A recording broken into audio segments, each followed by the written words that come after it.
无忌，为师中了化功散，修为暂时全无，需要闭关一段时间。你几位师姐都外出游历了，云霄峰就暂时交给你了。云梦瑶一袭月白束腰长裙，勾勒出曼妙曲线，酥胸微挺，腰肢似柳，裙摆轻垂，行走间风姿绰约，青丝傍晚，额间碎发添了几分媚。更要命的是，此刻的她面若桃花，呼吸急促，水灵灵的双眼勾魂夺魄，那双玉足慵懒地散落在地，羊脂般的肌肤透着淡淡粉意，纤巧足弓与圆润脚趾，美得惊心动魄。云梦瑶自顾自地说着，忽然听到了吞咽口水的声音，抬眸一看，顿时气得酥胸剧烈起伏。孽徒，你眼睛往哪看呢？云梦瑶气坏了，这个孽徒竟然敢偷看她，真是太可恶了。白无忌这才猛然惊醒，急忙说道：师尊，我是看你面若桃花，该不会是被人下药了吧？云梦瑶银牙紧咬，没错，为师不但中了化功散的毒，还被人下了那种药，现在急需闭关逼毒。师尊，您现在修为全无，怎么逼毒啊？要不徒儿帮您吧。白无忌说完就后悔了，被人下药，只有双修可解，可云梦瑶是他的亲师尊，有点不太合适吧。云梦瑶一听这话，脸更红了，美眸中闪过一丝杀意。你这孽徒竟然敢打为师的主意，真是好大的胆子。白无忌急忙解释，师尊，您别生气，徒儿也是关心您，毕竟您现在的情况危急，处理不当会有爆体而亡的危险，为师会想办法自己解决，用不着你瞎操心。云梦瑶冷哼一声，拂袖离去。只不过此刻的他十分虚弱，走起路来踉踉跄跄的，似乎随时都有可能摔倒。白无忌陷入了纠结之中，他一眼就看出师尊中的是逍遥散的毒，这种毒十分霸道，别说他师尊现在修为全无，就算是修为还在，也休想逼出体外。中了此毒，唯有双修可解。师尊可是他最大的靠山，要是有什么三长两短，他以后别想有好日子过。想到这，白无忌不再犹豫，当即快步追了上去。看着他那曼妙的身姿，修长的大长腿，白无忌更加肯定了心中的决策。云梦瑶却是在这时忽然转身，白无忌顿时吓了一跳，急忙止住脚步。孽徒，你想干什么？云梦瑶柳眉倒竖，杏目圆睁。白无忌深吸一口气，壮着胆子说道：师尊，徒儿有一事相求，还望师尊应允。什么事快说。云梦瑶显得很不耐烦，逍遥散的毒已经快要压制不住了，所以他必须马上进入密室。白无忌的眼睛再一次落在了他的身上，喉头止不住的滚动。虽然看过很多次了，但是每次都有强烈的冲动。师尊实在是太美了，这身材，这脸蛋，说她是仙女下凡，绝对没人反对，实在是太美了。云梦瑶察觉到白无忌炽热放肆的目光，顿时气得胸膛剧烈起伏。你这孽徒，要是再偷看为师，信不信我把你眼珠子挖出来？云梦瑶那个气啊，他以前怎么就没发现这个孽徒如此大逆不道？白无忌感受到他身上散发出的杀意，有一种落荒而逃的冲动。要是师尊修为还在，他绝对不敢如此放肆，因为师尊抬手就能秒杀他无数次。白无忌稳定了一下心神，抱拳说道：师尊切勿生气，徒儿并非有意冒犯。云梦瑶收敛了杀意，道：说吧，你有什么事求我？白无忌再次深吸一口气，目光坚定地说道：师尊，徒儿想帮您逼毒，还请师尊应允。就凭你那点微末修为还……云梦瑶说道，这忽然明白了什么，顿时羞愤不已。你这孽徒竟然敢打为师的主意，信不信我杀了你？白无忌看着他那剧烈起伏的雪白一片，不由得越发放肆。师尊，徒儿也是为了您好啊，若是不这么做，您会死的。我就算是死，也容不得你这孽徒亵渎，马上给我滚出去！云梦瑶双拳紧握，额头冒出了细密的汗珠，可见此刻的他十分紧张。他是青云宗最年轻的宗主，被誉为青云宗有史以来最杰出的天骄。他的长相冠绝整个东域，人称云梦仙子，仰慕者不计其数。他一向高高在上，从未有过如此紧张，因为现在的他太虚弱了，若是白无忌想对他做点什么，他根本无力反抗，所以他现在只能努力地保持自己师尊的威严，想要喝退白无忌。可惜的是，他失策了，白无忌并没有被他吓倒，反而朝着他慢慢走来。你给我站住！云梦瑶再次怒斥。师尊，徒儿不能眼睁睁地看着你受苦，请您原谅我的所作所为吧。白无忌满脸的猴急，不对，是真诚，满脸真诚地朝着云梦瑶走了过去。你别过来！云梦瑶彻底的慌了，她做梦也没想到白无忌竟然如此大胆，把主意打到了他的身上，简直是大逆不道。事已至此，为了心爱的师尊不受折磨，白无忌只能一往无前。你个欺师灭祖的混蛋，我一定会杀了你的！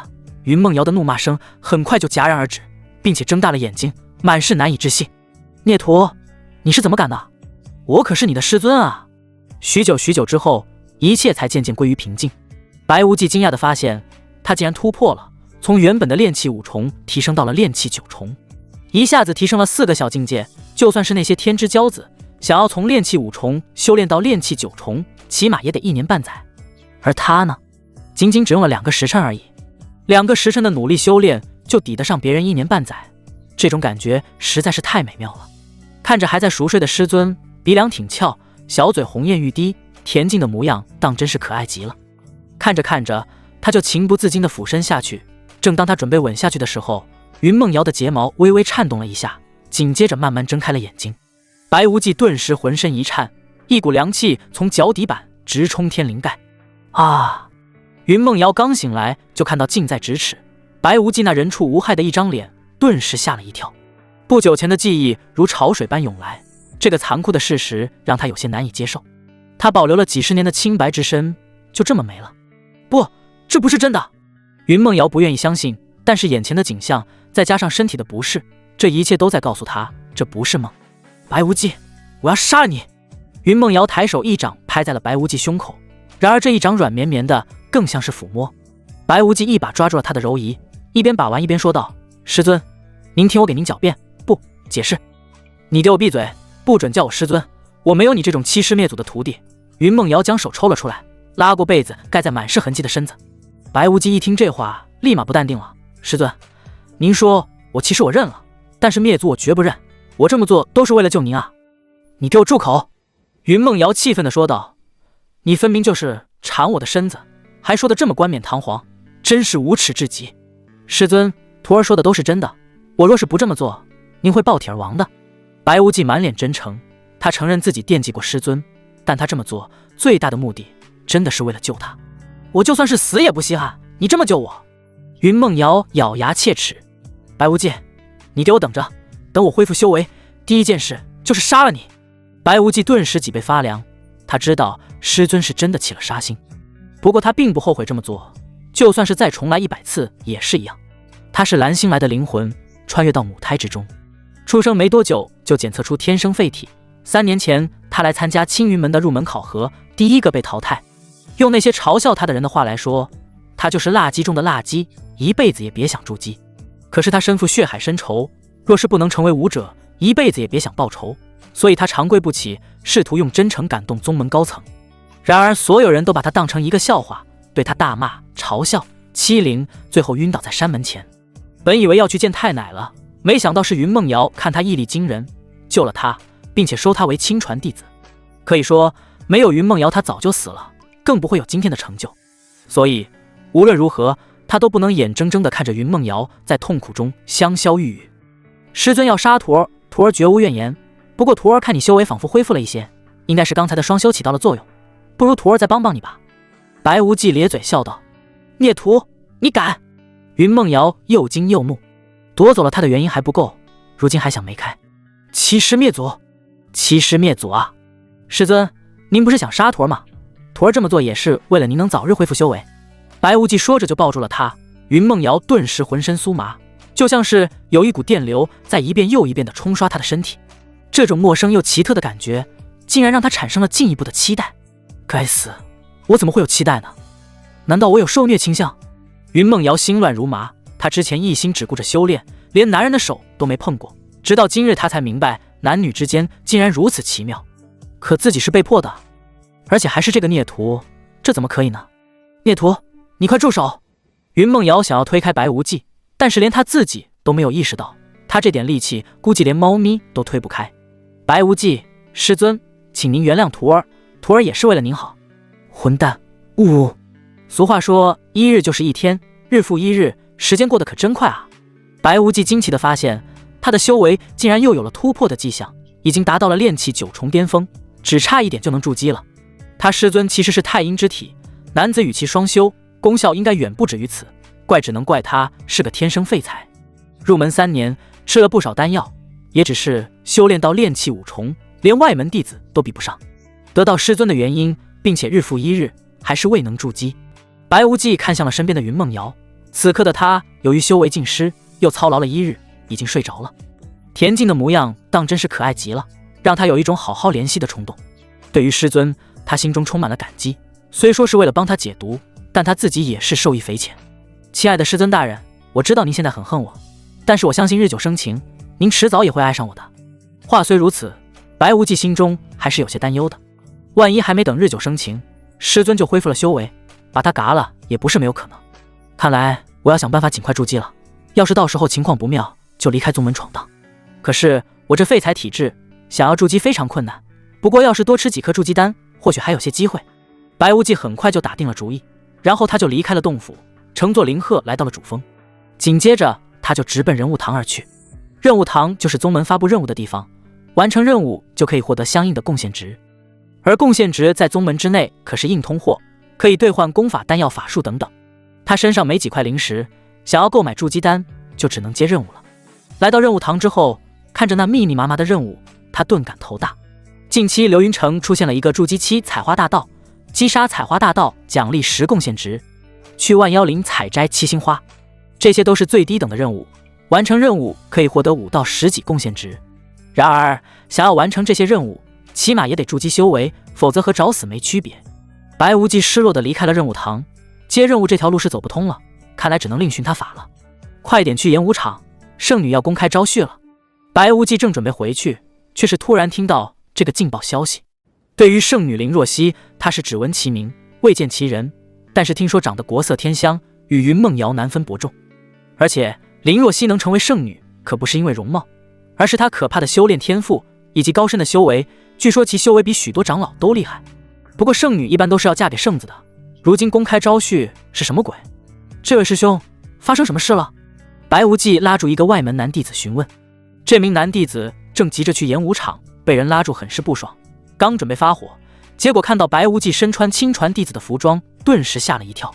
师兄您好，是这样的，圣女要公开招婿，我们也赶紧过去吧。男弟子焦急地说道。圣女不应该是嫁给圣子吗？白无忌不解地问道。师兄有所不知，圣女和圣子有仇，所以坚决不肯嫁给圣子，并且圣女为了让圣子彻底死心，所以选择公开招婿，只要是青云门弟子都有机会。男弟子说着说着就开始傻笑，也不知道想到了什么。还有这好事？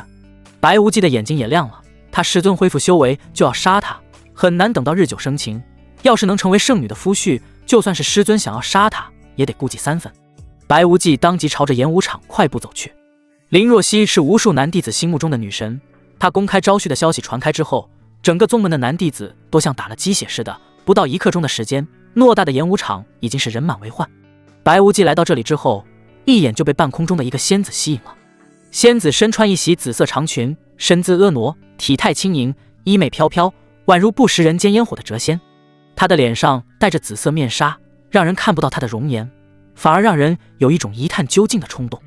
此刻她就静静地站在半空之中，不发一言，底下的人就已经沸腾了。很显然，她就是青云门圣女林若曦。而在不远处的半空之中，还站着一个书生打扮的青年男子，此人正是青云门圣子张德福。白无忌对男人可不感兴趣，所以来到这之后，他的目光就再也没有从林若曦身上移开。这身材实在是太哇塞了，真是越看越喜欢，越看越有感觉。圣女实在是太美了，要是选我做夫婿的话，就算是让我少活30年，我也愿意啊。你就别做白日梦了，圣女何其高傲，怎么会看得上我们这些普通弟子？估计他会从那些亲传弟子当中挑选。众人纷纷点头表示认同。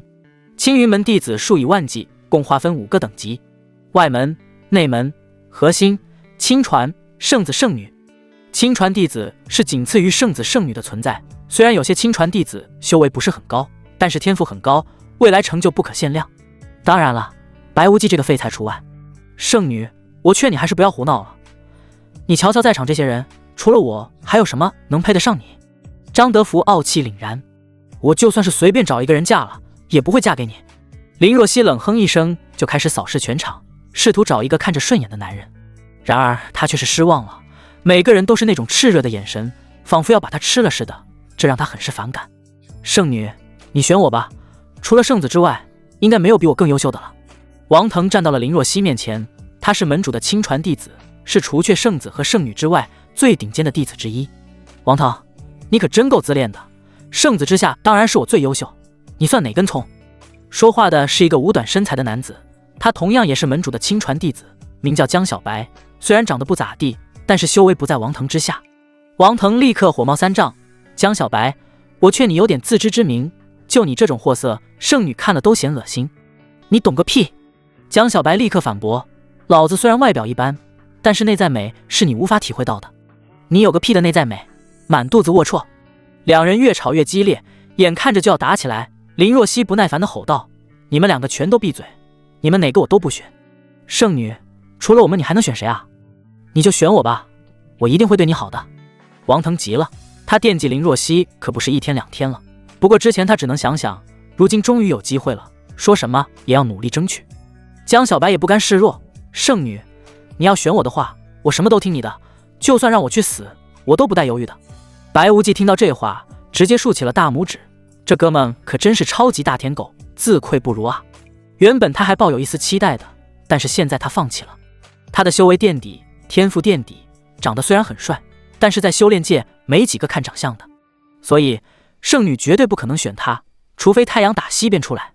就在白无忌准备回去的时候，林若曦突然说道，在场之人入门3年以上，修为最低者就是我林若曦的夫婿。此言一出，人群顿时炸开了锅。张德福更是愤怒不已，林若曦，你开什么玩笑？你不愿意嫁给我也就罢了，竟然选择修为最低的人，如何配得上你？圣子说的没错，你选我不好吗？我各方面都很强，保证会让你满意的。王腾不死心地说道。林若曦直接无视了他，再次说道，我再说最后一遍，在场之人入门3年以上，修为最低者就是我林若曦的夫婿。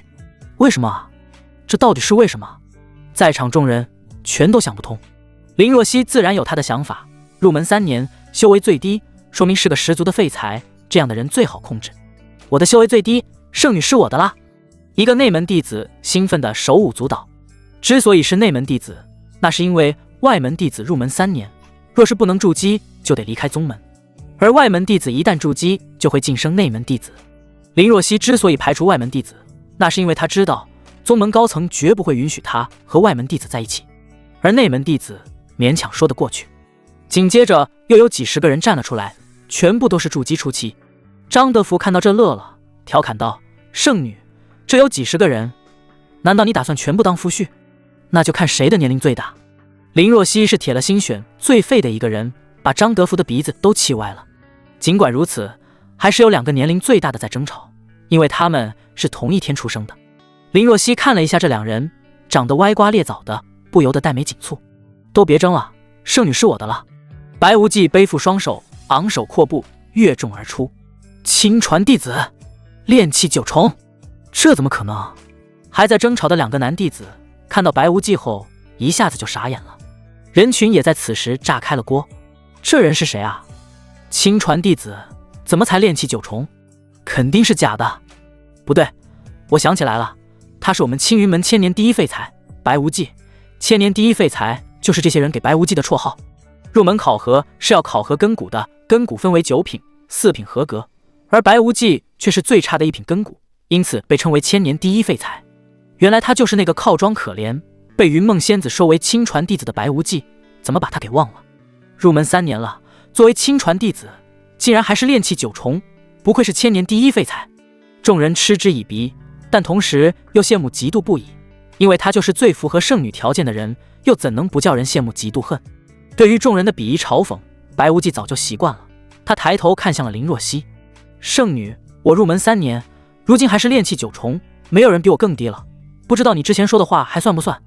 张德福顿时急了，圣女，你可要考虑清楚了，他可是千年第一废材，你嫁给他，那就是一朵鲜花插在牛粪上。白无忌一听这话，立刻反驳，鲜花插在牛粪上才能开得更加娇艳，圣女若是跟了我，肯定日日红光满面。狗东西，你找死！张德福的身上爆发出一股恐怖的威压，周围的温度都仿佛骤降了几10度。霎时间，白无忌脊背发凉，只觉得有一座看不见的大山压在他身上，他的双腿止不住的打颤，只能紧咬牙关，苦苦的支撑。张德福，你个王八蛋，要是有机会，老子一定弄死你！白无忌心中暗道。就在他快要坚持不住的时候，威压忽然间消失了。他定眼一看，原来林若曦不知何时出现在了他面前。林若曦看着张德福，冷冷说道：“你敢动他一下，我和你不死不休！我不信你会真的为了一个废物和我不死不休！”张德福丝毫不怂。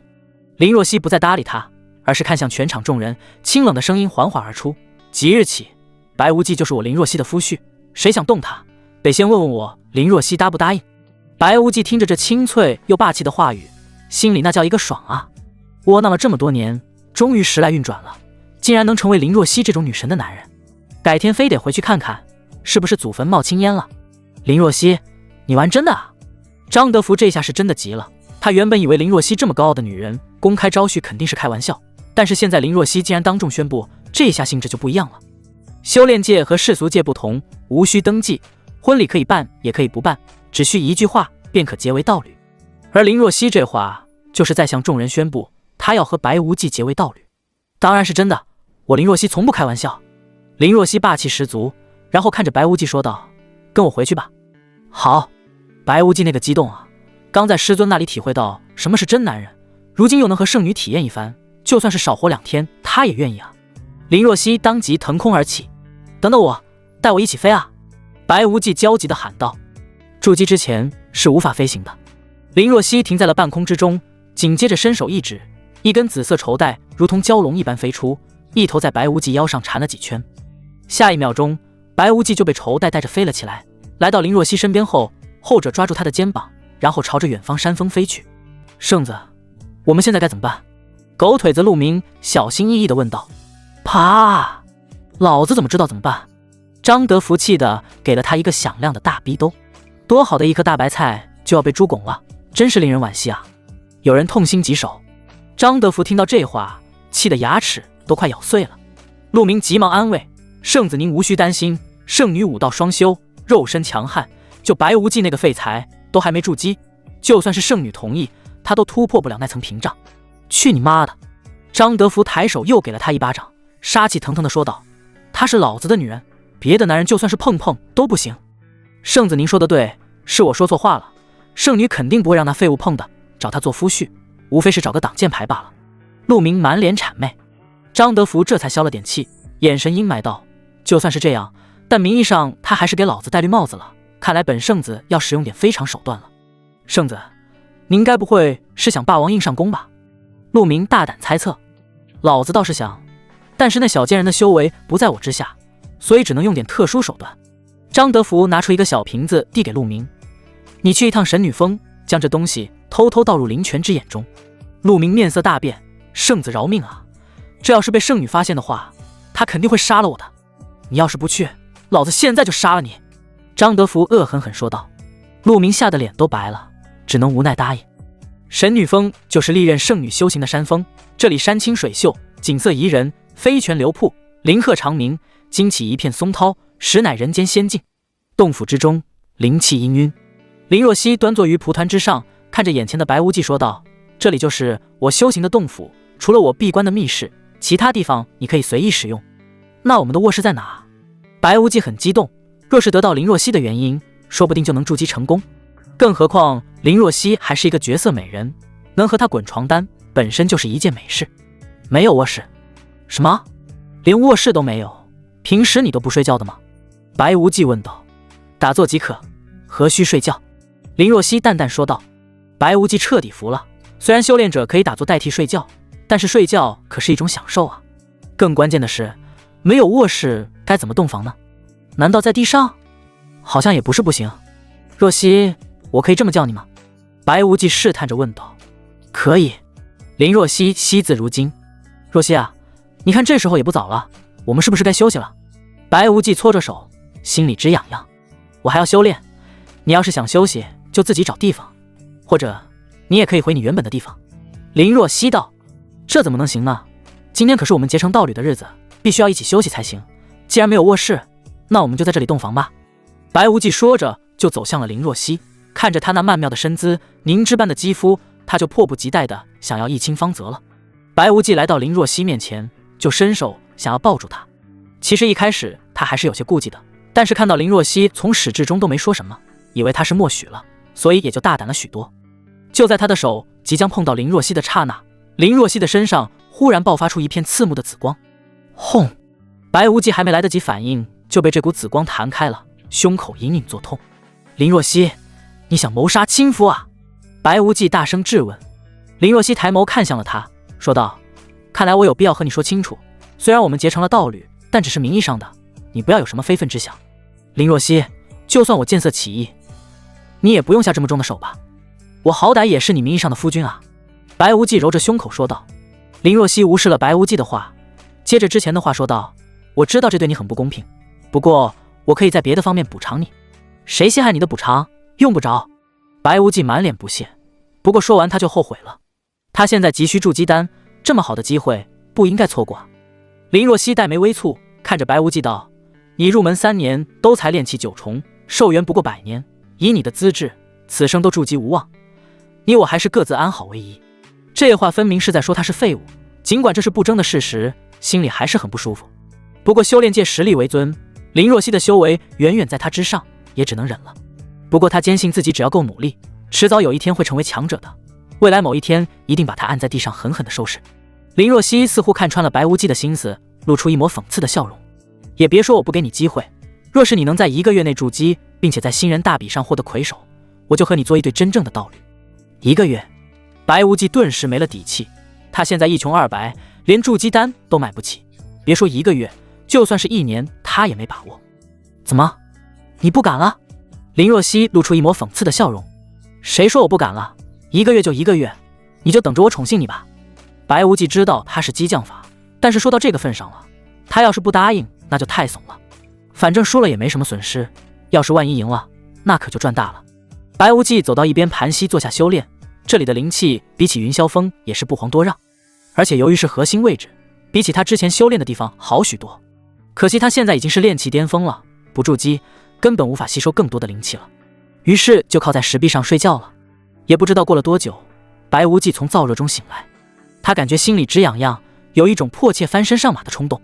作为一个有天赋的男人，他立刻意识到自己被人下药了。他抬头看向了不远处的林若曦，难道是他？不对，不可能是他。不过这药效也太霸道了，无数倍放大了他体内的欲望。白无忌不由自主地起身来到了林若曦面前，这么居高临下的看着，刚好可以看到白发发的一大片。咕嘟，白无忌猛咽了一大口口水，眼睛直勾勾地盯着，舍不得眨眼。林若曦忽然抬头看向他，眼中寒光四射。你在干什么？白无忌顿时吓了一跳。圣女，打开结界让我进去，我有事找你。外面突然响起了圣子张德福的声音。有什么事就在外面说。林若曦声音冰冷，有些话我必须当面和你说，你还是打开结界吧。张德福站在洞府门口，嘴角噙着阴险的笑意，因为陆明已经成功把逍遥散倒入了圣女修炼的灵泉之眼。这种药无色无味，可以融入水中，也能融于灵气之中，就算是修为高深的修士也难以察觉。逍遥散一旦发作，霸道无比，令人热血沸腾，若是不能及时解毒，就会爆体而亡。算算时间，这个时候林若曦体内的药效应该已经发作了，她若是试图逼毒，只会发作得更快。而事实上也的确如此，林若曦比白无忌更早察觉到被人下药，于是她立刻运功逼毒，结果发作得更快，此刻已经到了她忍受的极限。不说就滚！林若曦显得很不耐烦，她已经快要忍不住了，感觉身体就像着火了似的，实在是没心情和张德福墨迹。而且她大致能够猜到，背后肯定是张德福搞的鬼，这让她又是愤怒又是恐惧。张德福的目的还没达到，自然不会离开，说道：圣女，我猜想你现在一定寂寞难耐，还是打开结界让我进去，我保证可以填补你内在的空虚，让你快乐似神仙。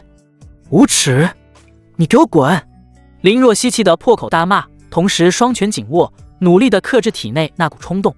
张德福脸上的笑容逐渐凝固，取而代之的是满脸阴霾。敬酒不吃吃罚酒，既然如此，那我就打破你的结界，到时候我一定让你跪在我的胯下求我。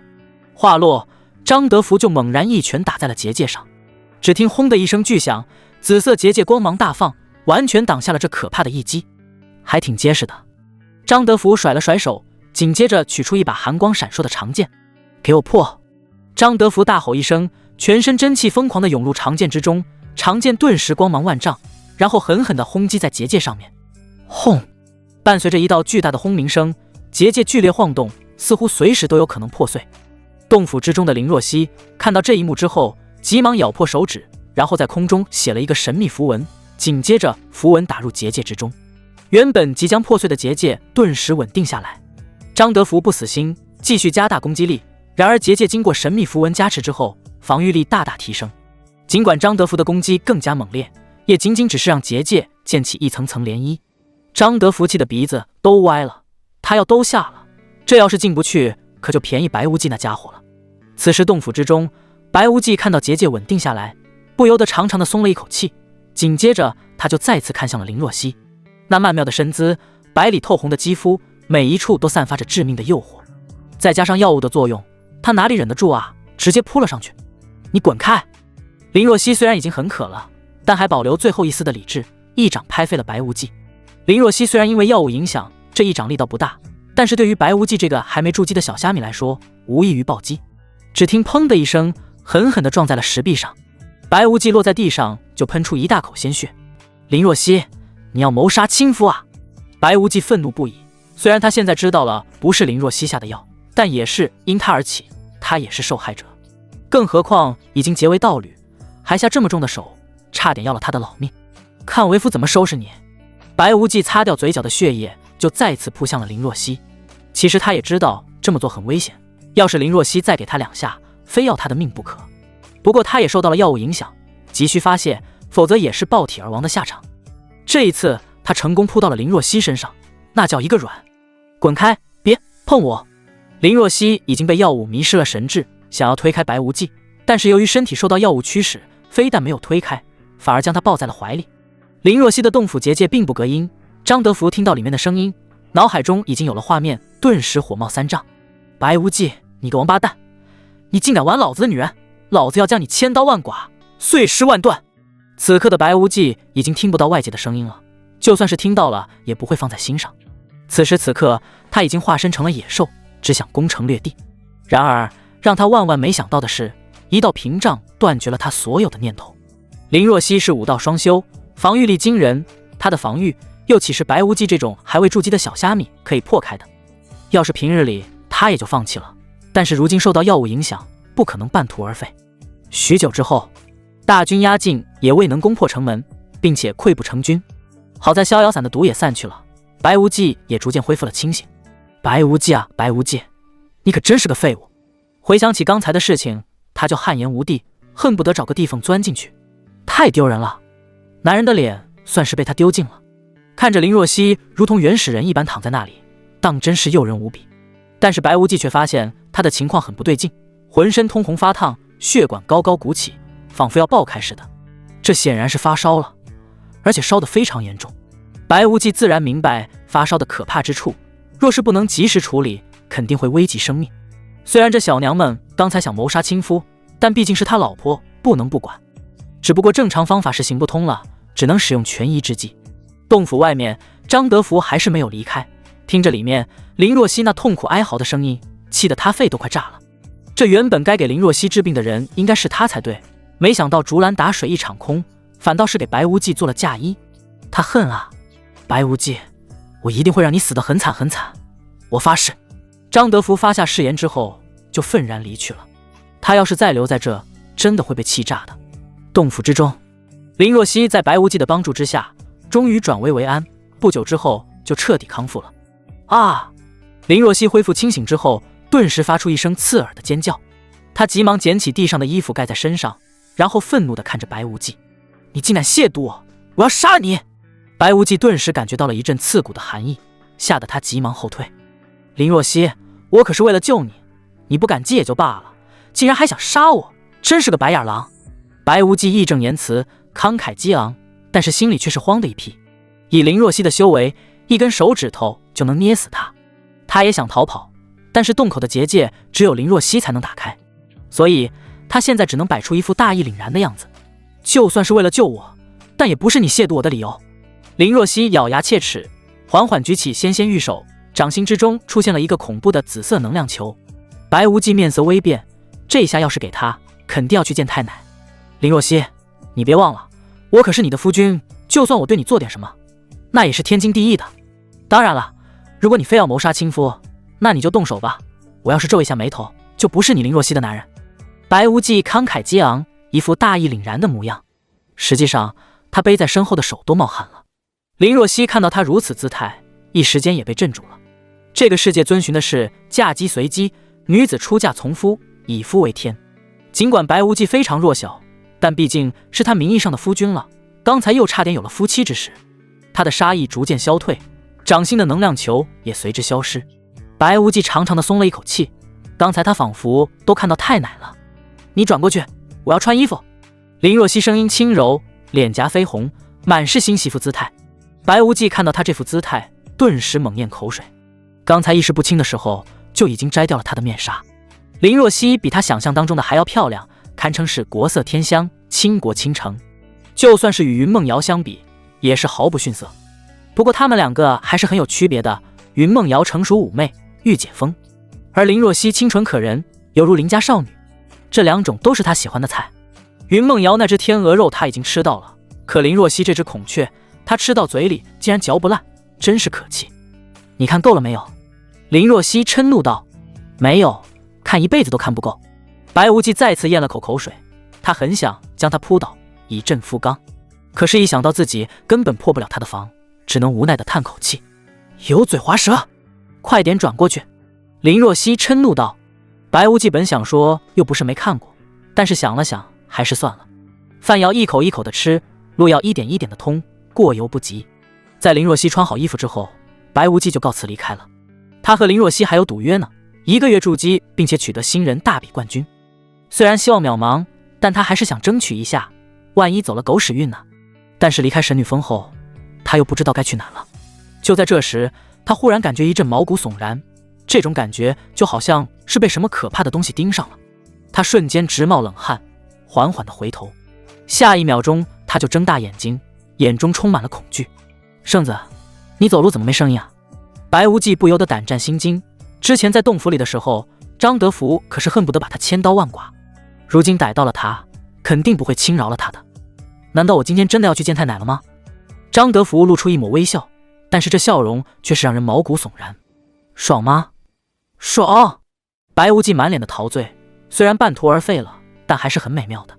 不过当他看到张德福那要吃人的眼神，猛然惊醒。不爽？不是，圣子你听我解释，圣女修为高出我太多了，而且武道双修，肉身强悍，我根本破不了她的防御。张德福一把抓住了白无忌的脖子，冷冷说道：你竟敢碰我的女人，不把你千刀万剐，难消我心头之恨。完了完了，这下彻底的完了。张德福可是他们青云门圣子，修为高出他太多了，他根本无力反抗。张德福，你要敢动他，我定让你死无葬身之地。就在白无忌以为要去见太奶的时候，不远处突然响起一道冰冷的声音。白无忌定眼看去，只见林若曦悬浮于半空之中，一身紫衣，衣袂飘飘，宛如乘风归来的仙子。夫人，快点救救为夫！白无忌喜形于色，眼下的林若曦就是他最大的靠山，既然他来了，那他就有救了。张德福看向了林若曦，咬牙切齿地说：林若曦，你竟然真的和这个废材翻云覆雨了，真是恬不知耻。林若曦淡淡说道：他是我的夫君，有何不可？你……张德福指着林若曦气得浑身发抖，却不知该说什么。的确，林若曦已经当众宣布和白无忌结为道侣，如今他们已经是夫妻了，夫妻之间做这些的确无可厚非。可是他不甘心啊，林若曦本该是他的，可是如今竟然被别的男人截胡了，可气啊！立马放了我夫君！林若曦的手中出现了一把紫色长剑，紫色光芒不断闪烁，做好了随时出手的准备。林若曦，你是在威胁我吗？张德福满脸狠厉之色。林若曦举剑指向了张德福，你可以这么理解，不放我夫君，我就杀了你。林若曦，你当真以为我怕你不成？张德福手指林若曦，火冒三丈，他被彻底激怒了。身为青云门圣子，本该是年轻一代第一人，但很多人都说圣女林若曦才是青云门第一天才，年轻一代第一人，被一个女人骑在头上，这让他很不爽。不过按照门规，圣女未来是嫁给圣子的，被自己女人骑在头上，他倒也能忍受。可如今林若曦竟然成了别的男人的女人，还敢威胁他，这让他忍无可忍了。想死？那我就成全你。林若曦说话的同时，就忽然出手了，一剑劈向了张德福。紫色剑光宛如一道闪电，瞬间划破长空，直欲撕裂一切。张德福显然知道厉害，急忙躲闪。紫色剑光几乎是贴着白无忌的手臂划过。轰！伴随着一道巨大的轰鸣声，地面上出现了一条几丈长的鸿沟。白无忌顿时惊出一身冷汗，这刚才要是再偏一点，不死也惨了。他抬头看向了半空中两人的战斗，每一次碰撞都是石破天惊，就算是一点能量余波也能轻易要了他的小命。筑基之前都不能算修士，现在的他还太过弱小了，无论是林若曦还是张德福，都是他需要仰望的存在。白无忌没有继续看下去，这种级别的战斗不是他可以参与的，还是赶紧跑路，免得待会儿张德福打不过林若曦，拿他威胁他。思虑再三，他还是决定先回云霄峰再做打算。反正他师尊一时半会儿也恢复不了修为，暂时不需要担心什么。白无忌刚回到云霄峰，思索再三，他还是决定去看看师尊。他如今得罪了张德福，对方肯定不会放过他的，所以他必须努力提升修为。而眼下当务之急就是筑基，没钱买筑基丹，那就只能从双修入手。他师尊可是罕见的太阴之体，若是多双修几次，肯定有机会筑基。反正有了第一次了，师尊应该不介意多来几次吧。白无忌想到这，就来到了他师尊的寝宫。进来之后，他一眼就看到师尊在床上盘膝打坐。或许是因为成为真正女人的缘故，云梦瑶比之前更加的美艳动人了，那妩媚的气质当真是让人看了就想犯罪。特别是她此刻穿着一件薄纱，那若隐若现的风景，真是让人看了就直流口水。白无忌体内的火气一下子就被点燃了，这真不能怪他，就云梦瑶这样子，谁看了不犯错啊？云梦瑶察觉到有人进来，急忙睁开双眸，当他看到是白无忌后，顿时气得牙痒痒。你这欺师灭祖的混蛋，还敢回来，我要杀了你！云梦瑶光着玉足就跳到了地上，一掌拍向白无忌。他的修为虽然还没恢复，但是逍遥散的毒已经解了，凭借诸多手段对付一个练气的菜鸡，他还是很有信心的。白无忌并不惊慌，他的修炼天赋虽然糟糕透了，但是一直很努力，当即施展开山拳，一拳迎了上去。砰！伴随着一道沉闷的响声，云梦瑶当即被他这一拳震退，一个踉跄倒在了床上。你竟然把开山拳修炼到大成境界了！云梦瑶眼中满是不可思议。开山拳虽然只是零级下品武技，但是易学难精，就算是天赋杰出者，想要修炼至大成也得3-5年的时间。而白无忌明明是一个废材，怎么能在3年间修炼到大成境界呢？他不知道的是，白无忌因为天赋太差，3年来日夜苦练开山拳，没有一丝懈怠，勤能补错，这才有今日的成就。白无忌看到他如此惊讶，不由得十分得意。师尊大人，我好歹也是您的徒弟，总得有点长处嘛。云梦瑶冷哼道：你少自恋了，就算你把开山拳修炼到大成境界，又能怎么样？没有高深的修为，能发挥出的威力是很有限的。白无忌点了点头，师尊说的没错，若是筑基高手，就算不会武技，也能一巴掌拍死我。算你有自知之明，给我滚出去！云梦瑶心知现在杀不了白无忌，只能先忍着，等到恢复一些修为，到时候再找他算账。白无忌目的还没达成，自然不愿意就此离开。师尊大人，徒儿想要筑基，所以想请您帮帮忙。白无忌一脸诚恳。云梦瑶双拳紧握，他现在恨不得把白无忌大卸8块，哪肯帮他？不过他犹豫了一下，还是拿出了一颗筑基丹扔过去。赶紧滚！云梦瑶再次开口让他滚蛋。他眼下需要稳住白无忌，反正他只要恢复一些修为，就算白无忌能够筑基，他照样一巴掌拍死。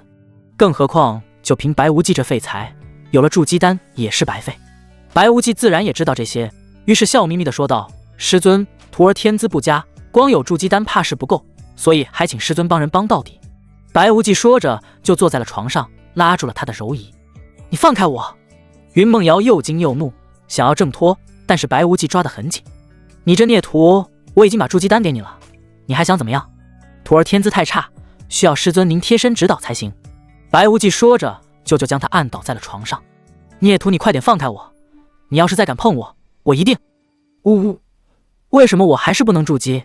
完事之后，白无忌感觉体内能量充盈，于是服下筑基丹，想要完成筑基，没想到还是失败了。就你这废材，哪怕与我双修，也别想筑基，这一辈子都不可能。云梦瑶冷哼道。白无忌闻言看向了他，眼神充满了攻击性。孽徒，你又想干什么？云梦瑶急忙用被子紧紧地包裹着自己，她只要看到白无忌这种眼神，就有点心慌。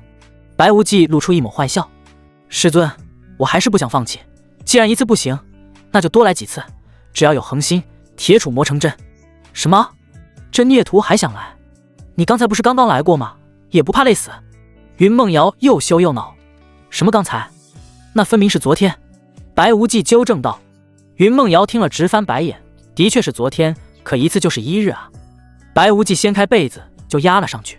师尊已经是他的女人了，自然要尽心尽力地照顾她，这是身为男人的职责。1日又1日，白无忌还是未能筑基，这让他有些气馁。“师尊，徒儿要去寻找其他筑基的办法，您就先好好的休息，晚上我再来看您。”白无忌挥了挥手，然后潇洒离去。“你个混蛋，竟然还想让我和你双修！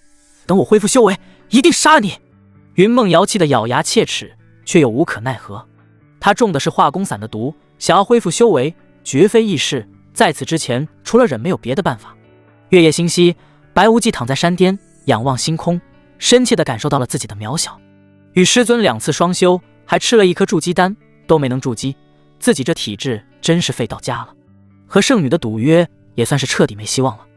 就他这体质，别说1个月筑基，就算是1年也没啥希望。如今又得罪了张德福，一旦离开云霄峰就有危险，他总不能一直待在云霄峰不出去吧？再说了，等云梦瑶恢复修为，肯定要找他算账。天大地大，何处是我家？白无忌想了很久，越想越烦。算了，船到桥头自然直，过一天是一天吧。白无忌也懒得去想了，撒泡尿就准备回去。就在他准备回去的时候，一点亮光忽然引起了他的注意。他蹲下来查看，然后伸手一挥，一件五光十色的小塔从泥土里飞了出来。这座小塔只有1尺多高，一共有9层，通体晶莹，绚烂多彩。他伸手接住，入手如无物，好像没有一点重量似的。我该不会是走狗屎运了吧？莫非这是什么了不得的宝物？白无忌越想越觉得有可能，急忙拿着小塔跑回了房间。回到房间之后，他先是用水把小塔擦洗干净，然后拿在手里仔细观察。他尝试着催动真气，但是小塔一点反应都没有。忽然间他想到了什么，于是咬破手指，将一滴鲜血滴在了小塔上面。然而小塔还是没有一点反应。就在他满心失望的时候，滴在小塔上面的鲜血忽然不见了。紧接着小塔就爆发出了一片璀璨夺目的光芒，将整个房间映射的五光十色，美轮绝奂。真是宝贝！白无忌睁大了眼睛，有些难以置信。这幸福来的也太突然了吧！光芒逐渐散去，但是白无忌与小塔建立了一种特殊的联系。下一秒钟，他就出现在了一片被混包裹的遁世界当中。白无忌知道，这就是小塔内部空间。空间很大，足足有上千个立方。他来到混沌边缘，顿时有一种心惊胆战的感觉，仿佛随时都能把它吞噬进去，吓得他急忙退不了中间。地面上竟然有一本书，他一开始以为是修炼功法，查看之后才知道，原来是小塔上一任主人留下的。此塔名为九彩玲珑塔，赫然是一件先天灵宝。法宝分为很多等级，而先天灵宝是先天孕育而出，是最顶级的法宝之一。白无忌那个激动啊，这可是他做梦都不敢想的。这种级别的宝物一旦现世，整个修炼界的人都要疯狂，甚至就连传说中的仙人都会坐不住。他接着往下看，九彩玲珑塔的上一任主人名为吞天至尊，乃是一位纵横寰宇的绝顶强者。再往后看，又是一个巨大的惊喜，吞天诀。白无忌看到这个名字就觉得无比的霸气，不用想就知道，这肯定是吞天至尊的修炼功法。吞天吞地，吞噬万物为己用。白无忌越看越心惊，这功法实在是太霸道了，凡是能够想到的能量皆可吞噬，就连对手的能量也不例外。哈哈哈！白无忌兴奋的哈哈大笑，真是天无绝人之路，有了这功法，就算是一头猪也能起飞。他虽然是废材，但总比猪要好一些吧。而在功法后面还有一些关于九彩玲珑塔的介绍。根据记载所说，九彩玲珑塔主要有2大功能。第一大功能就是净化，无论是何种能量都可以转化为先天灵气。所谓先天灵气，就是本源之力，是最原始的能量，威力十分惊人。第二大功能是时间，只要有能量供应，就可以启动时间领域。第一层10倍流速，第二层100倍，第三层1000倍，以此类推。不过流速越快，消耗的能量也就越多。而且除了第一层之外，想要上第2层就有门槛了，需要筑基修为才行。到了第3层就得金丹修为，越往上需要的境界越高。白无忌拿出了一块灵石，灵石的能量被瞬间分解，并且转换成了先天灵气。与此同时，时间领域也启动了。白无忌通过9彩玲珑塔的窗户，可以看到外面的世界，外界的一切都仿佛放缓了10倍。通过一阵时间的观察，白无忌了解到，一块灵石足以维持时间领域运转1天。当然了，前提是他自己不吸收这些能量。这么一算的话，还是很节省的。他身上还有10几块灵石，足够他修炼半个月的。白无忌翻看吞天诀，开始参悟，很快就进入了忘我之境。转眼间就过去了半个月，而9彩玲珑塔之中却是过去了5个月。白无忌经过5个月的努力苦修，终于将原本的功法换成了吞天诀。不过吞天诀一共分为4重，他目前仅仅只是第1重而已。尽管如此，也比之前的功法强太多了。此刻他虽然还未筑基，但是如果全力施展吞天诀的话，就算是筑基强者，他也有一战之力。而且对于筑基他也越来越有把握了，要是再有个几年时间，筑基应该不成问题。问题的关键是他已经没有灵石了，所以只能先出去搞灵石了。离开9彩玲珑塔后，他意念一动，9彩玲珑塔就迅速缩小，化为一个光点，钻进他的眉心，消失不见。云梦瑶寝宫之中，他依旧盘膝坐在床上逼读。由于没有修为，只能依靠一些解毒丹药，效果缓慢，至今只逼出一半。不过他有信心，最多再有半个月，他就能够把毒全逼出去。而且最近那个孽徒也没有再来欺负他，他也可以安心逼毒了。师尊，你想我了吗？云梦瑶服下一颗解毒丹，准备继续逼毒。听到这道调侃的声音，顿时浑身一震。孽徒，你怎么又回来了？云梦瑶看到白无忌之后，顿时紧张不已。白无忌都半个月没来了，他以为白无忌出远门，甚至是死在外面了，哪曾想又回来了。徒儿这不是想师尊您了吗？师尊你想徒儿了吗？白无忌来到他旁边坐下，将他拥入怀中。云梦瑶试着挣脱没有得逞，只能气愤地说道：白无忌，我警告你，你要是再敢欺负我的话，我不会放过你的。师尊这说的哪里话，徒儿喜欢你还来不及呢，又怎么会欺负你呢？白无忌说话的时候，眼神就忍不住乱瞄了。那修长的脖颈，精致的锁骨，雪白的娇嫩肌肤，以及那淡淡的体香，每一处都充满了致命的诱惑。虽然外界只过去半个月，但是他在9彩玲珑塔可是待了5个月。看到这幅画面，体内的火焰瞬间就被点燃了。喜欢？你当然喜欢了，不过你喜欢的只是为师的身子。云梦瑶看到他的样子，就知道他想干嘛了，这让他又羞又恼。我体内的毒已经逼得差不多了，很快就可以恢复修为。你若是现在收手，到时候我尚能从轻发落。白无忌一眼就看出了他的虚张声势，直接将他按倒在床上，对着他那红艳欲滴的小嘴就吻了下去。也许是习惯了，也许是知道反抗无用，云梦瑶坦然接受了这一切。日复一日，白无忌心满意足地伸了一个懒腰，云梦瑶则是安静地躺在那里。他修为尽失，又被折腾了整整1天，此刻已经是精疲力尽了。师尊，你有没有发现你体内的毒又少了许多？白无忌笑着问道。云梦瑶仔细感受了一下，体内毒素果然少了许多，抵得上他服用解毒丹3-5天的成果了。你是怎么做到的？云梦瑶好奇地问道。白无忌用手挑起他的下巴，笑眯眯地说道：当然是双修的功效，只要多来几次，你体内的毒很快就没了。你少在这里胡说八道，要是双修有效果，那之前怎么没用？云梦瑶反问道。那可能是见效比较慢吧。白无忌自然不会告诉他，他悄悄施展了吞天诀的吞噬能力。吞天诀可以吞噬一切能量，毒也是一种特殊能量，自然不例外。不愿意说就算了，反正我马上就能恢复修为了，到时候我一定让你好看。云梦瑶虽然嘴上说的凶，但实际上说这话的时候毫无半点杀气。师尊，你这话已经说了很多遍了，到时候你肯定舍不得杀我，因为我始终坚信日久生情。白无忌说着，又在他的小嘴上吻了一下。那我们走着瞧。云梦瑶一把推开白无忌，然后用力擦了擦嘴。实际上他自己也知道，有些东西是擦不掉的，早已经深入骨髓了。我打算离开宗门一段时间，我不在的时候，您可要好好的照顾自己。赶紧滚！云梦瑶心中暗自窃喜，白无忌一旦离开，就再也没有机会欺负他了。等到白无忌回来的时候，他肯定已经恢复修为了，到时候一定让他好看。和师尊吻别之后，白无忌就离开了云霄峰。他打算去任务堂接任务，赚取灵石。如今他有9彩玲珑塔，只要有足够的灵石，就能开启时间阵法，修炼个10年8年，总有一天会筑基的。不久之后，他就来到了主峰任务堂，接了一个斩杀大地之熊的任务。大地之熊是一种常见的低阶妖兽，成年相当于炼气巅峰，不过由于力量恐怖，防御强大，一般的炼气巅峰修士根本不是对手。这种任务奖励6贡献值，一般的筑基修士看不上，而炼气修士除非是几个炼气巅峰高手组队才敢接。要是以前，白无忌肯定不敢接这种任务，但是如今他已经达到了炼气巅峰，又有吞天诀，还有大成境界的开山拳，在同境界当中属于佼佼者，所以看到这个任务之后就直接接下了。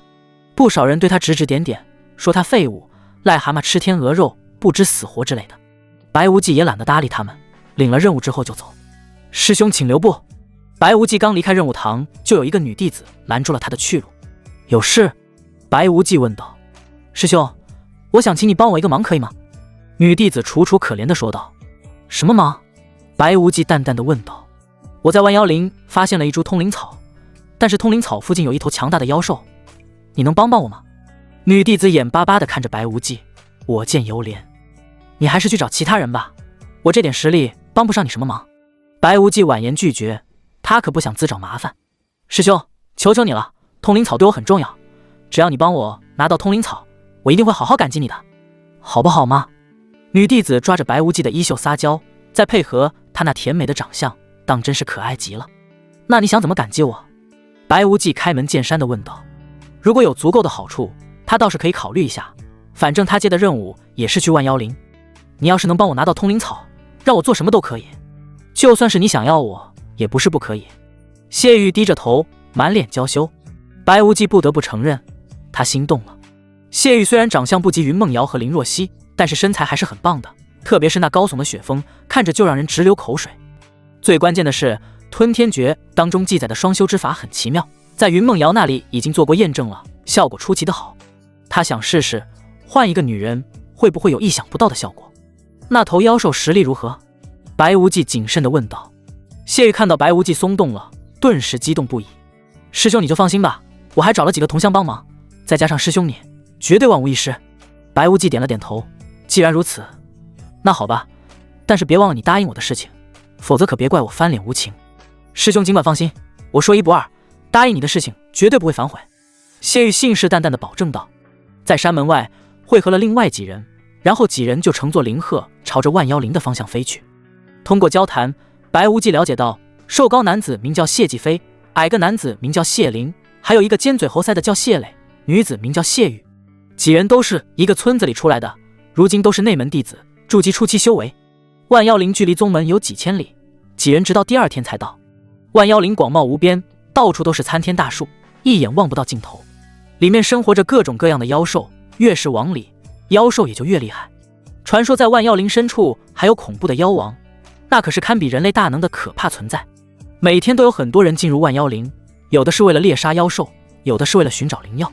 不过一旦进入万妖林，就要面临生死威胁，一个不慎就是生死道消的下场。几人来到万妖林附近，就跳下了灵鹤，然后徒步进入。这是因为灵鹤根本不敢进入万妖林，而且也没人敢乘坐灵鹤进去。在天空中目标太大，一旦被厉害的飞行妖兽盯上，跑都跑不掉。几人进入万妖林之后都非常小心，以他们现在的修为，若是遇到1阶妖兽还好，要是遇到2阶妖兽，那就只有死路一条了。我们已经深入10里了，还有多远到？白无忌谨慎小心问道。谢继飞几人对视了一眼，然后就迅速分开，将白无忌围了起来。你们这是什么意思？白无忌警惕地问道。谢玉露出一抹讽刺的笑容，你看这废材，不但废还是个傻子，都死到临头了还不自知，我都有点可怜他了。谢磊耻笑道，就这种草包也敢和圣子抢女人，也不知道是哪来的勇气。是圣子派你们来杀我的？白无忌不太确定地问道。没错，谁人不知圣女是圣子的女人，而你这废物竟敢和圣女结为道侣，真是狗胆包天。谢磊冷笑道。圣子是不是也来了？他在哪呢？白无忌四处张望，内心紧张不已。要是张德福也来了，那他可就死翘翘了。谢玉闻言撇了撇嘴，不屑地说道，就你这废物，还想让圣子亲自动手杀你，你想得倒美。谢继飞点头道，说的没错，就你这连筑基都没有的废物，在圣子眼中就是一坨臭狗屎，哪配脏了他的手？白无忌听到张德福没来，顿时长长的松了一口气。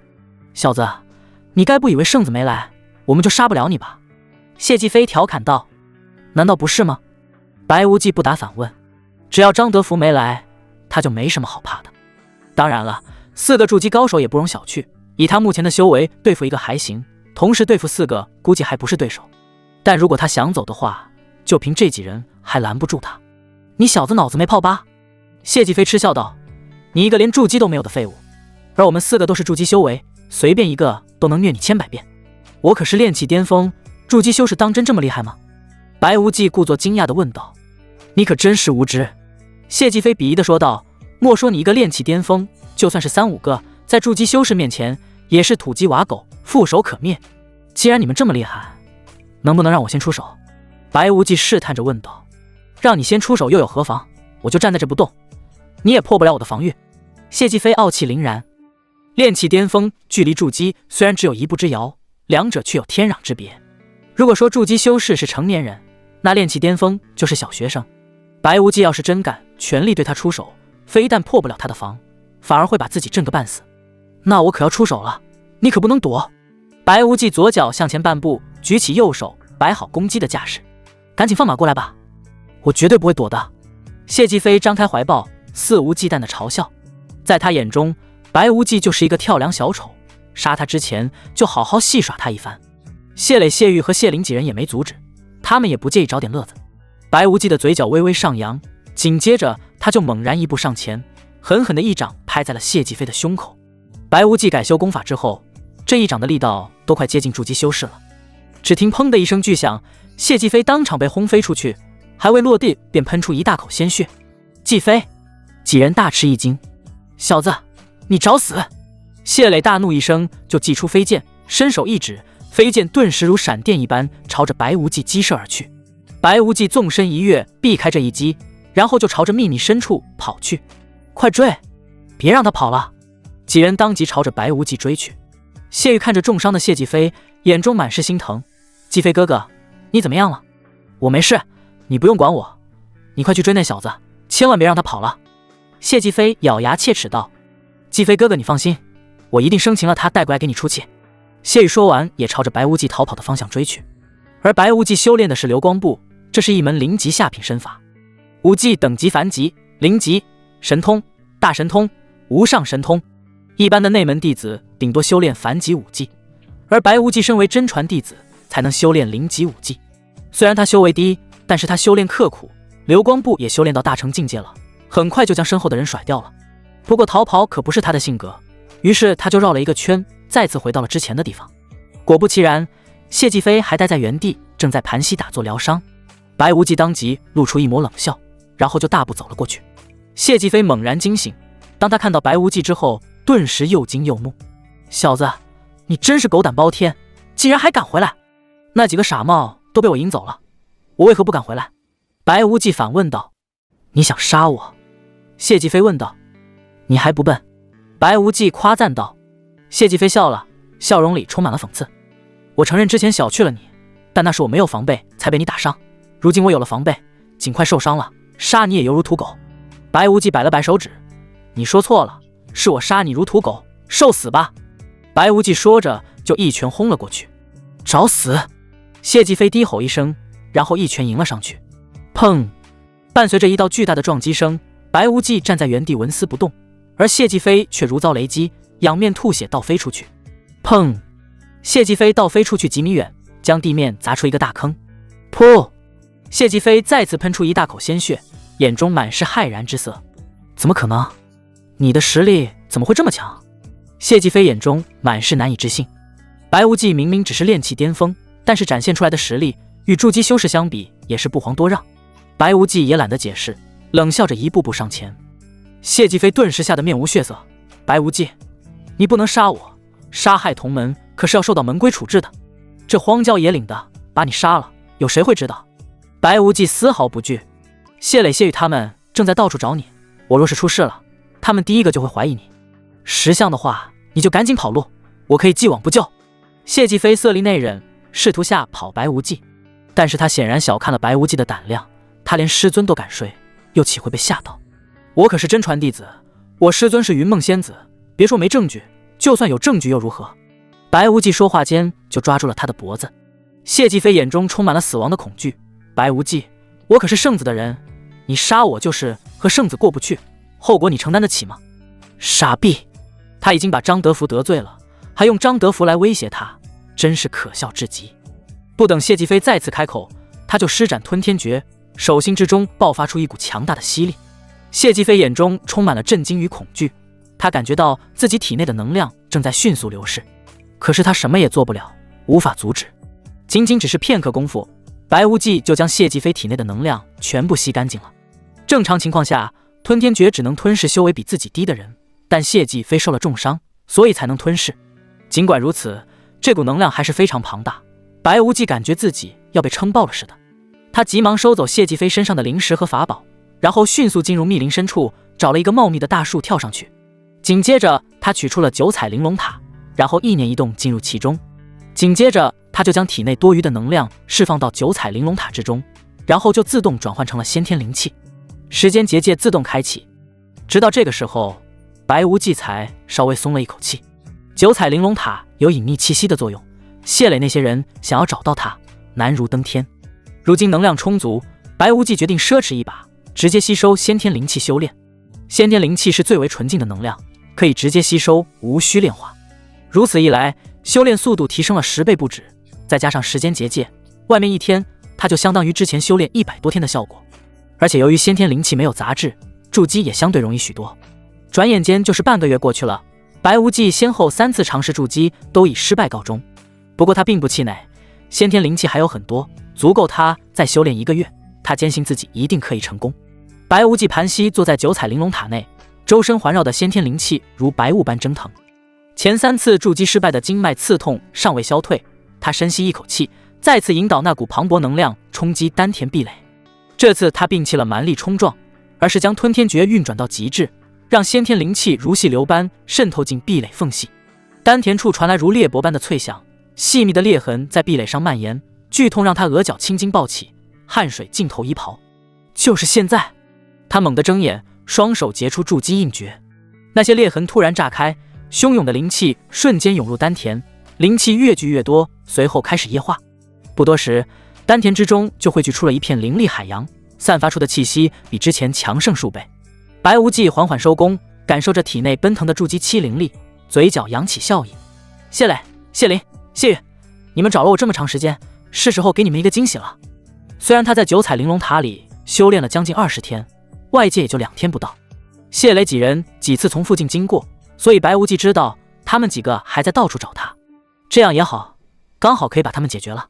白无忌离开九彩玲珑塔，意念一动，九彩玲珑塔就迅速变小，钻进了他的眉心。他伸了一个懒腰，紧接着身形一晃，就钻进了密林之中。而此时，谢磊几人还在漫无目的地寻找白无忌。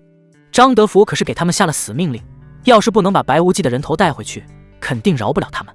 所以这2天他们一直在附近寻找白无忌，但是找了2天也是一无所获。几人找了很长时间再次会合，谢玉愁容满面，看样子那家伙已经不在这片区域了，这么下去也不是办法。谢磊忧心忡忡，我们要是找不到那家伙，圣子肯定饶不了我们。为今之计，只能向圣子求助了，让他派更多的人前来支援，也只能这么办了。我这就联系圣子。谢灵说着就拿出了传音符，正准备传音，就在这时，不远处响起了一道调侃的声音：你们几个笨蛋是在找我吗？是你，白无忌。几人看到白无忌之后，先是一愣，紧接着就大喜过望。白无忌，你这废物竟然没跑，还敢主动现身，真是嫌命太长了。谢磊又惊又怒，死死盯着眼前的身影，仿佛要将他生吞活剥。谢玉眼中闪过刻骨的恨意，咬牙切齿道：你这卑鄙小人，竟敢杀了继飞哥哥，今日我定要你血债血偿，为他报仇。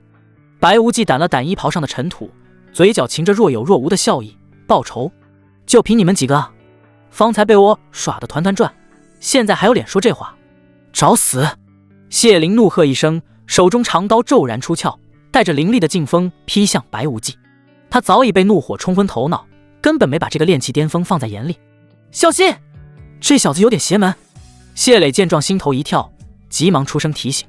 谢继飞的惨状还历历在目，他总觉得白无忌不对劲，但谢灵哪里听得进去？刀锋已至白无忌面门，白无忌身形一晃，流光步施展到极致，如鬼魅般避开刀锋，手中不知何时多了一柄闪烁着寒光的长剑。哧啦，剑光一闪而逝，伴随着谢灵凄厉的惨叫，一条手臂高高飞起，鲜血喷涌而出。啊，我的手！谢灵捂着断臂处，疼得浑身发抖，脸色惨白如纸。白无忌一脚将他踹翻在地，俯身一把掐住他的脖子，眼中寒意涌动。不等谢灵求饶，吞天诀已然运转，一股强大的吸力从他掌心爆发。谢灵的身体以肉眼可见的速度干瘪下去，眼中的光芒迅速暗淡，片刻后变成了一具毫无生机的干尸。这一幕太过骇人，谢磊和谢玉吓得魂飞魄散，裤腿瞬间被冷汗浸湿。他们哪还敢停留，尖叫一声，转身就朝着密林深处狂奔而去，连回头看一眼的勇气都没有。白无忌的嘴角露出一抹冷笑，紧接着身形一晃就追了出去。凭借着流光步，他在筑基之前就比他们的速度快，更何况是现在，仅仅只是2个眨眼的功夫就追上了2人。2人吓得亡魂皆冒。谢磊惊恐万分，白师兄，我们知道错了，求你原谅我们这一次吧。原谅你？白无忌露出一抹讽刺的笑容。原谅你是上帝的事情，而我要做的就是送你去见上帝。白无忌一掌拍向谢磊，后者还想反抗，不过他的力量和速度均差了一大截，一下子就被白无忌拧断了胳膊。啊！谢磊发出一声撕心裂肺的惨叫，不过下一秒钟就戛然而止，身体如同触电般颤抖起来，眼中的光泽以肉眼可见的速度暗淡下去。仅仅只是几个呼吸的功夫，谢磊就失去所有生机，倒在了地上。旁边的谢玉看到这一幕，吓得2腿直打颤，他急忙展现自己的妩媚，咬着手指，嗲声嗲气地说道：白哥哥，你好厉害啊，我好喜欢你。你之前可是说要将我千刀万剐的，现在说喜欢我，不觉得有点可笑吗？白无忌冷笑道。谢玉来到他面前，双手搂住他的脖子，用自己饱满的酥胸挤压着白无忌的胸膛。白哥哥，之前是人家不了解你吗？现在我知道错了，只要饶了我这一次，你想对人家做什么都行。谢玉媚眼如丝，朝着白无忌的嘴唇吻去。白无忌一把抓住他的脖子，冷冷说道：我对你这种人尽可夫的女人不感兴趣。谢玉急忙说道：白哥哥，我不是那种随便的女人，人家贞操还在呢，你一言便知。话音未落，白无忌已然将他推倒在地，褪去衣衫的瞬间，谢玉眼底闪过一丝不易察觉的狠厉，却很快被娇柔掩盖。双休之时，白无忌清晰感知到他未经人事的气息，只是这份纯粹之下藏着的杀意却丝毫逃不过他的感知。从谢玉靠近的那一刻，他就察觉他腰间藏着一枚淬了毒的短针。双休结束，谢玉趁白无忌放松的瞬间，猛地从腰间摸出短针，朝着他心口刺去。可他的动作刚到一半，就被白无忌一把掐住了脖子。五指收紧的力道让他瞬间呼吸困难，脸色涨得通红，眼中满是难以置信。你早就知道？谢玉艰难地挤出几个字。白无忌冷笑道：从你贴上来的那一刻，我就知道你贼心不死，真以为装装柔弱就能让我放了你？他拼命挣扎着，眼泪顺着脸颊流下。白哥哥，我错了，我再也不敢了，看在刚才我好好伺候你的份上，再饶我这最后一次好不好？白无忌看着他虚伪的眼泪，冷笑一声：伺候我？你不过是想借着双休让我放松警惕，好趁机杀我，这种心思也配求我饶你？话音落下，他手上的力道骤然加重，咔嚓，清脆的骨裂声响起，谢玉的身体猛地一颤，随后表情就凝固了。白无忌松开手，他的身体软软地倒在地上，双目圆睁，至死都不敢相信自己的算计会败得这么彻底。白无忌起身整理好衣衫，看都没再看地上的尸体一眼。他从来不是心慈手软之人，对想要杀自己的人没必要留任何余地。随后白无忌就开始收缴战利品，这些内门弟子还是很富裕的，每个人都有几十上百的灵石，另外还有法器丹药，虽然他用不上，但是也能卖了换钱。将战利品收入空间戒指后，他就开始寻找大地之熊。虽然他现在看不上那6点贡献值了，但既然接了任务，还是要完成的。大地之熊属于很常见的妖兽，白无忌很快就发现了一头大地之熊，足足有3米多高，重达1吨，力大无穷。巨大的熊掌一掌就能将炼器修士拍成肉泥。要是白无忌还未筑基，想要斩杀大地之熊还有点难度。而现在嘛，白无忌手持极品法器长剑，一个闪身就到了大地之熊面前，一剑将大地之熊劈成两半，血流满地。随后他取出身份令牌，将大地之熊的精魄收了进去。搞定！完成任务之后，白无忌就离开了万妖陵，乘坐灵鹤返回宗门。离开宗门好几天了，他万分想念师尊，去任务堂交了任务之后，就火急火燎的准备回云霄峰。白无忌，你给我站住！白无忌刚走出任务堂没多远，就听到有人叫他。回头一看，只见一个身穿内门弟子服的男子正在怒视着他。有事？白无忌轻描淡写的问道。我弟弟谢继飞呢？男子厉声质问，杀气腾腾。你问我，我怎么知道？白无忌丝毫不慌，反正没人看到是他杀的。有人亲眼看到我弟弟他们几个是和你一起出去的，现在只有你一个人回来，你是不是把他们几个都杀了？谢继阳眼中杀机四溢。你这话可不能胡说，我是和他们一起出去的没错，但到了地方我们就分开了，他们去哪我怎么知道？白无忌摊了摊手，一脸无辜。我几次用传音符联系我弟弟都没有得到回应，肯定是出事了。你敢残害同门，该当何罪？谢继阳十分肯定弟弟的死和白无忌脱不了干系，因为他知道他弟弟几人就是去杀白无忌的。如今弟弟联系不上，反倒是白无忌活着回来，这肯定有问题。这边的动静引起不少人的注意，众人听到谢继阳说白无忌残害同门，顿时群情激愤。什么？他竟敢残害同门？这可是要废除修为，逐出宗门的。应该不会吧？我认得他，他是白无忌，一个没筑基的废材，怎么可能杀得了谢继飞他们呢？谢继阳道，就凭他这废材，自然不可能杀得了我弟弟他们，但他可以请别人动手，说不定是他勾结魔教，残忍杀害了我弟弟。胡说八道，谁不会啊？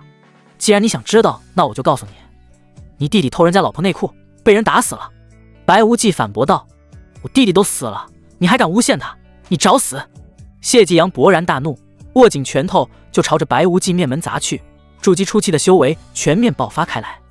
众人全都冷眼旁观，甚至是幸灾乐祸。谁让白无忌一个废材成了真传弟子？更气人的是，还成了圣女夫婿。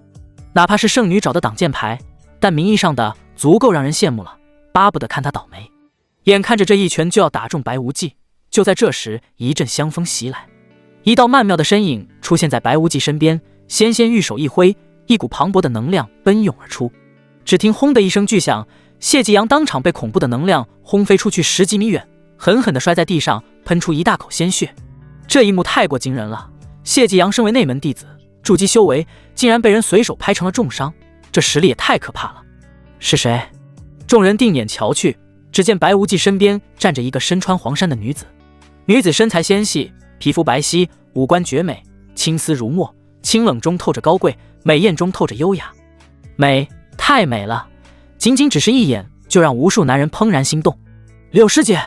谢继阳看到来人之后，顿时吓得瑟瑟发抖，因为来人赫然是云霄峰第2真传弟子柳如丝。青云门7峰，云霄峰虽然垫底，人数也只有可怜的区几人，但是实力却是不容小觑。云霄峰4大真传弟子，除了白无忌是个废材之外，剩下3人不但个个貌美如花，而且天赋绝伦，修为高深。柳如丝在云霄峰排名第2，金丹初期巅峰修为，在青云门弟子中是仅次于圣子圣女的顶尖高手之一。你竟敢伤害我师弟，是谁给你的胆子？柳如丝一声冷喝，犹如惊雷炸响。谢继阳浑身巨震，骇然失色。柳师姐，这都是误会，我只是想和白师兄切磋而已。那好，我也和你切磋。柳如丝轻描淡写的伸手一挥，一股磅礴的能量将谢继阳击飞出去10几米远，当场喷出一大口鲜血。在场众人看到这一幕，全都吓得噤若寒蝉。云霄峰的人虽然少，但是个个护短。以前众人还觉得是谣传，但是现在看来传闻不虚啊。这柳如丝出手也太狠了，谢继阳虽说要对白无忌出手，但是还没来得及，并没有造成实质性伤害，结果就被打个半死。要是真的伤到白无忌，此刻怕是凉了。小师弟，你没事吧？有没有哪里不舒服？柳如丝转身看向白无忌，关切询问，声音轻柔，与之前判若两人。我没事，多谢二师姐关心。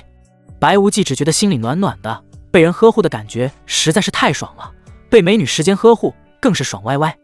对了，二师姐，你不是外出游历了吗？怎么突然回来了？白无忌问道。这次外出有所收获，我回来闭关消化一下。柳如丝道：“二师姐，那我们赶紧回去吧。”柳如丝点了点头，当即就召唤出飞剑，然后让白无忌站在他身后。小师弟，你可千万扶好了，别掉下去了。柳如丝叮嘱道。白无忌当即扶住了她纤细的腰肢，盈盈一握，丝滑柔软。她身上还有一股淡淡的体香，让白无忌为之迷醉。柳如丝从未与男子有过亲密接触，当白无忌扶住她的腰后，不由得浑身一紧。柳如丝耳根悄悄泛起一抹绯红，却强作镇定地催动飞剑。青芒一闪，两人已冲天起，风声在耳畔呼啸，衣袂猎猎作响。白无忌鼻尖萦绕着那缕若有似无的幽香，掌心下的腰肢纤细却柔韧，随着飞剑的起伏微微颤动，让他忍不住一阵心猿意马。神子峰，这里山清水秀，灵气氤氲，在青云门掌管的108峰当中也是前10的存在，而此地正是历代圣子修炼之地。洞府之中，一个黑衣青年盘膝坐在蒲团上，身上散发出的强大气息让人感觉无比的压抑。谢继阳心惊胆战地来到了男子面前，然后扑通跪倒在地。圣子，云霄峰的人实在是欺人太甚，他们杀了我弟弟，还把我打成这样，您可要替我做主啊！张德福眼神如刀，杀气冷冽刺骨，全都是饭桶，4个筑基竟然杀不了一个炼气的废物，死了也是活该。张德福颤颤巍巍地说道：“圣子，白无忌那个废物肯定是勾结外人了，否则就凭他一个炼气的废物，怎么可能反杀4个筑基高手？”张德福点了点头，他也不认为白无忌有能力杀死4个筑基修士。圣子，我弟弟是帮您办事才死的，您可不能不管啊！谢继阳哀求道。张德福陷入了沉思，他比任何人都想弄死白无忌，只不过白无忌不但有云梦瑶作为靠山，如今又有林若曦维护，在宗门之内他不方便动手。我不方便动手，不过马上就是新人大比了，你去找几个厉害的新人，若是遇到白无忌就干掉他。张德福道。圣子，白无忌毕竟是真传弟子，一般人怕是没那个胆子杀他。谢继阳愁眉不展，一想到柳如丝他就心底发凉，反正他现在是没那个胆子了。而且新人大比是1年1次，去年大比时还未筑基的人才能参加，他也不符合条件。人为财死，鸟为食亡，只要暗中发布一个悬赏，有的是人出手。张德福取出一个空间戒指丢给他，这里面有5000灵石，你去找几个厉害的新人。是，我这就去办。谢继阳离开洞府之后就开始找人，不过5000灵石可不是一个小数目，雁过拔毛，到了他手里自然得留一点。于是他拿出1000灵石，找到了外门第一的张成龙，让他安排几个人干掉白无忌。张成龙欣然答应，于是拿出200灵石，将这件事交给他弟弟张成虎负责。而张成虎整天吃喝玩乐，欠了一屁股债，拿到钱之后就先去还债了，又去吃喝玩乐一番，最终只剩下30块灵石。于是他拿着30块灵石，找了3个胆子大的家伙，让他们在新人大比干掉白无忌。反正白无忌就是一个众人皆知的废物，哪怕找的3个人在外门都排不上号，但是对付一个废物也足够了。另一边，白无忌乘坐柳如丝的飞剑回到了云霄峰，在落地的时候，由于重心不稳，白无忌整个人都趴在了柳如丝背上。好香，好软。白无忌满脸享受，而柳如丝则是愣住了。他一心忙于修炼，大部分时间都是一个人，如今被一个男人抱在怀里，脊背后那宽阔的胸膛让他浑身如同触电一般酥麻。这种异样的刺激感觉让他浑身发软，愣在那里不知所措。你们在干什么呢？云梦瑶的毒排除了许多，修为也稍微恢复了一些，察觉到有人就出来看看，结果就看到了白无忌和柳如丝抱在一起，心中顿时无名火起。云梦瑶也不知道自己为什么会这么生气，反正一看到白无忌抱着别的女人，她心里就很不是滋味。柳如丝猛然惊醒，急忙挣脱了白无忌的怀抱。师尊，事情不是你想的那样，是小师弟刚才没站好，趴在我身上了。柳如丝急忙解释，同时心里很疑惑，她和白无忌是师姐弟关系，并无血缘关系，就算是真的在一起了，那也是合情合理，师尊为何会这么生气呢？不过对于他来说，师尊就像是母亲一样，遭到质问，顿时就像一个做错事的孩子。而白无忌却是神情自若，因为他在心里已经把云梦瑶当成了自己的女人。而云梦瑶现在的样子分明是吃醋了，很显然她勤劳的耕耘起到了作用。哪怕她是高高在上的仙子，但是骨子里她依旧是一个小女人。在她日复一日的努力耕耘之下，尽管她嘴上不承认，但是身体却是在不知不觉中臣服了。而她吃醋就是身体影响下的本能反应。而此刻的云梦瑶也意识到自己失态了，急忙解释，我们修行者是逆天而行，必须刻苦修行，切记不可贪图享乐。师尊教训的是，弟子必定铭记于心。柳如丝恭敬回应。云梦瑶又看向了白无忌，一想到他都对自己的所作所为，就恨得牙痒痒。不过由于柳如丝在场，他不能表现出来，于是冷淡地问道：“你不是外出历练了吗？怎么这么快就回来了？”师尊大人，徒儿这不是想你了吗？所以就回来了。白无忌笑眯眯地说道。云梦瑶闻言，又是一阵咬牙切齿：“你这小混蛋，分明是想为师的身子了。”他虽然修为恢复了一点点，但恐怕还不是白无忌的对手。好在他二徒弟柳如丝回来了，有他在，这小混蛋肯定不敢再放肆了。如丝，这次回来就不要着急出去了，为师中了毒，这云霄峰暂时需要你守护。其实他在云霄峰是很安全的，外人根本不敢来造次。他让柳如丝留下来，主要是震慑白无忌，让他不敢乱来。什么？师尊你中毒了？严不严重啊？柳如丝急忙关心询问。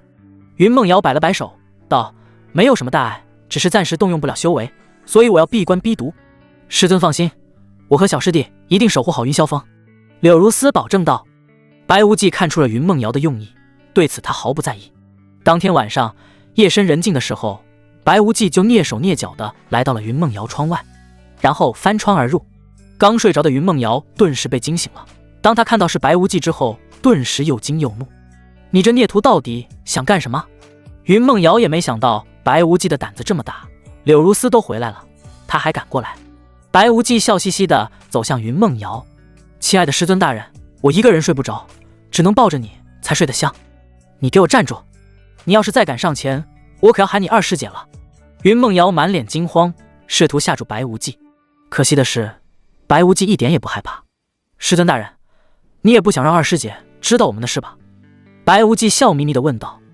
云梦瑶当即就愣住了，她堂堂云梦仙子，竟然被自己的徒弟一而再再而三的欺负，这要是传出去，她可就没脸见人了。白无忌看到时机成熟，于是直接把她按倒，对着她娇艳的小嘴就吻了下去。“逆徒，逆徒啊！”师尊威严再次荡然无存。云梦瑶气得浑身颤抖个不停。“白无忌，你给我等着，最迟1个月，我就可以恢复部分修为，到了那个时候，休想再骑在为师头上撒野。”翌日清晨，云梦瑶气喘吁吁地躺在床上，被折腾了一夜。此刻的她是浑身发软，香汗淋漓，而白无忌却是神清气爽。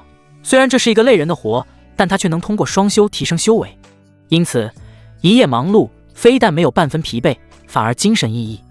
白无忌抚摸着他的小脸，笑着说：“师尊大人，我真是越来越喜欢你了，今天晚上我还过来。”云梦瑶闻言顿时吓得一个激灵，就当是我求你了，今天晚上让我好好休息一下好吗？虽说只有累坏的牛，没有耕坏的地，但是白无忌这头臭牛也太逆天了，每次都被他折腾的身体要散架。这还是因为他是修炼者，体质较好，要是普通女人，估计一次就被他折腾坏了。看着他可怜兮兮的模样，白无忌差一点就心软了。“师尊大人，徒儿也是为了你好，这样可以帮你快速排出毒素。”白无忌道。“不用了，为师可以慢慢逼毒。”云梦瑶实在是有些害怕了，她宁愿花费10倍100倍的时间，也不想被他折腾得半死了。“这可由不得你，今天晚上洗干净点等我。”白无忌在他小嘴上吻了一下，然后起床穿衣。云梦瑶气愤不已：“师尊，你起床了吗？”门外忽然响起了柳如丝的声音，把房间里的2人全都吓了一跳。云梦瑶就不用说了，要是被柳如丝知道他和白无忌有一腿，让他这个师尊的脸往哪放？而白无忌同样不想被人知道，毕竟云梦瑶是他师尊，传出去不好听啊，说不定还会被扣上一个欺师灭祖的罪名。“如丝，有事吗？”云梦瑶一边快速穿衣，一边尽量用平静的语气说道：“徒儿给你炼了一枚解毒丹，我进去拿给你吧。”云梦瑶吓得脸都白了，一时着急，连肚兜都忘记穿了。“你进来吧。”云梦瑶端坐在床上，努力保持镇定，生怕被看出什么端倪。而白无忌则是恭恭敬敬地站在一边。这时他忽然看到了地上的肚兜，急忙伸手一挥，收进空间戒指里面。云梦瑶本想要回来，但是这时柳如丝已经推门进来了，只能暂时作罢。柳如丝看到白无忌在这，不由得一愣：“小师弟，你怎么在师尊房间里？你们……”柳如丝察觉到师尊衣衫和头发都有些凌乱，就好像是刚刚恶战一场的样子。白无忌眼珠子一转，正色道：“我略懂解毒之术，所以来给师尊解毒，忙碌了一夜，正准备回去休息，你就来了。云梦瑶听到这话，表面上笑容满面，心中却是把白无忌骂了一个狗血淋头。你明明是禅为师的身子，解毒不过是顺带的，这么一副大义凛然的模样，真是无耻之尤。小师弟，真是辛苦你了。柳如丝没有多想，只是觉得白无忌至纯至孝，实乃性情中人。白无忌一本正经地说道：只要能帮助师尊，让师尊舒服，就算是累死我，我也无怨无悔。云梦瑶闻听此言，又羞又恼。白无忌，你给我等着，等我再恢复一些修为，我一定要让你后悔对我的所作所为。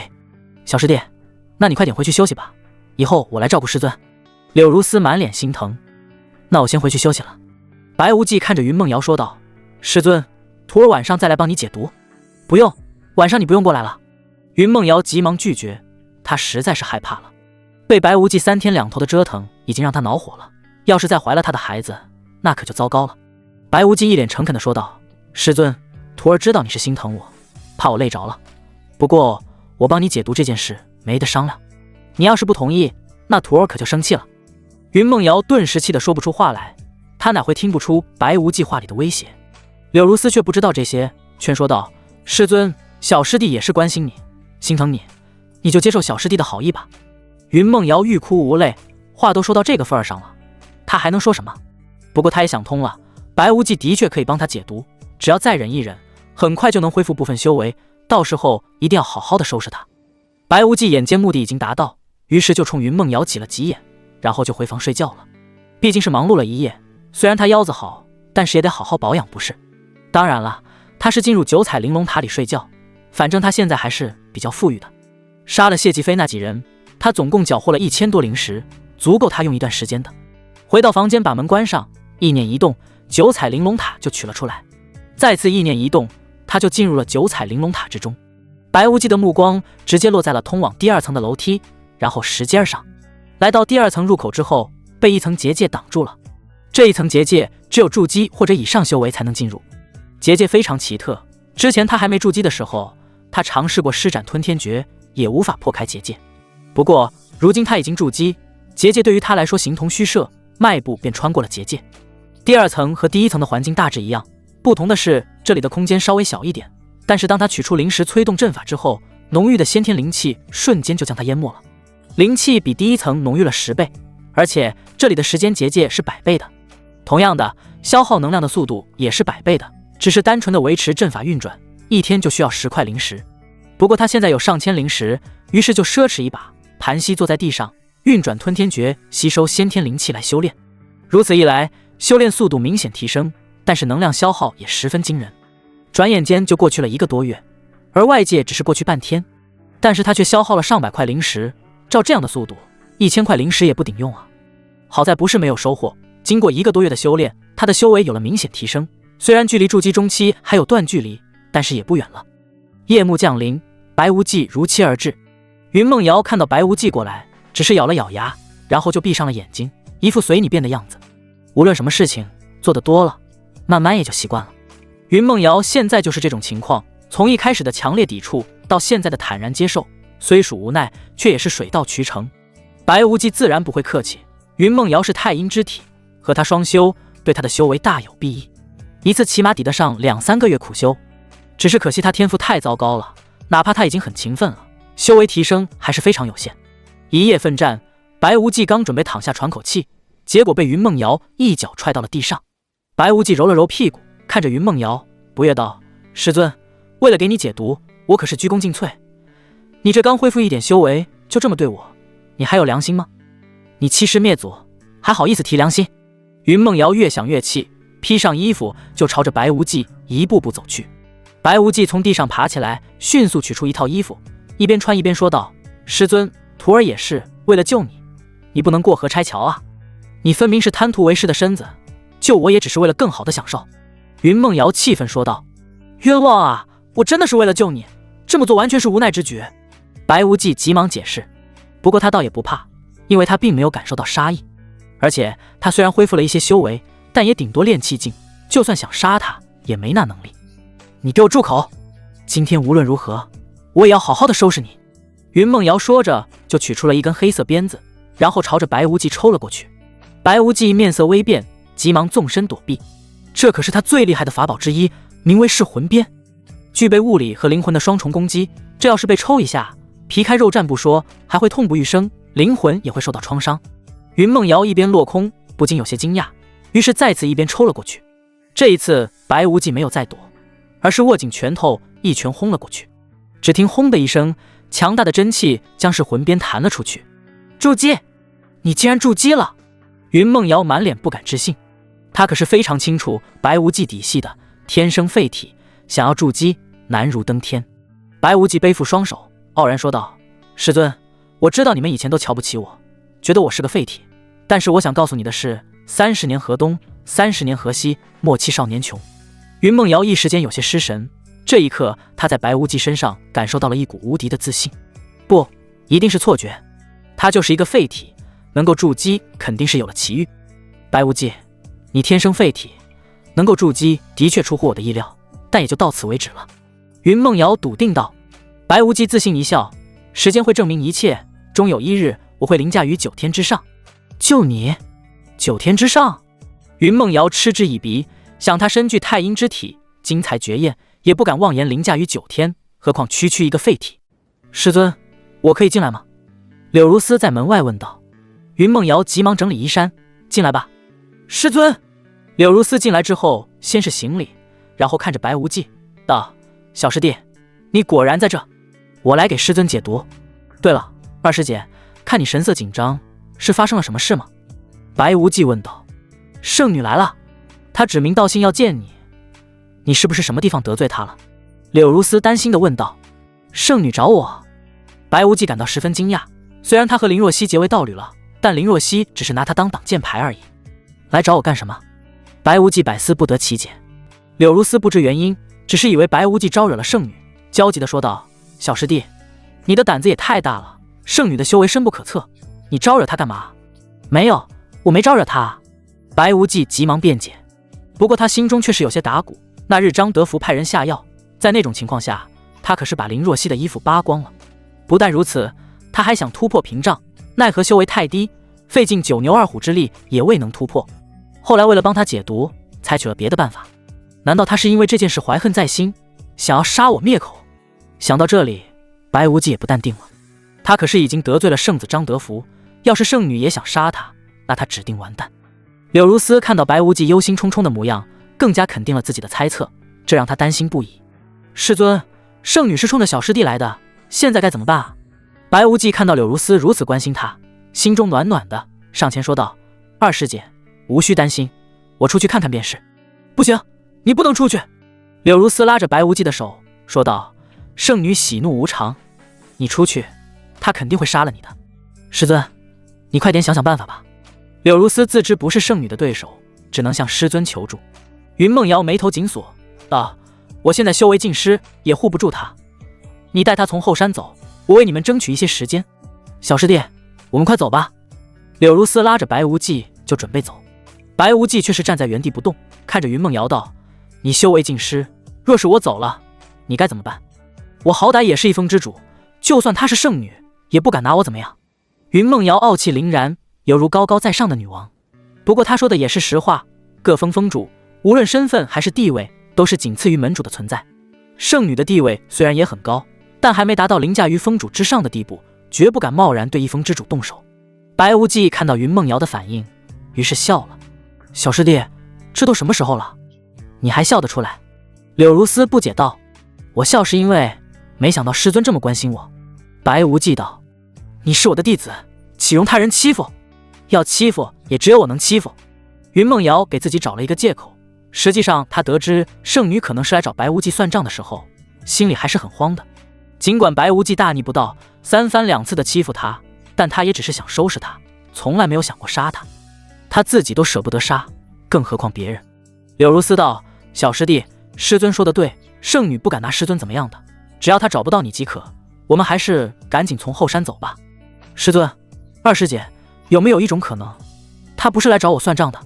白无忌笑着说道。柳如丝道：我对圣女还是有所了解的，她一心修炼，高傲如天鹅，你我对于她来说只不过是蝼蚁罢了，若不是你招惹到了她，她怎么会来找你？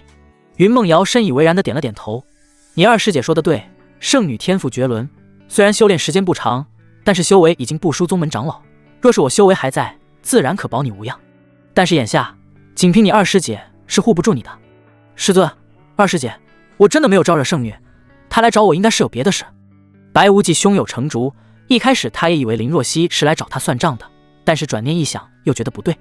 如果是因为那件事，林若曦早就动手了，根本不用等到现在。你确定？云梦瑶谨慎问道。白无忌笑了笑，没有再说话，转身出去。柳如丝担心他有危险，急忙跟上。云梦瑶亦是如此。白无忌来到外面，就看到了一袭紫色长裙的林若曦。她静静地站立在院外，一头青丝随风舞动，衣袂飘飘，宛若欲乘风归去的仙子。白无忌看到她之后，眼中闪过一丝痴迷。虽然不是第一次见了，但是每次见到她都会让他感到惊艳。她不但是美，气质更是非常出众，给人的感觉就像是一个不食人间烟火的仙子。这样的女人要真是我老婆，那该多好。白无忌情不自禁地想到。白无忌正准备上前询问，云梦瑶抢先开口，不知圣女前来有何赐教？我来找白无忌。林若曦看着白无忌道，跟我走，他是我徒弟，若是他哪里招惹了你，我可以代他向你赔个不是，还望圣女大人大量，不要跟他一般见识。他没有得罪我。林若曦轻声道，他要是没有得罪你，那你找他干嘛？云梦瑶显然不信。我找他有事。林若曦惜字如金，他只是我一个不成器的弟子，你堂堂圣女，找他能有什么事？云梦瑶觉得林若曦没说实话，目的是不想和他正面冲突，所以把白无忌叫出去，然后算账。而这是他绝不允许的，这个混蛋把他欺负得那么惨，他必须亲自收拾。林若曦黛眉微蹙，一时间不知道该如何解释。白无忌见此情景，于是说道，好，我跟你走。不行。云梦瑶和柳如丝异口同声，圣女，白无忌是我徒弟，没有我的允许，你休想带走他。云梦瑶态度坚决，没错，我们云霄峰可是好欺负的，就算你是圣女也不行。柳如丝眼神坚定，眼下师尊失去修为，他必须肩负起保卫云霄峰的责任，哪怕不敌，他也会死战到底。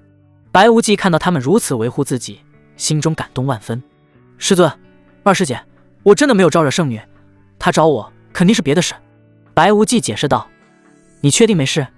云梦瑶谨慎问道。我确定，要是有危险我早就跑了，你就在这安心等弟子回来，到时候再好好帮你。白无忌道。云梦瑶闻言顿时气得横眉倒竖，同时悬着的一颗心也放下了。白无忌有九彩玲珑塔隐匿气息，因此众人都不知道白无忌的修为，以为他还未筑基。于是林若曦就伸手抓住了白无忌的肩膀，然后腾空而起，朝着山门外飞去。若曦，你找我到底什么事啊？离开宗门后，白无忌第一时间问道。我父母要见你。林若曦道。什么？白无忌顿时吓了一大跳，他可是听说林若曦出身修炼世家，家族势力庞大，要是让他爹知道自己和他女儿结成了道侣，搞不好会杀了他。对于大家族来说是很看重门第的，讲究门当户对，而他毫无背景，显然配不上林若曦。不去行不行啊？白无忌试探着问道。不行。林若曦气势凌人，根本不给白无忌拒绝的机会。你父母为什么要我？白无忌问道。他总觉得此行凶险，他父母肯定没安好心。我父母想让我联姻，我就告诉他们我已经有道侣了，所以就想见见你。林若曦解释道。什么？那我更不能去了。白无忌听到这话，更加肯定了之前的猜想。他父母都有了合适的女婿人选，结果被他破坏了，自己要是去了，肯定凶多吉少。而且还有他的联姻对象，说不定也会对付他，为了小命着想，自然不能去了。你当真不去？林若曦直勾勾地盯着他，眼神充满了威胁。不去就是不去，你还想谋杀亲夫不成？白无忌与其对视，毫无惧色。实际上他心里却是慌的一批。修仙界和世俗界不同，谋杀亲夫虽然也遭人唾弃，却不会有人多管闲事。要是林若曦不在乎名声，他可就小命不保了。好在林若曦不是一个嗜杀之人，闻言蹙起了眉头。若是我父母见不到你，肯定不会死心，就当是我求你了，跟我回去。林若曦抬头看着他，眼神中充满了柔情。一向高高在上，目空一切的圣女，竟然会撒娇。白无忌看到他这副模样，顿时就心软了。毕竟这是他名义上的老婆，如今有求于他，都撒娇了，实在是不忍心拒绝。不过他并没有因此冲昏头脑，道：如果我们是真正的夫妻，你提出这样的条件，我自然不会拒绝。可惜我们是有名无实的假夫妻，我没有义务陪你演戏。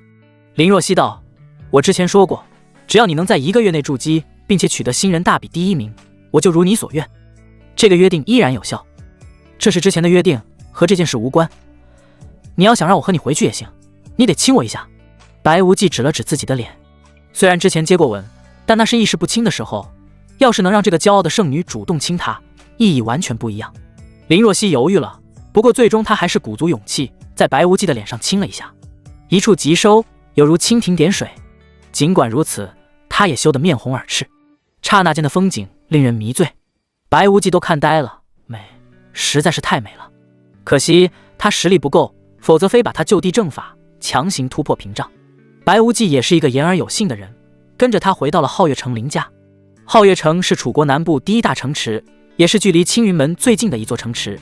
楚国疆域广阔，雄踞天武大陆东部，拥有人口数百亿，拥有大大小小的宗门几千个，像青云门这种规模的都不下100个。除了宗门之外，一些修炼世家也是不容小觑。而林若曦所在的林家就是一个修炼世家，虽然实力与青云门相比还有点差距，但是也不容小觑。特别是林若曦成为青云门圣女之后，林家的地位又有了明显提升，俨然成为了皓月城顶尖势力之一。大小姐回来了，快去告诉老爷夫人。守门的人看到林若曦之后，全都激动不已。对于他们来说，林若曦不仅是他们的主子，更是他们的偶像。林若曦从小便展现出惊人的修炼天赋，是皓月城名副其实的第1天才。不仅如此，林若曦还是国色天香的大美人，是无数人心目中的完美女神。白无忌和林若曦进入林府之后不久，迎面走来几人，为首的是一对看似很年轻的夫妻，男子身材挺拔，面若冠玉，十足的美男子，而女子则是花容月貌，容貌与林若曦有几分相似，正是林若曦的父母林战天和卢月华。夫妻2人看到林若曦回来，显得十分高兴，拉着她一边往里走一边嘘寒问暖。至于白无忌，直接被他们无视了。白无忌也不生气，他来这里完全是无奈之举，巴不得被人无视。来到正厅之后，林战天和卢月华在主位坐下，目光齐刷刷地落在了白无忌身上。白无忌顿时感觉到了一股难言的压力，仿佛有一块看不见的大石头压在他的身上，压得他喘不过气来。尽管如此，白无忌还是挺直了脊梁，眼神坦然迎上，没有半分退缩。林战天眼中闪过一丝讶异，随即缓缓收回了释放的气势，淡淡道：你心性倒是不错，面对压力能如此镇定，也算难得。话锋一转，他的语气多了几分锐利。可惜啊，是个天生废体。我听说你在青云门修炼3年，至今未能筑基，这等境界实在糟糕透顶。卢月华接过话头，语气虽温和，却带着不容置疑的决绝。白公子，我们并非刻意为难你，夫妻之间本该相互扶持，共同前行。可你与若曦之间天赋修为天差地别，你不仅无法在修炼路上助他一臂之力，反而可能成为他的拖累，所以你们必须分开。父亲，母亲！林若曦急忙开口，语气坚定，他修为差没关系，我喜欢他，他也真心待我，这就足够了。傻孩子，怎么会没关系？卢月华蹙起眉头，耐心劝道：你是100年难遇的修炼天才，追求的是长生大道，未来前途不可限量。可他连筑基都困难重重，寿元不过100年，他的一生对你而言不过是弹指一瞬，难道你要等他逝去后独自承受无尽岁月的孤寂吗？白无忌深吸一口气，上前一步，朗声道：夫人此言差矣，我虽天生废体，起步艰难，但勤能捕捉，只要给我时间，我定能突破桎梏，一飞冲天，绝不会成为若曦的拖累。卢月华闻言忍不住嗤笑一声，吹牛谁不会？天生废体的桎梏，岂是勤能捕捉4个字就能打破的？筑基都难如登天，还想一飞冲天，当真是痴心妄想。白无忌听到卢月华的嘲讽，非但没有动怒，反而目光一凝，直视着他道：夫人敢不敢打个赌？若是我能筑基呢？卢月华挑眉，像是听到了什么天大的笑话，随即冷声道：好啊，别说我不给你机会，只要你能在1个月内筑基，我就同意你们在一起。林战天在一旁点头附和，语气带着不容置喙的威严：没错，若是你能在1个月内筑基，我们不但同意你们在一起，还会亲自为你们举办一场风光的婚礼。可若是你做不到，就必须和若曦彻底分开，日后也不准再纠缠她分毫。不行！林若曦脸色一变，急忙上前挡在白无忌身前。父亲母亲，他天生废体，修炼速度本就远逊常人，1个月筑基简直是强人所难，这分明是在为难他。卢月华却不为所动，看向林若曦道：“他方才不是说勤能捕捉，一飞冲天吗？若是连1个月筑基这点事都做不到，那所谓的一飞冲天岂不是空谈？这正是检验他的机会。”白无忌伸手轻轻拉了拉林若曦的衣袖，示意他稍安勿躁。他抬眼看向林战天夫妇，眼神坚定：“这个赌约我应了，但到时候还请2位言而有信，莫要反悔。”林战天闻言，眼中闪过一丝傲然，缓缓起身，周身虽无刻意释放的气势，却自有一股久居上位的威严。我林战天在皓月城立足数十年，向来一言九鼎，说出去的话从未有过反悔的道理，等的就是你这句话。白无忌微微一笑，紧接着他就释放了气息。这气息虽然与林战天相比相差甚远，但也甚是雄厚。筑基！你竟然筑基了！在场几人全都吃了一惊，包括林若曦也不例外。白无忌天生废体是人尽皆知的事情，而这种废体想要筑基，无异于难如登天。虽说历史上也有废体筑基的例子，但那都是凤毛麟角，而且筑基的时候年龄都很大了，并且还要有奇遇。而白无忌也就20出头，竟然已经筑基，实在是匪夷所思。我前段时间有点奇遇，侥幸筑基。白无忌略显得意，毕竟像他这种废体，无论什么原因，只要能够筑基，都是一件了不起的事情。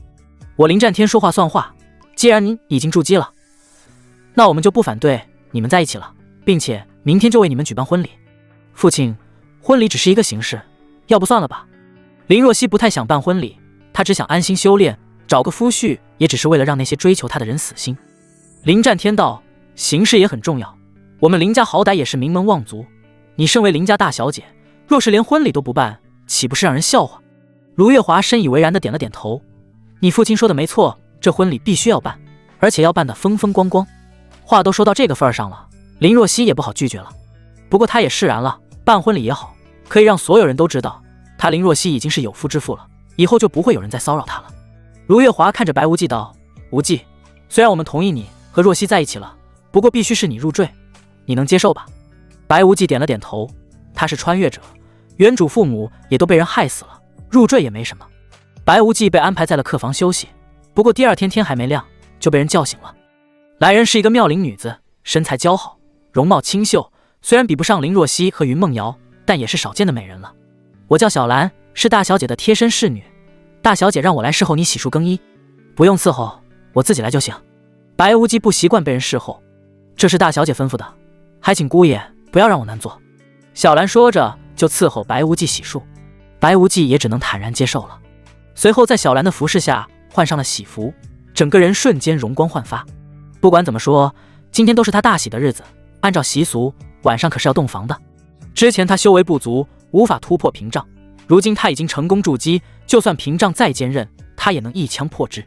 当然了，前提是林若曦得同意，否则他连晋升的机会都没有。不过按照林若曦的性格，晚上和他圆房的几率微乎其微。很快就到了拜堂时间，宾客云集，众人纷纷送上祝福。不过也有不少人羡慕嫉妒恨，说白无忌是癞蛤蟆吃到了天鹅肉。白无忌也不在乎这些，要是真能吃到天鹅肉，做癞蛤蟆又有何妨？应酬结束后，白无忌就醉醺醺地来到了新房。新娘子身穿喜服，顶着红盖头坐在床上，虽然看不到她的脸，但是那曼妙的身姿却是引人遐想。再加上她喝了不少酒，不由得口干舌燥，有一种强烈的冲动。好在她没有被欲望冲昏头脑，问道：娘子，今晚是我们大喜的日子，我能上床睡吗？不过她的询问并没有得到回应，她只是静静地坐在那里。你不说话，我就当你默认了。白无忌试探着上前，她还是一动不动。于是白无忌的胆子大了不少，坐在了她身边。看到她还是一动不动，胆子又大了一些，于是伸手去掀盖头。然而就在这时，一只纤纤玉手轻轻一挥，烛光顿时熄灭，房间顿时漆黑一片，伸手不见五指。虽然修炼者视力很强，但是在没有一点光线的情况下，也只能看到一个模糊的轮廓。就在白无忌思索他熄灯干嘛的时候，下一秒钟他就被强行推倒了。没错，他被按在了床上，新娘子坐在了他腰上，然后迅速解开了他的衣带。白无忌有点懵，这是什么情况？他不是高高在上，生人勿近的圣女吗？如今竟然如此奔放，强行推倒她，实在是令人难以置信。等他回过神来的时候，衣服都被扒光了。堂堂7尺男儿，岂能被女人骑在头上？白无忌当即就想翻身把他按在身下，狠狠地惩罚他。然而他却高估了自己的实力，他只是伸出一只纤纤玉手按住他，就让他无法起身。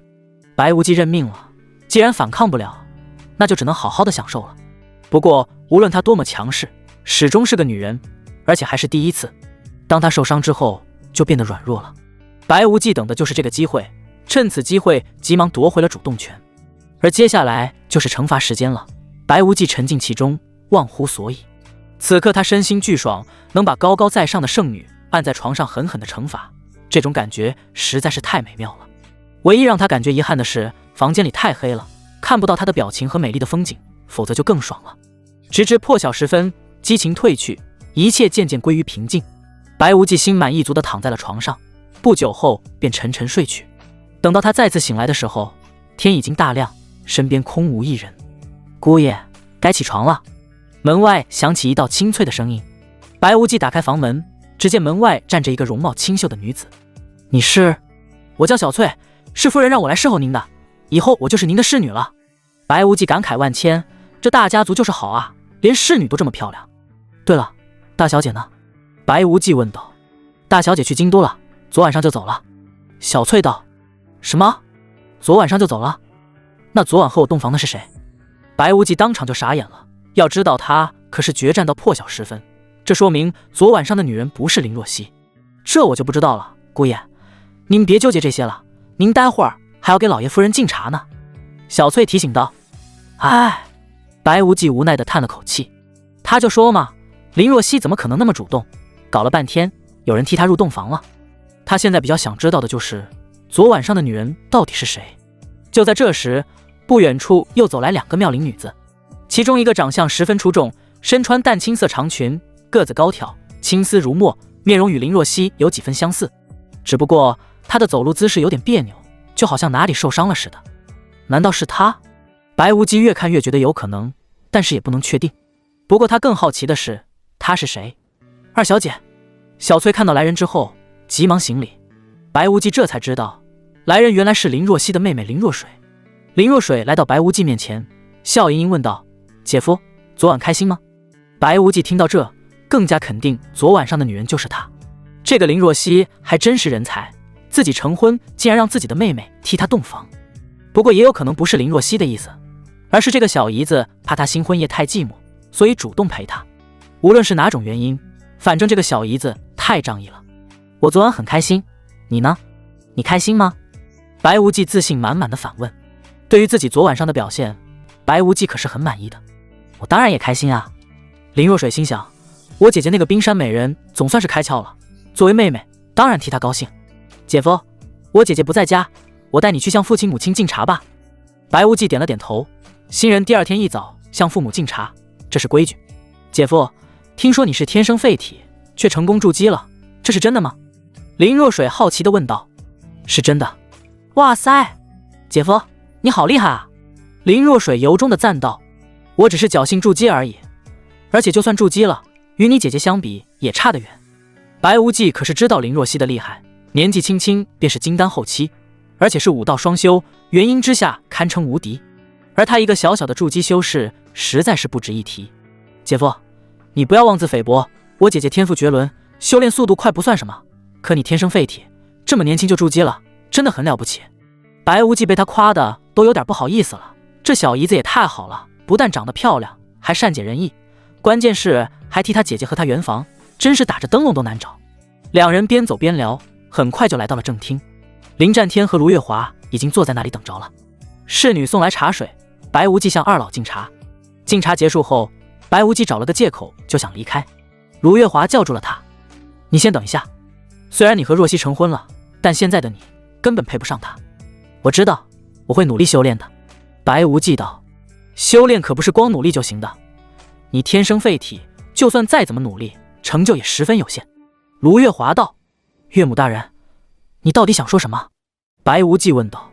敬茶仪式结束，白无忌略一思忖，看向林战天和卢月华，朗声道：岳父岳母，敬茶已毕，我想回青云门继续修炼了。卢月华闻言放下手中的茶杯，眼神平淡地扫了他一眼。你天生废体，经脉堵塞，一心扑在修炼上，恐怕也只是浪费时间。有没有想过换一种方式？白无忌愣了一下，有些不确定地猜测，岳母的意思是让我转修武道。他知道修仙界中武道修炼对经脉的要求或许稍低一些。武道？卢月华轻轻摇了摇头，语气带着几分笃定。你天生废体，经脉狭窄不堪，武道一途讲究气血流转，筋骨锤炼，对你而言同样是白费功夫。我是想让你从炼丹、炼气或者符箓当中选一样试试。林战天在一旁颔首附和，沉声道：你岳母说的没错，人贵有自知之明，更要学会扬长避短。炼丹、炼气、符箓，这三者看似与修为关联不大，但凡能精通其中一样，在修仙界中照样可以出人头地，受人敬重。白无忌听后心中深以为然，他很清楚炼丹师、炼气师和符箓师在修仙界是何等吃香的职业，地位尊崇不说，资源更是源源不断。只是这些行当同样需要天赋，而且所需的天赋往往比单纯修炼更为苛刻，有此天赋者更是凤毛麟角。卢月华见他神色微动，便继续说道：待会儿我就安排府中的一位炼气师、一位炼丹师和一位符箓师过来，你先跟着他们学上2天，看看在哪个方面更有悟性。白无忌本就对这些旁门秘术有些兴趣，如今有这样的机会，自然没有拒绝的道理，当即点头应下，多谢岳母安排。离开正厅，白无忌正准备回自己的院子，身后就传来了林若水清脆的声音：姐夫，等等我。他回头一看，只见林若水快步追了上来，脸上带着俏皮的笑意：姐夫，我看你还是别跟着那些老头子学了，我教你炼丹吧。白无忌有些惊讶：你会炼丹？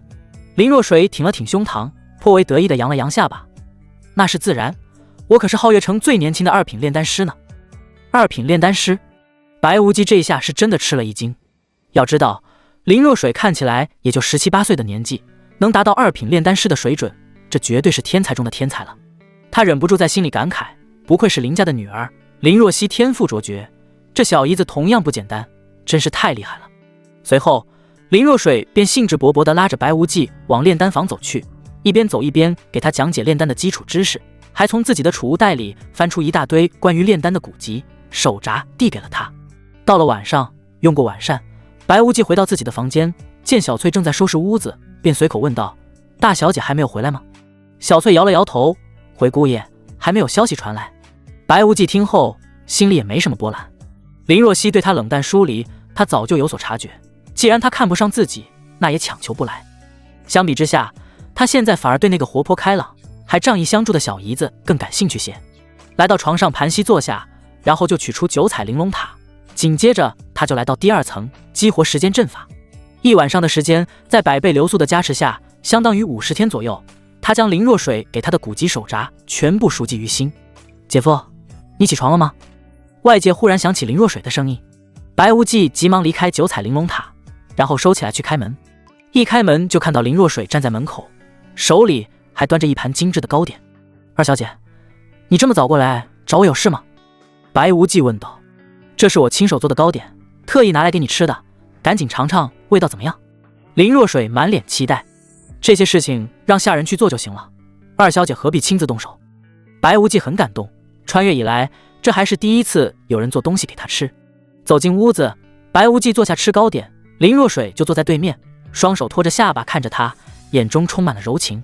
他心里暗自嘀咕，这林若水又漂亮又能干，还是2品炼丹师，如此优秀，怎么会对自己这般青睐？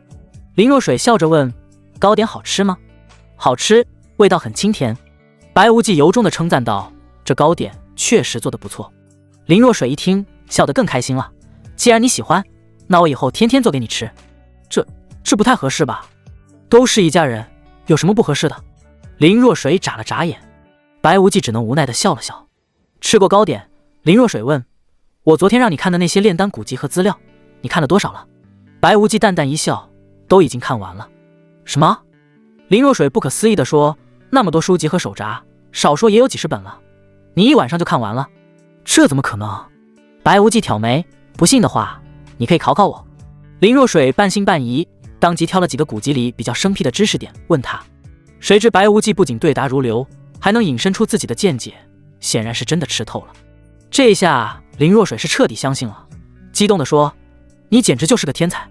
说着，他就忍不住往前一步，想要伸手抱住白无忌。可就在这时，他脚下不知被什么绊了一下，身体一歪，竟仰面向后倒了下去。小心！白无忌眼疾手快，急忙伸手去抓他的手腕。然而林若水倒下的力道颇大，白无忌只觉得一股拉力传来，自己也控制不住重心，竟被带着向前扑了过去。扑通一声，两人一起倒在了地上。就在这时，一道清冷的声音突兀地在门口响起：“你们在干什么呢？”两人慌忙起身。林若水脸颊红得像熟透的苹果，低着头不敢看人。白无忌也有些狼狈，抬头望去，只见门口站着一位风韵犹存的美妇人，正是他的丈母娘卢月华。白无忌急忙摆手：“岳母，事情不是你看到的样子，这一切都是误会。”卢月华柳眉倒竖，指着两人：“都亲到一起了，还说是误会？那怎么样才算误会？难不成到了床上才算数？”白无忌急忙解释：“二小姐脚下一滑，我下意识去拉她，谁知两人重心都没稳住，就成了你看到的样子，真不是故意的。”“真的？”卢月华半信半疑：“母亲，真的是个误会。”林若水信誓旦旦道。卢月华这才相信，说：“那这次就算了，你们还是得注意点，毕竟人言可畏。”“我知道了。”林若水低声道。卢月华摇了摇头，然后转身离开。“我们去丹房吧，今天我正式教你炼丹。”林若水说着就牵起了白无忌的手往丹房跑去。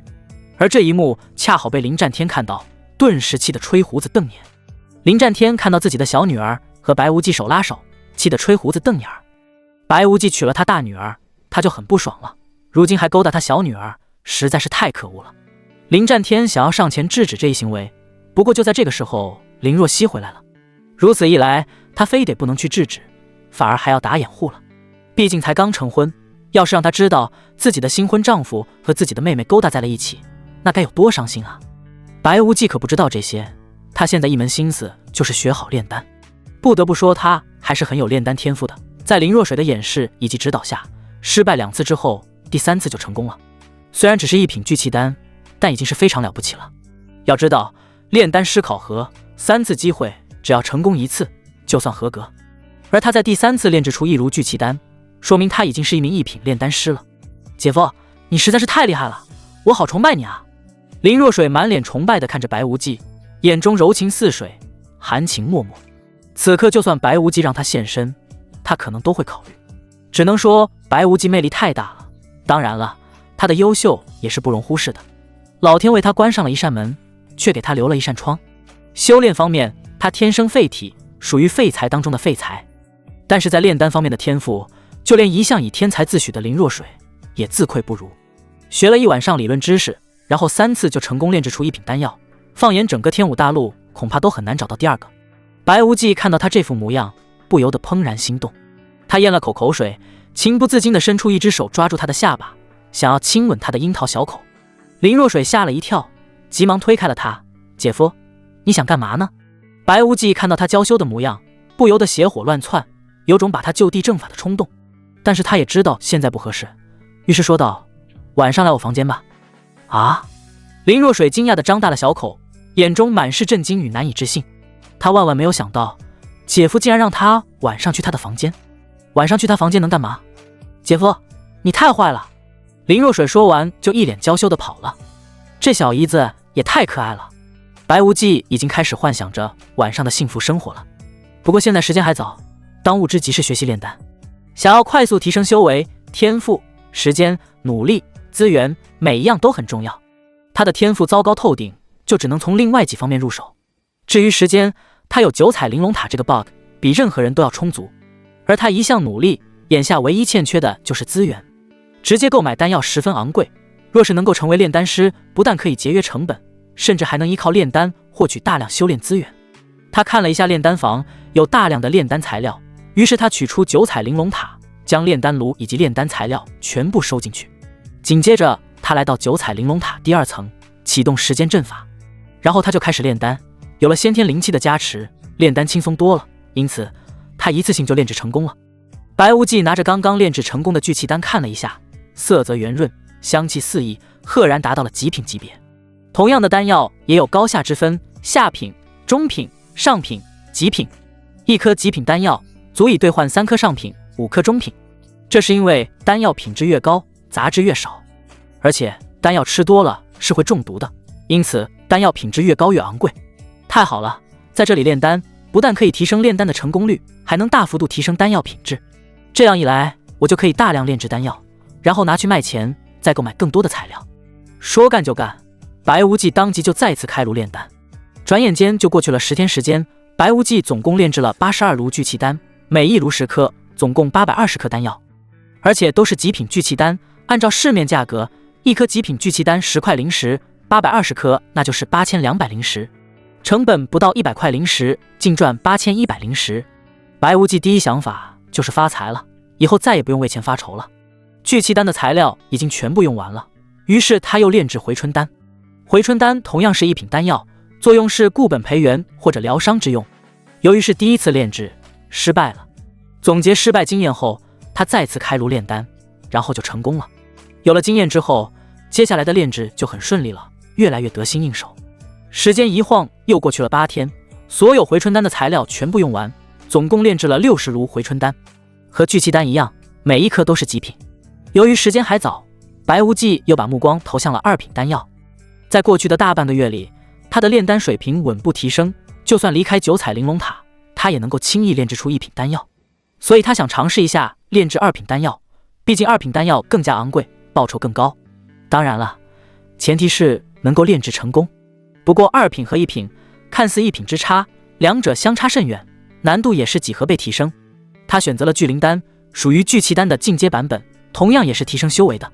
这次他没有着急开炉，而是把丹方熟记于心，做好所有准备工作，这才开始。不出意外的话，他第一次失败了。不过他并不气馁，稍作休息就再次开炉。半个小时后，1炉聚灵丹有惊无险的出炉了。白无忌拿起1颗查看，赫然达到了上品，这让他很兴奋，因为1颗上品聚灵丹可以卖30几块零食，刨去成本，1炉就能净赚300块零食，比炼制聚气丹划算多了。休息了一会儿之后，他就再次开炉炼丹。有了上一次的经验，这一次就顺利多了。炼制成功后，不出所料，聚灵丹达到了极品，而极品聚灵丹1颗就价值上百零食，成本也就1%，几乎可以忽略不计了。接下来的1个月里，白无忌全身心投入了炼丹之中，从聚灵丹到金元丹，再到筑基丹，越来越得心应手。就算离开9彩玲珑塔，他也能轻易炼制出2品丹药。白无忌起身伸了一个懒腰，然后统计这些天的成功。他一共炼制了820颗聚气丹、600颗回春丹、170颗聚灵丹、190颗金元丹以及120颗筑基丹。这些丹药基本上都达到了极品，其中最珍贵的是筑基丹。虽然筑基丹和金元丹、聚灵丹都是2品丹药，但是筑基丹的价格要高1倍，1颗就能卖200块零食。当然了，主要是达到了极品，普通的也就几十块零食1颗。他将丹药收起来，然后离开了9彩玲珑塔。此刻天色已黑，白无忌就直接回房了。洗完澡，他就躺在床上等着小姨子过来。白无忌躺在床上等着小姨子过来，结果一直等到天亮也没等来。起床洗漱，然后他就独自一人出门了。不久之后，他来到了万宝商会。万宝商会是楚国最大的商会，分会遍布全国各大城池，经营范围也很广，从衣食住行到法宝丹药，应有尽有。商会生意很好，进进出出的人络绎不绝。商会里面的人很多，各种商品琳琅满目。白无忌直奔丹药区域，来到一个柜台前。柜台后的一名掌柜看到有客人，立刻笑脸相迎。不知贵客想买什么丹药？我不是买丹药的，而是卖丹药，你们收不收？白无忌道。收，当然收。不知道你想卖什么丹药？品质如何？数量几何？掌柜问道。聚气丹820颗，回春丹600颗，聚灵丹170颗，金元丹190颗，筑基丹120颗。白无忌将各种丹药数目报出来，他1颗也没打算留，有了钱就可以购买大量药材继续炼制。反正他有9彩玲珑塔，100倍时间，1天就能炼制上千颗。这么多，掌柜有些吃惊。白无忌也不废话，直接伸手一挥，一大堆小瓶子就出现在了柜台上。掌柜打开一瓶，倒出1颗，顿时满脸惊讶，这是极品聚气丹，回收价1颗9块零食。白无忌点了点头，市价10块零食1颗，回收能给这个价格已经很不错了。紧接着掌柜又打开了一瓶，当他看到丹药之后，眼中的惊讶更甚了。极品聚灵丹、极品回春丹、极品金元丹、极品筑基丹。掌柜接连打开了10几个瓶子，每一种丹药都是极品。掌柜被彻底惊呆了，他一辈子也没见过这么多极品丹药。炼丹一般达到上品就很了不起了，就算是那些经验丰富的炼丹师，也不敢保证每一炉都是上品。至于极品丹药，那是偶尔才能炼制出来一炉。聚气丹和回春丹还好说，属于一品丹药，基数大，市面上也能经常看到。但是聚灵丹、金元丹以及筑基丹这3种都是2品丹药，市面上基本上都是中品，少数上品，至于极品那是寥寥无几。特别是极品筑基丹，市面上基本看不到，因为那些大家族为了确保自家子弟能够顺利筑基，都是花高价求购。最夸张的时候，一颗极品筑基丹能够卖到500灵石。贵客，您的丹药太珍贵了，我做不了主，请您随我去贵宾室，我去请我们管事来跟您交易。掌柜得到白无忌的允许之后，就带他来到了贵宾室，然后火急火燎的去请人了。其实白无忌这些丹药价值也就几万灵石，对于万宝商会来说算不上太大的生意。只不过这些全部都是极品丹药，这意味着白无忌背后有一个非常厉害的炼丹师，就算是3品炼丹师也不可能炼制出这么多极品丹药，所以他怀疑白无忌背后有一个4品炼丹师。而4品炼丹师的价值是难以估量的，放眼整个皓月城，也就只有一位4品炼丹师，那就是他们皓月城分会的副会长。这种级别的存在，无论走到哪都是座上宾，哪怕去了青云门那样的修炼宗门，那也是供奉级别的存在。不多时，掌柜就回来了，身边还跟着一个年轻女子。女子一身素色纱裙，裙摆绣着几缕不易察觉的银线云纹，走动时若隐若现，衬得身姿挺拔又轻盈。她未施粉黛，只唇间带着一点自然的淡红，长发松松挽成一个髻，插着枝没有任何坠饰的玉簪，碎发贴在颈侧，透着几分清爽。眉眼间没有寻常女子的柔媚，反而带着股清冷的锐气，眼神扫过室内时平静却有分量，让人不自觉收敛了气息。秦小姐，所有极品丹药都在这儿了。掌柜的声音压得比刚才低了半分，说话时微微弓着身，视线始终落在女子身侧，不敢与她对视。秦玄没立刻看丹药，只看向白无忌，声音清冽如泉水，阁下就是出售丹药的贵客。他语气平淡，却自带一种不容置疑的气场。白无忌轻轻点头。秦玄目光落在白无忌脸上，语气稍缓，不知公子如何称呼？我姓白。白无忌声音平稳，没多透露半分。原来是白公子。秦玄颔首，话锋微转，恕我冒昧，这些极品丹药不知出自何人之手？白无忌抬眸，眼神淡了几分。秦小姐，丹药的来路与交易无关，我只负责出售，至于炼药师身份，不便透露。这话一出，秦玄立刻反应过来自己失了分寸，能拿出这么多极品丹药的人，怎会轻易透露背后人脉？他当即微微欠身，语气诚恳，是我唐突了，还望白公子海涵。白无忌摆了摆手，将话题拉回正轨。无妨，我们还是谈正事吧。这些丹药，秦小姐看看该值多少灵石？秦玄不再多问，上前仔细查验过柜台上的丹药，随即给出报价，为表歉意，所有丹药均按市价收购。聚气丹820颗，10灵10颗，合计8200灵石；回春丹600颗，10灵10颗，合计6000灵石；聚灵丹170颗，100灵10颗，合计17000灵石；金元丹190颗，100灵10颗，合计19000灵石；筑基丹120颗，300灵10颗，合计36000灵石。所有丹药总价共86200灵石。不知白公子对这个价格是否满意？白无忌点了点头，这个价格出乎他的意料，有了这些灵石，他就可以购买更多药材了。不久之后，秦玄让人送来一张鎏金黑卡，然后亲自递给白无忌。这是我们万宝商会的至尊黑卡，凭借此卡，在我们万宝商会任意一家商会消费，都可以享受9折优惠。掌柜看到这一幕，顿时暗暗吃惊。要知道他们万宝商会总共发行不到20张至尊黑卡，每一位持有者都是了不起的大人物，而眼前这人如此年轻，看上去修为也不高，秦小姐竟然给了他至尊黑卡，实在是令人费解。白无忌并不理解至尊黑卡的含金量，他接过之后打量了一下，上面有一串数字86200，很显然是灵石数量，这张卡有点类似于前世的银行卡。紧接着白无忌就购买了大量的药材，其中买的最多的就是聚气丹、回春丹、金元丹那些炼制需要的药材，毕竟他把林家丹房的药材都用完了，自然要还回去的。此外，他还购买了许多3品丹药所需的药材，以及几份4品丹药所需药材。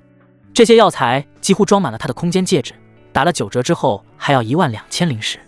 主要是3品灵药和4品灵药比较昂贵。当然了，若是能够成功炼制出3品、4品丹药，一如就能回本。这就是炼丹师傅的流油的原因，一本万利。回来之后，白无忌立刻去丹房把用掉的药材还回去，然后就准备回房接着炼丹。姑爷，我可算找到你了。小翠气喘吁吁地跑了过来。找我什么事？白无忌问道。陈家在皓月酒楼设宴，老爷夫人让你一块过去。小翠解释道。陈家？白无忌有些不解。小翠急忙解释，陈家是皓月城4大修炼家族之一，而且大小姐原本要联姻的对象就是陈家大公子陈冲。白无忌听了小翠的解释，立刻意识到这很可能是一场鸿门宴。林若曦倾国倾城，还是修炼天才，结果被他截胡了，陈冲肯定对他怀恨在心。不过他跟老丈人一起去，倒也不至于有生命危险，见机行事吧。白无忌来到门口的时候，林战天、卢月华以及林若水都在等着他了。姐夫，就等你了，我们快上车吧。林若水上前就挽住了白无忌的胳膊，一切都是那么的自然。林战天和卢月华看到这一幕，脸色十分难看。白无忌没有看到林若曦，于是问道：你姐姐呢？我姐姐闭关修炼了。林若水道。白无忌一点也不意外，林若曦只是把他当挡箭牌而已，对他是一丁点想法都没有。不过也无所谓了，天涯何处无芳草，何必单恋一枝花。反正有小姨子做补偿，这个婚结的不亏。1刻钟后，马车停在了一栋豪华酒楼外面。皓月酒楼，这是皓月城第一酒楼，这里的饭菜美酒全都是首屈一指，服务也是相当到位，只不过消费也是高的吓人。在这里吃一顿饭，最便宜的都要几十灵石，最贵的帝王宴更是需要8888灵石。普通人1年的生活费也就不到1块灵石，根本消费不起。就算是一般的修炼者，也没勇气进去吃饭。因此，来这里吃饭的都是非富即贵的大人物。几人刚下马车，几个人就迎了上来。一对看上去30多岁的夫妻，一个青年男子。很显然，这对夫妻就是陈家家主陈皮和夫人于秀丽，而青年男子就是原本要和林若曦联姻的陈冲。陈皮夫妇上前，脸上堆着客套的笑。陈皮先冲林战天拱手：战天兄，嫂夫人，一路辛苦。陈冲站在父母身侧，目光直愣愣地往林家人身后瞅，见只有林若水挽着个陌生青年，没看到林若曦的影子。他脸上的期待顿时淡了大半，直接开口问道：林伯父、卢伯母，若曦妹妹怎么没来？今日设宴，我还特意备了她喜欢的冰玉露呢。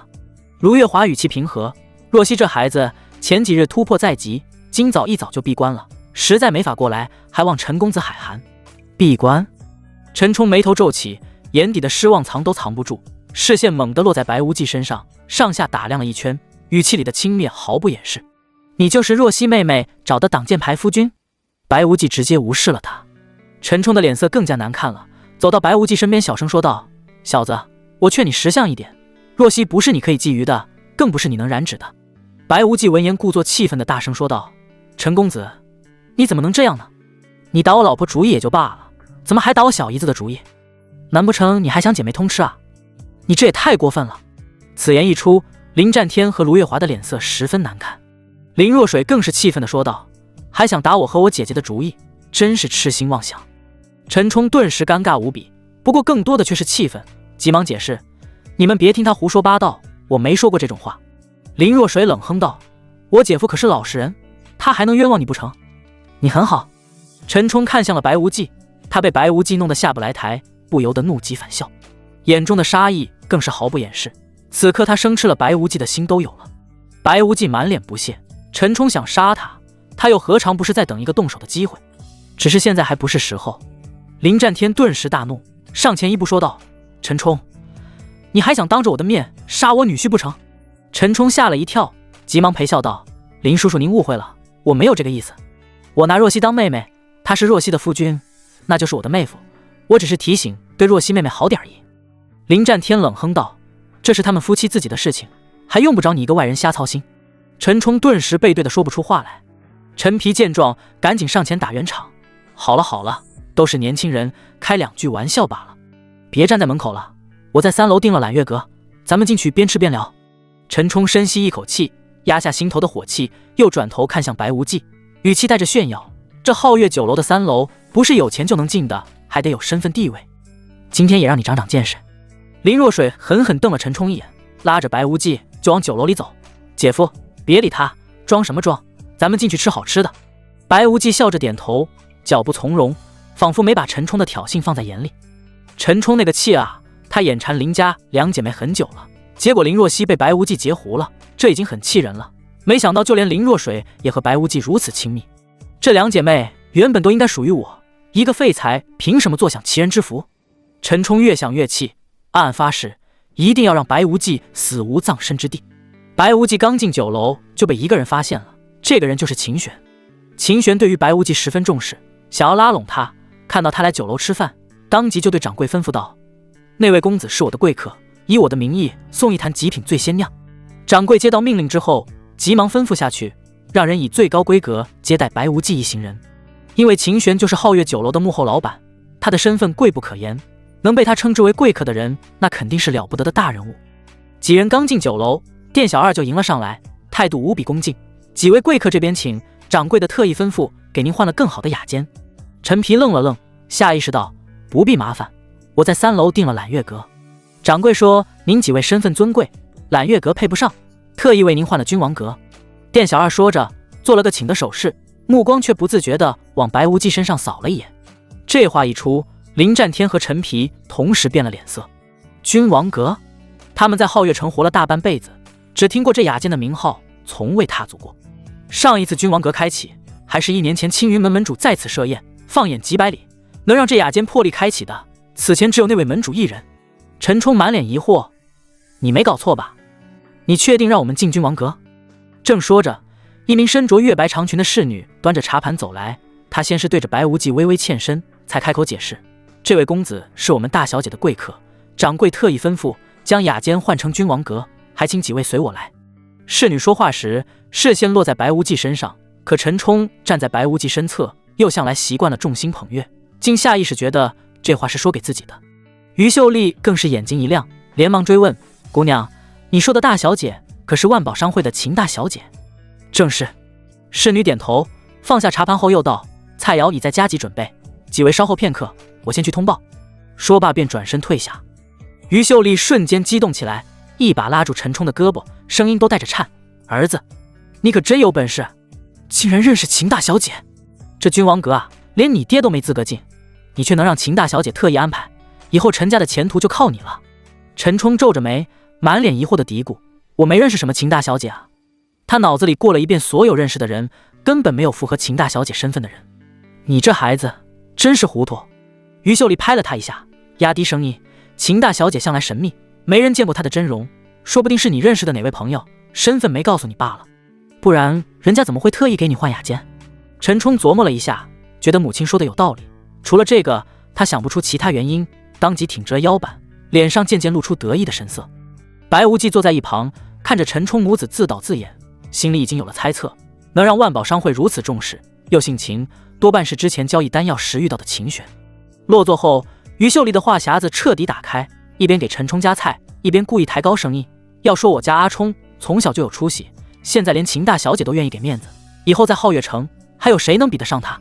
不像有些人空占着好姻缘，却没半点本事，真是可惜了。这话明着夸陈冲，暗着却在讽刺白无忌配不上林若曦，顺带挖苦林战天夫妇选了个废物女婿。林战天的脸沉得能滴出水，卢月华握着茶杯的手紧的指节发白，却碍于陈家的面子没法发作。林若水忍不下去了，放下筷子反驳：有什么了不起的？我姐姐还是青云门圣女呢。若曦的优秀我自然知道。陈冲瞥了白无忌一眼，语气带着不屑：可有些人连筑基都做不到，跟若曦站在一起简直是云泥之别。你少在这里指桑骂槐。林若水气得脸通红：我姐夫的厉害，你根本不懂。陈冲嗤笑：别跟我说这些没影的话，他万古第一废材的名声，青云门谁不知道？你……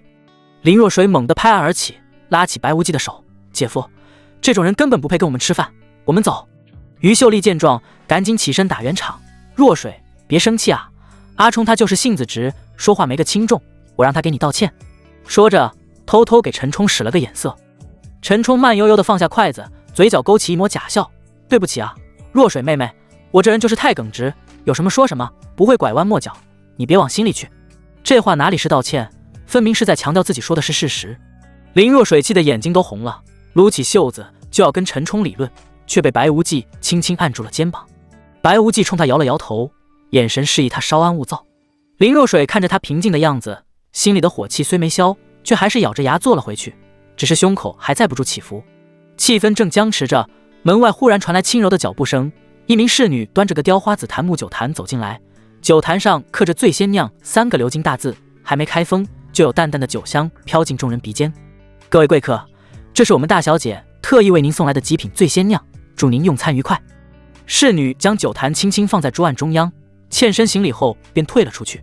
极品醉仙酿，于秀丽猛地拔高声音，语气满是震惊，这酒可是皓月城顶级的佳酿，分普通、精品、极品3个档次，普通的都要上千灵石，极品的更是有价无市，就算你揣着钱都未必能买到。陈冲也跟着点头，脸上带着几分炫耀的得意。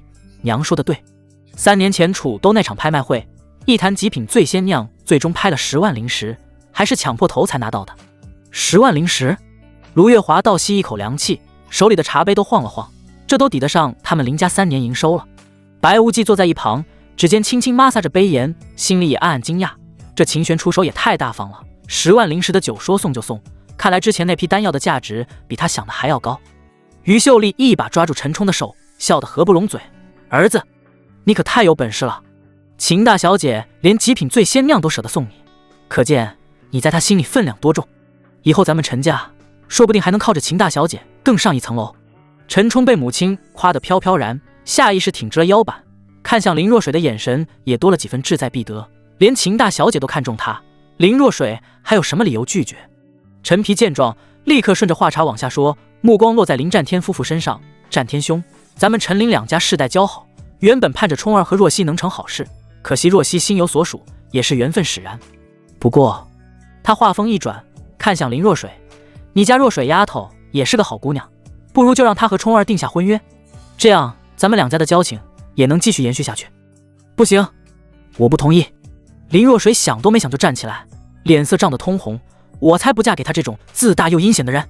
于秀丽的脸色瞬间沉下来，语气带着几分居高临下，若水丫头，话可不能这么说，我家冲儿是陈家未来的家主，如今又得秦大小姐器重，未来前途不可限量，你嫁给他难道还委屈你了？陈冲也赶紧摆出一副温柔的样子，若水妹妹，你放心，只要你嫁给我，我保证一辈子对你好。林若水虽然修炼天赋不如林若曦，但2品炼丹师的身份已是难得，娶了她既能拉拢林家，又能得到一个好用的炼丹师，关键是还漂亮，稳赚不亏。你们别做梦了。林若水咬着牙，忽然上前一步，一把挽住白无忌的胳膊，声音清亮，我都说了，我不嫁他，要嫁我也只嫁我姐夫。这话一出，满座皆惊，林战天夫妇的脸色瞬间变得铁青，陈皮和于秀丽也愣住了，陈冲更是气得脸都扭曲了。而刚端起茶杯喝了一口的白无忌，听到这话，直接一口茶水喷了出来，好巧不巧，正喷了林若水一脸。姐夫，你干嘛呢？林若水撅着小嘴，委屈巴巴的样子，可爱极了。对不起，我不是故意的。白无忌急忙用手帮他擦脸，自己额头也冒出了冷汗。这老婆不咋地，这小姨子真是好的没话说，处处为他着想不说，还一心想要嫁给他。他都怀疑是不是自家祖坟冒青烟了。而这一幕在其他人看来，无疑是当众调情。林战天怒目圆睁，后槽牙都快咬碎了。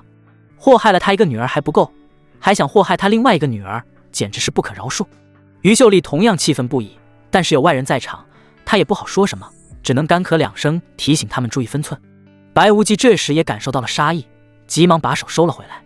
不过几人当中最气的还要数陈冲，他可是陈家继承人，皓月城4大公子之首，想嫁给他的女人不计其数。而林家的这对姐妹花全都不识抬举，都不愿意嫁给他，反而对一个废物情有独钟，这简直是在打他的脸。若水妹妹，他可是你的姐夫啊，你怎么能嫁给他呢？陈冲不死心地问道。林若水把头往白无忌肩膀上一靠，幸福洋溢地说道，这有什么关系呢？2姐妹共侍一夫很稀奇吗？陈冲顿时背对得无言以对，在这个世界，别说2姐妹共侍一夫，就算是3姐妹4姐妹共侍一夫的都不在少数。你这丫头胡说什么呢？林战天狠狠瞪了他一眼。林若水不以为意，本来就是嘛，我喜欢姐夫，我要是嫁给了他，那我和姐姐也不用分开了，这多好啊！林战天气得直翻白眼儿。如果白无忌是个大家族传人或者杰出人杰，把2个女儿都嫁给他也无妨。可关键这2样，白无忌是一样也不占。白无忌既没有显赫的家世，修炼天赋也是糟糕的一塌糊涂。把一个女儿嫁给他，已经让他很不爽了，还想祸害他另一个女儿，真是痴心妄想。白无忌如坐针毡，冷汗直冒。这要是再说下去，老丈人非杀了他不可。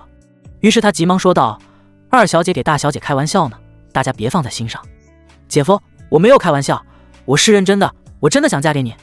林若水一脸的天真烂漫，任谁都能看出来，她这是情根深重了。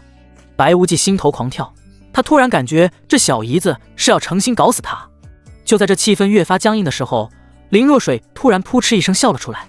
好了，不开玩笑了，赶紧吃饭吧。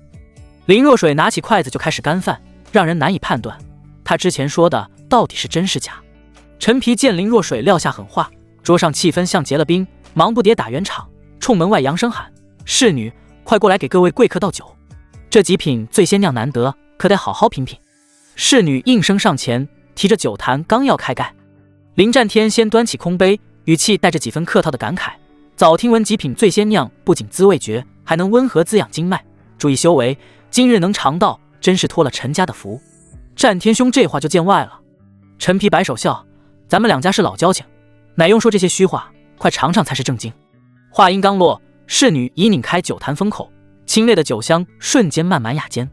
她端着酒壶转向白无忌，正要斟酒，陈冲却突然伸手拦住，嘴角挂着轻蔑的笑：“他就不用了吧？”这话让满座动作一僵。陈冲扫了白无忌一眼，语气越发刻薄：“极品醉仙酿是有价无市的宝贝，可不是谁都有资格喝。他一个废材，喝了也是浪费灵韵，倒不如留给咱们这些有用的人。”陈冲，你太过分了！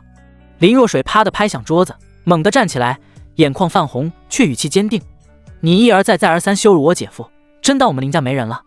林战天的脸彻底沉了下去，指节攥得发白。卢月华也放下茶杯，眼神里满是愠怒。陈冲这话不仅是骂白无忌，更是在踩林家的脸面。于秀丽见状，赶紧拉了拉陈冲的胳膊，假装愠怒的呵斥：“儿子，你怎么瞎说大实话？快给若水妹妹和白公子道歉！”这话听着是劝，实则是在帮陈冲撑场面。陈冲慢悠悠地晃了晃酒杯，敷衍道：“行吧，刚才的话就当我没说。”连眼神都没往白无忌身上扫。“你这叫道歉吗？”林若水气得发抖，拽住白无忌的手腕：“姐夫，咱们走，这破饭不吃了。”白无忌原本还想忍忍，可陈冲得寸进尺，再做下去只会更憋屈。他站起身，没再多说一个字，跟着林若水往外走。“若水妹妹！”陈冲见状急了，忙喊出声：“这可是极品醉仙酿，你真不喝了？”林若水脚步没停，回头冷冷瞥了他一眼：“谁稀罕你的破酒？还有，别叫我若水妹妹，我跟你不熟。”说完，拉着白无忌头也不回地出了雅间。“我们还有事，先回去了。”林战天脸色铁青的起身，卢月华紧随其后，连招呼都没跟陈家多打。雅间里瞬间安静下来。于秀丽看着门口，忍不住冷哼：“不喝拉倒，咱们自己喝，省得给某些人浪费。”陈皮也摔了筷子，语气不善：“给脸不要脸的东西！极品醉仙酿多少人抢着要，好心请他们喝还不领情，什么玩意儿！”抱怨完，一家3口拿起筷子大口吃肉，端着酒杯猛灌。桌上的菜都是用灵菜烹制的，配上极品醉仙酿，3人吃得满脸得意，早把刚才的不快抛到了脑后。另一边，白无忌和林若水刚走出君王阁，就撞见了迎面来的秦玄。他手里提着一个小巧的酒壶，显然是来敬酒的。见2人要走，不由诧异：“白公子怎么这么快就出来了？是酒菜不合胃口吗？”白无忌想起陈冲的羞辱，又想到这酒本是秦玄送的，却让自己受了气，语气难免带着几分冲：“好酒好菜，多谢秦小姐好意，只是我这种废材配不上罢了。”说完，拉着林若水快步离开。秦玄愣在原地，看着2人的背影，脸色瞬间沉了下来。他转头厉声喊：“刘掌柜，给我滚过来！”刘掌柜跑得满头大汗，恭敬的躬身：“大小姐，出什么事了？白公子刚才气呼呼的走了，你们是怎么伺候的？”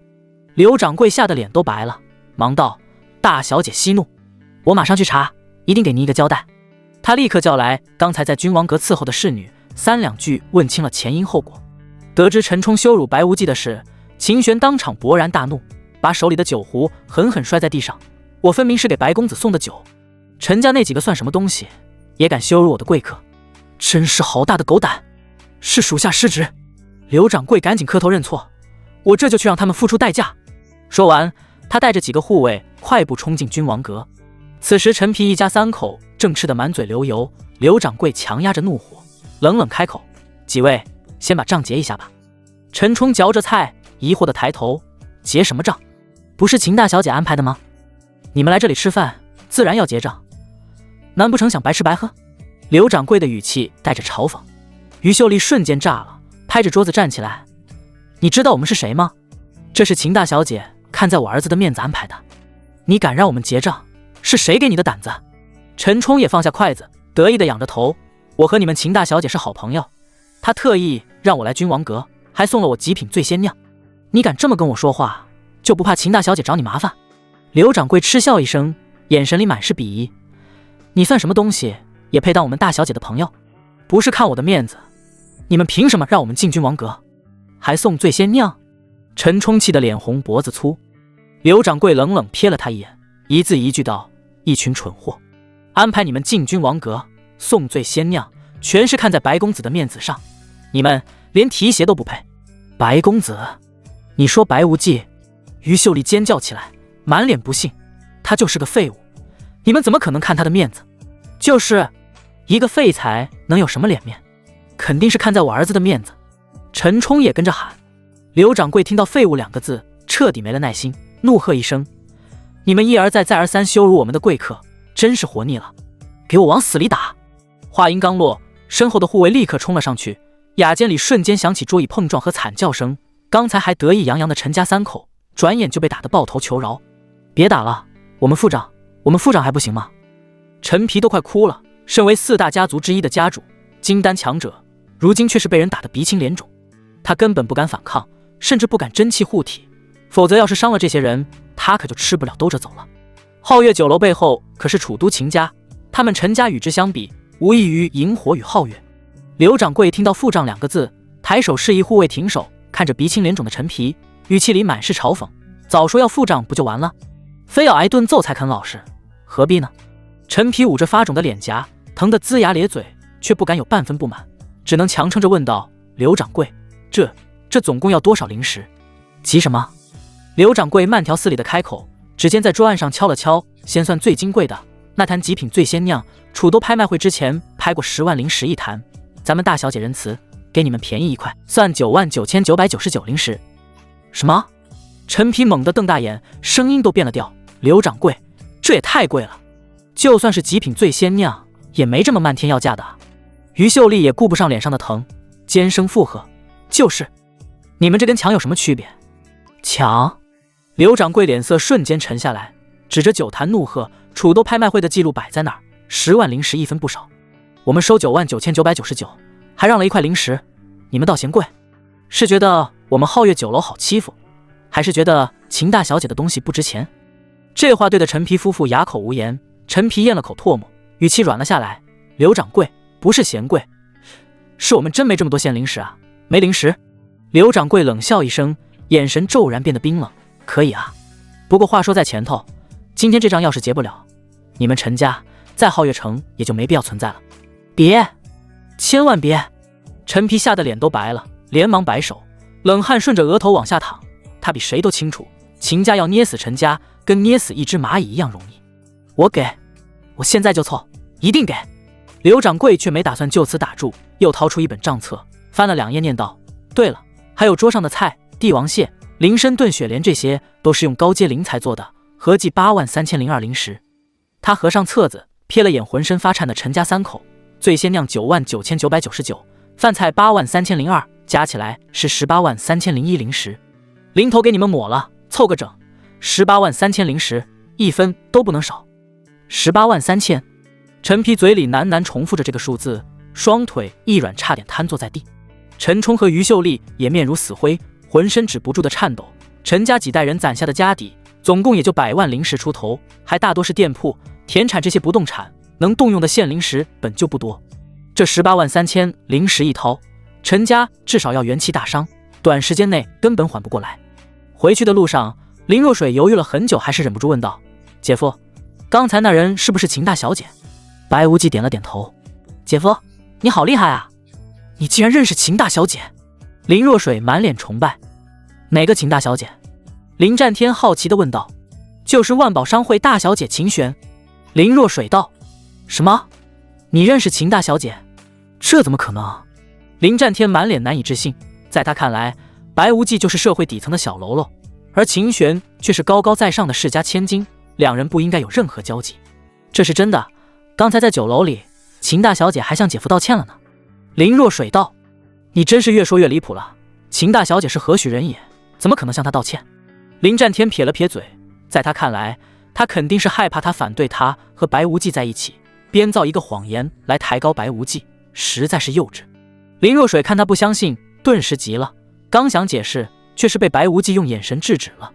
他不需要依靠他人来抬高自己，总有一天他会凌驾于9天之上，成为所有人仰望的存在。回到家之后，林若水就和白无忌钻进了丹房。“姐夫，今天我教你炼制回春丹。”林若水道：“我想应该用不着你教了。”白无忌意味深长道：“为什么？”林若水满脸不解。白无忌也不解释，熟练地准备好回春丹的材料，然后开炉炼丹。整个过程犹如行云流水，一切都是那么的自然。林若水直接看呆了，特别是当丹药出炉的时候，嘴巴都张成了 O 型。这竟然是极品回春丹，这怎么可能？林若水有些难以置信，就连他也只能炼制出上品回春丹而已。“姐夫，你老实告诉我，你是不是以前就会炼丹？我炼丹还是你教我的？以前别说炼丹，见都没见过。”白无忌道：“姐夫，你简直是个妖孽！”林若水发自内心的感慨，2天时间学会炼丹，并且炼制出极品回春丹，这已经不是天才可以形容的。白无忌笑而不语，他在炼丹方面的确有天赋，不过可没有这么夸张，一切都是9彩玲珑塔的功劳。看似2天时间，实际算上阅读典籍和手札的时间，都有3个多月了。姐夫，我觉得你可以尝试炼制2品丹药了。”林若水道。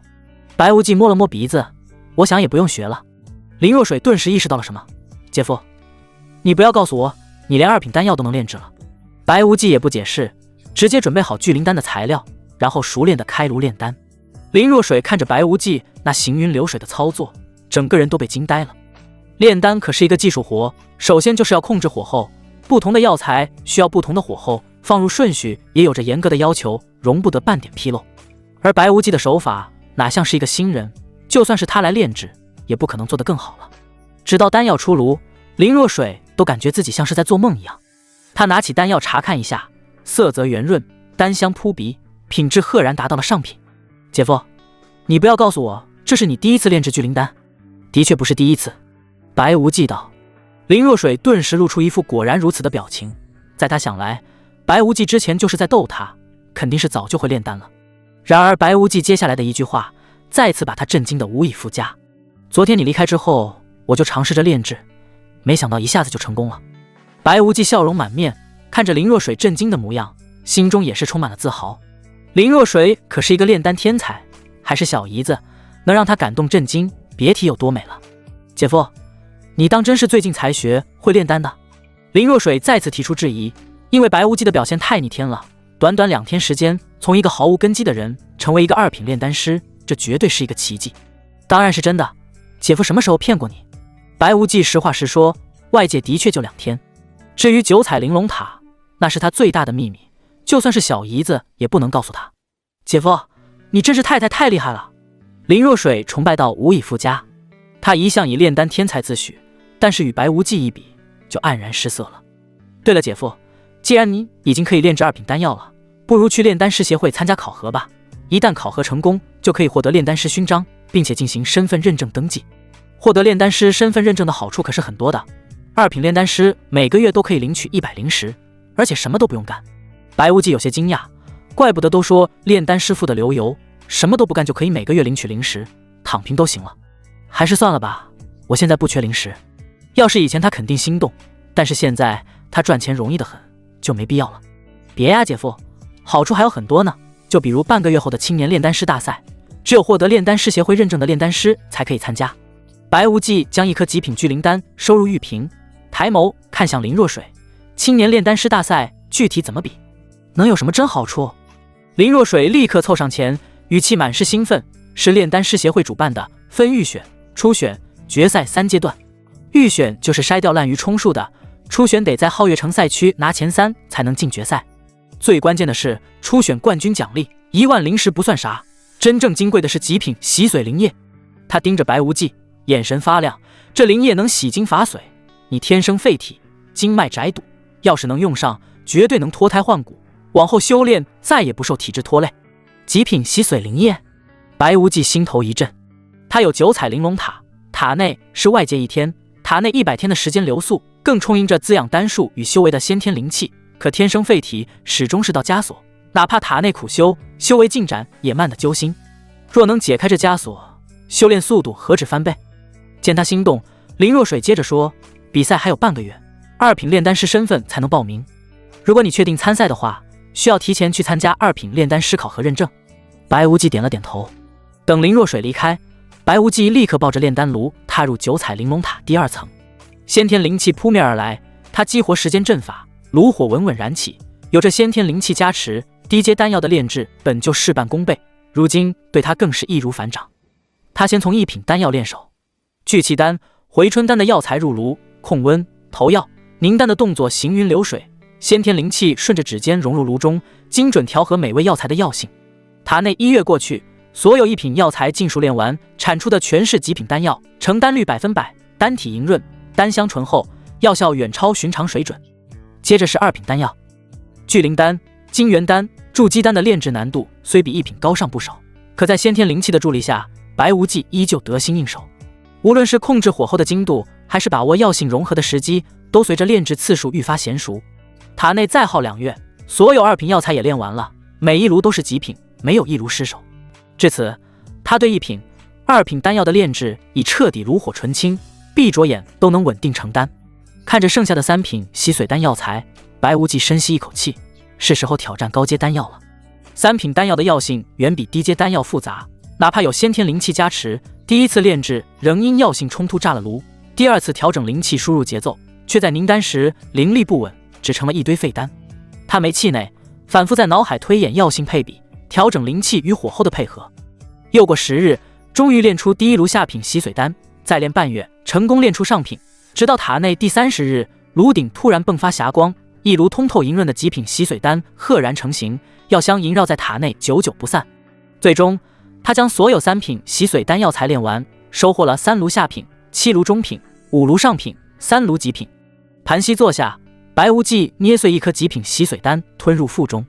先天灵气裹挟着丹药药力，顺着经脉缓缓游走，体内积压的杂质随着汗水排出体外，原本狭窄的经脉竟拓宽了少许，堵塞的地方也疏通了大半。他试着运转功法，灵气流转的速度明显快了1成，接连再服4颗，直到药力效果减半才停下。此刻他的修炼速度已比之前快了2成有余。3品洗髓丹就有这效果，那极品洗髓灵液？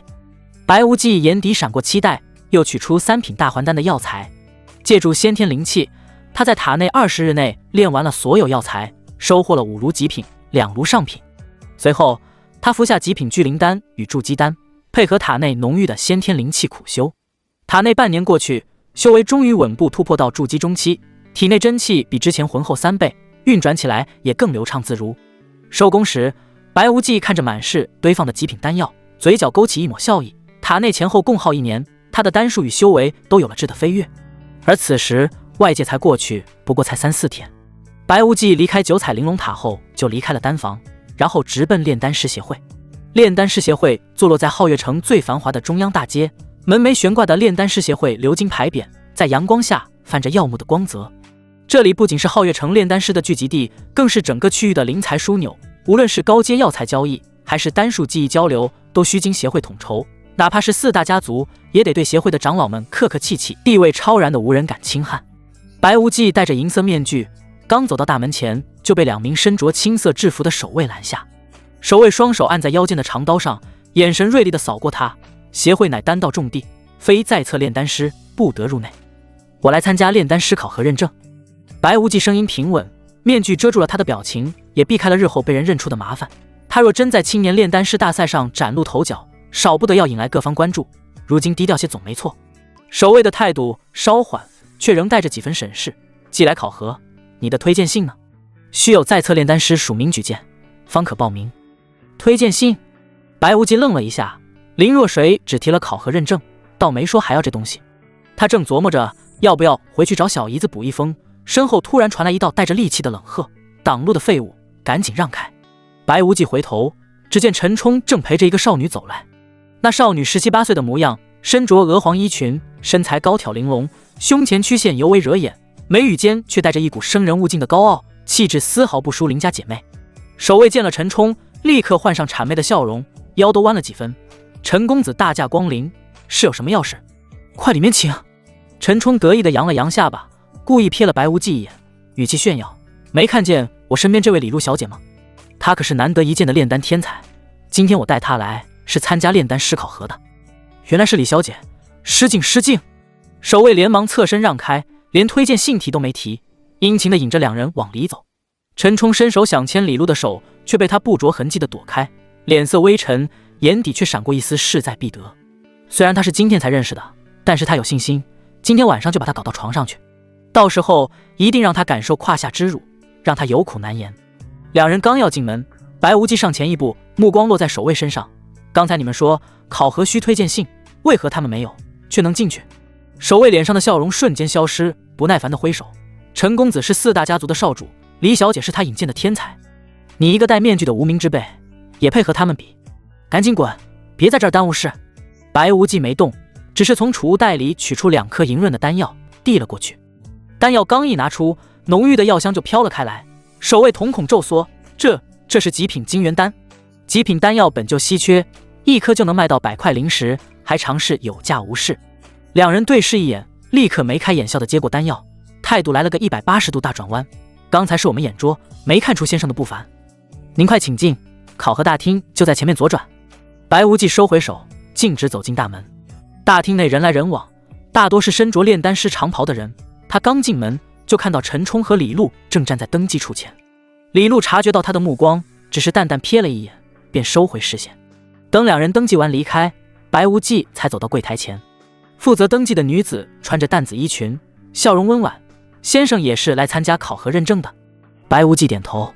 女子递来一张表格和一支灵笔，先填好个人信息，再缴纳100零食的材料费。考核需现场炼丹，材料损耗难免，还请谅解。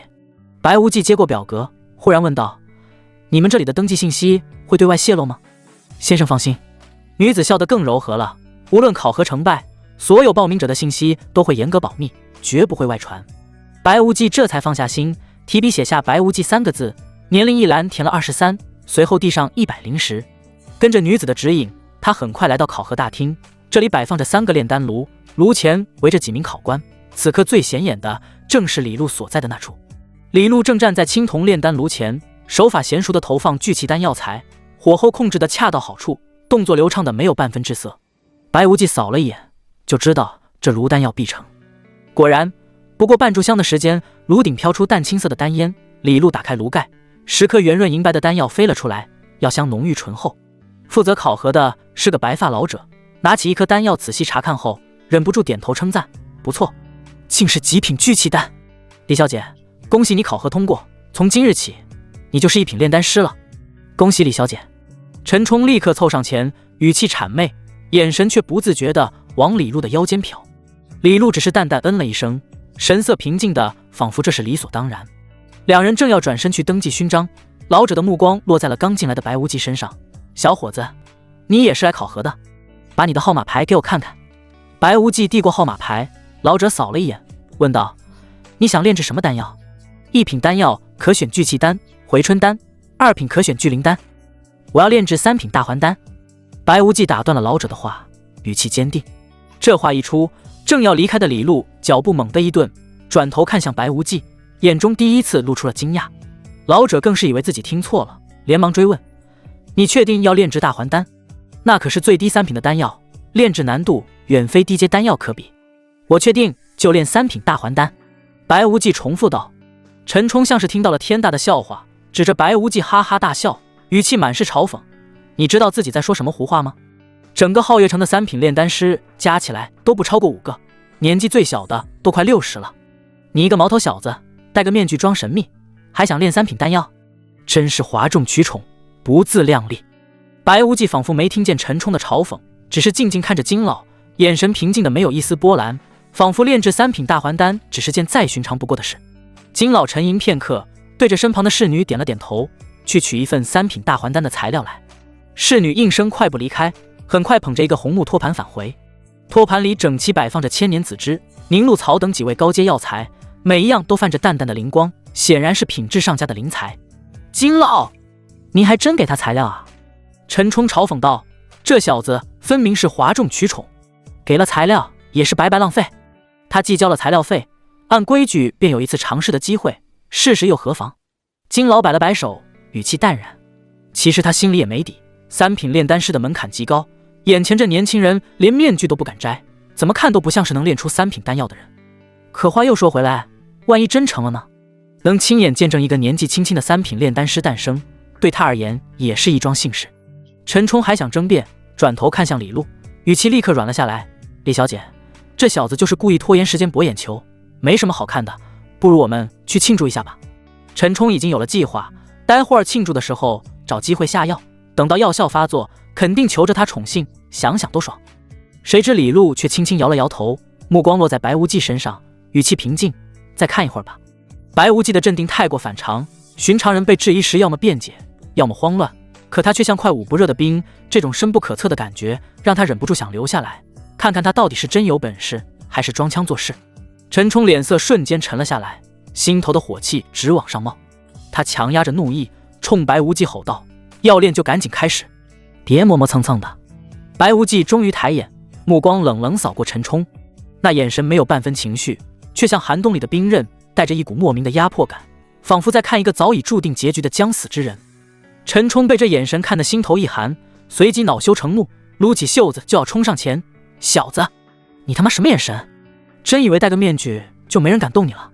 信不信老子现在就废了你？你可以试试。”白无忌冷声回应，眼神更加冰冷了：“既然你想死，那老子成全你。”陈冲被彻底激怒了，握紧拳头就准备出手。“陈公子，住手！”金老猛地沉喝一声，身形一晃就挡在了两人中间。他脸色严肃地看着陈冲：“协会之内禁止私斗，你若是在闹事，休怪老夫按规矩把你请出去。”金老虽只是个考核长老，却也是实打实的3品炼丹师，背后还有协会撑腰。陈冲再嚣张，也不敢真跟金老撕破脸，只能咬着牙往后退了2步，恶狠狠地瞪着白无忌：“好，我倒要看看你能耍什么花样！要是炼不出丹药，看我怎么收拾你！”白无忌没再理会他，上前一步接过侍女手中的托盘，走到空置的炼丹炉前。他抬手拂过炉身，指尖闪过一丝微弱的灵气，原本冰冷的炉壁瞬间泛起淡淡的红光，丹火未燃，却已先有了几分暖意。这一手看似随意，却让一旁的李璐瞳孔微缩，连金老也忍不住挑了挑眉，眼中满是惊讶。白无忌站在炼丹炉前，动作没有半分拖沓。他先以指尖灵火引燃炉底，淡青色的火焰稳稳包裹炉壁，温度控制的精准无比。随后抓起千年紫芝，顺着炉口缓缓投入，每一个动作都流畅的像是演练了千百遍，从投药顺序到火候调整，挑不出半分差错。陈冲看着这一幕，心里越发不爽，忍不住嘀咕：装模作样罢了。他不过是个筑基中期的废物，3品丹药炼制要消耗多少真气？就算他能撑到一半，也迟早会灵力耗尽，到时候还不是炸炉的下场。这话倒是说到了点子上，炼丹本就是耗气活，3品丹药的炼制至少需要1个时辰，中途不仅要持续控火，还要调和药材药性，没有筑基后期以上的修为，真气根本撑不住。金老也暗暗点头，目光紧盯着白无忌的动作，心里已做好了随时出手护炉的准备。果然，半个时辰后，白无忌的指尖灵火微微晃动了一下。陈冲立刻笑出了声：“我就说吧，撑不住了吧？现在停手还来得及，免得等会儿炸炉伤了自己。”丢！他的话还没说完，就见白无忌从储物袋里取出一块巴掌大的上品灵石，捏在手中。灵石刚一接触他的掌心，就泛起淡淡的白光，精纯的灵气顺着他的指尖源源不断地涌入体内。而他另一只手依旧稳稳控着丹火，炉内的药材药性融合，丝毫未受影响，竟是实打实的一心二用。这怎么可能？金老猛地站起身，眼神里满是震惊。炼制3品丹药时，哪怕分神半秒都可能导致药性紊乱，更别说一边吸收灵石灵气，一边精准控火了。就算是他这个3品炼丹师，也绝做不到这般从容。陈冲的笑容僵在脸上，嘴里的嘲讽咽了回去，只能死死盯着炼丹炉，心里暗自祈祷白无忌赶紧失败。又过了1炷香的时间，白无忌突然抬手对着炉顶打出一道灵气，只听嗡的一声轻响，炼丹炉盖自动弹开，10颗通体银白、泛着淡淡霞光的丹药缓缓升起，浓郁的药香瞬间弥漫了整个考核大厅。丹药表面没有丝毫杂质，丹纹清晰规整，一看就是上品水准。上品大还丹。金老快步上前，颤抖着手指拿起一颗丹药，凑近鼻尖闻了闻，语气里满是难以置信。药性醇厚，丹体纯净，这绝对是上品。老夫炼了30年丹，也未必能稳定炼出上品3品丹药。李璐脸上的高傲彻底消失，取而代之的是深深的震撼。他死死盯着白无忌的背影，心里翻起惊涛骇浪。筑基中期修为，能一心二用炼出上品3品丹药，这哪里是天才，简直是妖孽。陈冲的脸色难看到了极点。他之前还嘲讽白无忌哗众取宠，可现在这炉上品大还丹就像一记响亮的耳光，狠狠扇在了他的脸上，让他连反驳的话都说不出来。白无忌收起丹药，看都没看师太的3人，只是对着金老微微颔首。考核应该算通过了吧？金老握着丹药的手还在微微颤抖，听到白无忌的话，立刻用力点头，语气激动的有些发颤。通过，当然通过。从今日起，你就是皓月城在册的3品炼丹师了。他抬眼看向白无忌，满眼都是惊叹。你今年才23岁吧？皓月国开国至今，最年轻的3品炼丹师也得48岁，你这直接把记录往前推了25年啊！简直是丹道奇才，百年难遇。说罢，金老亲自引着白无忌往协会内堂走，身份认证得录个灵纹印记，你把一滴精血滴进这枚玉牌里就行。他递过一块掌心大小的白玉牌，玉牌中央刻着繁复的丹纹，这印记就像活指纹，往后你进出协会领福利刷玉牌就能验证身份，没人能仿冒。白无忌一眼挤出一滴精血滴在玉牌上，精血刚接触玉牌就被瞬间吸收，丹纹亮起淡淡的红光，随后又引入玉牌中，玉牌表面多了一道极细的只属于他的纹路。好了，印记录好了。金老又递来一套月白色长袍，长袍袖口绣着3条金线，这是3品炼丹师的制式法衣，袖口金线数量代表品级，里面还用药净灵纹绣了你的名字，旁人看不出来，协会长老一查便知。白无忌接过法衣，指尖触到布料时，立刻感受到一股温润的灵气，这竟是件极品法衣。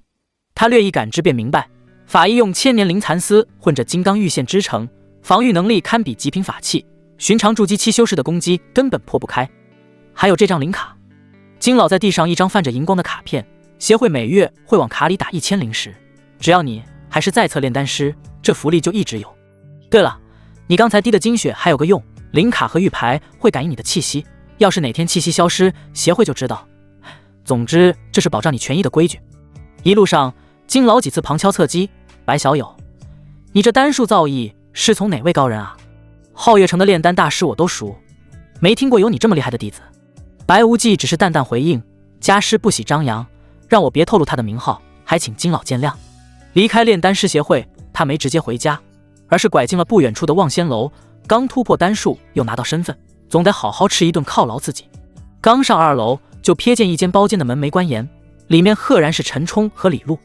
陈冲正端着酒壶给李璐倒酒，动作隐蔽的从怀里摸出一颗褐色小药丸，飞快扔进了李璐的酒杯里。药丸遇酒即化，没留下半点痕迹。白无忌眼神一冷，这药丸的气息他再熟悉不过，是黑市上常见的迷情丹，药效霸道，女子服下后会失了神智。他本不想多管闲事，但既然撞见了，总不能看着李璐落入圈套，更重要的是不能便宜陈冲这个王八蛋。他径直推门走进包间，陈冲看到他，脸色瞬间变了，随即沉声道：是你？你怎么会在这里？你想干什么？这要巧，刚从协会出来就遇到你，看来我们缘分不浅。白无忌语气玩味，不等陈冲同意，就拉过一把椅子坐下，不请我喝杯酒。陈冲心里急着等李璐服药，哪愿被人打扰，猛地拍了下桌子，少跟老子装蒜，这里不欢迎你，赶紧滚！再赖着不走，休怪我对你不客气。哦，白无忌挑眉，我倒想听听，你怎么个不客气法？陈冲咬牙切齿，眼神阴狠。别以为你是3品炼丹师就了不起，老子是陈家少主，有的是人脉手段，弄死你跟捏死只蚂蚁一样简单。李璐坐在一旁，嘴唇动了动，最终还是没说话。他孤身来皓月城，没背景没资源，陈冲的家世对他而言是难得的靠山，哪怕心里隐约觉得陈冲不对劲，也不敢轻易得罪。白无忌根本没把陈冲的威胁放在眼里，慢悠悠的给自己倒了杯酒。我劝你最好别动手，这里是望仙楼，人多眼杂，要是让人知道你对3品炼丹师动手，你猜炼丹师协会会不会找陈家麻烦？陈冲被戳中软肋，脸色一阵青一阵白。李璐也连忙拉住他，陈公子别冲动，他是协会认证的3品炼丹师，真闹起来对我们都没好处。陈冲深吸一口气，压下怒火，你到底想怎么样？简单。白无忌端起酒杯抿了一口，我就坐这儿喝杯酒，喝完自然会走，不耽误你办事。陈冲没办法，只能忍着怒意点头，心里盼着白无忌赶紧喝完滚蛋。他端起那杯加了料的酒，递向李璐，笑容谄媚，李小姐，这杯我敬你，往后在皓月城有我罩着你，保你资源不愁。李璐连忙端起酒杯，语气带着几分客气，那就多谢陈公子了，以后还要多仰仗您。说着就准备往嘴边送。慢着！白无忌突然开口，语气意味深长，如果我是你，这杯酒绝对不会喝。李璐动作一顿，疑惑地看向他，为什么？小子，你少管闲事！陈冲急得额头冒冷汗，生怕白无忌坏了他的好事。白无忌无视陈冲的怒吼，目光落在李璐身上，我刚才看得清清楚楚，他在你酒里放了颗药丸，至于是什么药，能让他这么急着让你喝下去，你应该能猜到吧？你胡说八道！陈冲脸色大变，急忙辩解，李小姐，他就是见不得我们好，故意挑拨离间，你可别信他的鬼话。李璐握着酒杯的手微微一颤，慢慢放下了酒杯。他看向陈冲，眼神里多了几分迟疑。刚才陈冲倒酒时，他确实没看清，但白无忌没必要凭空污蔑陈冲，反而得罪陈家。陈冲见状更急了，语气带着几分哀求，李小姐，我们可是朋友，你宁愿相信一个戴面具的外人，也不信我吗？陈公子，您别生气，我自然是信您的。李璐勉强笑了笑，心里却越发不安。既然信我，那我们就干了这杯。陈冲催促着，眼底闪过一丝急切。李璐咬了咬牙，再次端起酒杯。陈冲脸上刚露出得意的笑，就听白无忌突然开口，李小姐，你跟着他还不如跟我。李璐愣住了，下意识反问，你这话是什么意思？字面意思。白无忌靠在椅背上，语气平静却带着十足的底气，你跟他图的无非是修炼资源和靠山，但他能给你的我能给的更多，极品丹药，高阶灵材，甚至帮你打通修炼瓶颈，这些他做得到吗？你他妈找死！陈冲彻底炸了，猛地一拍桌子站起来，指着白无忌的鼻子怒吼，你算个什么东西，也敢跟我抢人？信不信我现在就联系家族，把你碎尸万段？白无忌听着陈冲的怒吼，指尖轻轻摩挲着酒杯边缘，语气带着几分漫不经心，碎尸万段，你大可以试试，这里离协会不过100米，你陈家的人要是敢动手，我倒要看看是你们陈家的势力大，还是炼丹师协会护短的本事强。你陈冲指着白无忌，气得浑身发抖，脸色涨成了猪肝色。他在狂妄，也清楚炼丹师协会在皓月城的地位，别说他一个陈家，就算是4大家族联手，也不敢轻易招惹协会认证的3品炼丹师。炼丹师的能量是很可怕的，很多强者都会求助于炼丹师，只要炼丹师协会一声令下，就会有许多强者出手。陈冲强装镇定，转头对着李璐拔高声音，李小姐，你可看清楚了，他不过是个没背景的孤家寡人，就算是3品炼丹师，又能给你什么？我可是陈家少主，陈家的资源随便你用，你难道要选他，不选我？那可未必。白无忌打断他，目光转向李璐，语气笃定，我看你气息凝滞，修为该是卡在筑基初期巅峰有段时间了吧？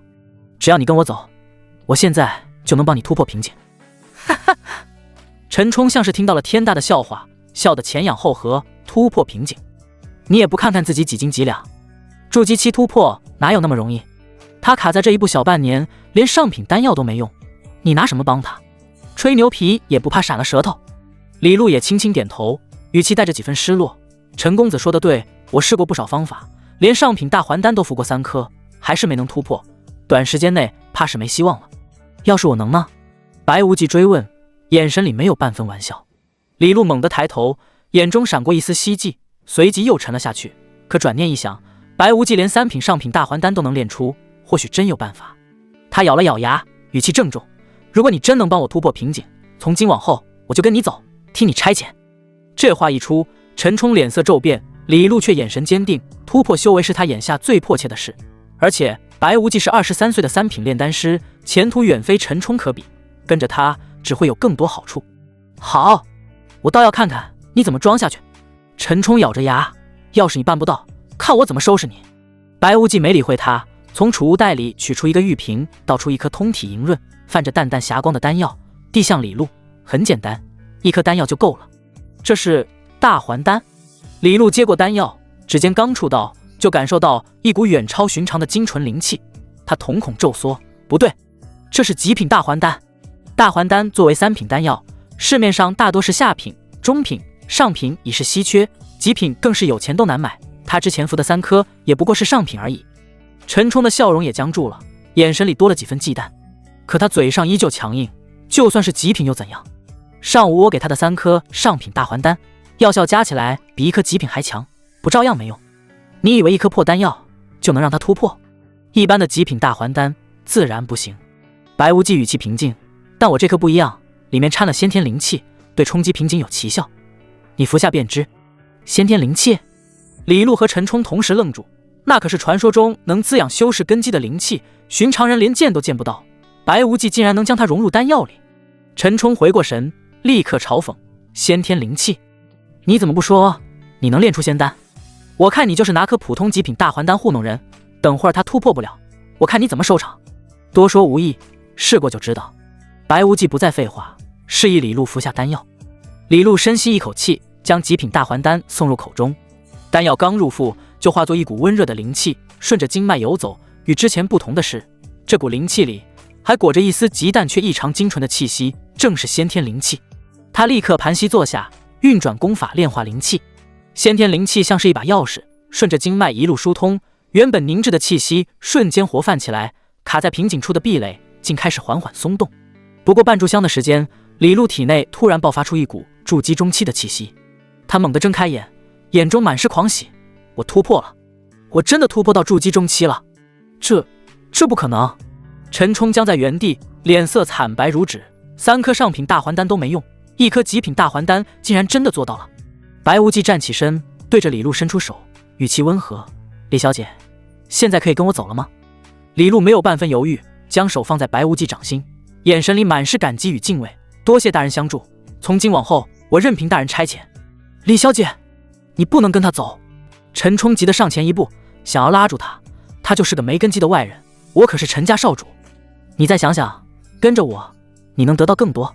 李璐回头，语气平静却带着疏离：陈公子，多谢你之前的关照，但我已经做了选择。说完，他跟着白无忌转身就走，留下陈冲一个人在包间里，气得浑身发抖，拳头捏得咯咯作响。他盯着2人离去的背影，眼中满是怨毒：你们这对狗男女，此仇不报，我陈冲誓不为人。陈冲当即就叫来几个人，让他们暗中跟着白无忌。他不敢明目张胆地对付一个3品炼丹师，但是暗中出手，只要不留下把柄就行。大人，有人跟着我们。李璐小声说道：几个跳梁小丑罢了，不用放在心上。还有，以后叫我公子就行了。白无忌道：公子，我们现在去哪？李璐问道。你有落脚的地方吗？白无忌问道。李璐摇了摇头，眼神暗淡：我是逃难来到这里，我先给你找个住的地方。经过半个小时的打听寻找，白无忌花费3000灵石买了一个小院。小院不大，不过环境优美，丹房、密室一应俱全。以后你就住在这里安心修炼。当然了，炼丹也不能荒废，有空了我会来指点你，争取早日晋升2品炼丹师。白无忌道：公子，你对我这么好，以后我一定会报答你的。李璐信誓旦旦地说道。想要报答我，又何须等到以后？白无忌的目光落在了他曼妙的身姿上。我现在一无所有，没什么可报答你的。李璐察觉到白无忌的眼神不对，忽然意识到了什么，顿时慌了。公子，这不行，我再给你一次机会，考虑清楚再说。白无忌声音平淡，显得十分冷漠。他体质太差，所以他不会放过任何提升修为的机会。而根据他的观察，李璐应该是先天火灵体，这种体质对于火属性有着天生的亲和力。若是能够得到他的原因，他的修为必定可以精进许多。李璐指尖攥着衣带，指节微微泛白，迟疑不过两息，脑海中突然闪过家族覆灭时的火光与哭喊，血海深仇像淬了冰的针，瞬间刺破了他的犹豫。他抬眼看向白无忌，原本慌乱的眼神彻底沉定，带着破釜沉舟的决绝，缓缓松开了手。衣带滑落的瞬间，鹅黄衣裙如花瓣般向两侧散开，露出7双赛雪的肌肤，腰间纤细的仿佛一握即断，裙摆下若隐若现的脚踝泛着淡淡的粉，连空气中都似飘起了暖融融的香。他睫毛轻颤，缓缓闭上眼，长睫在眼下投出浅淡的阴影，胸口微微起伏，一副任君采撷的模样，唯有垂在身侧的手悄悄攥紧了衣角。白无忌上前一步，温热的手掌轻轻揽住他的腰肢，指尖触到肌肤时，李璐身子微微一颤，却没有躲闪。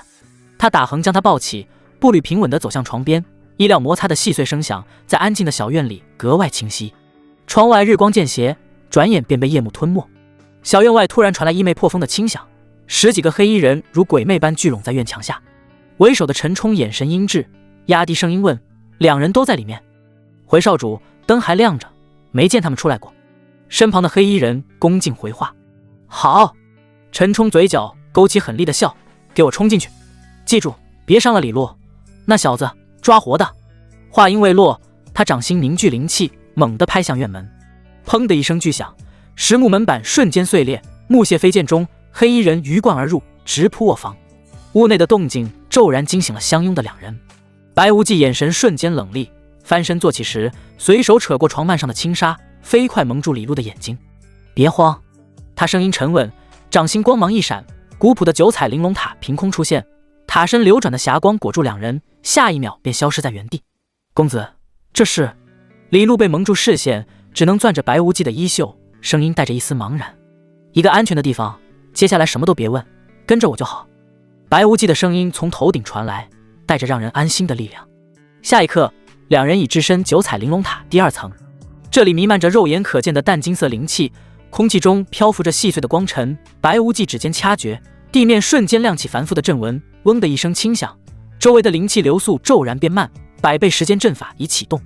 他不再耽搁，迅速运转功法，而李璐刚一接触周围的灵气，浑身便猛地一震，那是纯粹到极致的先天灵气，没有半分杂质，像温热的泉水般包裹着他，顺着毛孔钻进体内，让他经脉都泛起舒服的麻痒。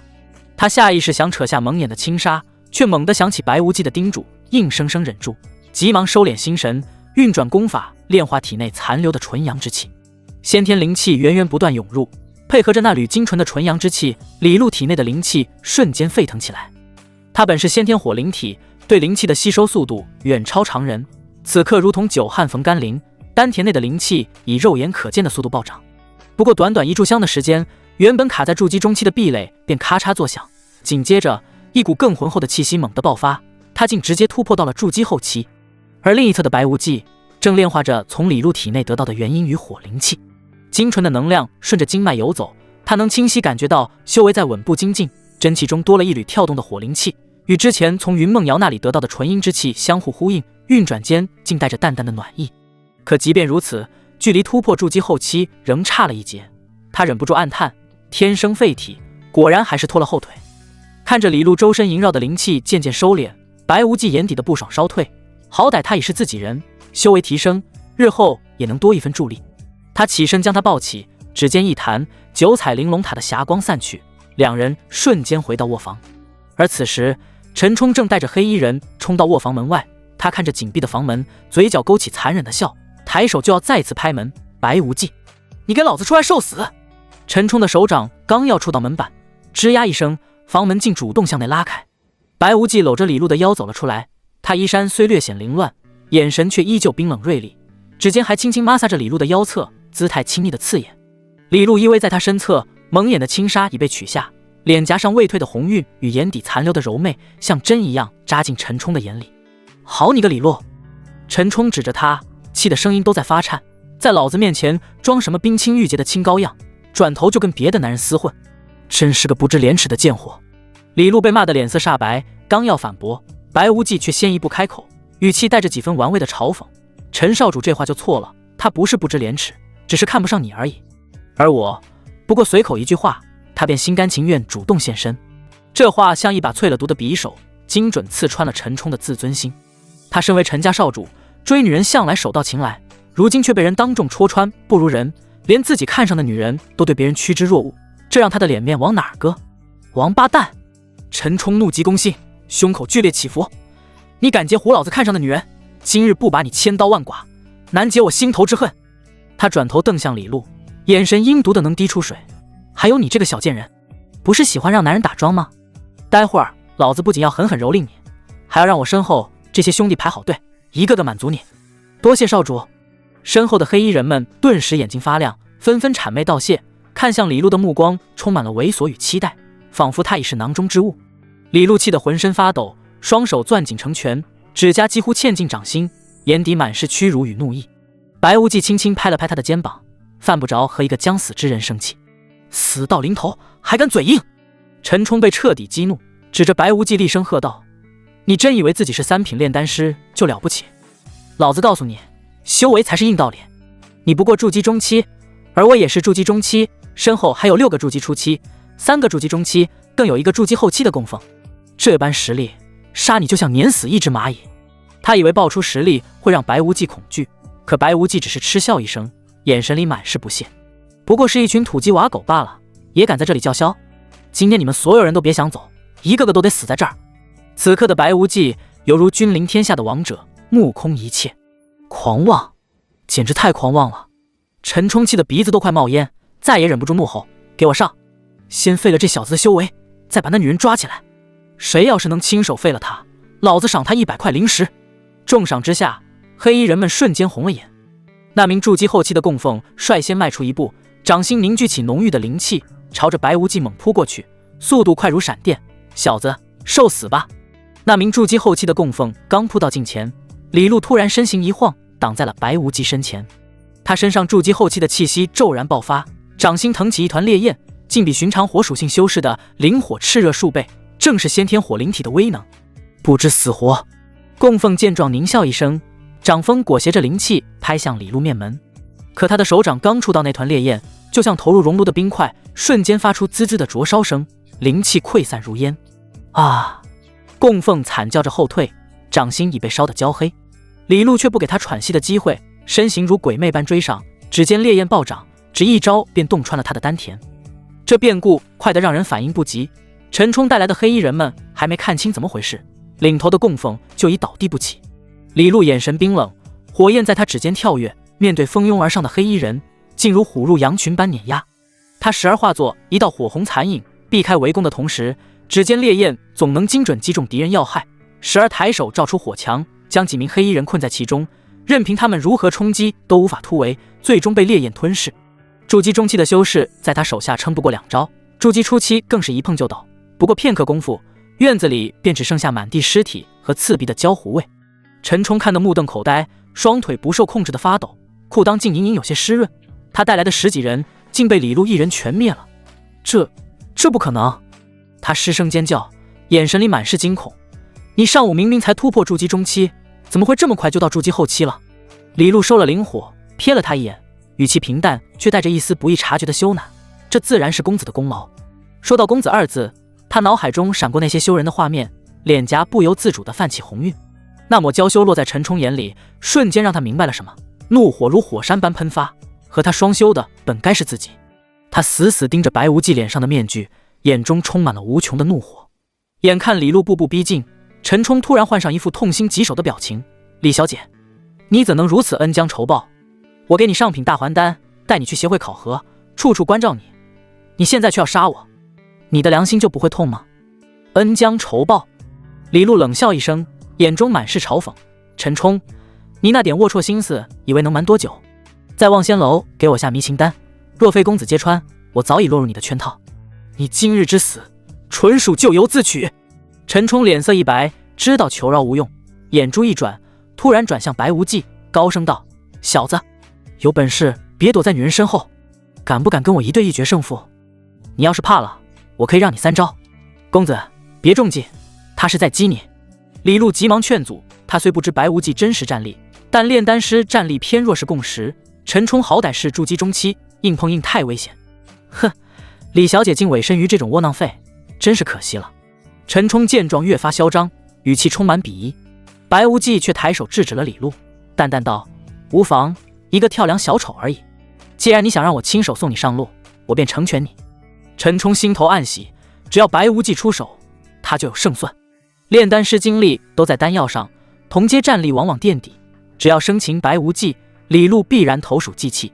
只要回到家，他就让他父亲出手生擒李璐，然后让家中所有男丁排队打桩，这样才能解他心头之恨。他眼中闪过狠厉，手中光芒一闪，一柄闪烁着灵光的大刀出现在掌心，正是陈家的下品灵器开山刀。小子，受死吧！他低喝一声，灵力灌注刀身，猛地劈出一道数尺长的刀芒，正是他的得意技开山斩。这一刀凝聚了他全身真气，是要一击重创白无忌。公子小心！李璐脸色骤变，急忙出声提醒。面对陈冲势大力沉的开山斩，白无忌身形未动，甚至连眼神都没泛起半分波澜。就在刀芒即将极身的刹那，他指尖微动，一股隐晦的黑气悄然弥漫开来。吃！刀芒撞上黑气，竟像冰雪遇骄阳般瞬间消融，连一丝涟漪都没激起。陈冲瞳孔骤缩，还没反应过来，就见白无忌抬手对着他虚虚一抓。什么东西？陈冲突然感觉体内灵力不受控制的翻涌，仿佛被一只无形的大手攥住，顺着经脉疯狂往外拽。他想运功抵抗，可那股吸力霸道的可怕，灵力流逝的速度快得惊人，不过几个呼吸的功夫，丹田就已空空如也，浑身力气像是被抽干般迅速流失。不，我的功力在消失！陈冲惊恐的尖叫，眼中满是绝望。他能清晰感觉到自己苦修多年的筑基中期修为正在飞速倒退，经脉传来阵阵撕裂般的剧痛，整个人以肉眼可见的速度变得萎靡。一旁的李璐也惊呆了，小嘴微张，眼中满是难以置信。他能感觉到陈冲的灵力正源源不断涌入白无忌体内，那诡异的吞噬之力让他下意识地心生寒意。白无忌站在原地，周身萦绕着淡淡的灵力光晕，原本卡在筑基中期的壁垒，在吞噬了陈冲的灵力后，竟隐隐有了松动的迹象，气息比之前浑厚了数分。他缓缓收回手，感受着体内奔腾的力量，嘴角勾起一抹冷冽的弧度。陈冲瘫软在地，像一滩烂泥，指着白无忌的手抖个不停，声音嘶哑：你吸干了我的功力，你竟敢修炼邪功，你好大的胆子！是又如何？白无忌语气平淡，仿佛只是做了件微不足道的事。这里除了我们，再无活口，不会有人知道。你不能杀我！陈冲像是抓住了最后一根救命稻草，急忙嘶吼：我是陈家少主，我父亲是金丹强者陈皮，我的魂灯就在家族祠堂，一旦熄灭，他立刻就会知道。你杀了我，陈家绝不会放过你，你们插翅难逃。等你父亲找到我再说吧。白无忌抬脚，语气冰冷：现在你可以安心去死了。不！陈冲的惨叫刚起，白无忌的脚已重重踩在他胸口，咔嚓一声脆响，胸骨碎裂的声音清晰可闻。陈冲的眼睛猛地瞪大，手指徒劳地指向白无忌，最终无力垂下，彻底没了声息。与此同时，皓月城陈家祠堂，负责看守魂灯的护卫突然发现，代表少主陈冲的那盏魂灯噗的一声熄灭，灯芯化作一缕青烟消散。他吓得魂飞魄散，连滚带爬地冲出祠堂，朝着主院狂奔。家主，大事不好了！少主他死了！刚准备就寝的陈皮闻言，猛地从床上弹起，一把抓住护卫的衣领，眼中迸发出骇人的凶光。你说什么？再说一遍！护卫被吓得浑身发抖，声音带着哭腔：少主的魂灯灭了！啊！陈皮一声怒吼，猛地将护卫甩飞出去，撞在院墙上昏死过去。他周身瞬间爆发出金丹初期的恐怖威压，身形一晃便冲上夜空。是谁杀了我儿？震耳欲聋的怒喝响彻夜空，紧接着他的神识如潮水般铺开，瞬间笼罩了大半个皓月城。金丹修士的神识何其霸道，街道上的行人、各府的守卫，甚至是隐匿在暗处的修士，都被这股威压惊动，纷纷抬头望向夜空，脸上满是惊惧。陈皮悬浮在半空，双目赤红，神识一寸寸扫过城池的每一个角落，搜寻着任何可疑的气息，是要将杀害儿子的凶手碎尸万段。陈冲断气的瞬间，白无忌眼神未变，指尖灵光一闪，一个漆黑的空间出现。他随手一挥，地上的10几具尸体便如被无形之力牵引，接连化作流光钻进戒指中，连一丝血迹都没留下。做完这一切，他周身黑气再次弥漫，吞天诀悄然运转，空气中残留的血腥气、灵力波动，甚至是陈冲等人临死前的怨煞之气，都被这股黑气疯狂吞噬，短短数息便消失得无影无踪。院子里干净的仿佛从未发生过厮杀，连泥土都恢复了原本的气息。走！白无忌握住李璐微凉的手，转身走进卧房。李璐刚站稳，就感觉眼上蒙了一层柔软的布条。下一秒，九彩玲珑塔的霞光包裹住两人，周遭瞬间陷入寂静。塔内自成天地，灵气浓郁的近乎液化。白无忌犹豫片刻，还是带着他踏上通往第二层的阶梯，抬手扯下了他眼上的布条。李璐睁眼的刹那，便被眼前的景象惊得屏住了呼吸。淡金色的先天灵气在空气中流转，地面刻着繁复的阵纹，远处悬浮着不知名的灵植，每一寸空间都透着神圣与玄妙。公子，这里是……不必多问。白无忌打断他，语气平淡：接下来一段时间，你就在这里安心修炼，外面的事不用管。李璐聪慧，见他不愿多说，便知这是不能外泄的秘密，乖巧的点头，寻了处灵气最浓郁的角落，盘膝坐下，迅速进入修炼状态。白无忌指尖掐诀，地面阵纹亮起，百倍时间流速悄然启动。他也脸眸静坐，运转吞天诀，消化沉重的灵力，有先天灵气加持，丹田内的真气越发浑厚，距离筑基后期的壁垒越来越近。塔外弹指，塔内月余。1个多月的时间里，两人借着先天灵气苦修，每隔几日便会双修一次。白无忌的吞天诀能吞噬炼化万物，李璐的先天火灵体则对能量有着极强的转化力，彼此滋养下，修为都在飞速精进。白无忌已稳稳触摸到筑基后期的门槛，指尖灵火比以往更加凝练，李璐更是惊人，直接突破至筑基大圆满，气息浑厚的只差一步便能冲击金丹，这般速度连白无忌都暗自啧舌。想当初初见时，两人同为筑基初期，如今却因体质差距渐渐拉开距离。白无忌攥了攥拳，眼中闪过一丝坚定，青年炼丹师大赛的极品洗髓灵液，他必须拿到手。外界天光大亮时，白无忌收工起身，带着李璐离开了九彩玲珑塔。你在此处继续修炼，非必要不要外出，他叮嘱道。李璐点头应下，目送他消失在院门外。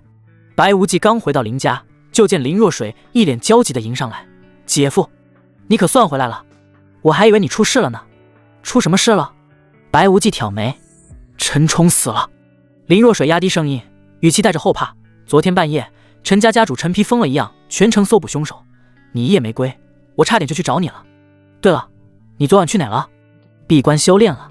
白无忌坦然道：在九彩玲珑塔里的确算修炼。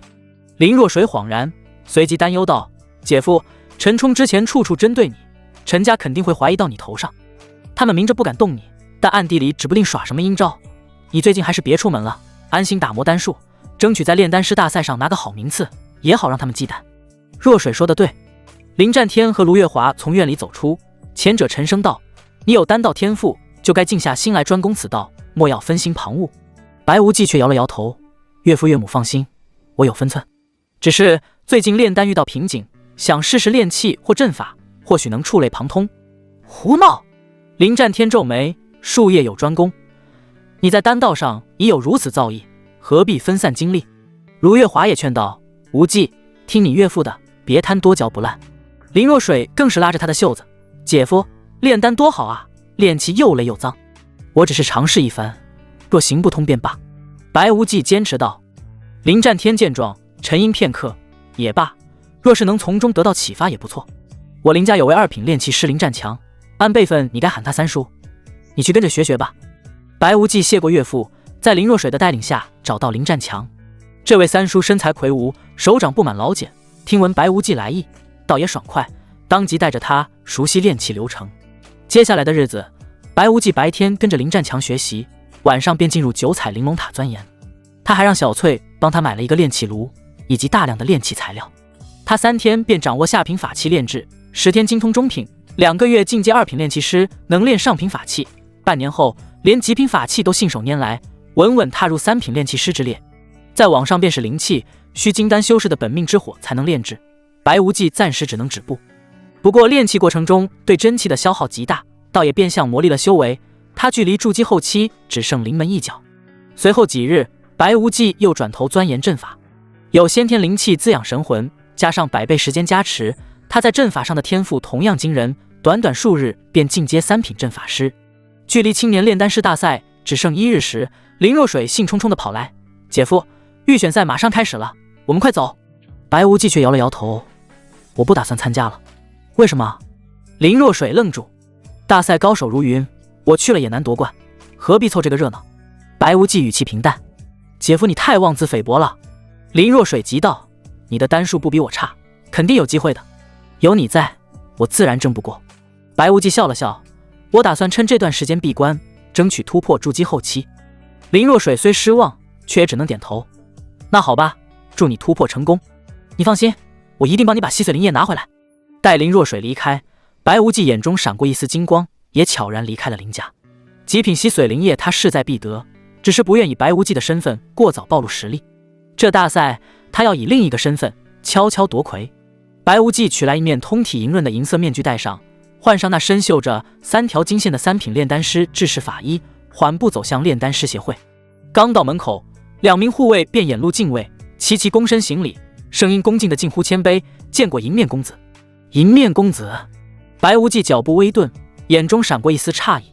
左侧的护卫连忙解释：“您上次来考核时戴着面具，不愿暴露身份，协会里的人私下里便称您为银面公子，既是尊敬，也是方便称呼。”白无忌了然点头，没再多问，径直走进协会。刚穿过前院，就见金老满面红光的迎上来：“白小友，哦不，该叫你银面公子才是。你这时候来，想必是为了青年炼丹师大赛吧？”“正是。”白无忌颔首：“我想报名参加。”“简单。”金老大手一挥：“以你3品炼丹师的身份，哪用得着走预选流程？跟我来填个表，下午直接去初选赛场就行。”白无忌跟着金老办好手续，心中暗道省事。转眼到了下午，金老带着白无忌前往忘忧谷。此地地势开阔平坦，是皓月城专门为大型赛事准备的场地。此刻早已人山人海，除了中心被阵法隔开的比赛区，外围的看台上挤满了围观者，连谷口的树梢上都攀着不少修士，足见炼丹师大赛的吸引力。就在这分开吧，你从选手通道进去。金老指了指不远处的入口。白无忌点头道别，独自走向选手区。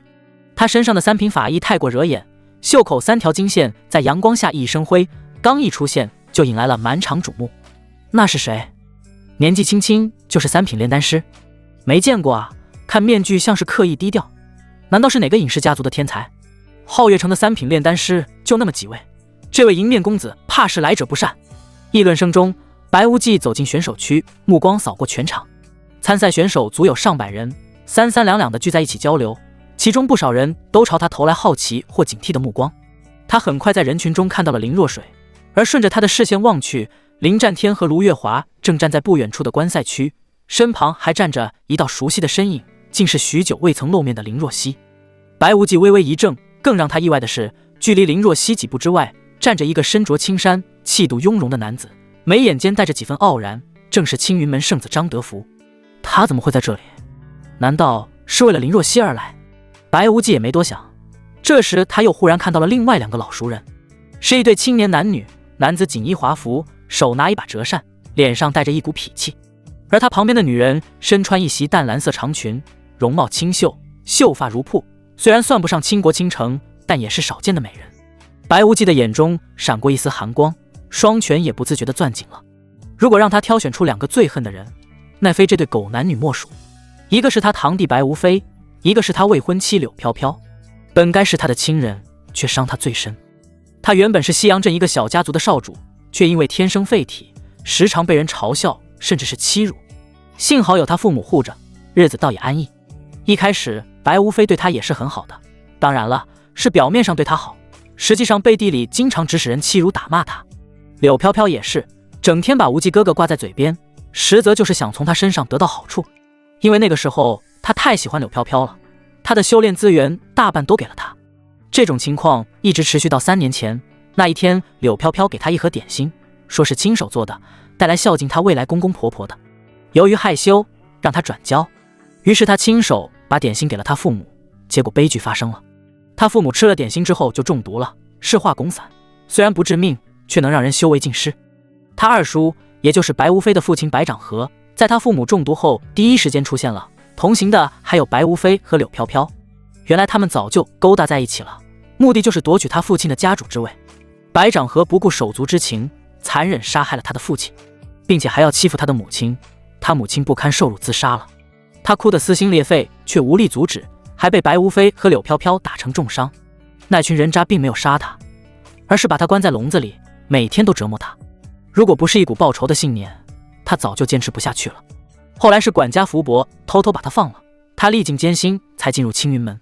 这笔血海深仇，他是一刻也不敢忘。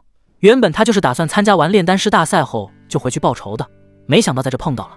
他的拳头还是慢慢松开了，反正他们也跑不了，眼下还是先参加比赛。人群中议论声如潮水般此起彼伏，这次大赛可真是高手云集啊！听说林若水也来了，他可是皓月城最年轻的2品炼丹师，前途不可限量。是啊，他去年在丹道交流会上炼制的回春丹，药效比寻常2品炼丹师炼出的还好，我看这次冠军非他莫属。那可不一定，明风公子也不容小觑。3年前他就已经是2品炼丹师了，这些年想必又精进不少，说不定能给我们个惊喜。还有那个冯珊珊，他可是万宝商会副会长薛木大师的徒弟。薛木大师可是皓月城唯一的一位4品炼丹师，有这样的名师指导，冯珊珊的实力肯定也很强。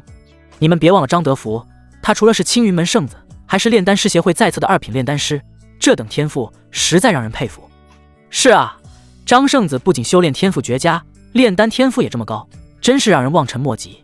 白无忌听闻，心中暗自惊讶，他没想到张德福在炼丹一道上也有如此造诣，看来这个对手比他想象的还要棘手。就在这时，一阵骚动传来，众人纷纷侧目。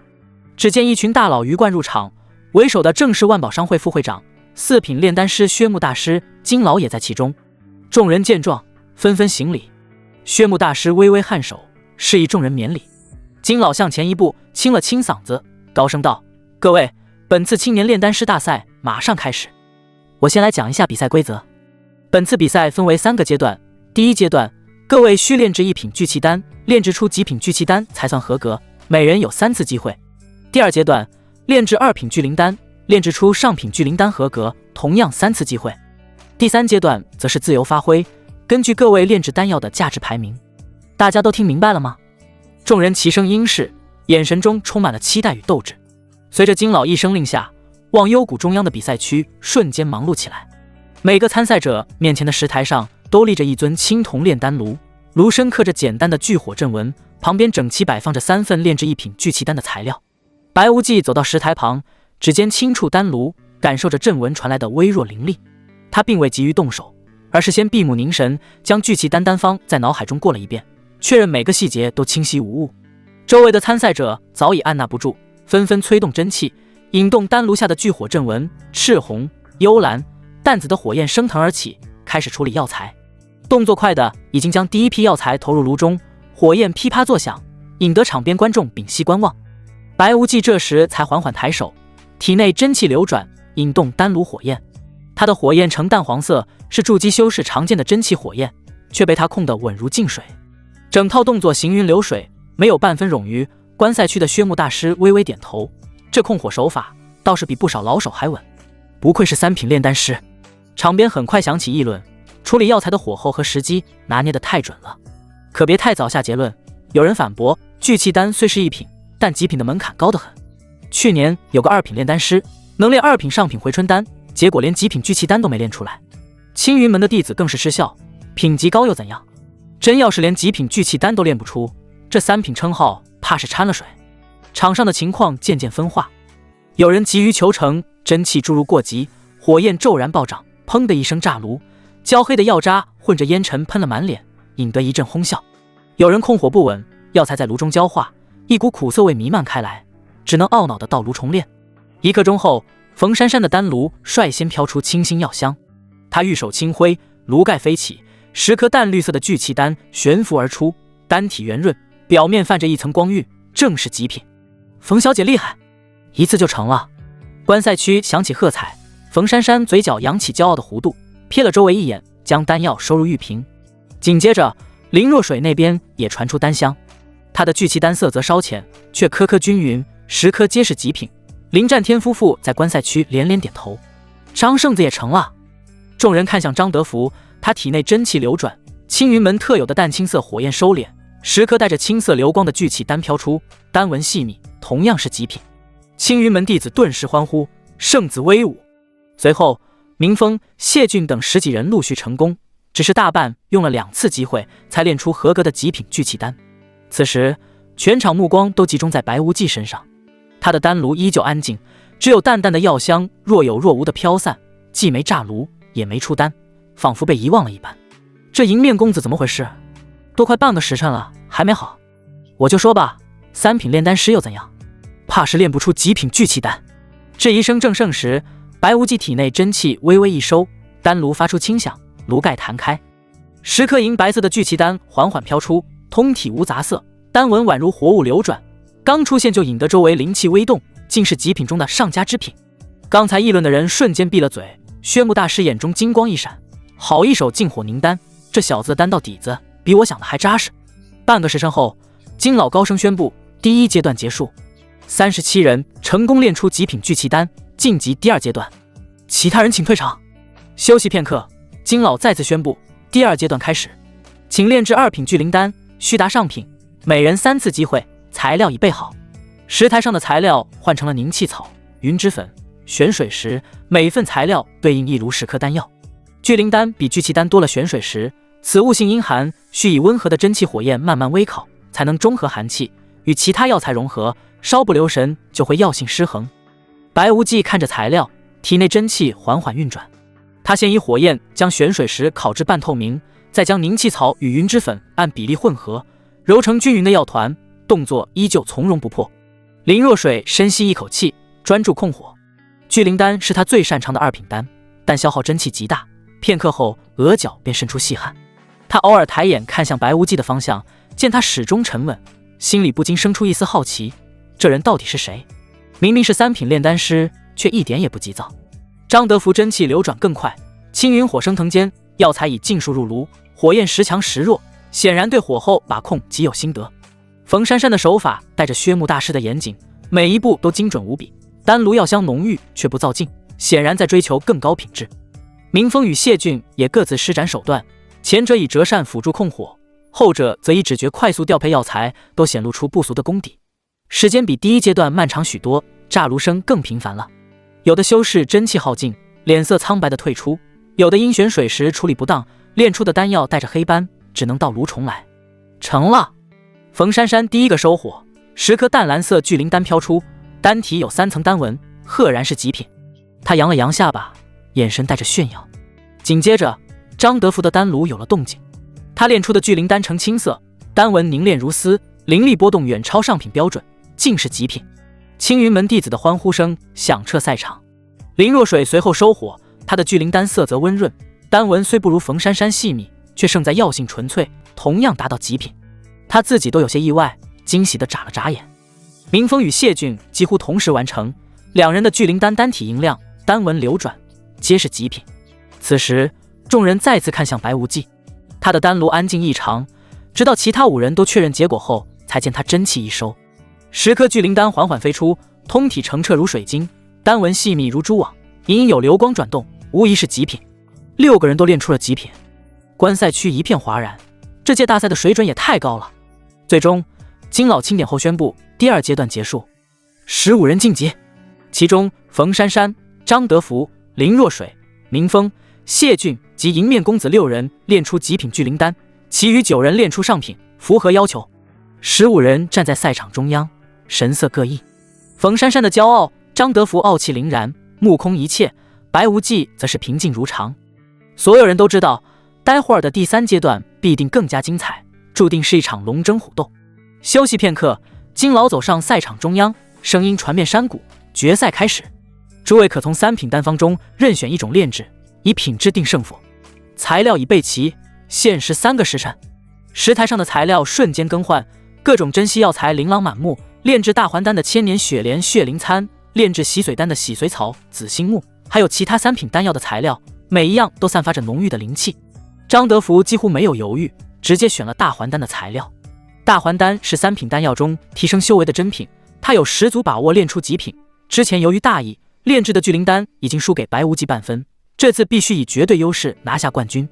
林若水略一思索，选择了2品筑基丹。他没有能力炼制3品丹药，只能选择价值最高的2品筑基丹。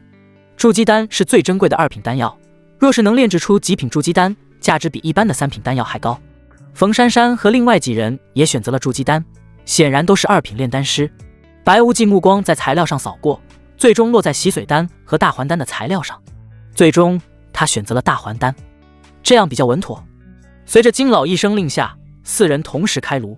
张德福的青云火越发炽烈，千年雪莲在火焰中褪去冰晶，血灵参的药性被完美萃取，动作快而不乱，显然对大还丹的炼制烂熟于心。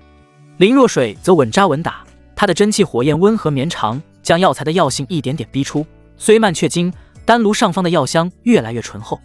冯珊珊的筑基丹炼制却不太顺利，火灵草性烈，稍不注意就会药性暴走。他额角的汗越来越多，火焰几次失控，引得观赛区一阵揪心。白无忌的动作依旧从容，他没有急于催化药材，而是以神识细细梳理每一味药材的纹理，将杂质剥离的一丝不剩。大还丹的关键在于凝气，他将真气分成数十缕，分别包裹不同药材，让药性在炉中自然融合。这手法看得薛木大师都暗暗点头，这控气之术已接近金丹修士的水准。时间一点点过去，半个时辰后，冯珊珊率先收火，10颗上品筑基丹悬浮于半空之中，引起众人一片惊叹。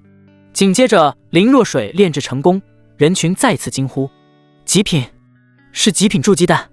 林小姐不愧是我们皓月城第一炼丹天才，年纪轻轻就已经炼制出极品筑基丹，也许用不了几年就能晋升3品炼丹师了。众人纷纷点头表示赞同，许多男子的目光都落在其身上，眼中有着无法掩饰的炽热。不但炼丹天赋绝佳，还是个极品美人，又是4大家族的千金，这要是娶回家，做梦都能笑醒。又过去1刻钟，张德福炼制成功，10颗大还丹悬浮而出，通体赤红，丹纹如盘龙般流转，刚一出现就引得周围灵气剧烈波动。极品，圣子威武！青云门弟子瞬间沸腾。张德福看向白无忌，眼中带着胜券在握的笑意。这张圣子也太逆天了，他竟然是3品炼丹师，而且炼制出极品大还丹，看来冠军非他莫属了。众人纷纷点头表示赞同。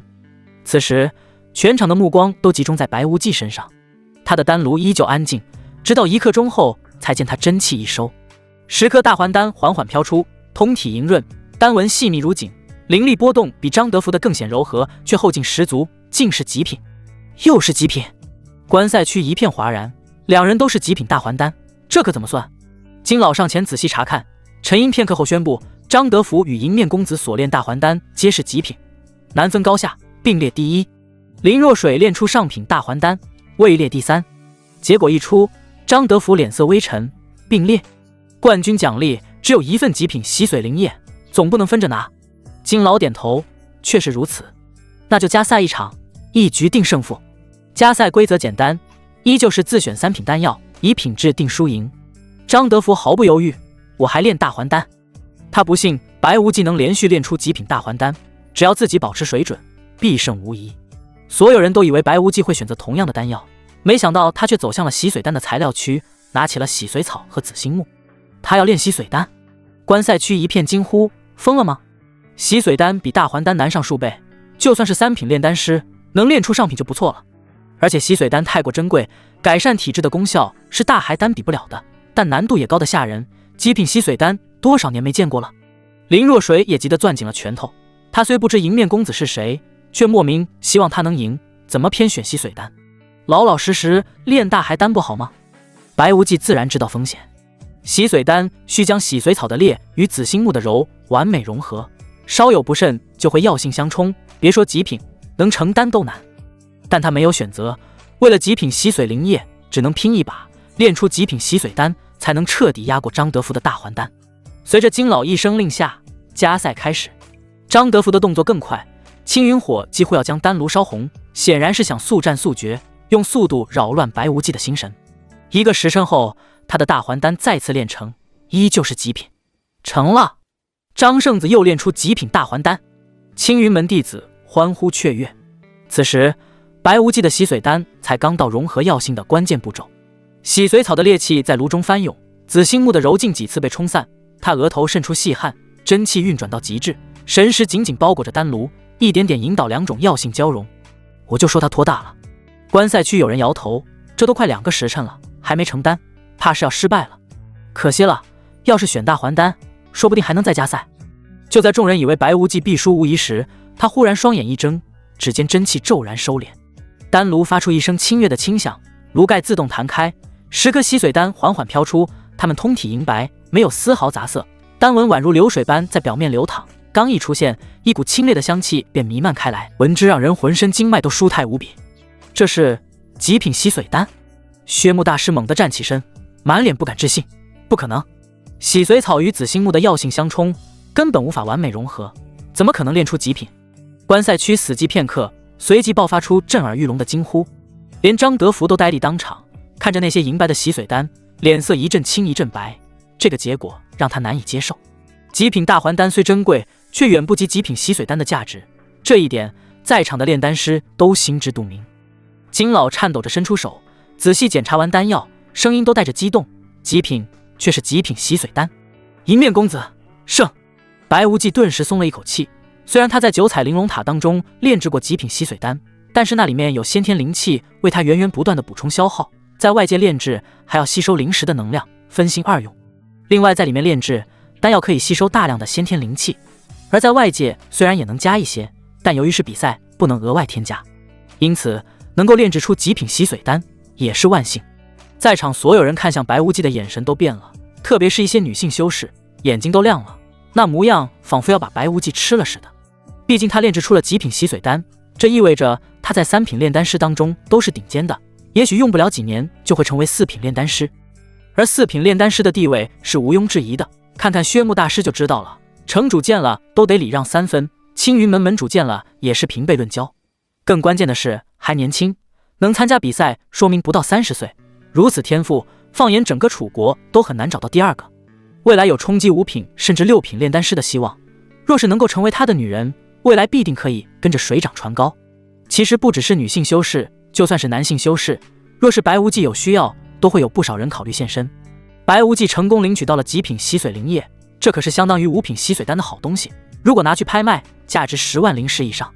炼丹师协会把这个拿出来作为奖励，显然也是下了血本，目的就是为了挖掘好苗子，然后代表分会去楚都参加决赛。一旦取得好名次，总会就会给予分会很多资源，反正价值比极品洗髓灵液更高。当然了，就算是没有取得好名次也没关系，起码也能拉拢一个炼丹天才。银面公子，我想邀请您去皓月酒楼吃顿饭，不知您能否赏光？银面公子，我乃是南宫家族家主，我有个花容月貌的女儿，孙女也行，想要许配给您，给个机会吧。白无忌刚拿起装着极品洗髓灵液的玉瓶，周围的人群便像潮水般涌了上来，瞬间将他围得水泄不通。银面公子留步，在下是城东宝芝堂的掌柜，想请您去酒楼小酌几杯，顺便聊聊合作的事。一个留着山羊胡的中年男人挤到最前面，满脸堆笑。合作哪有结亲实在？旁边一个锦衣老者猛地推开他，朗声道：老夫是城西柳家主，小女年方16，貌若天仙，琴棋书画样样精通，愿侍奉公子左右，还请公子给个薄面。刘老头你不要脸！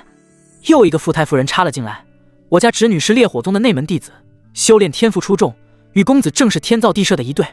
七嘴八舌的讨好声此起彼伏，有人捧着珍稀药材想送礼，有人忙着报上自家女眷的名号，甚至还有几个修士红着脸说愿意追随左右，只求能观摩他炼丹。白无忌被吵得头都大了，他满脑子都是赶紧回去炼化洗髓灵液，哪有心思应付这些人？让让，都让让！他皱着眉拨开人群，只想尽快脱身，可众人哪肯放他走，反而围得更紧了。就在这时，一道身影猛地从人群外挤了进来，硬生生挡在了白无忌面前。白无忌抬眼一看，正是脸色阴沉的张德福。张圣子有何指教？白无忌语气平淡，经过刚才的炼丹大赛，他对这位青云门圣子早已没了半分畏惧。张德福死死盯着他手中的玉瓶，沉声道：把你的极品洗髓灵液让给我。这话一出，周围瞬间安静下来，众人都没想到张德福会如此直白。白无忌像是听到了什么笑话，嗤笑一声：张圣子，你没开玩笑吧？这是我赢来的东西，凭什么让给你？你以为你是谁？你竟然敢这么跟我说话！张德福顿时勃然大怒，周身真气隐隐涌动，在皓月城还没人敢对我如此不敬。不敬又如何？白无忌眼神一冷，这里是忘忧谷，不是你青云门的地盘，还轮不到你撒野。张德福握紧了拳头，指节泛白，眼中怒火几乎要喷出来。你找死！怎么想动手不成？白无忌毫不退让地迎上他的目光，有本事你试试，我倒要看看谁敢动迎面公子一根指头。人群中立刻有人高喊：没错，张圣子，你敢动他一下试试？一个金丹修士往前站了半步，气势凛然。我们不答应！青云门也太霸道了！众人纷纷附和，看向张德福的眼神都带着敌意。刚才白无忌展现的炼丹天赋早已让他们打定主意要交好，此刻正是示好的绝佳机会，自然不会让张德福得逞。张德福看着周围怒目而视的人群，尤其是其中几个散发着金丹气息的老者，额头瞬间冒了冷汗。他再骄横，也知道此刻动手就是自讨苦吃，这些人为了讨好白无忌，绝对敢对他下狠手。他强压下怒火，脸上挤出一丝僵硬的笑容。迎面公子误会了，我不是要抢，是想买。这东西对我至关重要，只要你肯割爱，价格随便你开。白无忌淡淡道：100万灵石，少一分都免谈。什么？100万？张德福气得差点跳起来，鼻子都歪了。你怎么不去抢？这洗髓灵液再好，也不值这个价。他虽然是青云门圣子，随身携带的灵石也不过10几万，100万对他来说简直是天文数字。没钱就别装腔作势。白无忌懒得跟他废话，起开。他正准备绕开张德福，一阵清冽醉人的香气忽然飘了过来，这香味熟悉的让他心头一跳，下意识的回头望去。不远处，林若曦正站在那里，一袭淡紫色长裙随风微动，清丽的容颜在阳光下宛如谪仙。迎面公子，林若曦走上前，声音清脆如玉石相击：我找你有点事，可否单独聊聊？他并不知道，眼前这个戴着银色面具的男人正是他那位名义上的夫君。白无忌心中一动，点了点头，可以。换做别人，他定然不会理会，但林若曦毕竟是他名义上的妻子，他也想趁此机会多了解她几分。更何况他内心深处还想要找机会拿下她。众人见迎面公子竟答应了林若曦，虽满心失望，却也觉得理所当然。毕竟林若曦是青云门圣女，20多岁便已是金丹修士，天赋与身份都配得上迎面公子，两人站在一起宛如一对璧人。白无忌跟着林若曦穿过人群往山腰走去，留下的众人则炸开了锅，一边议论着刚才的惊险，一边猜测着两人要聊些什么。而张德福看着他们远去的背影，脸色阴沉的能滴出水来，眼中满是怨毒。两人来到半山腰的一片空地上，周围林木葱郁，隔绝了山下的喧嚣。白无忌率先开口，语气平静：不知林仙子找我想聊什么？林若曦抬眸望他，清澈的眼眸中带着一丝探究，轻声道：我们之前是不是在哪见过？白无忌心里咯噔一下，暗自惊讶。他明明用9彩玲珑塔屏蔽了自身气息，连声音都刻意改变过，按理说林若曦绝不可能认出他才对，没想到他竟会这么问。他定了定神，故意用轻松的语气说道：林仙子，你这种搭讪方式也太老套了，有什么正事还是直说吧。林若曦闻言，脸上闪过一丝不易察觉的窘迫，随即恢复了从容，认真道：我想请你帮我炼制几炉丹药。白无忌听了，心中不禁生出几分感慨。想当初林若曦作为青云门圣女高高在上，他在她面前连抬头的勇气都没有，何曾想过有一天这位圣女会主动求到自己头上，这在以前简直是做梦都不敢想的事。他故意摆出几分不耐的样子：林仙子，我平日里很忙，没空专门炼丹，你要是需要丹药，去城里的商会看看就是了，那里丹药种类齐全。林若曦却摇了摇头，语气坚定：商会里的丹药不符合我的要求，我想让你帮我炼制一炉雷霆丹。什么？雷霆丹？白无忌听到这3个字，着实吃了一惊，面具下的眼睛微微睁大。他可是知道雷霆丹是一种早已失传的丹方，虽说属于3品丹药范畴，但炼制难度极大，过程中还伴随着生命危险，就算是一些经验丰富的4品炼丹师也不敢轻易尝试。不过这丹药的作用也确实惊人，能由内而外的淬炼肉身，大幅度提升肉身力量和防御，是很多修士梦寐以求的宝物。白无忌没想到林若曦竟然会盯上这种丹药。林若曦闻言，从储物袋中取出一枚泛黄的玉简，递向白无忌：丹方我有，材料也基本备齐了。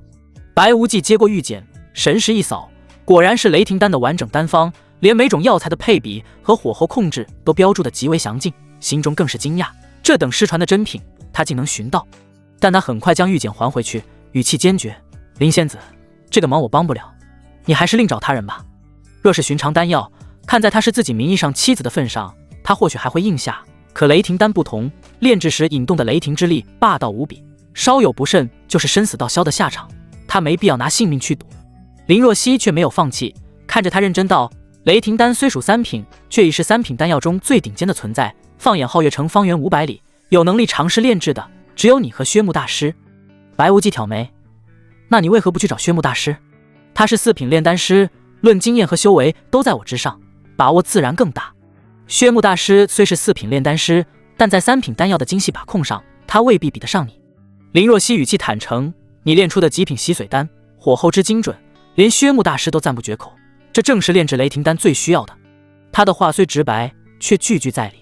高阶炼丹师未必能在低阶丹药的极致追求上胜过专精此道的低阶天才，雷霆丹最考验的便是对细微火候和药性融合的把控，而非单纯的修为高低。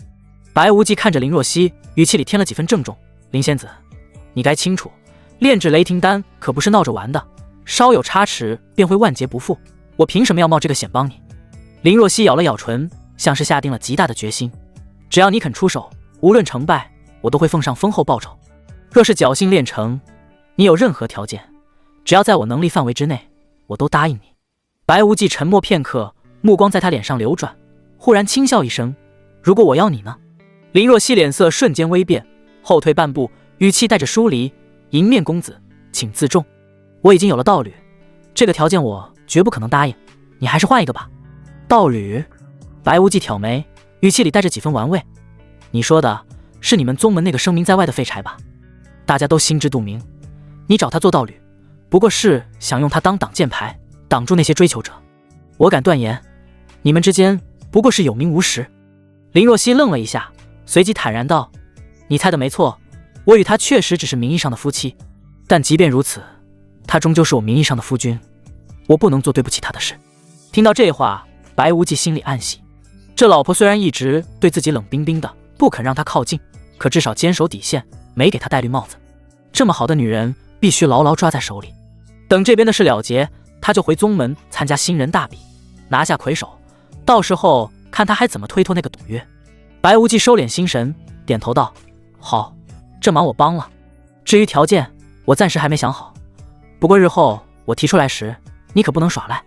林若曦谨慎地看着他，放心，我林若曦一言九鼎，绝不会耍赖，但前提是你的条件必须合理，不能违背伦理道德。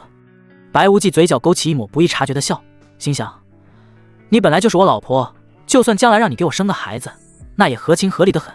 他面上却不动声色，只淡淡道，这一点你尽管放心，我提的条件绝对合情合理。林若曦这才松了口气，拱手道，那就有劳迎面公子了，随我来。白无忌话音未落，身形已掠出空地，朝着更深处的群山飞去。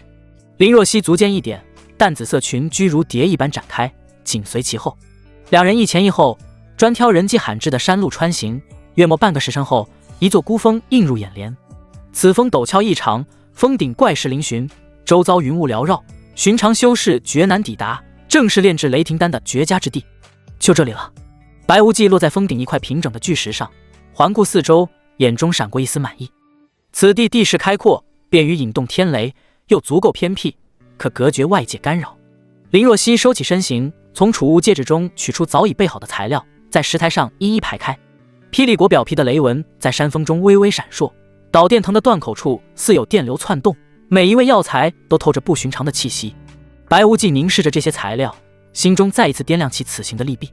炼制雷霆丹的凶险毋庸置疑，引动的天雷稍有失控，就是生死道消。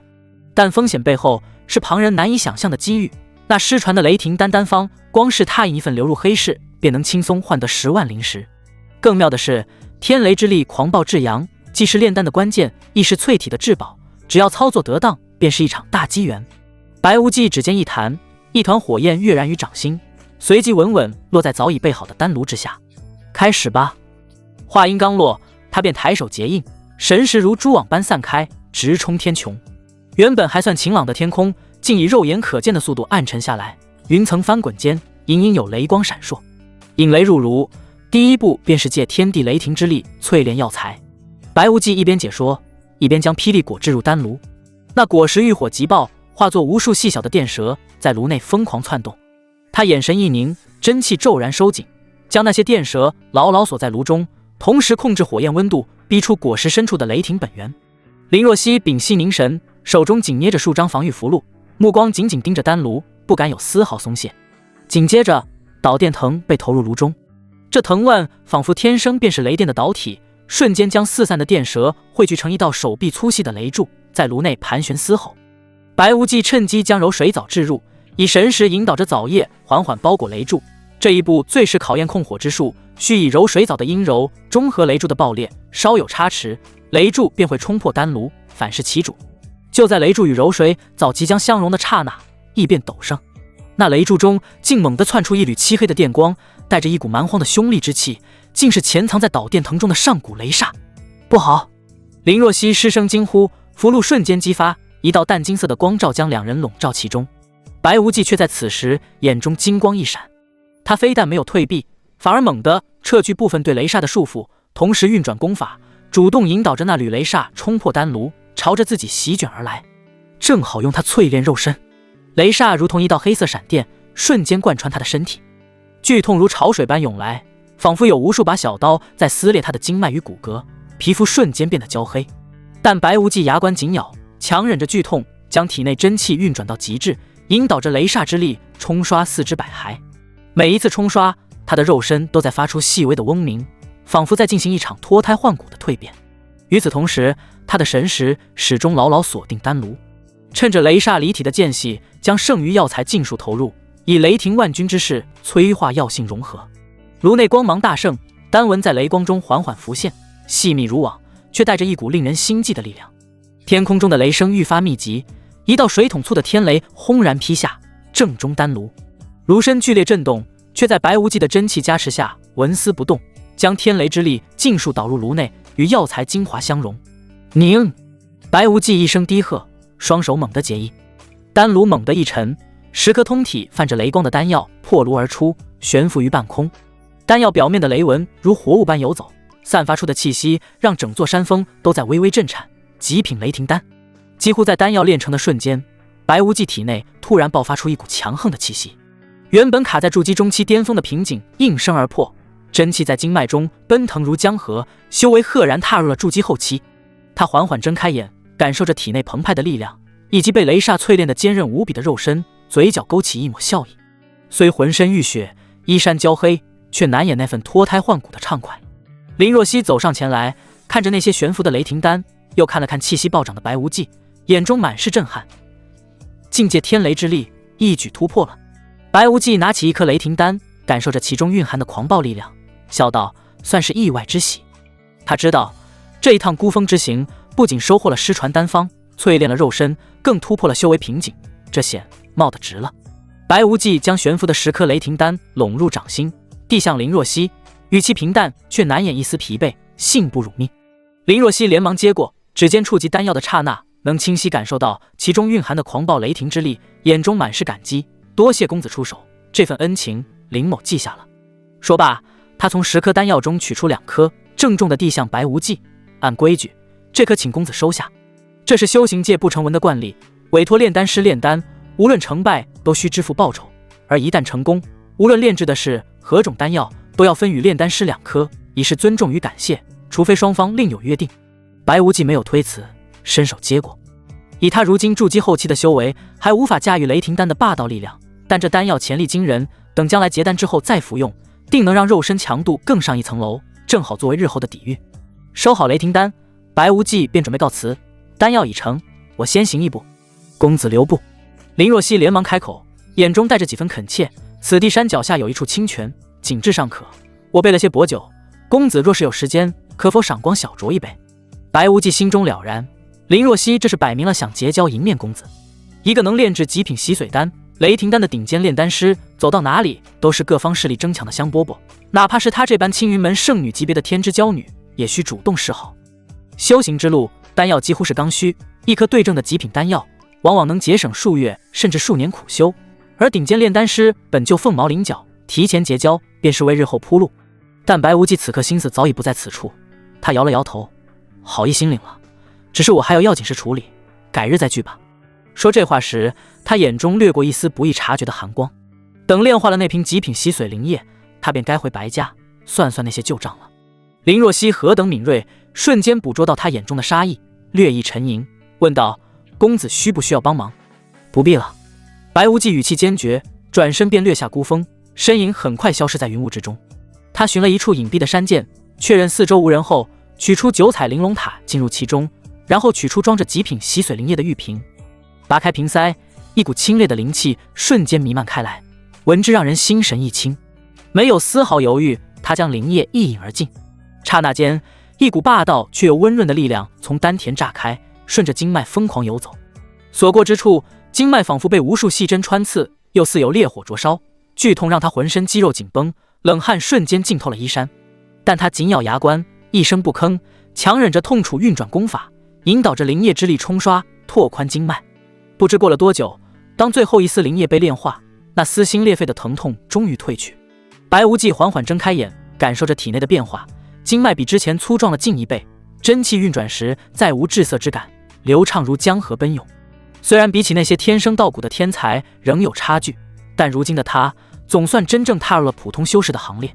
他握紧拳头，感受着体内新生的力量，嘴角勾起一抹冷冽的弧度，低声自语：“不愧是极品洗髓灵液，果然没让我失望。”白无非、柳飘飘，你们准备好了吗？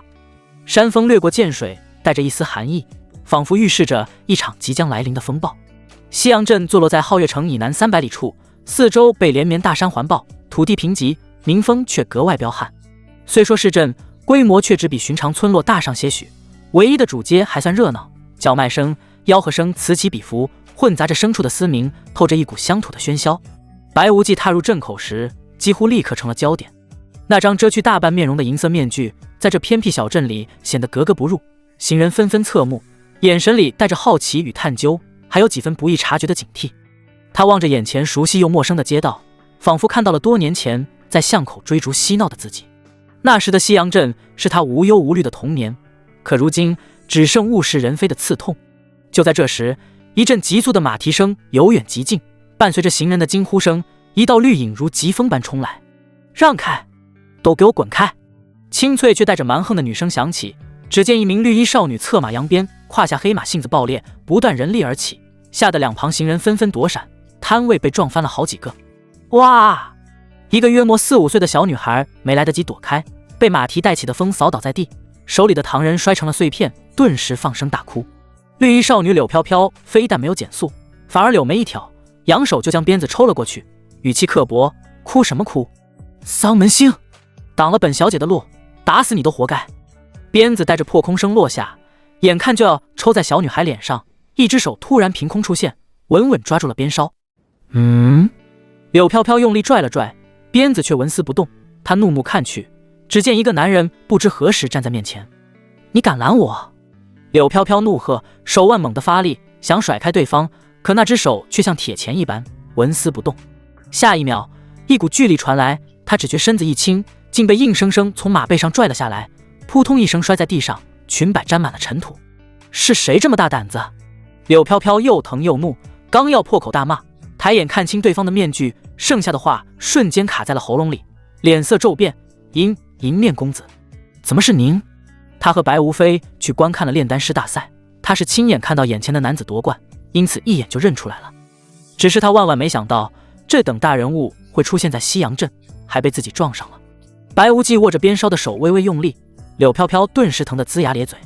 为何不能是我？他的声音经过面具过滤，显得有些沉闷，却透着一股不容置疑的威压。柳飘飘连忙换上谄媚的笑容，挣扎着爬起来，拍了拍身上的灰，语气卑微：“是，公子说的是，都怪小女子有眼无珠，刚才不小心冲撞了您，还请公子大人有大量，千万别跟我计较。”他心里头七上八下的。银面公子可是3品炼丹师，在皓月城都是跺跺脚都能震3镇的人物，一句话就能决定他柳家在西阳镇的生死。自己刚才那般放肆，若是惹得他动怒，柳飘飘越想越怕，后背都渗出了冷汗。白无忌看着他那副前倨后恭的嘴脸，眼底掠过一丝狠戾。他本想当场摘下面具，让他看看自己是谁，再亲手撕碎他虚伪的面孔，可转念一想，就这么让他死了，岂不是太便宜他了？父母惨死的画面在脑海中闪过，他深吸一口气，压下翻腾的杀意，心中已有了计较。无妨。他松开手，语气听不出喜怒。本公子只是游历至此，恰好路过西洋镇，听说这里有些独特的风土人情，你可否带我四处转转？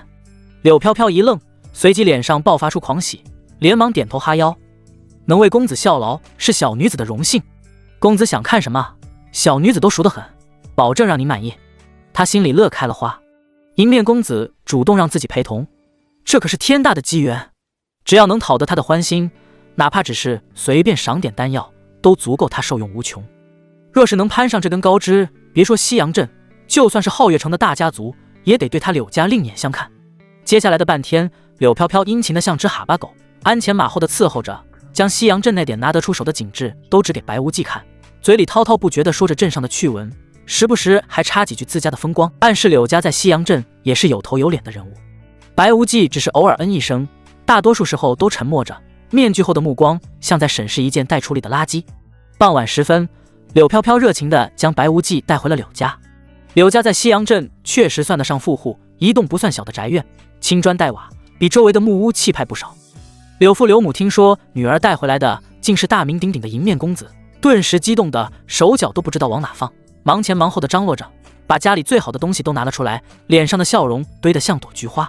席间，柳父不断给白无忌敬酒，柳母则拉着柳飘飘的手，一个劲的给他使眼色，那眼神里的急切和算计，傻子都看得出来。酒过三巡，柳飘飘红着脸，亲自将白无忌引到后院的客房。房间收拾的还算干净，陈设简单，却也算雅致。公子，您今晚就在这里休息吧，要是有什么需要，随时吩咐一声就行。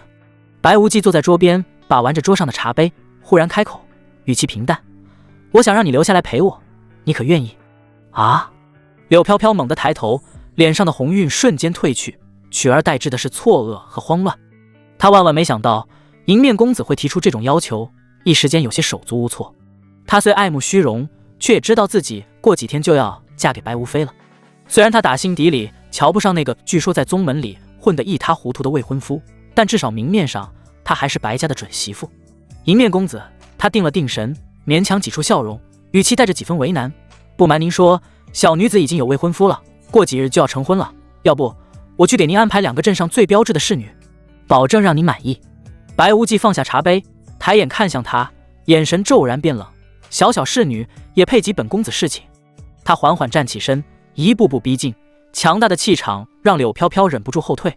本公子给你机会，是看得起你，你可别不识抬举。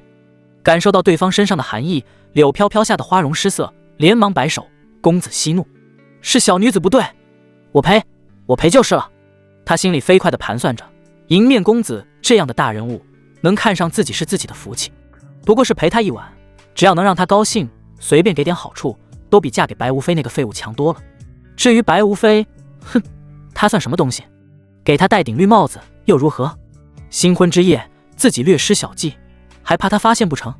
只要能抱住迎面公子这条大腿，别说一个白无非，就算是整个西洋镇，将来都是他柳飘飘的。那你还等什么？白无忌的声音不带一丝温度，赶紧脱衣服。柳飘飘咬了咬唇，脸上露出几分刻意的娇羞，慢吞吞地开始解衣。绿裙滑落，露出玲珑有致的身段，肌肤白皙，曲线曼妙，确实算得上极品。白无忌的眼神瞬间变得炽热，伸手一把将他拉了过来，猛地按在床上。柳飘飘故作惊慌，声音带着颤音：公子，人家还是第一次，您轻点。白无忌闻言，嘴角勾起一抹冰冷的弧度，面具后的眼中是化不开的恨意与戾气。父母倒在血泊中的画面，他被打断手脚扔出家门的屈辱，一幕幕在眼前闪过。此刻他只想狠狠地宣泄，用最残忍的方式讨回曾经的债。啊！凄厉的惨叫声突然在房间里响起，随后是哀求、哭喊，夹杂着布料撕裂的声音。许久之后，一切才渐渐归于沉寂，只剩下粗重的喘息。窗外月色朦胧，将树影拉得扭曲而诡异。这注定是一个不眠之夜。翌日清晨，晨曦透过窗户，在地板上投下斑驳的光影。柳飘飘浑身酸软地趴在白无忌胸前，发丝凌乱地贴在汗湿的脸颊上，每一次呼吸都带着难以言喻的疲惫。他微微抬起头，声音沙哑得像被砂纸磨过：公子，您开心吗？白无忌垂眸看着他苍白的小脸，伸手捏住他的下巴，指尖力道不轻不重，却带着一股不容抗拒的压迫感。你很不错。他语气平淡，听不出情绪。本公子对你的身子很满意。柳飘飘心中刚升起一丝窃喜，以为能就此歇口气，却听他话锋一转，不过本公子还想再来一次。话音未落，他以一个翻身将柳飘飘死死按在身下。公子！柳飘飘顿时大惊失色，眼中满是惊恐，连忙挣扎起来，求求您饶了我吧，我真的不行了。他是真的怕了。昨夜他尚且是含苞待放的模样，却被那狂风暴雨般的攻势摧残了一整夜，此刻只觉得浑身像散了架一般，破败不堪。若是再来一次，他怕是真的要交代在这里了。这可由不得你。白无忌的声音里没有丝毫温度，说着便俯身吻住他的嘴唇，将他所有的哀求都堵了回去。新一轮的征服就此开启。无论柳飘飘如何哭喊求饶，哪怕他眼眶泛红，露出楚楚可怜的模样，白无忌都不为所动，眼中没有一丝一毫的怜香惜玉。一想到父母倒在血泊中的惨状，想到自己被打断手脚扔出家门的屈辱，他心中的怒火便如岩浆般翻腾。这一切都拜眼前这个女人所赐，他承受的这点痛苦又算得了什么？此时柳家前厅，柳父柳母早已备好丰盛的早餐，兴冲冲地往客房走去，想请迎面公子用餐。可还没走到门口，就听到房间里传来女人压抑的惨叫声。柳父先是一愣，随即露出了然的笑容，低声调侃道：这迎面公子还真是精力旺盛，大清早的就起来活动了。柳母嗔怪地拍了他一下，嘴角却带着笑意：你年轻时候不也这样？柳父嘿嘿一笑，转头看向守在门口的侍女，问道：这都什么时候了，小姐怎么还没过来？侍女低着头小声回道：老爷，小姐就在里面呢。什么？飘飘在里面？柳父脸上的笑容瞬间僵住，眼睛瞪得溜圆，万万没想到这瓜竟然吃到了自己女儿身上。柳母却是眼睛一亮，拉了拉柳父的袖子，压低声音道：你傻呀，这是好事，女儿要是能攀上迎面公子这根高枝，咱们一家可就飞黄腾达了。柳父却开心不起来，眉头紧锁。他心里清楚，像迎面公子这种大人物，怎么可能真心娶他女儿？顶多也就是玩玩而已。等他腻了，拍拍屁股走人，女儿怎么办？再过几天，他就要嫁入白家了。白无非要是发现他不是完璧之身，依着白家的性子，柳家怕是要吃不了兜着走。可眼下事情已经发生，想要阻止也晚了。更何况他哪有胆子去触迎面公子的眉头？若是惹得对方动怒，整个柳家都可能化为飞灰。两口子只能在门口焦灼的干等，这一等便是大半天。柳父听得里面女儿一声声带着哭腔的求饶，心疼的像在滴血。那可是他捧在手里怕摔了，含在嘴里怕化了的宝贝女儿，如今却被人如此摧残，他却只能眼睁睁看着，什么也做不了。这份憋屈几乎要将他憋疯。好不容易等到天黑，房间里的动静才渐渐平息，可听着里面传来均匀的呼吸声，显然两人都睡着了。柳父柳母又不敢上前打扰，只能唉声叹气的先回了房。第二天一早，天刚蒙蒙亮，两口子又急匆匆地赶了过来。而房间里被折磨了近2天的柳飘飘终于从昏沉中醒来，她浑身骨头像被拆开重组过一般，每动一下都疼得钻心。她咬着牙想悄悄起身找机会喘口气，可刚挪了挪身子就被白无忌察觉。他眼都没睁，一个翻身再次将他牢牢压在身下。公子，求求您饶了我吧。柳飘飘眼中满是绝望的恐惧，声音带着哭腔。她感觉自己都快要散架了，全身没有一处不疼，要是再来一次，她肯定顶不住。白无忌看着柳飘飘那副濒临崩溃的模样，眼中没有半分波澜，却缓缓松开了手。暂时放过她，并非他心慈手软，而是因为接下来还有更好玩的事情等着上演。房门吱呀一声被推开，守在外面的柳父柳母连忙迎了上来。柳父更是急不可耐地问道：迎面公子，我女儿呢？她没事吧？不等白无忌开口，身后便传来柳飘飘虚弱至极的声音：父亲，我没事，您不用担心。柳父循声望去，只见女儿扶着墙一步一挪地走出来，脸色苍白如纸，连站都站不稳，走路姿势更是怪异。他心疼得像被刀剜一样，在心里把白无忌骂了个狗血淋头，却半个字也不敢说出口。世上没有不透风的墙，柳家发生的事很快就在府里传开了。你们听说了吗？小姐被那个迎面公子折腾的连路都快走不动了。这谁不知道啊？整整1天1夜，那房间里的动静就没停过，床都快散架了，何况是咱们娇滴滴的大小姐，真是可怜啊。下人们的窃窃私语不知不觉就传到了外面。当天下午，消息便像长了翅膀似的飞进了白家人的耳朵里。白家书房内，一个下人正战战兢兢地向少主白无非汇报。白无非听完，猛地一拍桌子，揪住下人的衣领，怒目圆睁：“你说什么？竟敢诽谤我未婚妻？真是好大的胆子！”下人吓得魂飞魄散，连忙辩解：“少爷，小的哪敢诽谤柳小姐啊？这事儿早就传开了，现在整个西阳镇都在说。”白无非脸色铁青，一把推开下人，匆匆朝外面走去。他决定亲自去柳家，看看这消息究竟是真是假。此时的柳飘飘早已累得虚脱，回到自己房间倒头就睡。可他才刚合上眼没多久，院外就传来白无非愤怒的吼声：“柳飘飘，你给我滚出来！”柳父柳母一听这声音，顿时吓得脸色发白。白家在西阳镇是数一数二的大家族，族中光是筑基高手就有好几个，而柳家只有家主刘海生一人达到筑基，双方实力悬殊。柳父连忙堆起笑脸迎上去：“贤婿，这是怎么了？发这么大火气？”白无非根本不领情，指着屋里怒声道：“现在大街小巷都在传柳飘飘给老子戴绿帽子，合着就我一个人被蒙在鼓里。今天你们要是不给我一个满意的交代，你们柳家就没必要在西阳镇待下去了。”柳父柳母大惊失色，刘海生连忙上前打圆场：“贤婿，这都是谣言。飘飘那孩子你还不知道吗？乖巧懂事，怎么可能做出有辱门楣的事？你可千万别信啊！”无风不起浪。白无非冷哼一声：“要是没这回事，怎么会传得沸沸扬扬？这明显是有人故意抹黑，想破坏我们两家的联姻啊！”刘海生急忙说道。刘母也跟着附和：“你伯父说的对，无非你一定要冷静，别中了小人的计。他们心里清楚，迎面公子那样的大人物，怎么可能留在这小地方？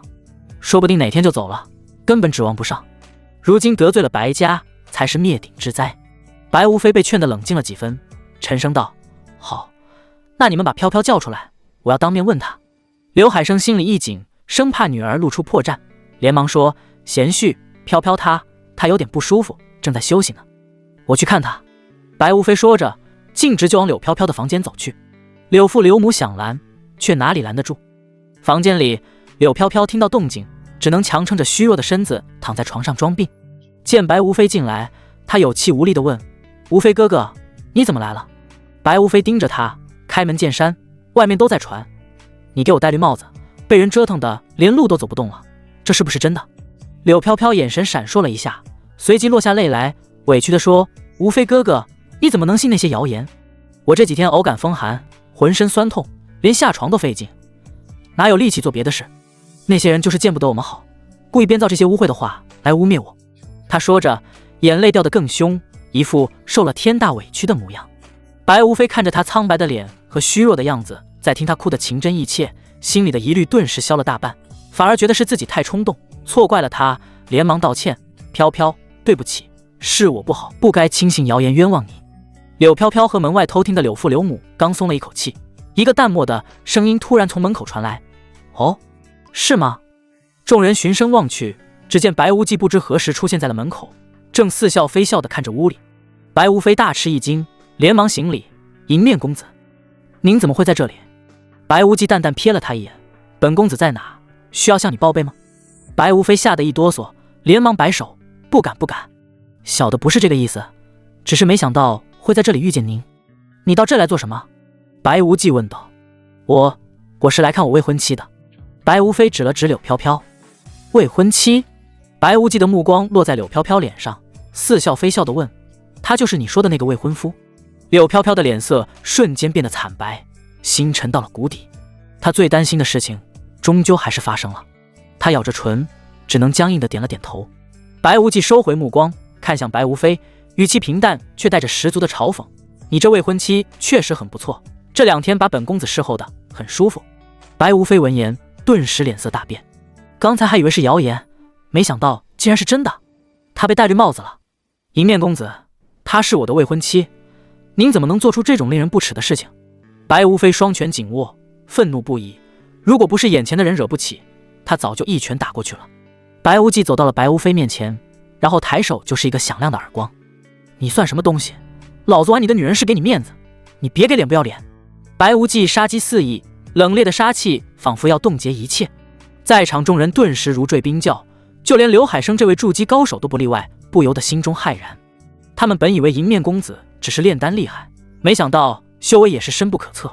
白无非吓得双腿发软，急忙弯腰说道：“银面公子息怒，是小的口无遮拦，还请您大人大量，不要跟小的一般见识。”白无忌这才收敛杀气，然后来到床边坐下，将柳飘飘拉起来搂在怀里，笑眯眯地说：“你的女人很不错，把本公子侍候得很舒服，待会儿本公子还想再玩一次，你有意见吗？”白无非只觉得一股血气直冲脑门，浑身的血液都在沸腾。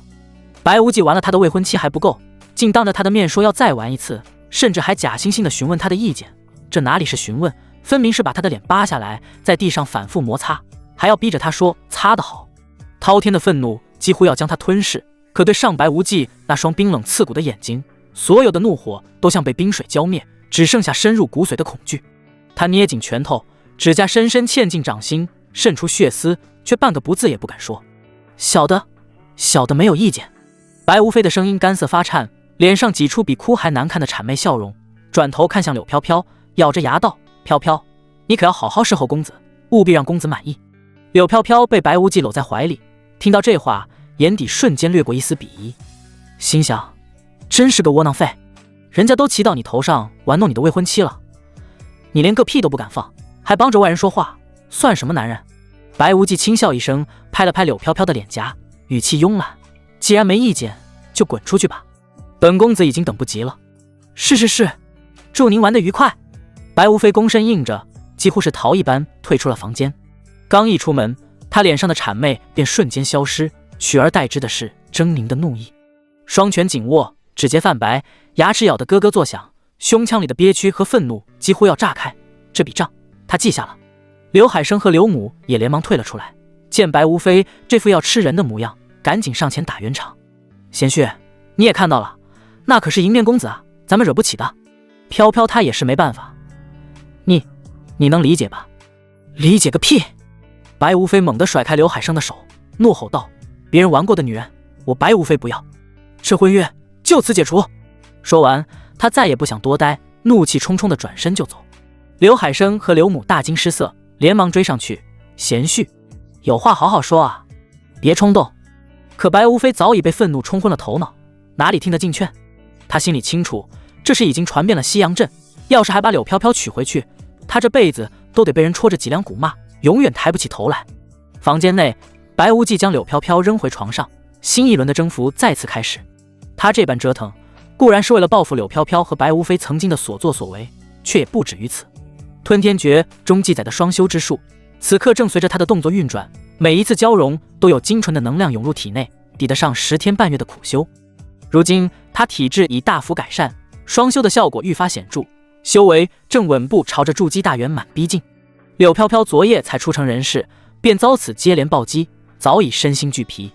可面对白无忌的强势，他连反抗的力气都没有，只能屈辱地承受着，眼泪无声地浸湿了枕巾。一番宣泄后，白无忌心满意足地松开手，伸了个懒腰，体内的真气越发浑厚。柳飘飘蜷缩在床角，浑身酸痛，心中更是一片绝望。名声尽毁也就罢了，如今连婚事都黄了，他以后该如何在西阳镇立足？得知白无非退婚的消息时，他更是眼前一黑，差点晕过去。之前的传言尚能想办法遮掩，可白无非这一举动，无疑是当众坐实了所有污名。公子，柳飘飘哭着抓住白无忌的衣袖，声音嘶哑：“我现在成了千夫所指，该怎么办？”刘母也跟着进来，见状连忙求情：“是啊，公子，都怪您，不是，是因为您的缘故，飘飘的名声彻底毁了，婚事也吹了，您可不能不管他啊。”白无忌挑眉，语气转冷：“你们这是在指责本公子？”刘母吓得脸色一白，连忙摆手：“不敢，公子息怒，我们绝无此意，只是希望您能看在飘飘这几日服侍您的份上，帮帮他。”白无忌沉吟片刻，嘴角勾起一抹冷笑：“放心，本公子恩怨分明，白家把事做得这么绝，本公子这就带你去出气。”说罢，他直接将柳飘飘从床上拽起来，搂在怀里，大摇大摆地朝着白家走去。两人刚出柳家大门，便引起了轩然大波。街上的行人纷纷驻足，看着被白无忌搂在怀里，走路依旧踉跄的柳飘飘，指指点点，议论声不绝于耳。那不是柳家大小姐吗？果然跟传言里一样，她身边那个戴面具的是谁啊？敢这么光明正大地带她出来，胆子也太大了。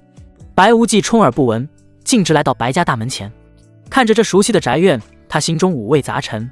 这里曾是他的家，如今却只剩满腔恨意。白无非，给老子滚出来！一声咆哮震彻长空，连院墙上的树叶都簌簌落下。白无忌搂着柳飘飘就要往里闯，守门的2个护卫立刻上前阻拦：“站住！你是什么人？竟敢闯我们白家？好大的胆子！作者死！”白无忌眼中寒光一闪，抬手2道剑气破空而出。那2个护卫甚至没看清动作，便已倒地不起，当场气绝。这些人当年在他还是废体时，便常跟着白无非欺负他，死不足惜。围观的人群见状，吓得倒吸一口凉气。这人是谁啊？竟敢在白家门前杀人，太嚣张了！白无忌却毫不在意，搂着柳飘飘径直踏入白家。院内，白家的人很快反应过来，一大群护卫气势汹汹地冲了出来。为首的管事怒喝道：“何人如此大胆，敢在我白家撒野？”“是你！”白无非从人群中冲出来，看清来人后，脸色瞬间变得铁青，比锅底还要难看。他怎么也没想到，迎面公子竟敢如此嚣张，杀了人还敢大摇大摆闯进白家。这时，一个身着锦袍、面容威严的中年男人走了出来，正是白家现任家主白长河。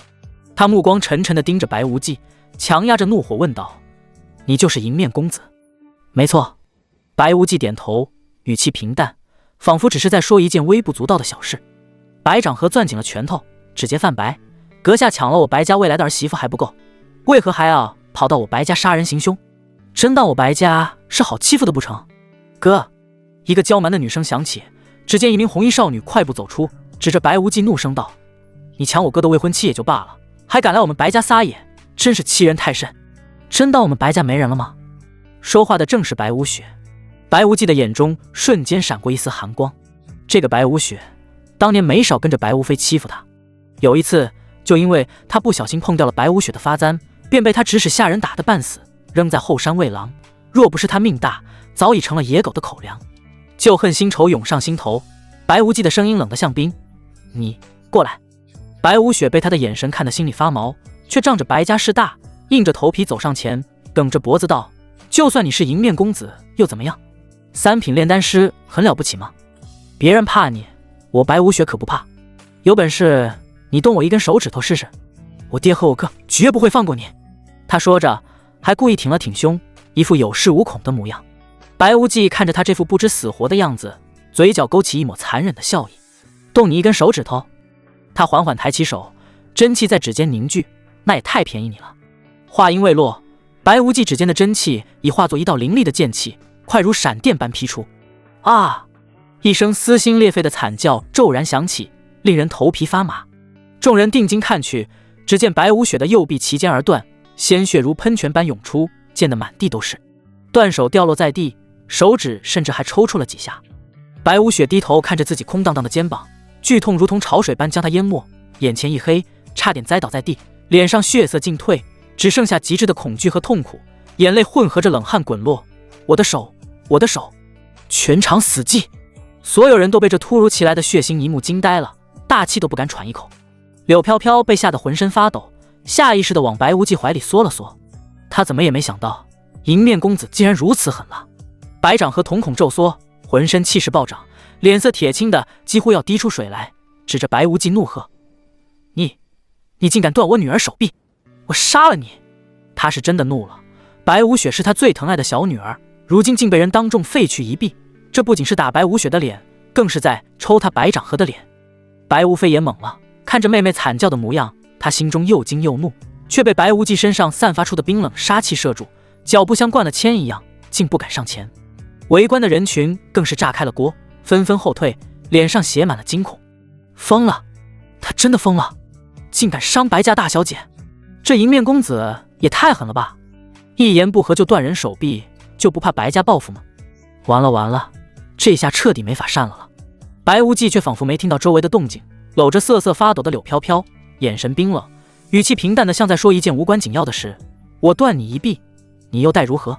他的声音不大，却清晰地传入每个人耳中，带着一股令人胆寒的威压。白无雪疼得浑身痉挛，看向白无忌的眼神里充满了深入骨髓的恐惧与愤怒。父亲，帮我报仇，我要让他死！白无雪歇斯底里的怒吼。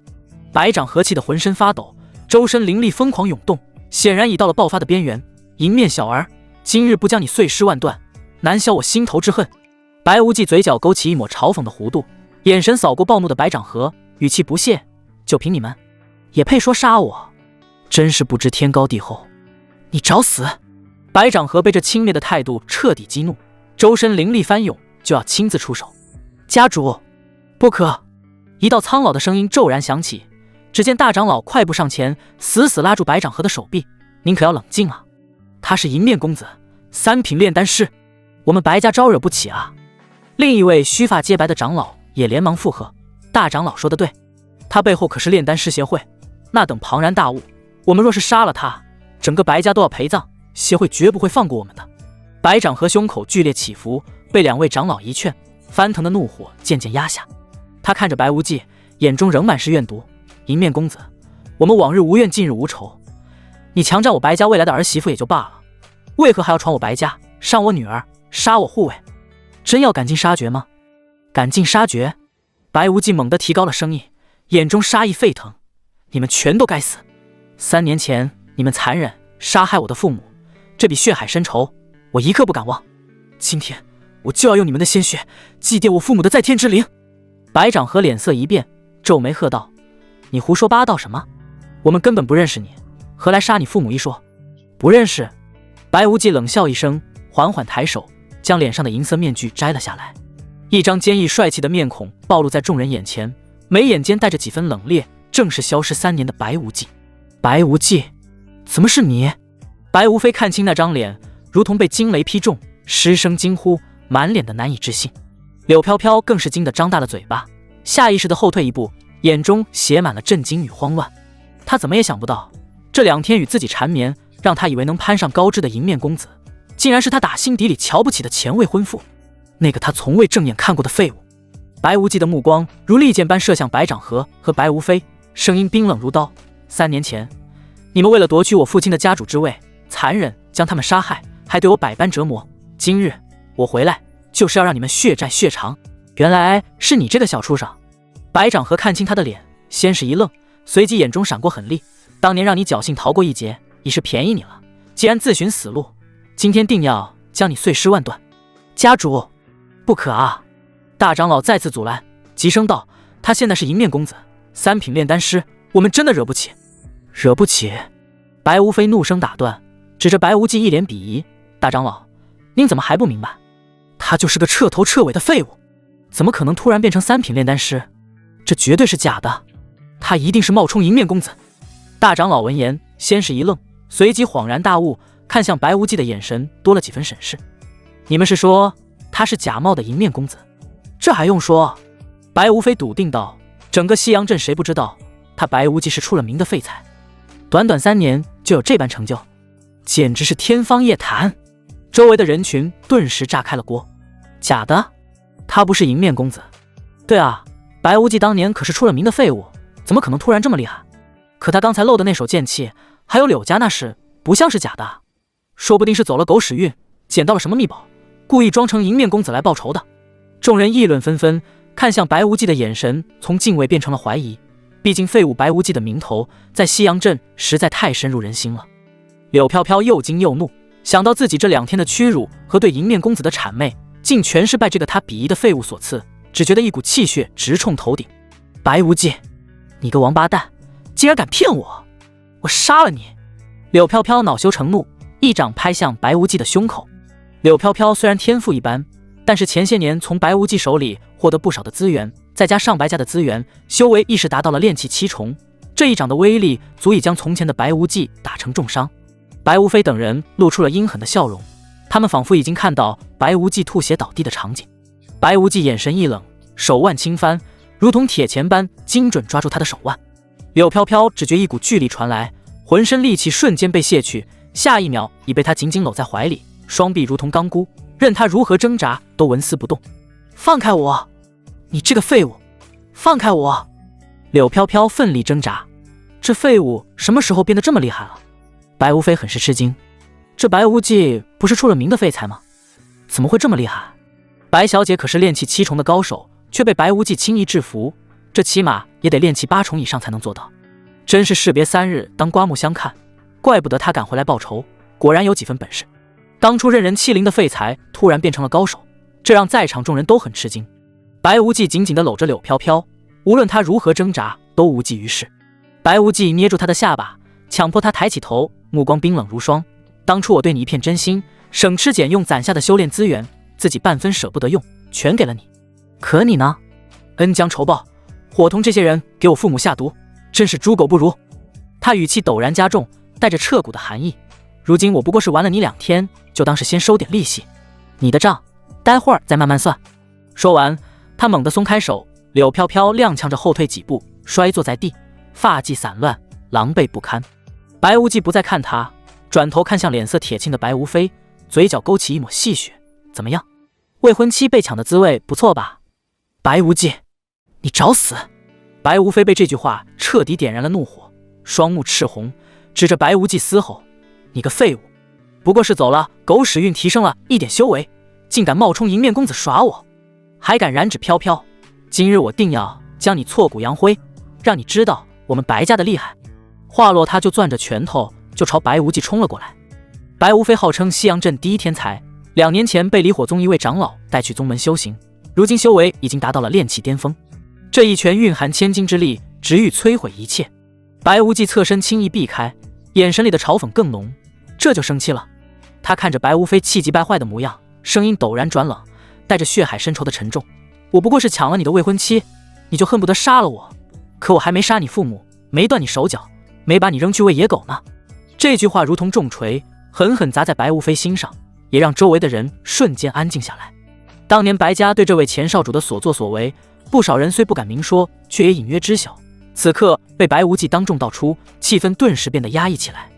白无非被戳中痛处，脸色涨得通红，嘶吼道：你胡说！当年之事本就是你父母咎由自取，谋夺家族秘宝在前，我们不过是清理门户，你能苟活至今已是万幸，还敢再次颠倒黑白！白无忌眼神一厉，周身杀气更盛。清理门户，好一个冠冕堂皇的说法！我父母一生忠谨，何时谋夺过家族秘宝？分明是你们谋夺家主之位，还敢再次狡辩！牙尖嘴利的小畜生！白无非被对的语塞，怒极反笑：你以为提升了些许修为就能翻天？别忘了，你天生废体，能有今日不过是走了狗屎运。废物终究是废物，永远成不了气候。今天我就亲手杀了你，让你知道天才与废物的差距。说罢，他体内真气骤然爆发，炼气巅峰的气势席卷开来，掌风凌厉，带着炽热的离火真气直扑白无忌面门。这是他在离火宗习得的得意武技，寻常炼气修士触之即伤。周围众人见状，纷纷点头附和。白少主可是离火宗弟子，炼气巅峰的修为，白无忌就算再厉害，顶多也就炼气8重，绝无胜算。是啊，废物体质能有这般进步已是艺术，怎可能敌得过真正的天才？看来这白无忌今日是必死无疑了。就连白长河也松了口气，眼中闪过一丝狠戾。只要白无非杀了他，在对外宣称是假冒迎面公子的狂徒，炼丹师协会也挑不出错处。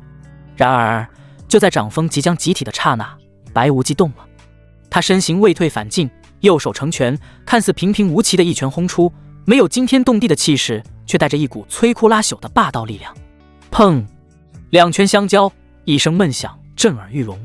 白无非脸上的得意笑容瞬间凝固，只觉一股沛然巨力顺着手臂涌来，仿佛撞上了一座山岳，骨骼碎裂的咔嚓声清晰可闻。啊！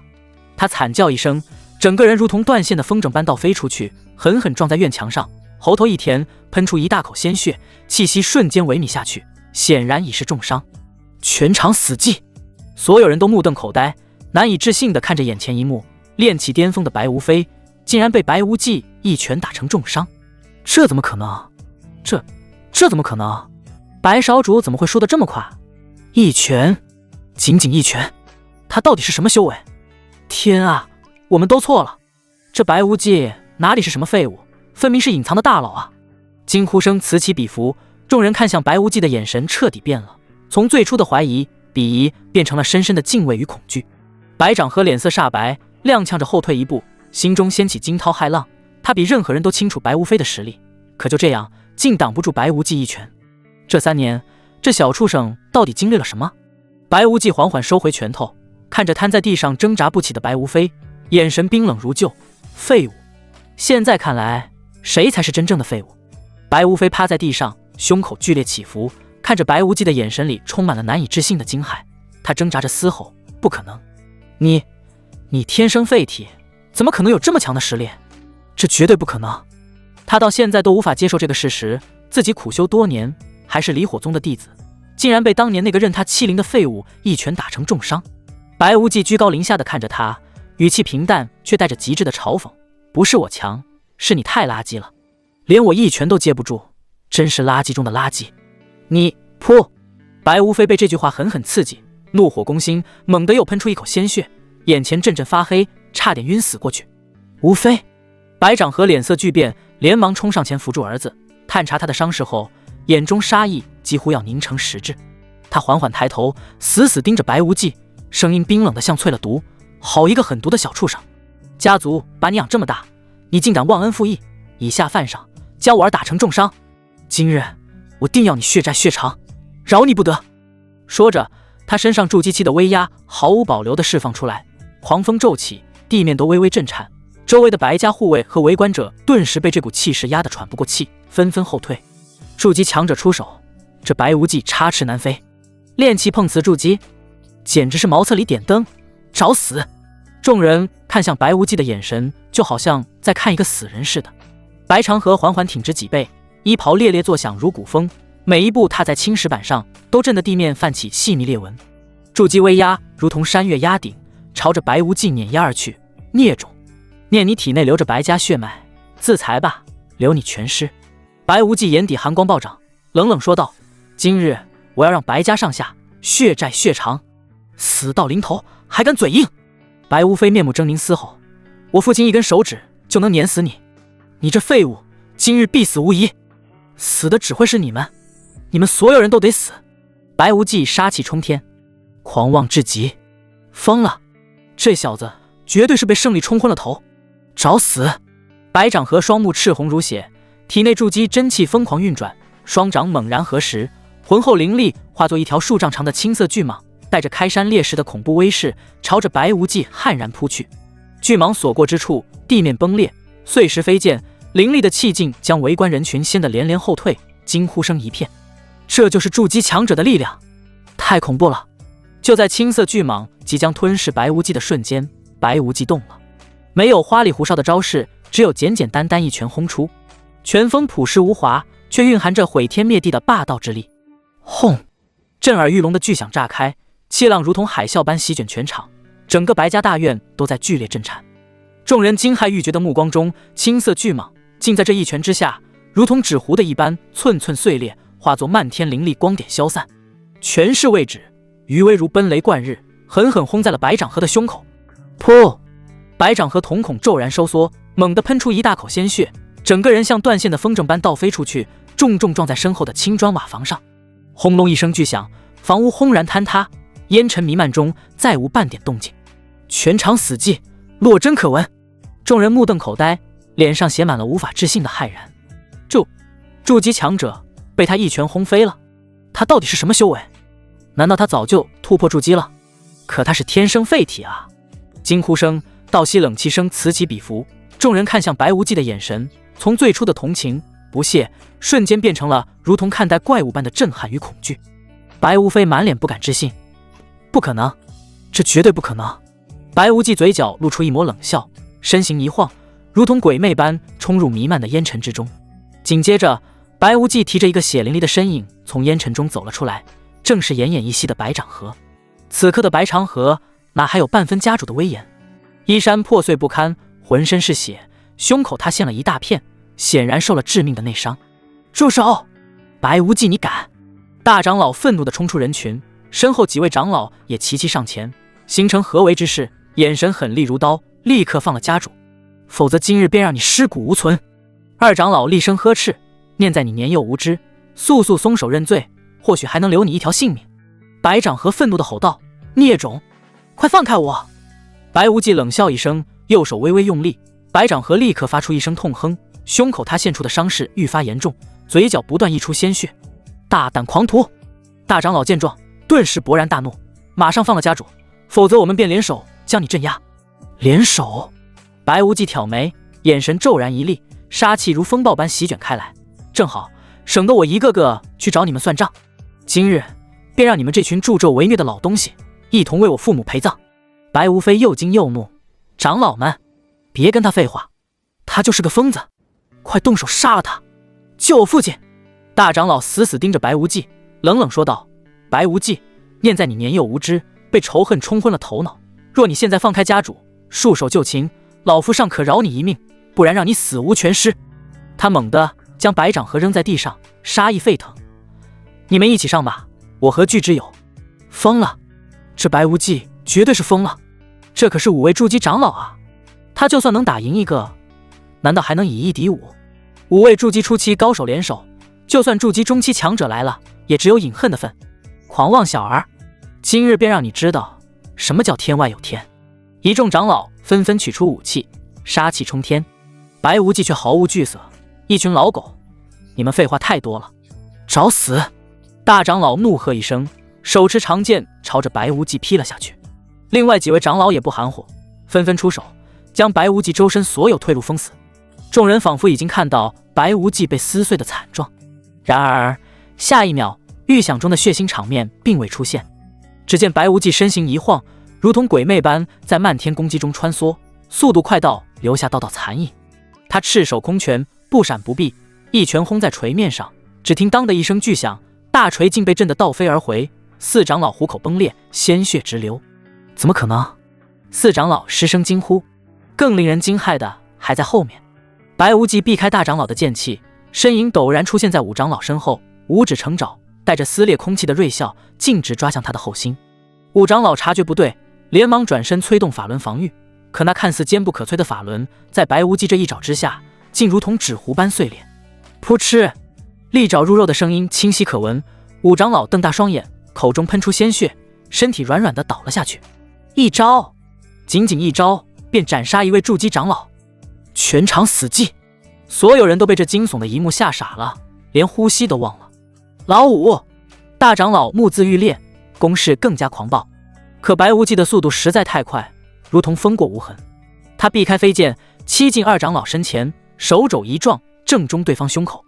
2长老惨叫一声，胸骨塌陷，倒飞出去，撞在墙上没了声息。短短数息之间，2位筑基长老殒命。怪物，他是怪物！剩下的3长老吓得魂飞魄散，哪里还敢上前，转身就想逃。白无忌眼神一冷，脚尖一点，身形如箭般追出，探手抓住对方的后领，猛地发力一甩，砰！3长老如同被丢弃的麻袋，狠狠砸在地上，脑浆迸裂，当场气绝。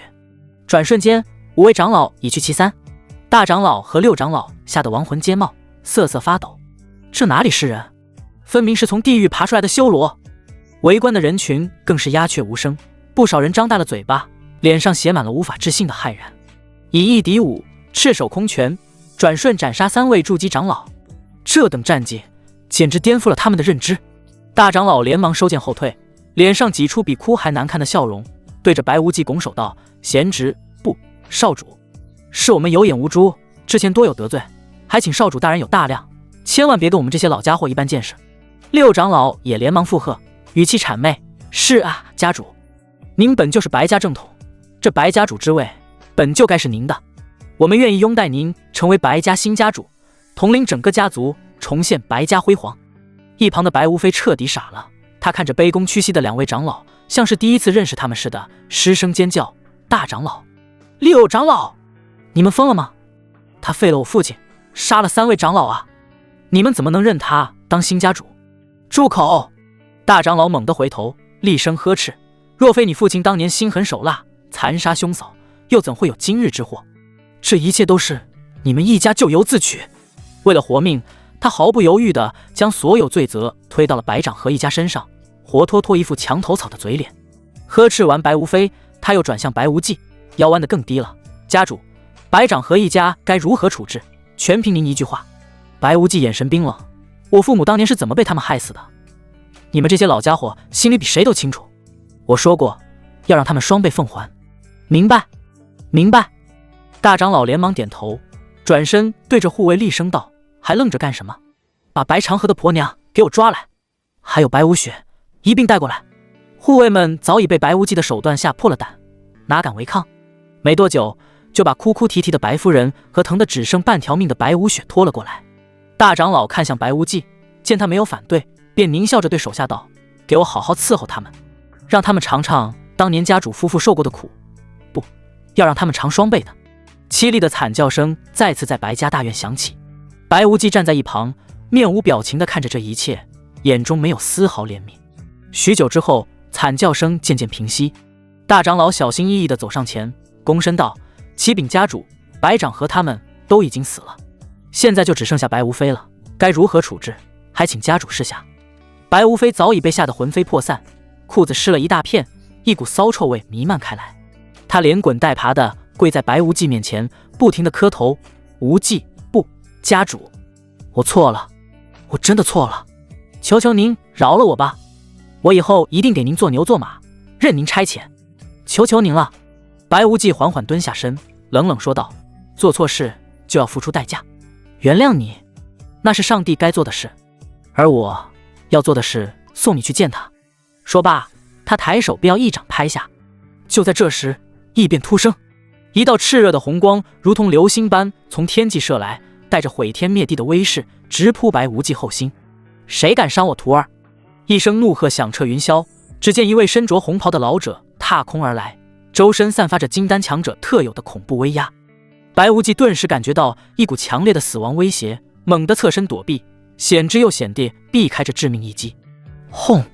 红光擦着他的肩头落下，狠狠砸在地面上，顿时炸开一个数丈深的大坑，碎石飞溅，烟尘弥漫，整个白家大院都为之震颤。“师尊，您可算来了！”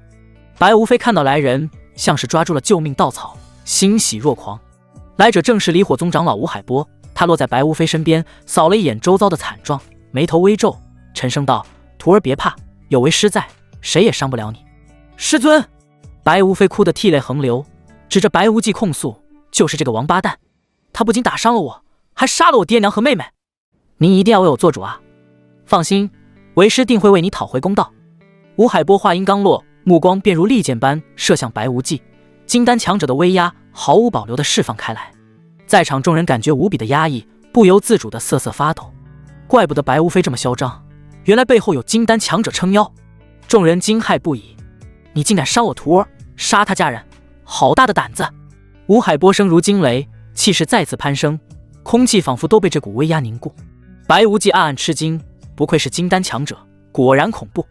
我虽已接近筑基大圆满，但绝不是他的对手。但他脊梁依旧挺得笔直，冷声道：“他父亲3年前残杀我父母，夺我家产，我身为儿子，报仇雪恨天经地义。你父母不过是2只蝼蚁罢了，杀了也就杀了。”吴海波满脸不屑：“你竟敢为此寻仇，伤我徒儿，罪不可赦！”白无非顿时得意起来，指着白无忌狂笑：“白无忌，你之前不是很狂吗？现在我师尊来了，他可是金丹强者，杀你就像碾死一只蚂蚁，有种你再狂一个试试。”白无忌眼中寒光一闪，竟突然动了。他身形一晃，隔空一拳轰向白无非，拳风凌厉，丝毫不在乎旁边的金丹强者。什么？众人皆是大惊失色，谁也没想到白无忌竟敢当着金丹强者的面动手，这简直是在找死。白无非吓得面无人色，瘫在地上动弹不得。“放肆！”吴海波怒喝一声，随手一掌拍出，看似轻描淡写，却带着一股沛然凌厉，瞬间击溃了白无忌的拳劲。“小畜生，好大的狗胆，竟敢在老夫面前动我徒儿！”吴海波眼神冰冷，杀意沸腾，“今日定要将你挫骨扬灰，让你知道金丹强者的厉害。”白无忌知道没有退路，急忙从空间戒指中取出一柄长剑，剑身古朴，隐隐有流光闪动。他紧握长剑，体内真气疯狂运转，一剑朝着吴海波劈了过去。当，两者相交，一股恐怖的能量冲击波扩散开来。白无忌只觉手臂剧痛，长剑险些脱手，整个人被震得连连后退。好强！他心中骇然，金丹强者竟恐怖如斯，随手一击便有如此威力，今天怕是真要栽在这里了。金丹境是修士一个巨大的门槛，金丹之前，修士体内运转的是真气，而金丹之后，真气会蜕变为更为精纯的灵力，两者之间有着天壤之别。吴海波脸上露出轻蔑的笑容，周身灵力再次涌动，蝼蚁般的东西也敢在老夫面前班门弄斧。哈哈，打得好！白无非兴奋地跳了起来，对着吴海波喊道：“师尊，别杀他，废了他的修为就行，我要慢慢玩死他，让他尝遍我受过的苦。”吴海波点头，正欲动手废去白无忌的修为，目光却无意间扫过白无忌手中的长剑，只见剑身上刻着一个古朴的瑶字。他瞳孔骤然一缩，像是想到了什么，猛地停手，死死盯着那柄剑，声音都有些发颤：“小子，你是哪个宗门的人？这件是从哪来的？”白无忌看着吴海波突变的神色，又看了看手中的长剑，瞬间明白了什么，说道：“我乃青云门真传弟子，这是我师尊云梦仙子赐我的佩剑。”云梦仙子？吴海波脸色骤变，眼中明显闪过一丝恐惧。青云门云梦仙子，那可是绝世天骄，性情更是出了名的护短，得罪他的人从没有好下场。他连忙收敛气息，强装镇定道：“原来是云梦仙子的高徒，看在你师尊的面子上，今日之事便不与你计较了，我们走。”说罢，他一把抓住还在发愣的白无非，化作一道红光，匆匆离去。白无忌望着两人消失的方向，终于松了一口气。幸好师尊的名头够响，否则今天真要交代在这里了。而另一边，吴海波带着白无非回到离火宗。“师尊，您为什么要放了那小子？”白无非不甘心的嘶吼：“他杀了我们全家啊！”吴海波瞪了他一眼：“你懂什么？那小子是云梦仙子的徒弟，那女人护短出了名的，我要是杀了他徒弟，他定会不顾一切杀上离火宗，到时候谁也保不住你。师尊，难道您怕了他？”白无非不服气：“怕？”吴海波冷哼：“我只是不想因小失大。离火宗与青云门本就摩擦不断，双方都在克制，若是因你引发宗门大战，得不偿失，难道就这么算了？”白无非攥紧拳头，眼中满是怨毒：“他抢我女人，杀我亲人，这个仇我咽不下。”吴海波沉吟道：“我不方便出手，但你可以。你要想报仇，就好好修炼，等你有了足够的实力，再去亲手了结他。”白无非眼中闪过一丝狠厉，咬牙道：“师尊说的对，这个仇我一定会报，我会让他付出比我家人惨痛100倍的代价。”而另一边，大长老和六长老看到白无忌站在那里久久未动，还以为他受了重伤，顿时动了小心思。趁他病要他命，六长老意下如何？大长老小声问道：“他可是青云门的人，连离火宗的吴长老都不敢杀他，我们要是杀了他，后果不堪设想。”六长老皱眉道：“只要把在场的人全杀了他，谁知道是我们？别忘了这小子天生废体，短短3年就如此恐怖，身上肯定有秘密，只要杀了他，他的机缘就是我们的了。”大长老怂恿道。六长老眼睛亮了，紧接着满脸狠厉：“你说的没错，富贵险中求，干了！”大长老和六长老对视一眼，眼中闪过一丝算计，随即换上关切的神色，朝着白无忌快步走去。“家主，您没事吧？”大长老故作担忧地问道，目光却在白无忌身上来回扫视，暗暗评估他的伤势。六长老也连忙附和：“是啊，家主，刚才那金丹强者的一击威力惊人，您可要保重身体啊。”说话间，两人已走到白无忌身边。就在这时，两人交换了一个眼神，眼中凶光毕露，几乎同时出手。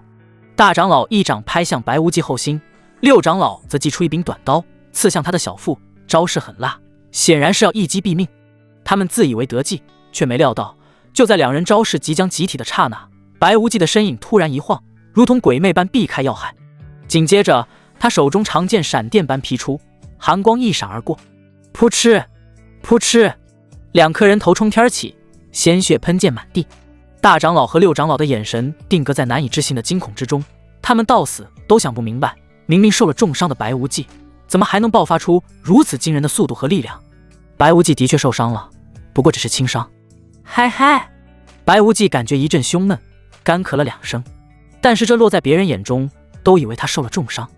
毕竟那可是金丹强者的一击，哪怕随意出手也不容小觑。白无忌的目光落在了不远处的柳飘飘身上，声音沙哑，却带着刺骨的寒意：“怎么，你也想杀我？”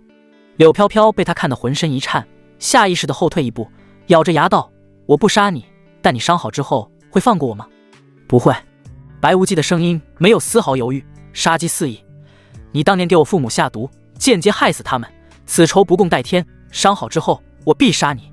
柳飘飘脸色一白，眼中闪过一丝决绝。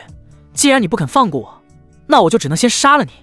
白无忌嘴角勾起一抹轻蔑的笑容，就凭你也想杀我？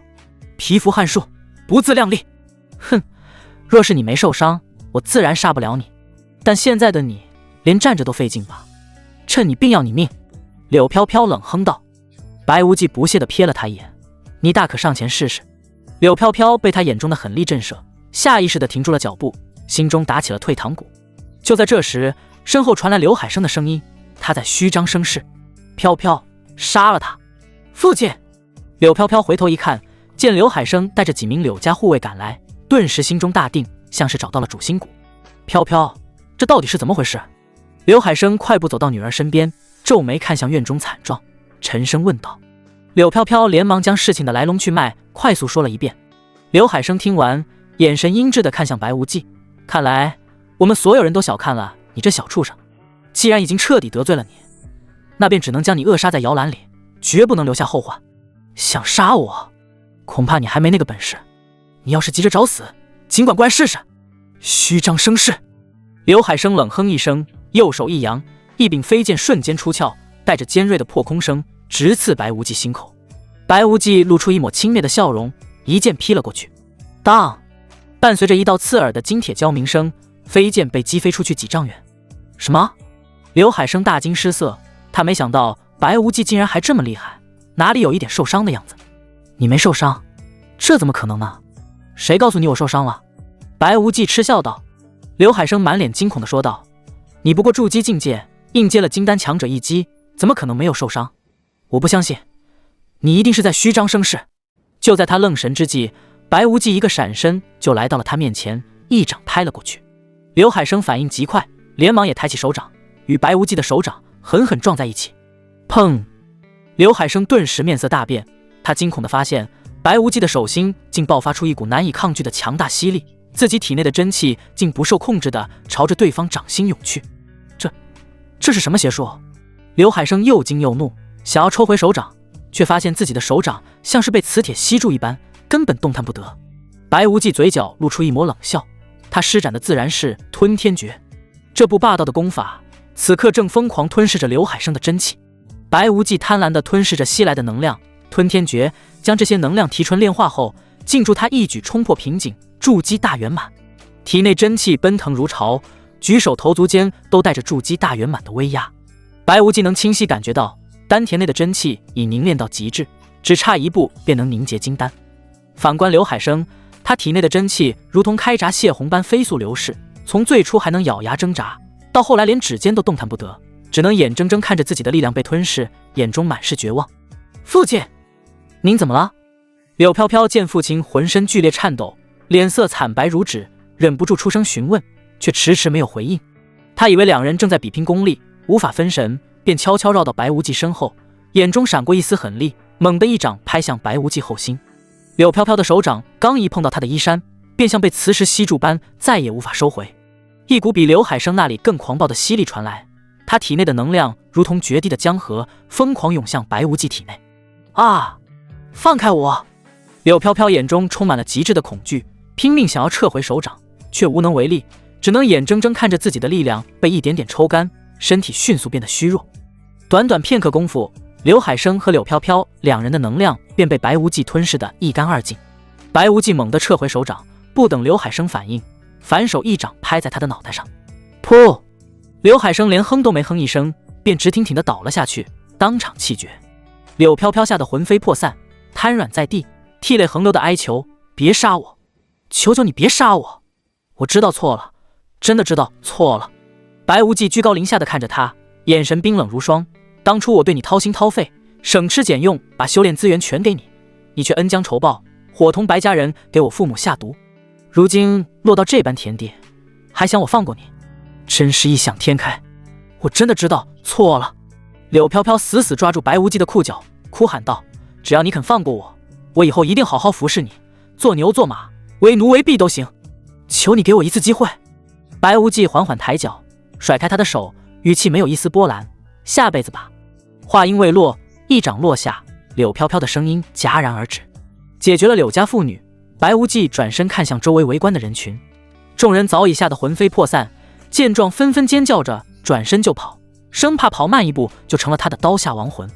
而剩下的白家众人想跑又不敢跑，只能齐刷刷地跪在地上，浑身发抖，连头都不敢抬。白无忌的目光在人群中扫过，没有看到那个熟悉的身影，沉声问道：福伯呢？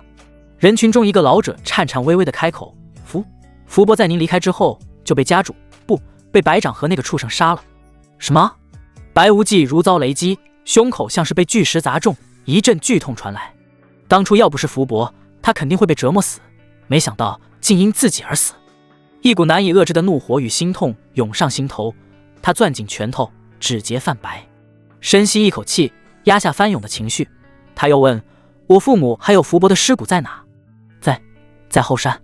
另一个下人连忙回答：带我去。白无忌的声音沙哑，带着不容置疑的威严。众人不敢怠慢，连忙领着他往后山走去。后山深处只有2个小土包，连块像样的墓碑都没有，荒草丛生。这里就是他父母以及福伯的埋骨之地。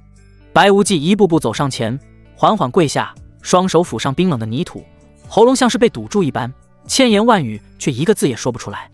良久，他才低声道：爹娘，孩儿不孝，让你们受委屈了。3年了，我终于回来了。泪水无声滑落，滴在泥土里，晕开一小片湿痕。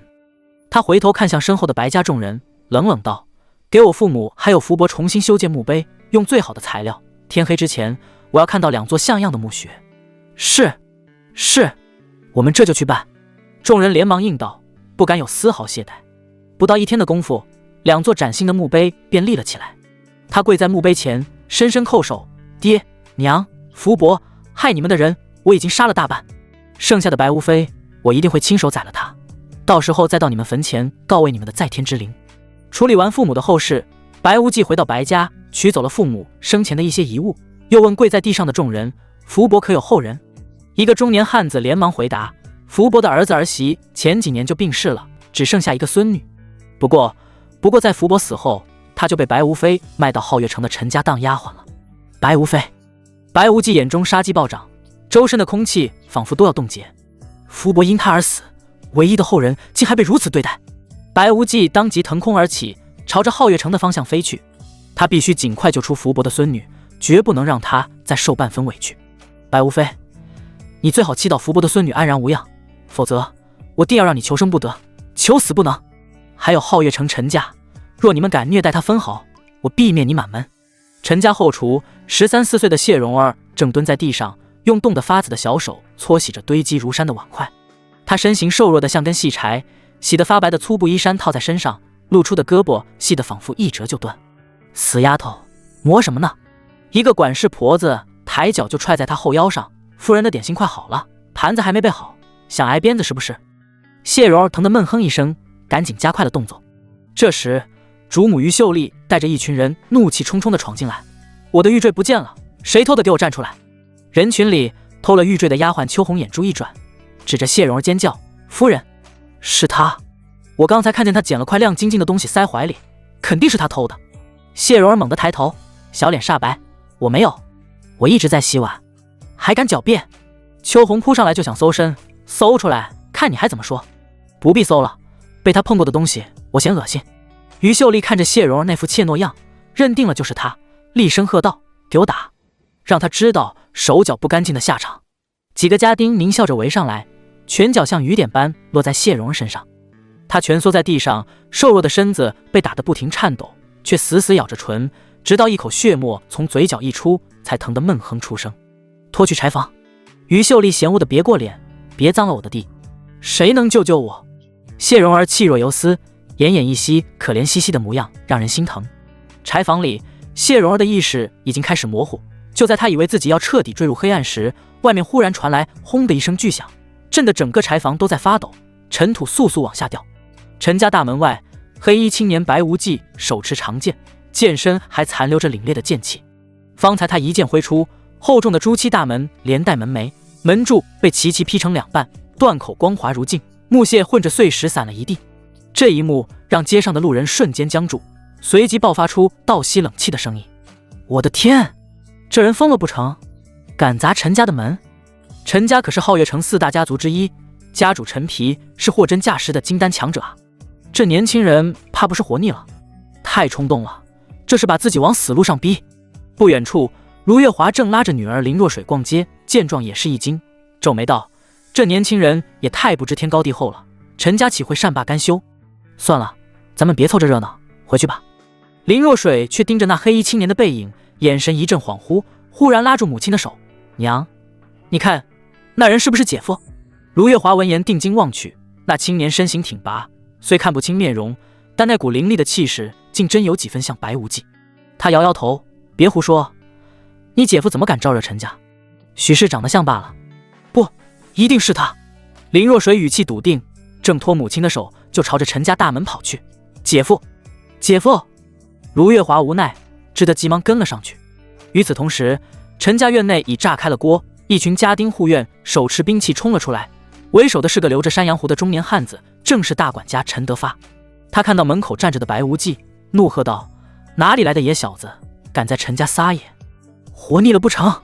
白无忌眼神冰冷，扫过这群人：“我找谢蓉，她是我妹妹，把人交出来，今日之事我可以既往不咎。”陈德发闻言先是一愣，随即像是听到了天大的笑话，捂着肚子狂笑起来：“谢蓉？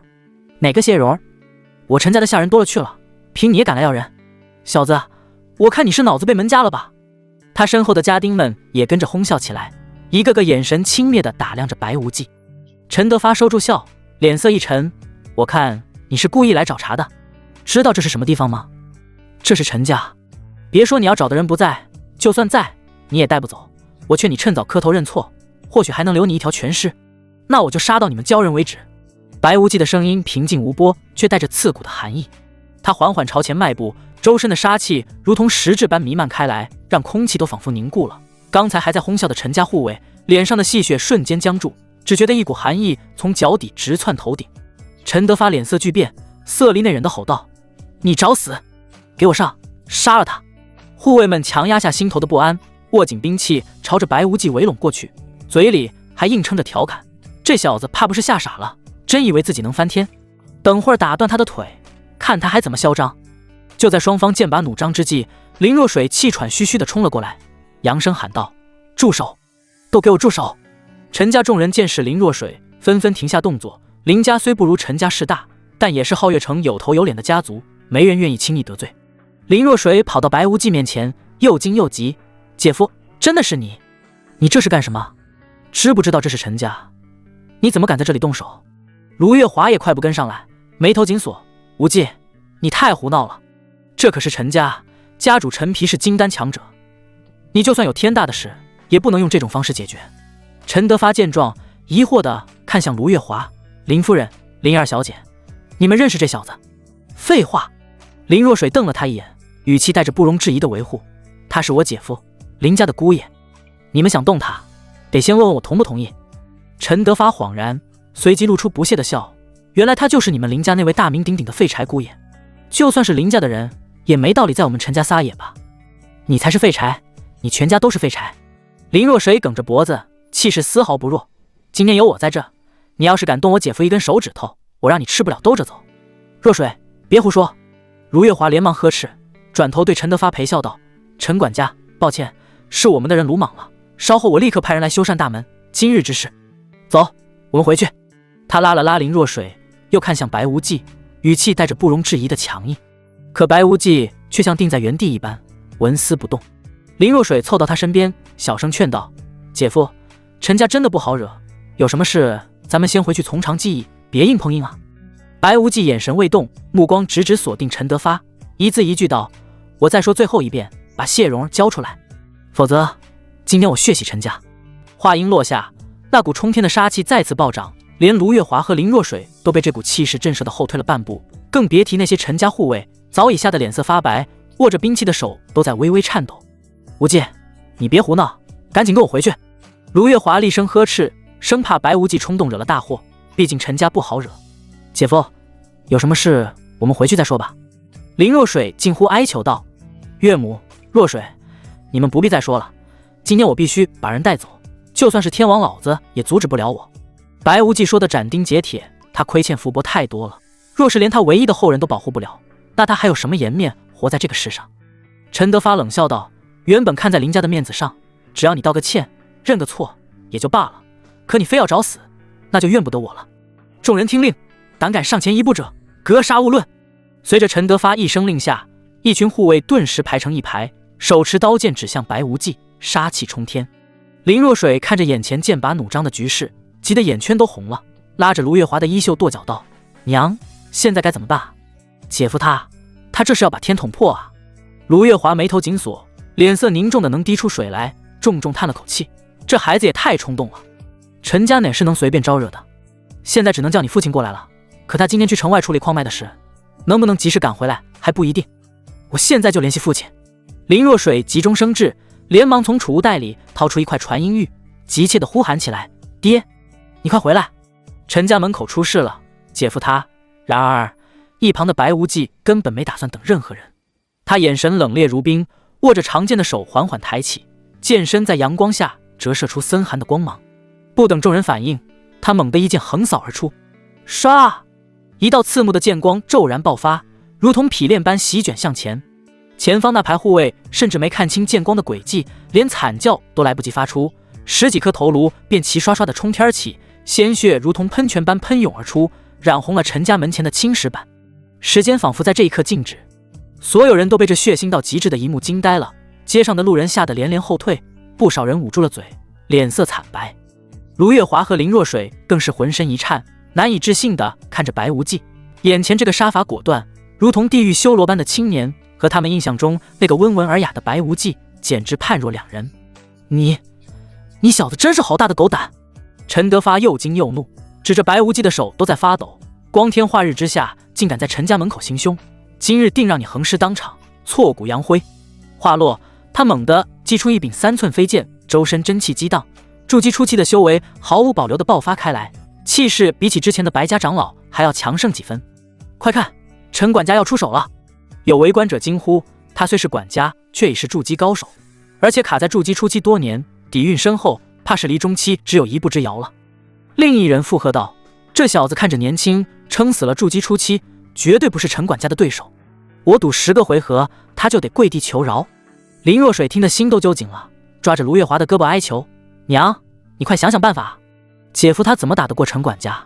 卢月华脸色发白，摇了摇头：我能有什么办法？陈管家修为高深，就算你我联手，或许能勉强抗衡，可陈家高手如云，除非你父亲或姐姐在这，否则谁也护不住他。小子，去死吧！陈德发冷喝一声，右手猛地一指，那柄飞剑瞬间化作一道流光，带着尖锐的破空声，以肉眼难辨的速度射向白无忌心口。白无忌面容冷峻，面对这凌厉一击，却只是随意抬手，长剑顺势斩出。当一声清脆的金铁交鸣，飞剑竟被从中斩断，断裂的剑身哐当落地。噗！陈德发如遭重击，猛地喷出一口鲜血，握着剑诀的手不受控制的颤抖，眼中充满了震惊与不敢置信。不可能，我的飞剑怎么会？在场众人更是瞠目结舌，张大的嘴巴能塞下一个鸡蛋。筑基高手的本命飞剑竟被对方轻描淡写的一剑斩断，这青年的实力到底恐怖到了什么地步？就在这时，白无忌再次举起了长剑，冰冷的目光锁定在陈德发身上。陈德发吓得魂飞魄散，再也顾不得颜面，朝着陈家院内凄厉大喊：二爷，救我！快救我啊！何人敢在我陈家撒野？一声冷喝从院内传来，紧接着一道身影风驰电掣般冲了出来。来人身形魁梧，穿着锦袍，脸上带着一道狰狞的刀疤，周身散发着比陈德发强横数倍的气息，正是陈家二爷筑基后期的陈果。是二爷，陈果二爷来了！有陈家下人惊呼。他好了，二爷可是筑基后期的高手，在皓月城也是排得上号的强者，这小子死定了！陈德发像是抓住了救命稻草，连滚带爬地跑到陈果身后，哭丧着脸道：二爷，您可算来了！这小子胆大包天，不仅劈了我们陈家大门，还杀了10几个护卫，刚才甚至想杀我，根本没把我们陈家放在眼里啊！陈果目光如电，扫过满地尸体和断裂的大门，最后落在白无忌身上，眼神冰冷：你是什么人？敢在我陈家门前行凶，可知死字怎么写？白无忌握着长剑，语气没有丝毫波澜，重复道：我再说最后一次，把谢蓉儿交出来，否则今天我杀你们一个鸡犬不留！放肆！陈德发在一旁煽风点火，二爷在此，你还敢如此嚣张？等二爷拿下你，定让你求生不得，求死不能！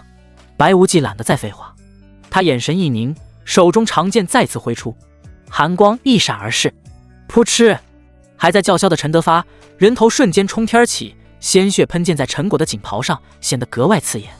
全场死寂，所有人都被这突如其来的一幕惊呆了。当着筑基后期强者的面，他竟然还敢动手杀人，这已经不是嚣张，而是疯狂。陈果脸上的刀疤因愤怒而扭曲，周身真气狂暴地涌动起来，空气仿佛都被这股威压压得凝固。好，好，好！多少年没人敢在我陈果面前如此放肆了，今日我定要将你碎尸万段，祭奠我陈家亡魂！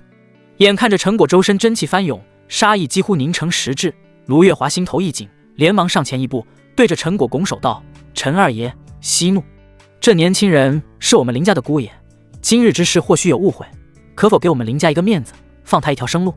事后我们林家定会登门赔罪，补偿陈家所有损失。”林若水也急忙补充，语气带着几分强硬：“是啊，陈二爷，别怪我没提醒你，我姐姐可是青云门圣女，你要是敢动她的男人，以我姐姐的性子，绝对不会放过你们陈家。”陈果闻言却像是听到了什么笑话，嗤笑一声：“少拿你姐姐来吓唬我！青云门圣女又如何？我们陈家老祖还是青云门长老，论起辈分，你姐姐还得叫他一声师叔。敢在我陈家门口杀我陈家的人，今天就算是天王老子来了，也救不了他。”话落，他从空间戒指中取出一把宽厚的长剑，剑身嗡鸣，真气灌注之下泛着淡淡的红光。他剑尖直指白无忌，眼神阴鸷：“小子，下辈子投个好胎，记得把眼睛放亮一点，不是什么人都能惹，什么家族都能闯的。”话音未落，陈果身形已动，他如同离弦之箭般爆射而出，手中长剑带着开山裂石的威势，直劈白无忌面门。筑基后期的强横气息铺天盖地压来，周围的空气都仿佛被这一剑撕裂，发出刺耳的尖笑。这一剑又快又狠，显然是没打算给白无忌任何喘息的机会。姐夫，小心！林若水大惊失色，想也没想便取出长剑迎了上去。然而双方差了2个小境界，实力悬殊如同天堑。枪！金铁交鸣的脆响震耳欲聋，林若水只觉一股沛然巨力涌来，手臂瞬间麻木，长剑险些脱手。他整个人如同断线的风筝般倒飞出去，身在半空便忍不住喷出一口鲜血，染红了胸前的衣襟。若水！白无忌心头一紧，再也顾不得其他，纵身一跃，接住坠落的林若水，稳稳落地。若水，你怎么样？他低头看着怀中脸色惨白的少女，声音里带着一丝不易察觉的慌乱。林若水咳了2声，虚弱地摆了摆手：“姐夫，我没事，你快点跑，我先拦住他。”白无忌眉头紧锁，语气带着几分无奈：“你也太傻了，自己几斤几两，心里没数吗？我知道打不过他。”林若水咬着唇，眼中却透着倔强：“但我也不能眼睁睁看着你去死。”白无忌心中一动，忍不住问出了长久以来的疑惑：“你干嘛对我这么好？”从第一次见面起，他就察觉林若水对自己不同。她是天生废体，无背景无实力，长相也只算普通，而林若水是林家2小姐，花容月貌，身具罕见木灵体，还是炼丹天才。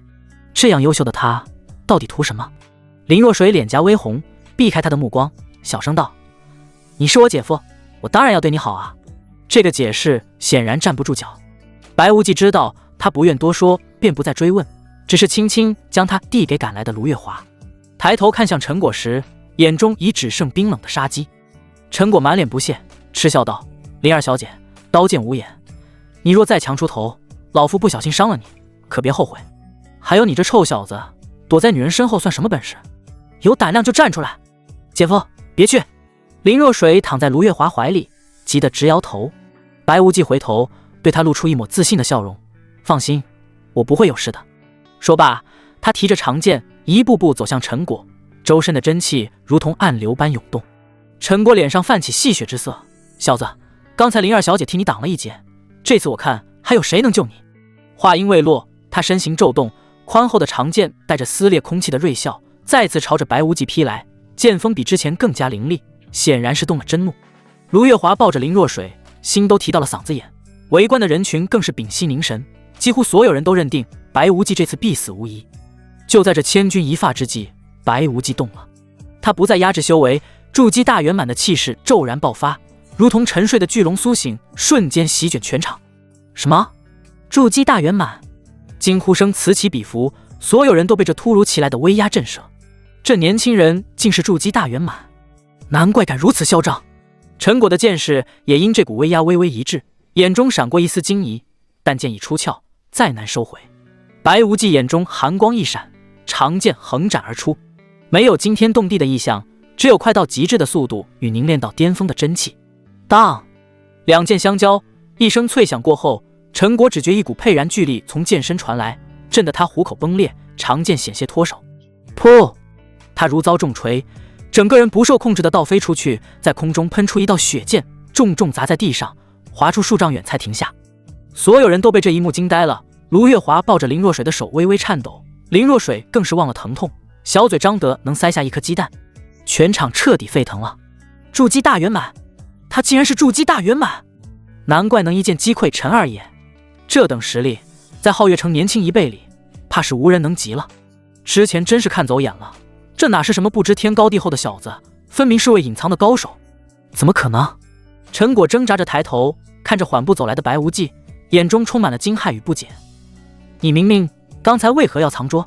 白无忌没有回答，只是举剑指着他，声音冰冷：谢蓉儿在哪？谢蓉儿？陈果摇了摇头，这个名字我还是第一次听说，我不知道。白无忌眼神骤然转厉，没有丝毫废话。那你可以去死了。话音未落，剑光已至，噗嗤，长剑精准地刺穿了陈果的咽喉，鲜血喷涌而出。陈果瞪大眼睛，到死都不敢相信，对方竟真的敢当场杀了自己这个陈家二爷。白无忌抽回长剑，剑上血迹顺着剑身滑落，滴在青石板上，绽开一朵朵刺目的血花。他看都没看倒在地上的尸体，提着剑便朝着陈家院内大步走去，背影挺拔而决绝。全场死寂一片，落针可闻的寂静中，只有白无忌的脚步声在回荡，每一步都像踩在众人的心尖上。所有人都被这一幕惊得头皮发麻，连筑基后期的陈果说杀就杀。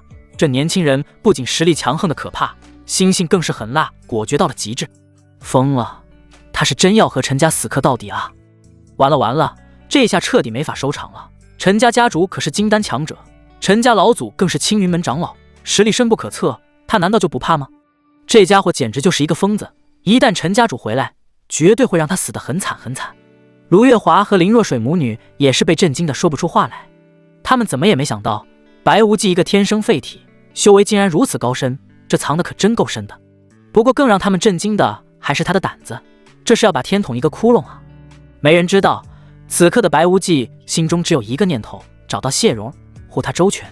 至于陈家的报复，他从未放在眼里。陈家后院阳光正好，于秀丽斜倚在躺椅上，一边享受着丫鬟的捶腿，一边哼着小曲，对前院的惊涛骇浪毫不在意。他甚至还在盘算着，等会儿该如何处置那个偷了自己玉坠的贱婢，全然不知一场灭顶之灾已在悄然逼近。而后院深处的柴房里，气氛却压抑得令人窒息。谢蓉儿衣衫不整地蜷缩在角落，身上布满了青紫的伤痕，裸露在外的胳膊和小腿上，新旧伤口层层叠叠。她紧紧咬着嘴唇，眼中满是恐惧与绝望，身体因寒冷和后怕而不住颤抖。柴房门口，几个醉醺醺的家丁推开了房门。一个络腮胡家丁舔了舔嘴唇，这小丫头长得真不错，我们哥几个要有福了。说得对，络腮胡搓着手，眼中放光，让我先来，我早就看上这丫头了。污言秽语伴随着刺鼻的酒气扑面而来，几人狞笑着搓着手朝着谢蓉儿扑去。谢蓉儿吓得浑身一颤，蜷缩得更紧了，眼中充满了极致的恐惧与无助。就在这时，一道强横无比的神念如同潮水般骤然笼罩了整个陈家。那神念冰冷威严，带着睥睨一切的压迫感，仿佛来自9天之上的裁决。顿时间，陈家上下所有人都如坠冰窖，一股源自灵魂深处的寒意让他们浑身僵硬，连呼吸都变得困难。柴房里的几个家丁更是吓得酒意全无，双腿像筛糠一样直打哆嗦，仿佛被无形的凶兽盯上，连动一下手指都觉得恐惧。刚才那是什么？瘦高个声音发颤，脸色惨白如纸。络腮胡也慌了神，好恐怖的气息，是哪位大能？这道神念的主人正是白无忌。他的神识瞬间便探查到了柴房里的一切，那蜷缩在角落遍体鳞伤的瘦弱身影，那几道狰狞逼近的人影，那空气中弥漫的绝望与污秽。虽然从未见过谢蓉，但白无忌的直觉告诉他，那就是福伯唯一的孙女。一股难以遏制的心疼与怒火瞬间冲垮了理智。下一刻，白无忌的身影化作一道残影，以一种惊人的速度朝着柴房暴冲而去，周身的杀气几乎凝成了实质。柴房里，几个家丁缓过神来，强压下心中的恐惧。矮胖子咬了咬牙，估计是家族哪位爷动用了神念，跟咱们没关系，别耽误了好事，赶紧动手。说罢，几人就朝着谢蓉扑去。砰！一声巨响，柴房那扇朽坏的木门瞬间爆碎，木屑纷飞，化为齑粉。一道挺拔的黑衣身影如同鬼魅般出现在柴房之中，挡在了谢蓉儿身前。突如其来的变故让几个家丁吓了一跳，定睛看清来人后，络腮胡顿时怒了：“小子，你是什么人？”白无忌没有看他们，目光落在谢蓉儿那瘦弱的身躯上，裸露的皮肤上满是伤痕，手臂上甚至还有清晰的淤青和鞭痕。一股难以言喻的心疼涌上心头，紧接着便是滔天的怒火。那怒火如同火山喷发，几乎要将他的理智焚烧殆尽。你们该死！白无忌的声音冰冷刺骨，不带一丝人间烟火，仿佛来自九幽地狱。你小子敢在我们陈家撒野，找死！瘦高个色厉内荏的吼道，挥着拳头就朝白无忌脸上砸来。其余几人也反应过来，纷纷抄起旁边的木棍、扁担，朝着白无忌围了上来。白无忌眼神一寒，甚至懒得拔剑，只是随意抬手挥出几道凌厉的剑气。扑哧扑哧扑哧，几声闷响伴随着凄厉的惨叫同时响起。那几个家丁只觉手脚一阵剧痛，低头看去，顿时魂飞魄散。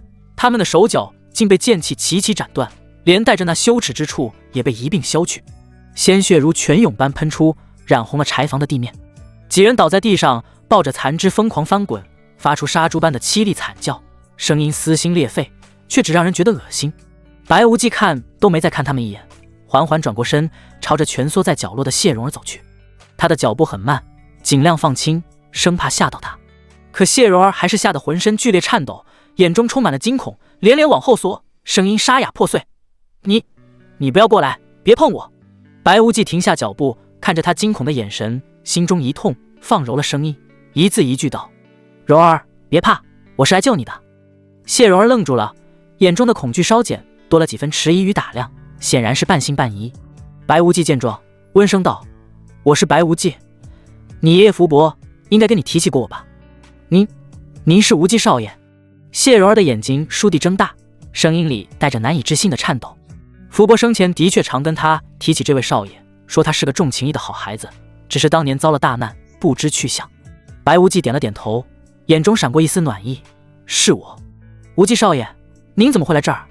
谢蓉儿的眼泪瞬间涌了上来，积压许久的委屈与恐惧在这一刻仿佛找到了宣泄口，声音哽咽：“我是来救你的。”白无忌语气坚定：“跟我回家。”他说着便伸手将谢蓉儿轻轻扶起。谢蓉儿身形单薄，被他一碰竟晃了晃，显然是伤得不轻。可是谢蓉儿咬着唇，眼中满是担忧：“无忌少爷，我已经被卖到陈家了，他们不会放我走的。您快走吧，别管我了，免得被他们连累，有我在，没人能拦着。”白无忌打断他的话，语气不容置疑：“你放心，我一定会带你离开这里。”说罢，他扶着谢蓉儿一步步朝着柴房外走去。刚出柴房，外面的景象便让谢蓉儿脸色一白。只见陈家后院已聚集了大量人手，黑压压的一片，将柴房门口围得水泄不通。为首的正是于秀丽，她脸上带着狰狞的怒意，身后还跟着几位须发皆白的老者，气息沉稳，显然是陈家的长老。谢蓉儿看到这阵仗，顿时吓得浑身发抖，下意识地往白无忌身后缩了缩。白无忌抬手拍了拍他的肩膀，示意他安心。于秀丽见白无忌扶着谢蓉儿出来，更是怒火中烧，尖声骂道：“白无忌，你一个邻家废墟，竟然敢闯我陈家后院，伤我家丁，杀我二爷，真是好大的狗胆！今天老娘要是不扒了你的皮，就跟你姓白！”白无忌眼神一冷，扫过在场众人，声音如同淬了冰：“你们把我妹妹欺负成这样，今日不灭你们陈家满门，难消我心头之恨！放肆！”陈家大长老往前一步，眼中寒光乍现：“你这小畜生真是好大的口气，真当我陈家是任人揉捏的软柿子不成？二长老也跟着冷笑：小畜生，别以为修炼到筑基大圆满就可以无法无天。我和大长老皆是筑基大圆满，除此之外，我陈家还有10几个筑基高手，就算你有3头6臂，今天也插翅难逃。谢蓉儿听得心胆俱裂，拉了拉白无忌的衣袖，急声道：无忌少爷，他们人太多了，您快走吧，真的别管我了。别怕。白无忌轻轻拍开他的手，目光始终锁定在陈家众人身上，有我在，谁也伤不了你。于秀丽被白无忌的态度彻底激怒，尖声下令：诸位长老，这小畜生如此嚣张，定要让他付出代价。生擒他，老娘要亲自扒了他的皮，抽了他的筋。上！大长老一声令下，除了他和二长老按兵不动，其余10几位陈家高手瞬间动了。这些人皆是筑基强者，其中2人更是筑基后期，此刻齐齐出手，真气激荡，剑光刀影交织成一片，声势浩大，朝着白无忌和谢蓉儿笼罩而来。空气瞬间被这股强横的气势压得凝固，连阳光都仿佛被遮蔽，一股灭顶之灾般的压力扑面而来。面对铺天盖地的攻势，白无忌神色从容，手中长剑一震，发出一声清越的剑鸣。没有任何花俏的起手式，没有炫目的法术加持，他只是简简单单的挥出一剑，却快如闪电，精准狠辣。噗噗噗噗，4声闷响几乎同时响起，4道血光飞溅而出。众人甚至还没看清白无忌的动作，4位陈家长老便已直直倒下，眉心处都有一个血洞，眼神中还残留着未消散的震惊与恐惧。这小畜生怎么会这么厉害？于秀丽瞪大眼睛，脸上写满了难以置信。他本以为即便白无忌有几分本事，在陈家众多高手的围攻下也必败无疑，却没想到对方一出手便是如此狠辣果决，瞬间便折损了陈家4位筑基强者。大长老和二长老亦是满脸震惊，对视一眼，都从对方眼中看到了凝重。他们本以为白无忌如此年轻便达到筑基大圆满，必定是依靠大量丹药或天材地宝强行堆砌起来的修为，根基必然不稳。可眼前这一幕彻底颠覆了他们的认知，这少年展现出的实力不仅雄浑深厚，而且战斗技巧娴熟，远超同阶。传言这小畜生天生废体，如今看来传言有误啊。大长老沉声道：这哪里是废体，分明是绝世天才，怪不得林若曦会选择与他结成道侣，此子天赋万中无一，假以时日，步入金丹境怕是板上钉钉的事。二长老深以为然，地点点头，眼中闪过一丝阴狠。没错，此子不除，后患无穷，必须将他扼杀在摇篮之中。说话间，白无忌又是几剑挥出，剑影闪烁，如同鬼魅。伴随着几声惨叫，又有3位长老倒在血泊之中，鲜血染红了地面。剩下的几位长老吓得心胆俱裂，脚步不由自主地往后退。他们虽都是筑基强者，平日里在陈家也是高高在上，可面对如此强悍且狠辣的白无忌，心中的恐惧早已压过了一切。大长老、二长老，你们快点出手吧！于秀丽见状，愤怒不已，尖声叫道：我们家族长老都快被他杀光了。大长老冷哼一声：小畜生，既然你如此张狂，今日便让你知道，我陈家的底蕴不是你能撼动的。二长老也跟着开口：今日就是你的死期。话音刚落，大长老和二长老同时动了，他们周身气势暴涨，筑基大圆满的气息汹涌澎湃，如同一座巍峨的高山，压得人喘不过气来。与此同时，另外2位筑基后期的长老也心领神会，分别从2侧包抄，4人成合围之势，将白无忌和谢蓉儿困在中央。2个筑基大圆满，再加上2个筑基后期，如此阵容，若是联手，足以让金丹境之下的任何对手望风而逃，堪称金丹不出水与争锋。然而白无忌却没有丝毫惧色，他神色冷峻，周身杀意弥漫，手中长剑微微颤动，仿佛在兴奋的嘶鸣。他修炼的可是魔道顶级功法吞天诀，这功法神妙无双，修炼出来的真气雄浑磅礴，不仅远超同阶，而且极具吞噬性，可吞噬万物之力，化为己用。面对4人的围攻，白无忌不退反进，身形一闪，如同一道黑色的闪电，直冲向大长老。大长老心中一惊，连忙举剑抵挡。当一声巨响，火花四溅，大长老只觉一股排山倒海般的巨力从剑上传来，震得他手臂发麻，整个人连退数步。二长老见状，趁白无忌就力已尽，心力未生之际，从侧面攻来，手中长剑带着凌厉的剑气刺向白无忌的后背。白无忌却似背后长眼一般，身形陡然一转，手中长剑反手一挥，精准地挡住了二长老的攻击。砰砰，又是2声巨响，另外2位筑基后期的长老也趁机出手，分别攻向白无忌的左右两侧。白无忌毫不慌乱，身形如鬼魅般飘忽，手中长剑上下翻飞，将4人的攻击一一挡下。一时间，剑气纵横，真气四溢，整个陈家后院仿佛变成了一片战场。白无忌以1敌4，不仅没有落入下风，反而还大占上风，每一剑挥出都让4位长老心惊胆战。这小畜生怎么会如此厉害？大长老心中震惊不已，他从未见过如此难缠的对手。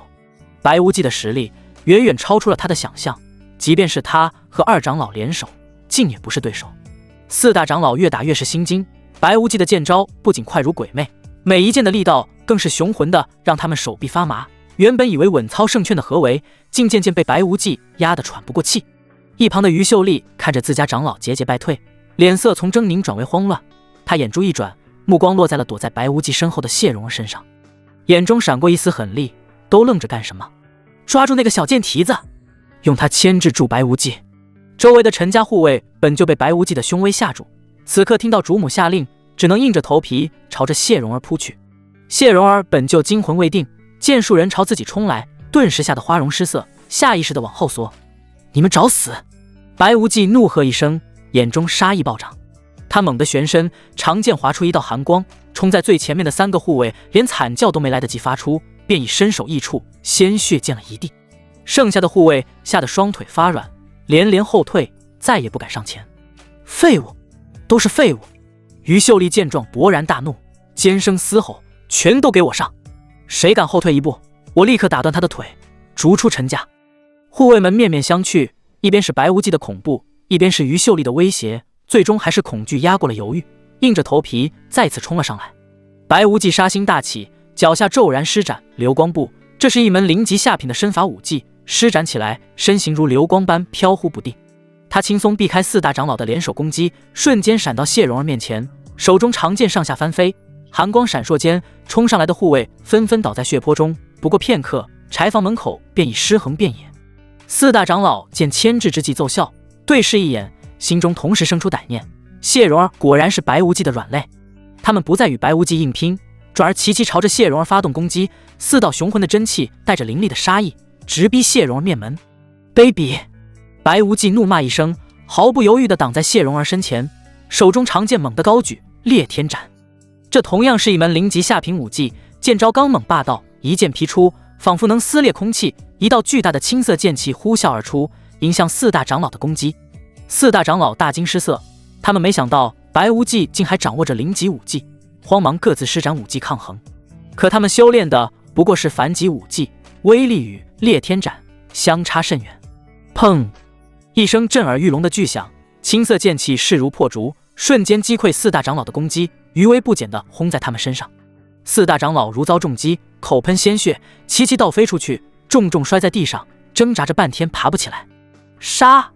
白无忌乘胜追击，身形一闪，来到重伤的大长老面前，长剑一送，直接刺穿了他的心脏。紧接着，2长老和另外一个筑基后期长老也没能幸免，不过片刻便都倒在了血泊之中，彻底没了气息。最后一位想趁乱逃跑的长老，刚跑出几步，便被白无忌掷出的长剑精准刺穿后心，钉死在墙上。于秀丽看着眼前的惨状，脸色惨白如纸，身体控制不住的发抖，可嘴上依旧硬撑：白无忌，你这小畜生竟敢杀我陈家这么多长老，等我夫君陈天雄回来，定将你剥皮抽筋，挫骨扬灰。白无忌缓步走向他，眼神冰冷的没有一丝温度。他会不会回来我不知道，反正你是看不到那一天了。于秀丽瞳孔骤缩，强装镇定：怎么，你还敢杀我不成？我乃陈家当家主母，你若动我一根毫毛，我夫君定不会放过你。傻逼！白无忌吐出2个字，语气平淡，却带着极致的嘲讽：你竟敢骂我傻逼！于秀丽又惊又怒，指着白无忌的手指都在发抖：我和那些长老可不一样，识相的就赶紧跪下求饶，说不定我还能留你一个全尸。就你这傻逼玩意儿能活到现在也是个奇迹。白无忌懒得再跟他废话，手腕一翻，长剑寒光一闪，噗嗤！于秀丽的脖子被瞬间割断，头颅滚落在地，眼睛瞪得大大的，至死都不敢相信自己竟然真的会死在这个邻家废墟手里。陈家剩余的家丁和护卫看到主母和长老全被斩杀，早已吓得魂飞魄散，纷纷转身亡命逃窜，只恨爹妈少生了2条腿，生怕跑得慢了就成了白无忌的剑下亡魂。白无忌没有理会这些逃兵，转身走到谢蓉儿面前，语气放柔：“是不是吓到你了？”谢蓉儿轻轻点了点头，又摇了摇头，眼神中带着后怕，却也有几分坚定：“无忌少爷，我知道这些人都该杀，您做的没错，只是陈家主陈天雄是金丹强者，他要是回来了，肯定不会放过您的，我们还是赶紧走吧。”“不用怕。”白无忌安抚地拍了拍他的肩膀，“早晚有一天，我会把他也干掉的。不过现在，先等一下，我还要去个地方。”说罢，他带着谢蓉儿朝着陈家藏宝库走去。藏宝库门口本有护卫把守，此刻早已跑得不见踪影，只剩下一道紧闭的石门，石门上还笼罩着一层淡蓝色的阵法结界，那是一道3级阵法。谢蓉儿有些担心：“无忌少爷，这阵法看起来好厉害，我们能进去吗？”“放心。”白无忌笑了笑，他如今已是3级阵法师，若不是修为受限，晋升4级阵法师都不在话下。他取出几枚阵旗，手指快速掐诀，阵旗在空中飞舞，精准地插入阵法的几个节点。不过片刻，淡蓝色的结界便开始闪烁，随后缓缓消散。石门轰隆一声打开，露出了里面琳琅满目的宝物。宝库内堆满了各种灵石、丹药，还有不少法器和武技秘籍。白无忌随手拿起一套淡粉色的法衣，递给谢蓉儿：“这是极品法衣，能抵御筑基期修士的攻击，你先穿上。”接着他又拿起一个晶莹剔透的白玉手镯，这是极品法器手镯，不仅能储物，还能释放防御屏障，关键时刻能保你一命。最后他挑了一把小巧的银色短剑，这把极品法器短剑轻便易用，你带着防身。谢蓉儿接过这些宝物，眼眶有些发红，哽咽着说了声谢谢无忌少爷。白无忌笑了笑，继续搜刮宝库，将有用的灵石、丹药和秘籍都收进空间戒指，一根毛都没留。就在他准备离开时，目光忽然被架子下垫着的一本残破古籍吸引。那古籍封面满是灰尘，边角被腐蚀得破烂不堪，上面还沾着不少油污，看起来像是被人随手丢弃的废品。白无忌弯腰捡起，拍掉灰尘，只见封面上模糊地刻着几个古字，依稀能辨认出是十绝剑法。他翻开古籍，里面的纸张早已泛黄，很多字迹由于年代久远，已经模糊不清，甚至有些页面直接破损。更重要的是，上面的文字是极为古老的篆体，他只能看懂零星几个字。虽然看不懂，但这古籍看起来不简单。白无忌心中一动，将古籍也收进了空间戒指，随后带着谢蓉离开。此时的陈家门口早已围满了看热闹的人群，议论声此起彼伏。人群中，卢月华和林若水母女正焦急地望着陈家大门，脸上满是担忧。母亲，姐夫进去这么久了，怎么还没出来？林若水紧紧攥着衣角，声音带着一丝颤抖。他虽然知道白无忌有些本事，可陈家高手如云，还有筑基大圆满的长老坐镇，他实在忍不住担心。旁边一个穿着华丽、面容骄纵的女子闻言，嗤笑一声，正是谢家的千金谢燕。这还用问？陈家是什么地方？高手如云，他一个不知天高地厚的愣头青，非要往里闯，要是能活着出来才怪。林若水立刻瞪向谢燕，语气坚定：“你胡说，我姐夫一定不会有事的。”谢燕见林若水反驳，眼中闪过一丝挑衅：“哦，你这么相信他，那敢不敢和我打个赌？若是他今天不能活着从陈家出来，你就乖乖给我爹做小妾，怎么样？”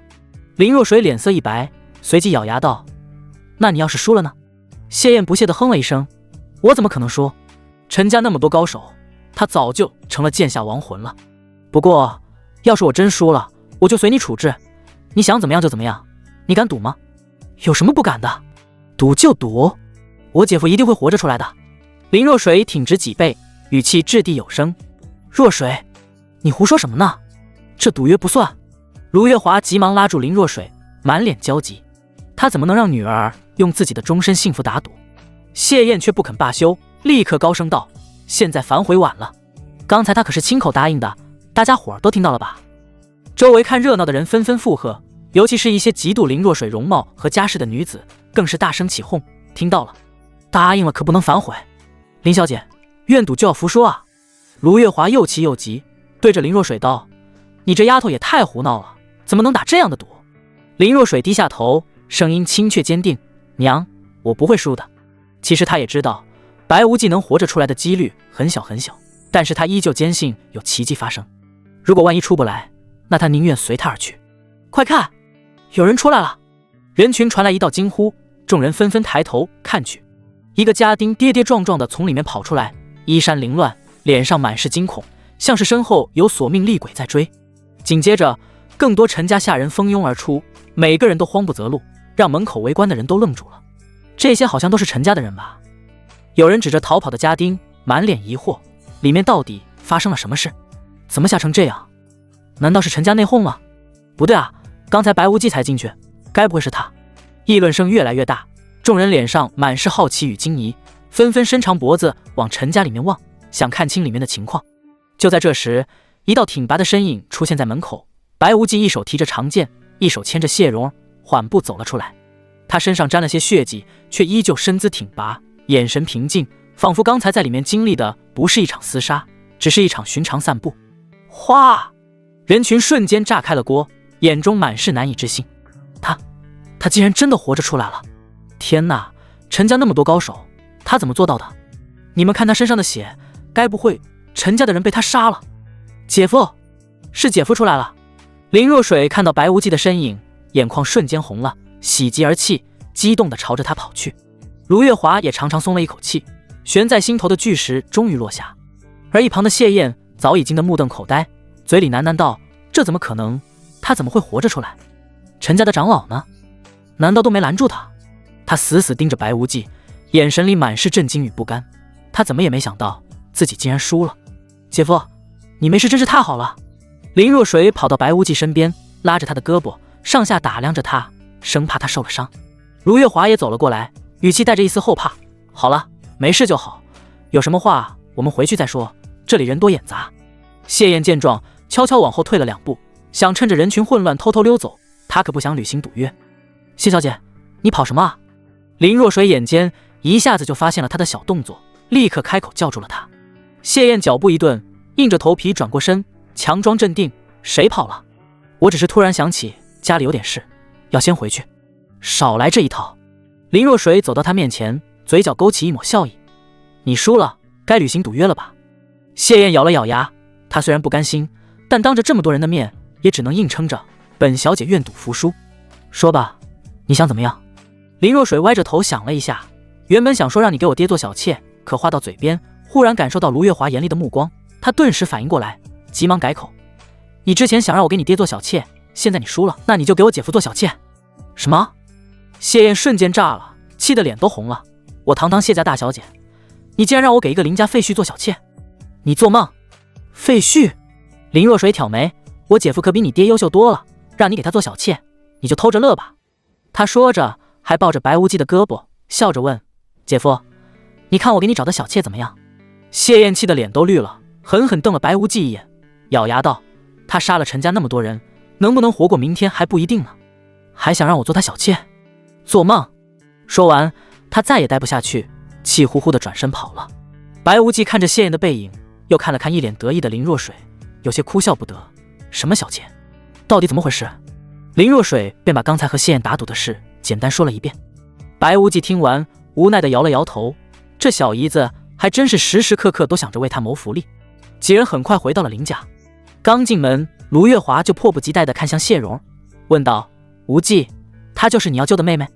白无忌点了点头：“她叫谢蓉，她爷爷福伯是我以前家里的管家，当年为了救我而死，从今往后她就是我亲妹妹，我会护她周全。”卢月华恍然大悟，随即又皱起眉头：“怪不得你急着去陈家救人，只是你也太冲动了。陈家在城里势力不小，可不是好惹的。对了，陈家现在到底是什么情况？你进去之后到底发生了什么？”“没什么，就是杀了一些人。”白无忌轻描淡写地说道。“杀了人？”卢月华愣住了，急忙追问：“那你是怎么出来的？陈家可是有10几位筑基强者，你怎么能从他们手里脱身？把他们杀了，自然就能出来了。”白无忌语气平静，仿佛在说一件微不足道的小事。你把10几位筑基强者全都杀了？”卢月华眼睛瞪得大大的，满脸难以置信，声音都有些发颤。白无忌点了点头，没有多说。卢月华彻底惊呆了，站在原地半天说不出话来。林若水也满脸不可思议，他知道姐夫厉害，却没想到竟然厉害到这种程度。过了好一会儿，卢月华才缓过神来，又急切地问道：“那陈家的大长老和二长老呢？他们可是筑基大圆满的修为，难道当时不在府里？他们在，我把他们也杀了。白无忌依旧说得云淡风轻。什么？卢月华再次被震惊到，倒吸一口凉气。你连筑基大圆满的强者都能杀？无忌，你的实力远远超出了我的预料，以前是我看走眼了。他语气复杂，既有震惊，也有一丝愧疚。以前他确实觉得白无忌配不上自己的女儿，可现在看来是他小觑了这个年轻人。但很快，卢月华又皱起眉头，语气凝重。可是你的胆子也太大了，你杀了陈家这么多长老，陈家主陈皮绝不会放过你的。他可是金丹强者，你根本不是他的对手。没什么大不了的。白无忌不置可否，他要是来找我寻仇，杀了就是。如今他已是筑基大圆满，比之前面对吴海波时强了不止一个档次。虽然还不是金丹强者的对手，但也不再是任人宰割的蝼蚁。而且他已经开始准备冲击金丹境界，一旦成功，别说一个陈皮，就算是10个8个，他也不惧。你可真是不知天高地厚。卢月华又气又急，金丹强者和筑基强者根本不是一个层次的，他们举手投足间就有毁天灭地之威，你怎么可能打得过他？他见白无忌一脸不在意，只能放缓语气，急切地说道：这里你是不能待了，赶紧收拾东西回青云门。只要你回到青云门，陈皮就算再厉害，也不敢在青云门地界动你。林若水也连忙附和：姐夫，母亲说的没错，你还是回青云门吧。对了，你还要提防陈家老祖，他是青云门的长老，修为深不可测，要是他找你麻烦，你就去找姐姐。姐姐昨天已经启程回青云门了，有他帮你，老祖也不敢太过分。白无忌自然清楚自己的实力，眼下确实不是金丹强者的对手，再加上青云门的新人大比即将开始，他也需要回去做准备，便点了点头，接受了卢月华和林若水的建议。好，我今天就带他们回青云门。谢蓉儿是福伯唯一的后人，当年福伯为救他而死，他亏欠这份恩情太多，必须把谢蓉儿带在身边，好好补偿他。至于李璐，他身负罕见的火灵体，炼丹天赋更是难得一见，如此好的苗子自然要带回去好好培养，顺便也能时常鞭策他。当天下午，白无忌便带着谢蓉儿和李璐启程返回青云门。一路无话，几人很快便抵达了青云门山门，径直朝着云霄峰走去。刚到云霄峰山脚，一道清脆的声音就传了过来：小师弟，你可算回来了。白无忌抬头一看，只见柳如丝正站在不远处的石阶上，脸上带着笑意，显然是早就等着他了。他快步走上前，笑着打趣：二师姐，我出去这么久，你有没有想我啊？柳如丝脸颊微微一红，很快又板起脸，嘴硬道：谁想你了？我就是刚好路过。说着，他的目光落在了谢蓉和李璐身上，好奇地问：对了，他们两个是谁啊？跟你一起回来的。白无忌笑着介绍：她叫谢蓉，是我异父异母的亲妹妹。这个是李璐，是我在外面收的侍女，她炼丹天赋不错，带回来好好培养。异父异母的亲妹妹，侍女。柳如丝挑了挑眉，总觉得这里面有些不寻常，但她也没有追问，只是指了指不远处的一间木屋：小师弟，你住处旁边刚好还有一间空房，我先带他们过去收拾一下，你先去看看师尊吧。他顿了顿，补充道：这些日子师尊隔三差五就问我你有没有回来，估计是想你了。白无忌听到想你了3个字，心里顿时咯噔一下。他师尊可是恨他恨得牙痒痒，就算想他也是想收拾他。他干笑2声，连忙问道：二师姐，那师尊现在身体怎么样了？之前的毒好些了吗？好多了。柳如丝点头，语气轻松了些。之前有你帮助师尊解毒，再加上这些日子的调理，师尊体内的毒已经解了大半，修为也恢复到筑基后期了。照这个速度，最多再有1个月就能彻底恢复了。白无忌听到筑基后期4个字，心里瞬间松了一口气。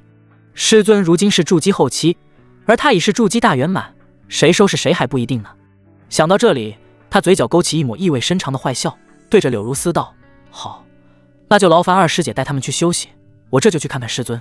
白无忌来到云梦瑶的房间门口，抬手轻轻敲了敲木门：进来。屋内立刻传来云梦瑶清脆悦耳却又带着几分清冷的声音。白无忌推门而入，反手便将木门从里面关上。房间里静悄悄的，云梦瑶正坐在床榻上闭目打坐，周身萦绕着淡淡的灵力光晕。听到脚步声靠近，他还以为是柳如丝，便开口问道：如丝，你刚离开，怎么又回来？莫非是无忌回来了？师尊猜的没错，徒儿知道您想我，这不就赶紧回来了吗？白无忌笑道。云梦瑶听到这熟悉又欠揍的声音，浑身猛地一震，双眼骤然睁开，看清站在面前的人果然是白无忌后，他脸色瞬间沉了下来，语气冰冷：“你这欺师灭祖的孽障，竟然还敢主动回来！今日为师便清理门户，杀了你这个混蛋！”话音未落，云梦瑶便抬起纤纤玉手，掌心凝聚起一缕凌厉的灵力，眼看就要朝着白无忌拍去。师尊且慢！白无忌急忙开口。云梦瑶冷哼一声，灵力却没有散去。怎么，临死前还有遗言要交代？白无忌一本正经的纠正：“师尊，有件事徒儿得澄清一下。其实我认，但灭祖的念头，徒儿可是从来没有过，连想都没想过。”其实二字一出，云梦瑶瞬间反应过来他话里的龌龊含义，脸颊瞬间涨得通红，羞愤交加地瞪着他：“你这个满口胡言的孽障，今日必让你死无葬身之地！”师尊，就算您要杀我，也容我把话说完啊！白无忌再次打断他，语气带着几分委屈：“徒儿离开这些日子，对您可是日思夜想，连觉都睡不安稳。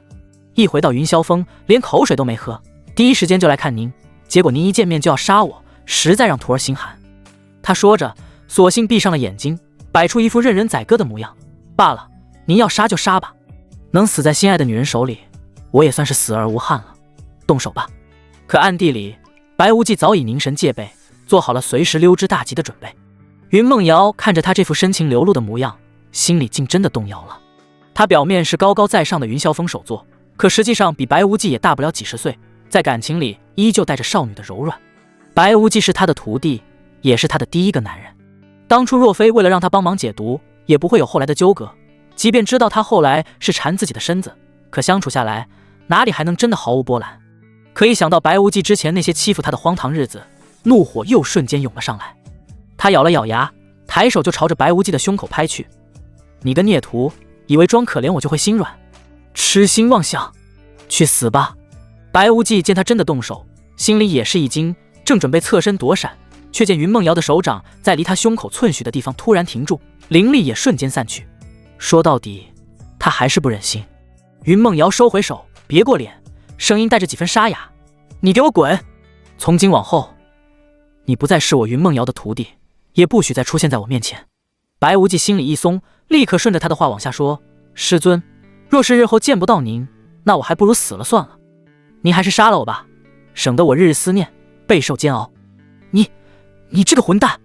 云梦瑶被他堵得说不出话，沉默了片刻，终究还是妥协了。我真是上辈子欠你的。罢了，只要你日后安分守己，不再胡作非为，以前的事就当没发生过。但你必须把那些事烂在肚子里，若是敢对外人透露半个字，我必杀你。师尊放心，徒儿保证守口如瓶。白无忌立刻点头，眼神却变得灼热起来。不过徒儿这些日子实在太想您了，今晚就让徒儿留在这儿陪您，好不好？你还想欺负为师？云梦瑶的火气再次被点燃，抬手就朝着他拍去。可这一掌的力道明显弱了许多，显然只是想给他个教训。白无忌早有准备，伸手一把握住他的手腕，借着他的力道轻轻一拉，顺势就将他按在了床榻上。云梦瑶被他突如其来的动作吓了一跳，感受着他掌心的力量，难以置信地瞪着他：“你的修为怎么会这么高了？”白无忌俯身靠近他，在他耳边低笑：“师尊，这些日后再慢慢跟您说，现在还是先让徒儿好好疼疼您吧。”说着，他低头吻向云梦瑶的脖颈：“你个孽徒，快放开我，我要杀了你！”云梦瑶挣扎着，双手不断推搡他的胸膛，可他的力气远不及如今的白无忌，反抗终究是徒劳。到最后，他身上的衣物被白无忌一点一点褪去，残存的抵抗也渐渐弱了下去，只能任由他在自己身上为所欲为。柳如丝将谢蓉儿和李璐安顿妥当，然后就打算向师尊汇报情况。可刚走到云梦瑶的房门口，他就隐约听到屋里传来一阵吱吱呀呀的声响，像是床板受力发出的晃动声，还夹杂着几分压抑的轻吟，听起来实在不像是正常修炼该有的动静。柳如丝心里犯了嘀咕，忍不住抬手敲了敲房门，轻声问道：“师尊，您在里面吗？发生什么事了？”屋内的云梦瑶听到柳如丝的声音，浑身瞬间僵住，脸色刷得变得通红。他急忙用眼神示意白无忌赶紧停下，生怕被门外的徒弟听出破绽。可白无忌却像是没看见他的急切，不仅没停，动作反而更显放肆，甚至故意让床板的晃动声更明显了些。云梦瑶又急又羞，指甲几乎要掐进白无忌的胳膊，却只能强压着心头的慌乱，尽量让自己的声音听起来平稳些，朝着门外应道：“没事，为师正在指点你小师弟修炼一套新的武技，动静是大了点，你先退下吧，有什么事晚点再说。门外的柳如丝听完，心里的疑惑非但没消，反而更重了。他跟着师尊修炼这么久，从未听过哪套武技修炼时会发出这种奇怪的动静。他站在门口犹豫了片刻，忍不住又多问了一句：师尊，这到底是修炼什么厉害的武技啊？怎么听起来和平时不太一样呢？这话一出，屋内的云梦瑶更是羞得无地自容，只觉得脸颊烫，偏偏白无忌还在耳边低笑着调侃，气得他差点当场发作。云梦瑶被柳如丝追问的心头发紧，不由得呼吸急促，声音颤抖：这是为师最近刚领悟的独门武技，你先退下吧。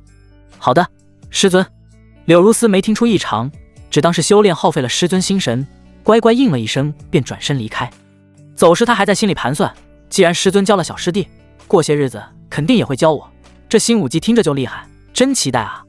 屋内直到柳如丝的脚步声彻底消失，云梦瑶才敢大口喘气。可还没等他缓过来，白无忌的动作又让他的喘息变得愈发急促，到最后连推锯的力气都渐渐消散，只能任由他折腾。这一夜，房间里的动静伴着压抑的轻盈断断续续，直到翌日破晓，天边泛起一抹鱼肚白，一切才终于归于平静。云梦瑶瘫在床榻上，胸口剧烈起伏，好半天才顺过气来。他下意识运转功法，下一秒眼中骤然闪过惊喜，只觉体内灵力磅礴，更胜往昔。仔细内视才发现，他不仅修为彻底恢复，并且还突破了瓶颈，到达了元婴中期。这全是双修的功劳。他体内余毒本就所剩无几，而白无忌如今修为大涨，昨夜竟暗中运转吞天诀，将他最后一点毒素彻底吸收炼化，还反补了精纯灵力，让他借着这股力道破而后立。可惊喜转瞬即逝，云梦瑶扭头看向身旁，白无忌正趴在他身上睡得香甜，嘴角还挂着满足的笑，一副回味无穷模样。云梦瑶顿时火冒三丈，他伸手一把将白无忌从身上推开，抬脚狠狠一脚，直接把他踹到了冰冷的地板上。砰的一声闷响，白无忌猛地惊醒，揉着发疼的后背，一脸茫然地看着床榻上怒气冲冲的云梦瑶：师尊，您这是怎么了？云梦瑶随手抓过床边的薄纱衣披在身上，勾勒出她玲珑的身段，妩媚至极。她冷冷地看着地上的白无忌，语气带着几分咬牙切齿：你少在这揣着明白装糊涂，刚才那样欺负为师，你是不是觉得很爽？爽。白无忌下意识就接了话，话刚出口，迎上云梦瑶那几乎要吃人的眼神，他立刻反应过来，脑袋摇得像拨浪鼓：不，师尊，我不是那个意思，一点都不爽，就是怕您体内余毒没清干净，才多帮了您一会儿。不爽。云梦瑶挑眉，语气里满是嘲讽：不爽你还逮着机会就欺负我，真当我没脾气好欺负是吧？今天我非得好好收拾你，让你知道什么叫尊师重道。说着他就作势要下床，显然是真的动了气。白无忌见状连忙往后缩了缩，急忙辩解：师尊，您可不能过河拆桥啊，刚才要不是我帮您解毒，您哪能这么快恢复修为并且突破呢？云梦瑶冷哼道：你是帮了我，但这不是你可以肆意欺负我的理由。我没有欺负你，只是把你当成了我的女人，和自己的女人一起双修，何错之有？白无忌义正言辞：你给我住口！云梦瑶气愤地说：谁是你的女人？别忘了我可是你师尊。白无忌不以为意，说：在外面你是我师尊，但是进了房间，你就是我的女人，这是不争的事实。你给我住口！云梦瑶恼羞成怒，抬手一掌拍向了白无忌。不过这一掌的力道十分有限，哪怕白无忌还是筑基初期，也顶多吃点苦头。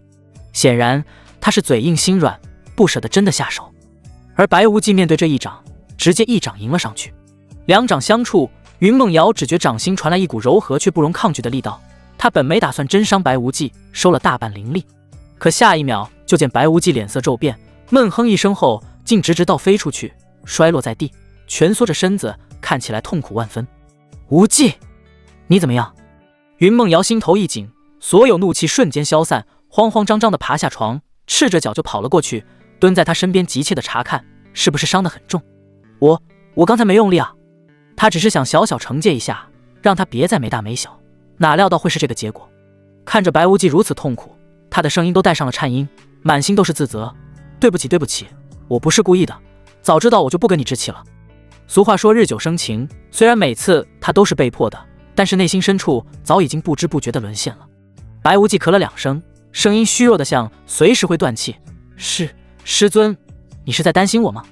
都什么时候了，还说这些？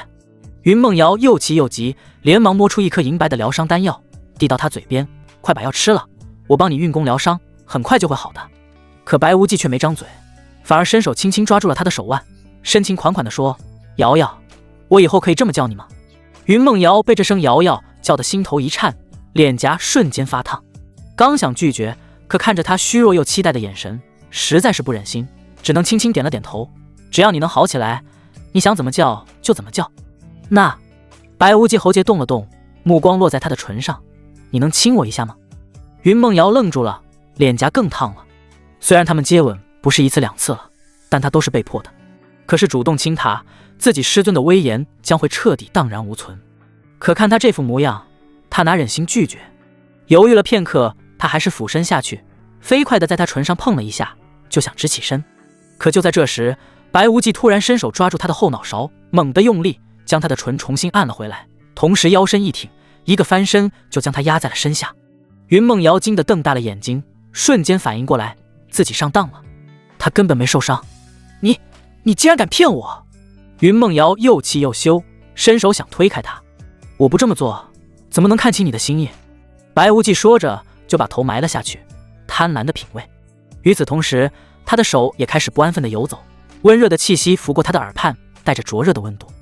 云梦瑶身体一颤，连忙抓住他的手，声音带着几分喘息和无奈：你不是刚才来过吗？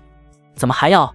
白无忌停下动作，嘴角勾起一抹坏笑，故意在他耳边压低声音：刚才，瑶瑶，你记错了，那都是昨天的事了。话音未落，他就低头吻住了她，将他剩下的话全都堵了回去。跨马扬鞭，驰骋千里。一番云雨之后，白无忌气喘吁吁地躺在了地上。饶是他腰好甚好，经过连番折腾，也感到了一丝疲惫。而云梦瑶则是趴在他宽阔的胸膛上，听着他强有力的心跳，脸上还有着尚未褪去的红霞，妩媚至极。白无忌轻轻地抚摸着她柔软的秀发，此刻的她乖巧的就像是一只小猫咪。明天就是新人大比了，我要回去准备一下，今天晚上就不来找你了。白无忌道。云梦瑶靠在他怀里，闻言身体微微一顿，抬头看向他：你要去参加新人大比？白无忌点头。我听说这次大比奖励不少，要是能拿新人王，还能进青云秘境，那地方据说藏着不少机缘，我可不想错过。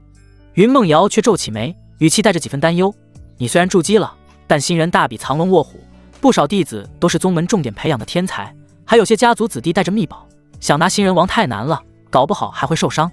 要不你别去了。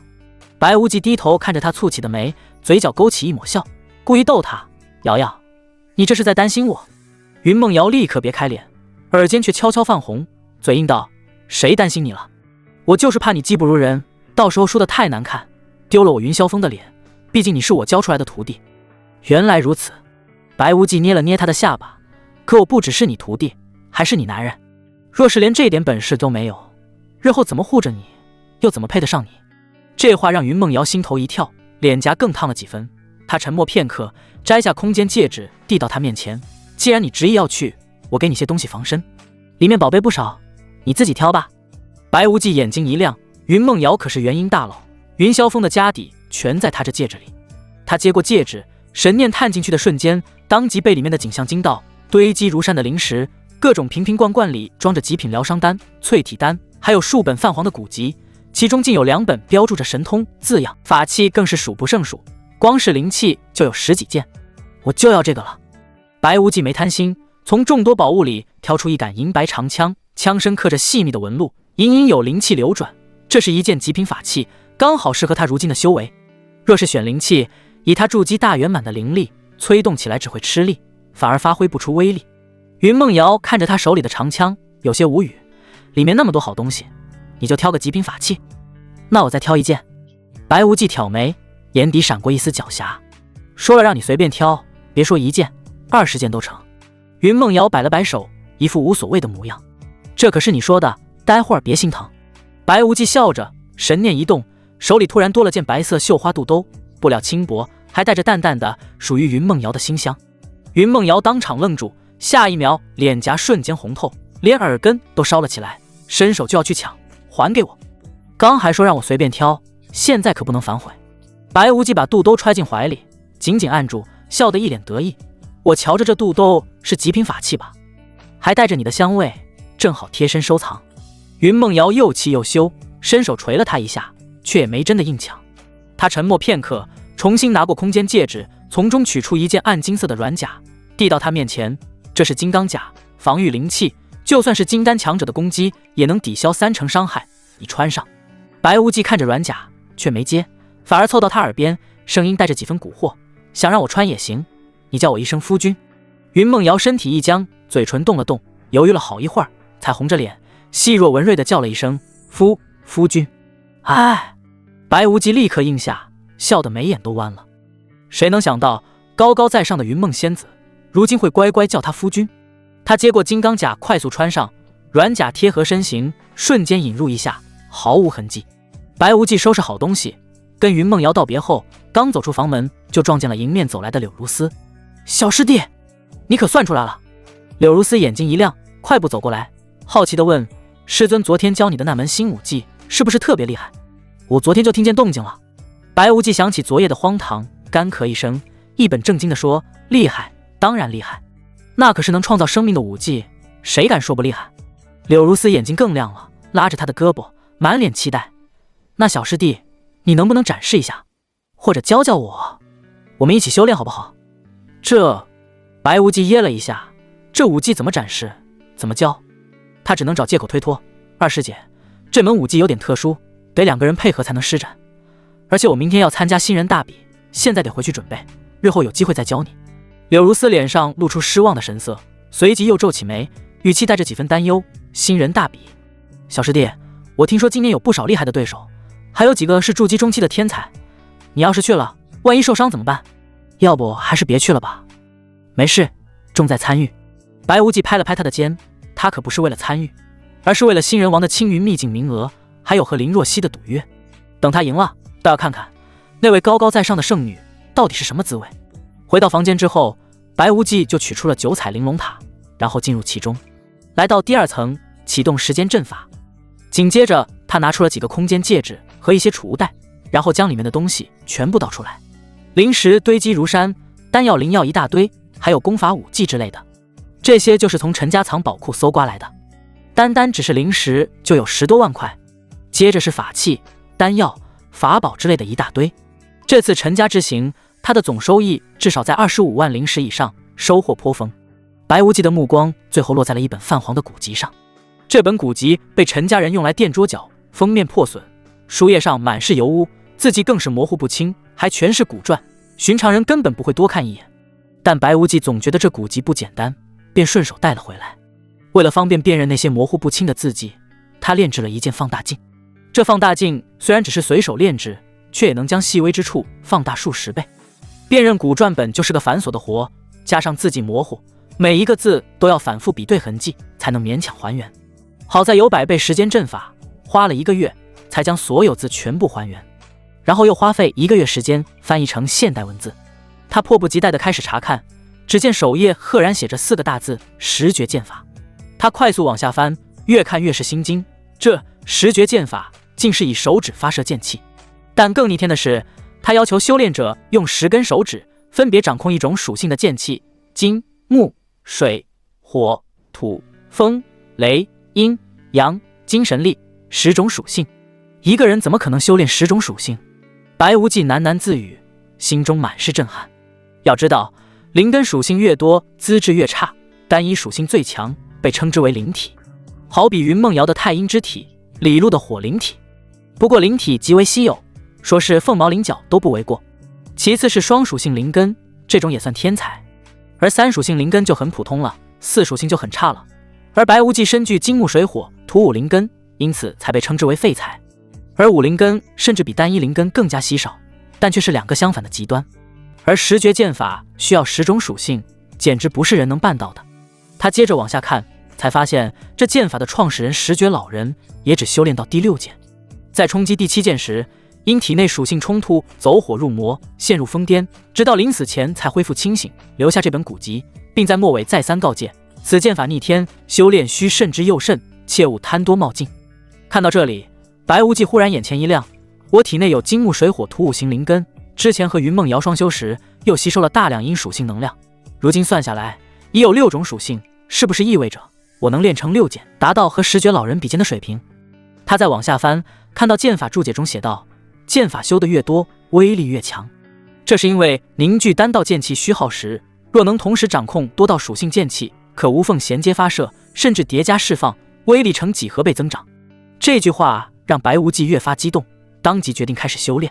他选择从右手拇指的太阴剑入手，毕竟他体内的阴属性能量最充裕，甚至超过了本身的五行属性，修炼起来或许能事半功倍。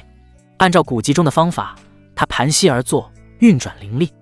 不过很快就遇到了阻碍，阴属性能量阴寒霸道，拇指的经脉又细又脆，能量刚一涌入，就传来一阵撕裂般的剧痛。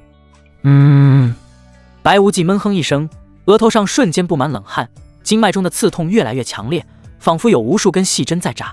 他咬牙坚持，试图引导能量继续前行，可下一秒，噗的一声，他猛地喷出一口鲜血，右手拇指的经脉竟直接断裂了大半。好强的反噬！白无忌脸色苍白，连忙停下修炼，取出一枚大还丹吞了下去。丹药入口即化，精纯的药力顺着经脉流转，再加上先天灵气，受损的经脉才慢慢开始修复。第一次修炼就失败了，还差点废了一根手指。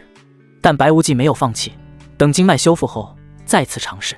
一次次失败，经脉反复断裂又修复。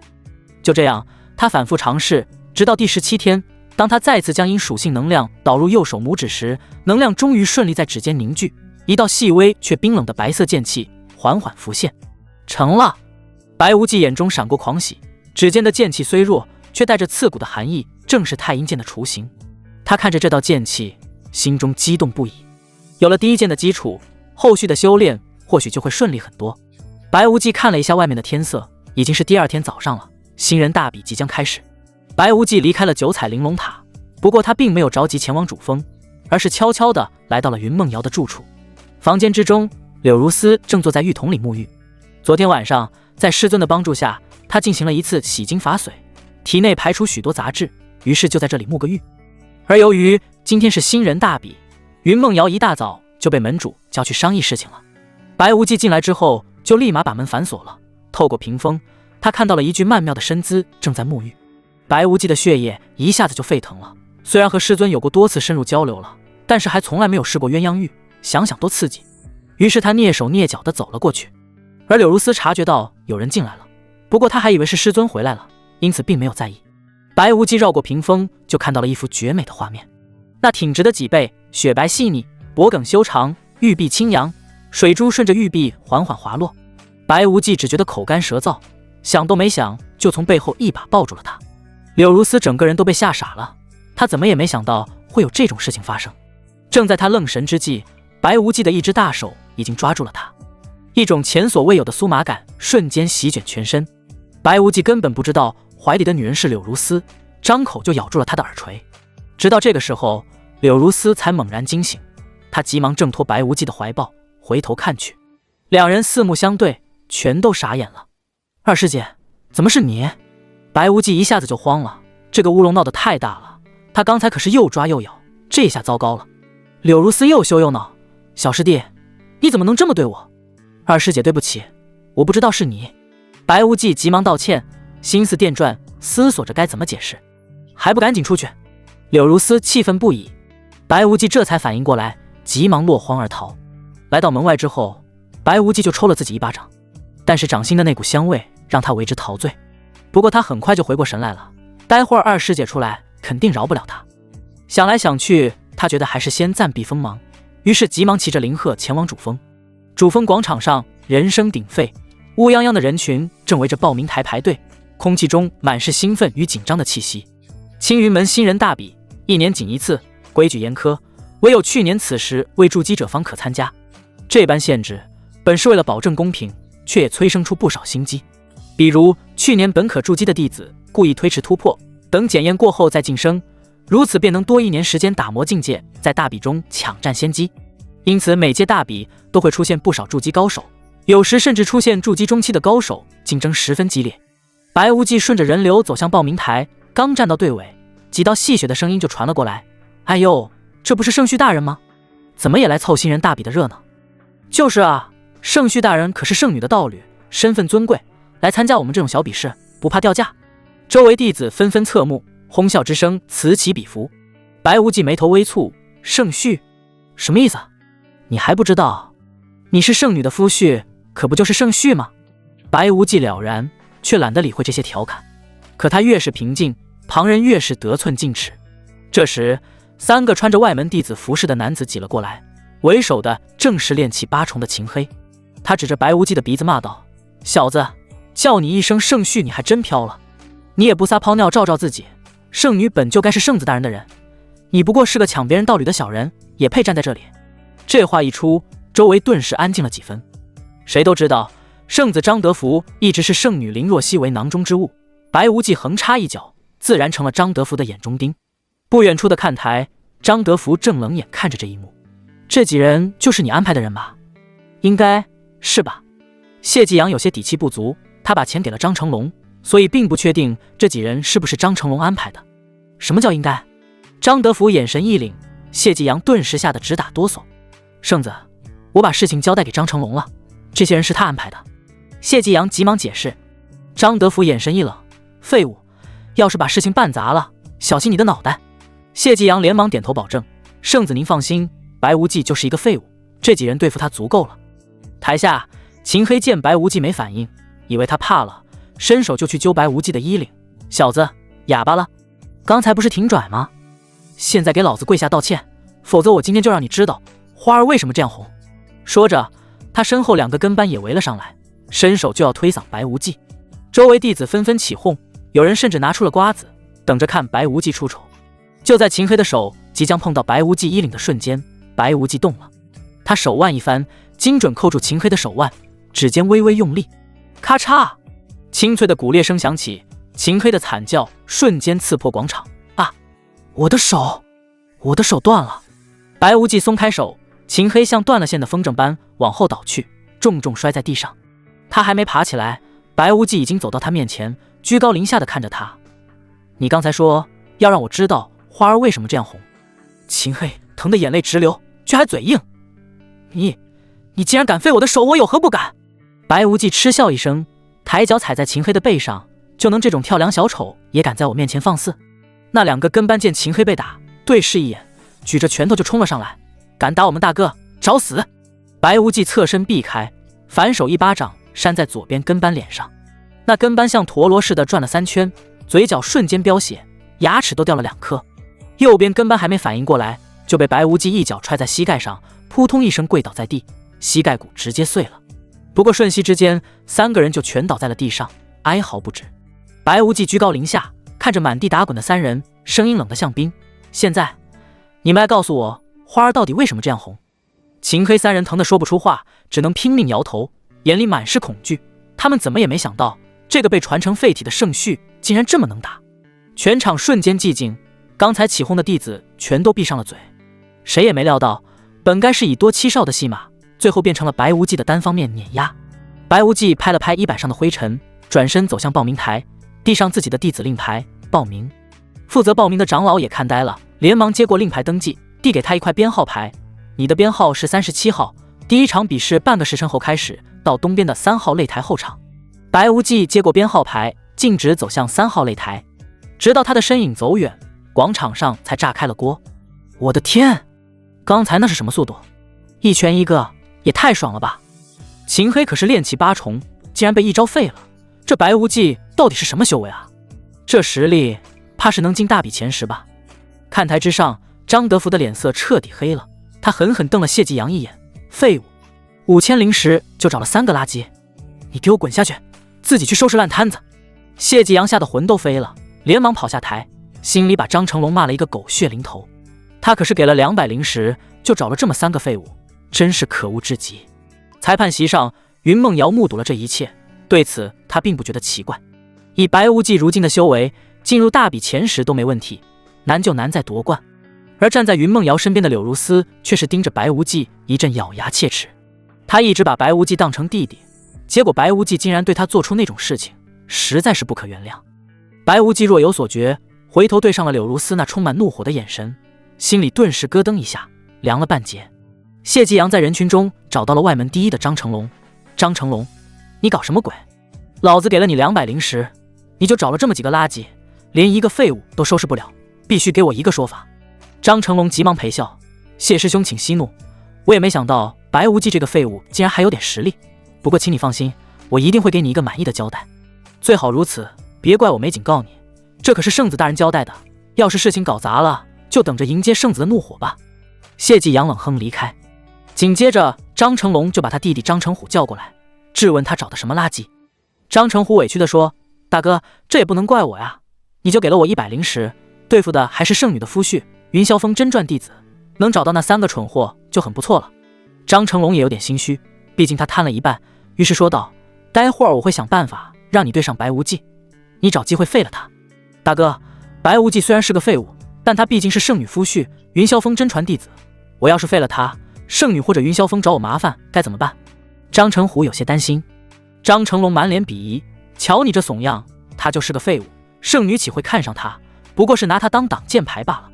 至于云霄峰那边就更不用担心了，当初云梦仙子只是可怜他才收他为徒，结果他是一点也不争气，成为宗门笑柄。云梦仙子估计早就后悔了，你要是把他废了，云梦仙子非但不会生气，反而还会感激你。张成龙忽悠道，大哥，你说的都是真的吗？没骗我吧？张成虎谨慎问道。可是我亲弟弟，我当然不会骗你了。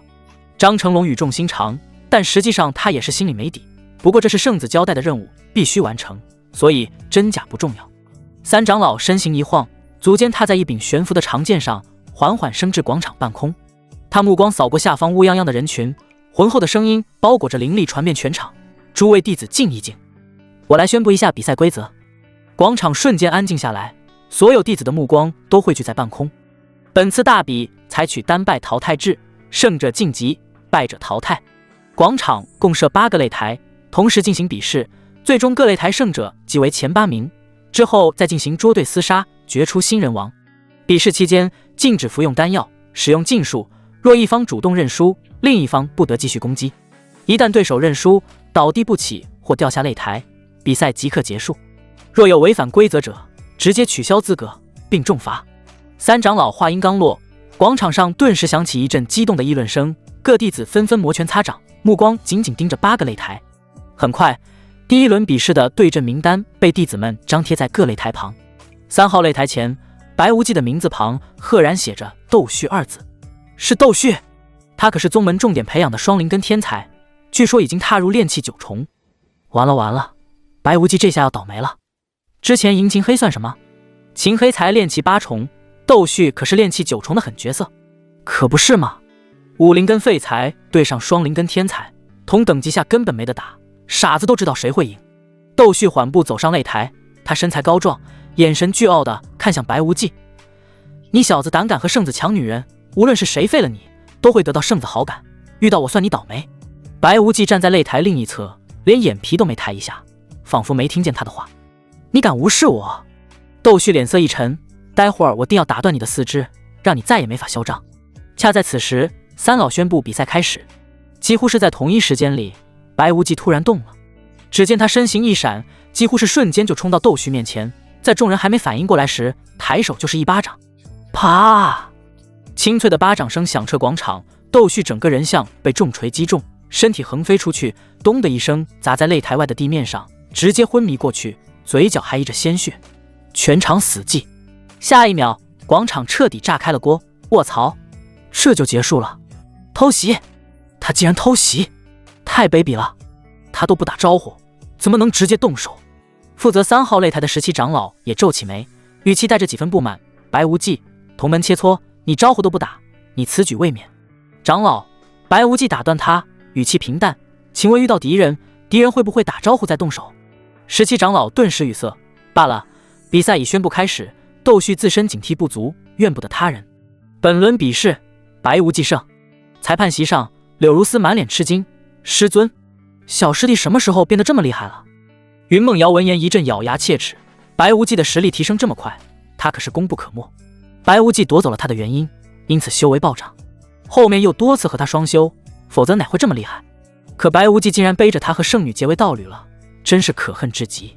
第一轮比试很快结束，胜者晋级，败者黯然离场。白无忌坐在擂台旁的石阶上，闭目养神，对其他擂台的比试毫无兴趣。以他筑基大圆满的修为，这些练气期甚至刚筑基的弟子根本入不了他的眼。没过多久，第二轮比试的名单公布，3号擂台的对阵栏上，白无忌的名字旁写着张成虎。是张成虎，外门第一张成龙的弟弟，据说他已经是炼气巅峰了。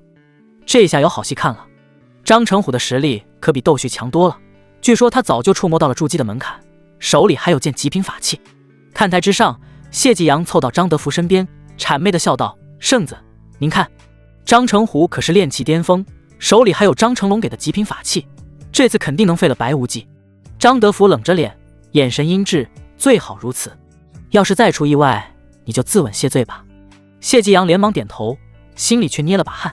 此刻张成虎已经走上擂台，他手里握着一柄大刀，眼神凶狠地盯着白无忌：“小子，刚才你只不过是偷袭才赢了窦旭，没什么可得意的。今天我不光要赢你，还要废了你的丹田，让你一辈子都没法修炼。”白无忌缓缓睁开眼，站起身走上擂台，语气依旧平淡：“跳梁小丑，找死！”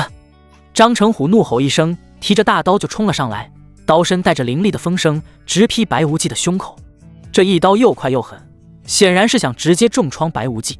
众人都以为白无忌会躲，可他却站在原地没动。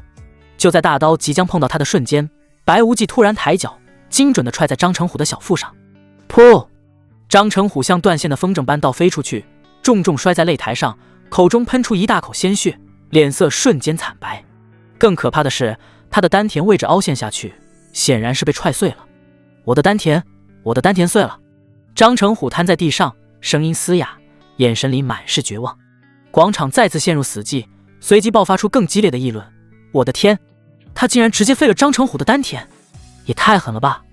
这实力也太强了，炼气巅峰在他面前竟然连一招都撑不住。”人群中，张成龙看到弟弟的惨状，瞬间红了眼，对着17长老怒吼：“长老，白无忌下手太狠了，他废了我弟弟丹田，这和杀了他有什么区别？必须严惩他。”17长老的目光落在白无忌身上，沉声道：“白无忌，你的实力明显强过张成虎，给他点教训也就是了，你为何还要废他丹田？”白无忌抬眼看向17长老，他明着说要废我丹田，难不成我要站在原地让他动手？他想废我，我废了他，有何不可？这话掷地有声，17长老顿时被对得哑口无言。规则虽强调点到即止，可张成虎先放狠话要废人修为，白无忌反击确实占理。张成龙却不肯罢休，冲到擂台边嘶吼：“我弟弟只是嘴上说说，根本没伤到你，你却真的废了他丹田，这是蓄意伤人。长老，您务必严惩这个凶徒。”周围立刻有人附和：“没错，同门切磋哪有下死手的？他这跟魔道中人有什么区别？太狠了，必须取消他的资格，还要让他赔偿张成虎的损失。”白无忌扫了眼起哄的人群，嗤笑一声：“一群蠢货！你说谁蠢货？”有人瞬间被激怒，指着白无忌怒骂：“长老，你看，他不仅伤人，还辱骂同门，这要是不严惩，宗门规矩何在？”17长老陷入两难，他确实觉得白无忌下手过重，可云霄峰护短是出了名的，云梦瑶就坐在裁判席上，要是真惩罚白无忌，怕是会得罪这位峰主。就在这时，白无忌向前一步，目光扫过全场：“我倒想问问诸位，若是有人提着刀要杀你，你们是要等他把刀架在你脖子上，还是先出手自保？张成虎要废我修为，断我道途，我反击有错吗？”这话瞬间点醒了不少人，人群中立刻有人附和：“白师兄说的对，是张成虎先挑衅，还放狠话要废人，这是自作自受，合情合理，总不能等着被人欺负吧？”裁判席上，云梦瑶终于开口，语气平淡却带着不容置疑的威严：“17长老，比赛结果该宣布了。”17长老浑身一颤，瞬间明白这是云梦瑶在警告他，他不敢再犹豫，连忙高声道：“张成虎先行挑衅，意图废人修为，白无忌反击属自保范畴。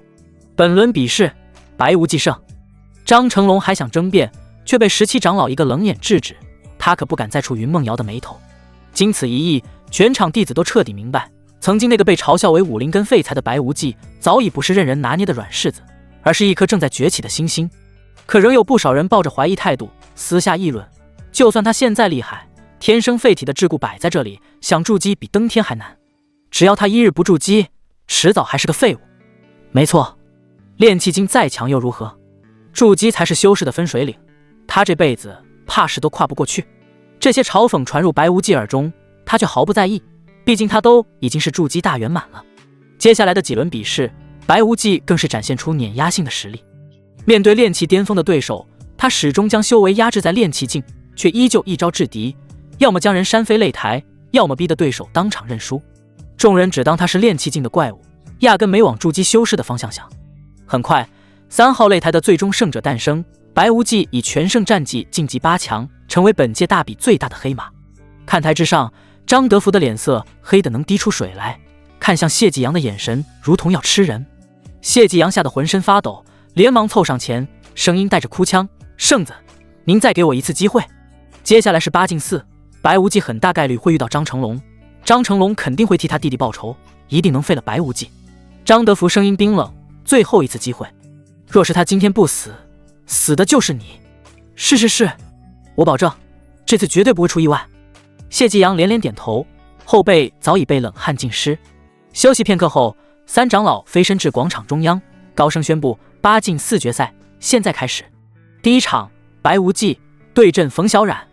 冯小冉很快走上擂台，他容貌清秀，对着白无忌拱手行礼，语气恭敬：“白师兄，小妹炼气巅峰，自知实力不如师兄，但若有冒犯之处，还请师兄手下留情。”白无忌见他态度谦和，没有像之前的对手那般挑衅，便继续压制修为，只动用炼气巅峰的灵力。“出手吧！”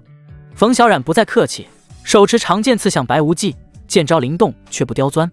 两人交手数回合，冯小冉渐渐察觉出差距，白无忌的身法和力道都远在他之上。他识趣的收剑，再次拱手：“师兄实力远超小妹，小冉认输。”“承让。”白无忌点头，看着冯小冉走下擂台。紧接着半决赛开始，白无忌的对手是曹尚峰。曹尚峰刚一上台，就用轻蔑的眼神打量着白无忌，嗤笑道：“你不过是个炼气期的废物罢了，也配跟我这个筑基交手？识相的就自己滚下擂台，免得我动手伤了你，还落个以大欺小的名声。”周围弟子也纷纷附和：“曹师兄可是筑基高手，白无忌再厉害也是炼气境，根本不是一个层次的。”“是啊，炼气境怎么可能打得过筑基修士？白无忌还是早点认输吧，免得自讨苦吃。”白无忌懒得跟他废话，只是淡淡瞥了他一眼：“要打就打，哪来这么多废话？找死！”曹尚峰脸色一沉，随手挥出一掌。他根本没把白无忌放在眼里，因此只用了3成功力。白无忌嘴角上扬，一拳迎了上去。卧槽！他想硬接，这不是找死吗？柳如丝更是猛地站了起来，眼中满是惊慌。虽然白无忌对他做出了那种事情，但看到他有危险，还是忍不住担心。砰！曹尚峰只觉得一股远超自己的巨力袭来，身体不受控制的倒飞出去，咚的一声砸在擂台外的地面上，口中喷出一口鲜血，半天爬不起来。全场瞬间寂静，所有人都瞪大了眼睛，满脸难以置信。炼气期的白无忌竟然一拳打败了筑基初期的曹尚峰，这怎么可能？曹尚峰挣扎着从地上爬起，嘴角溢血，眼中满是惊恐与难以置信，手指颤抖着指向白无忌，嘶吼道：“不可能！我怎么会输给一个炼气境的蝼蚁？不对，你不是炼气境，你筑基了。”他声音尖锐，在寂静的广场上格外刺耳。“什么？白无忌筑基了？这怎么可能？他可是天生废体啊，怎么可能筑基？”台下瞬间炸开了锅，众人交头接耳，脸上写满了震惊与疑惑。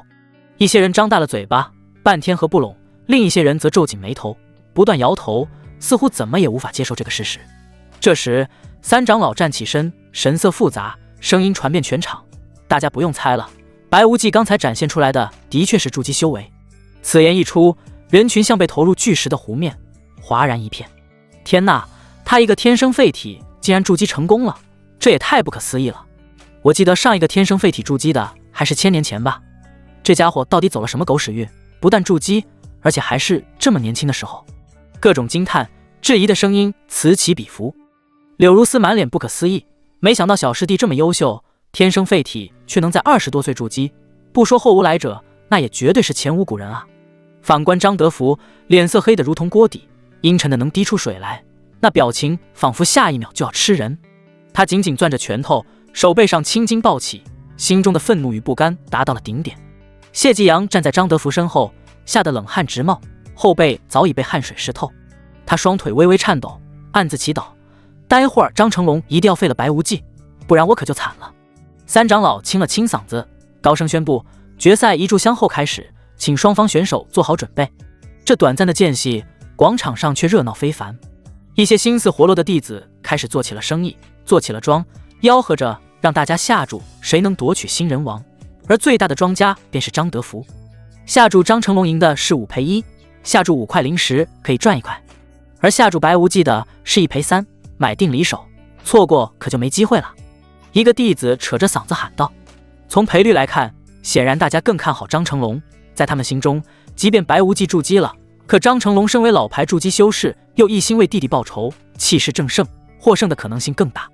白无忌闲来无事，在人群中穿梭时，听到有人设赌局，眼睛顿时就亮了。他虽有30几万灵石的家底，可在九彩玲珑塔修炼，单维持阵法，一天就要消耗100块灵石，再加上自身修炼所需，一天得花200-300灵石。此外，他还要给谢蓉儿以及李璐提供修炼资源，每日消耗在400灵石以上。这么算下来，哪怕有30多万灵石，也支撑不了太久。如今有赚钱的机会，他自然不会错过。设赌局的有好几家，白无忌径直来到最大的一家。坐庄的是内门弟子陆明，当然他不过是个幌子，背后之人是张德福。陆明看到白无忌过来，脸上露出一抹戏谑的笑，阴阳怪气道：哟，圣虚大人也想下注吗？不行吗？白无忌神色平静，淡淡的反问。陆明笑得更夸张了，嘴角上扬，带着几分嘲讽：行，当然行了。你呀，可以下注张成龙，待会儿就算被打残了，起码还能赚点灵石，不至于饿死。周围的人轰然大笑，有人跟着附和：陆明师兄说的没错，多买点，起码要赚够医药费吧。其实你可以聪明一点，待会儿比赛一开始，你就跪下认输，这样就不用担心被打残了。白无忌神色不变，仿若没听到周围的嘲讽，问道：那我要是买张成龙赢，可有上限？陆明嗤笑一声：对你来说有没有上限有什么区别？你全身上下能拿出几块灵石啊？那我要是下注10万灵石呢？白无忌挑眉问道。陆明瞪大了眼睛，不可置信地看着白无忌，随后笑得前仰后合，眼泪都快出来了，张口就是10万灵石。你当灵石是路边的石头，随便就能捡一堆？就凭你也能拿出10万灵石？白无忌神色平静，不紧不慢地说道：我要是能拿出10万灵石呢？陆明笑声戛然而止，他盯着白无忌，脸上的嘲讽变成了恼羞成怒，梗着脖子吼道：你要是能拿出来，我就把脑袋割下来给你当球踢。这话一出，周围的议论声瞬间停了。谁都知道陆明是在说大话，可这赌注也太狠了，一时间所有人的目光都聚焦在白无忌身上，好奇他会如何收场。这可是你说的。白无忌眼中闪过一丝冷意，没有再多说废话，直接伸手一挥，哗啦啦，一阵密集的声响传来，无数灵石从他的空间戒指里飞涌而出，堆在赌桌前，很快就垒成了一座小山。众人瞬间被惊得倒吸冷气，眼中的震惊很快被贪婪取代，有人忍不住伸手想去碰，却又忌惮白无忌的实力，只能死死盯着那座灵石山咽口水。陆明脸上的嚣张瞬间凝固，瞳孔骤缩，盯着那堆灵石，嘴巴张得能塞进一个拳头，半天说不出一句话。10万灵石，我拿出来了。白无忌的目光落在陆明身上，语气平淡，却带着不容置疑的冷意。现在把你的头砍下来吧。陆明脸色瞬间惨白，刚才的嚣张荡然无存，他连连后退，声音发颤：白师兄，我之前都是开玩笑的，就是随口说说，当不得真。可是我当真了。白无忌向前一步，压迫感瞬间笼罩陆明。你是自己动手把头砍下来，还是让我帮你？陆明又惊又怒，被逼到绝境，反而硬气了几分。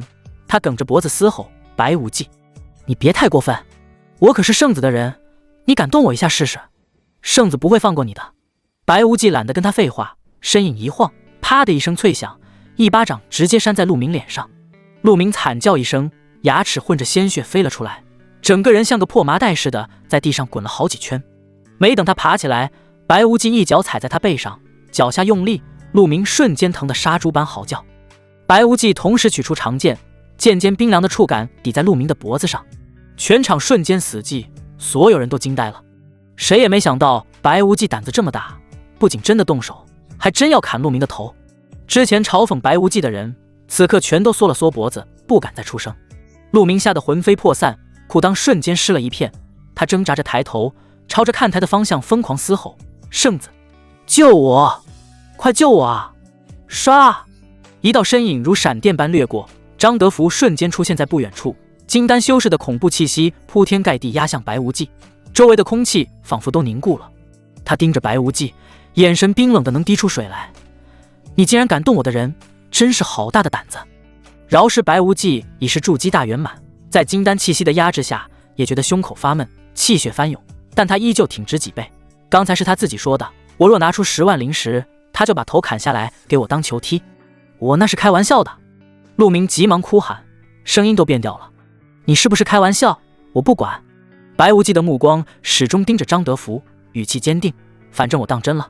张德福看着白无忌，嘴角勾起一抹轻蔑的笑容。有本圣子在这，你敢动他一下试试？陆明看到圣子来了，瞬间有了底气。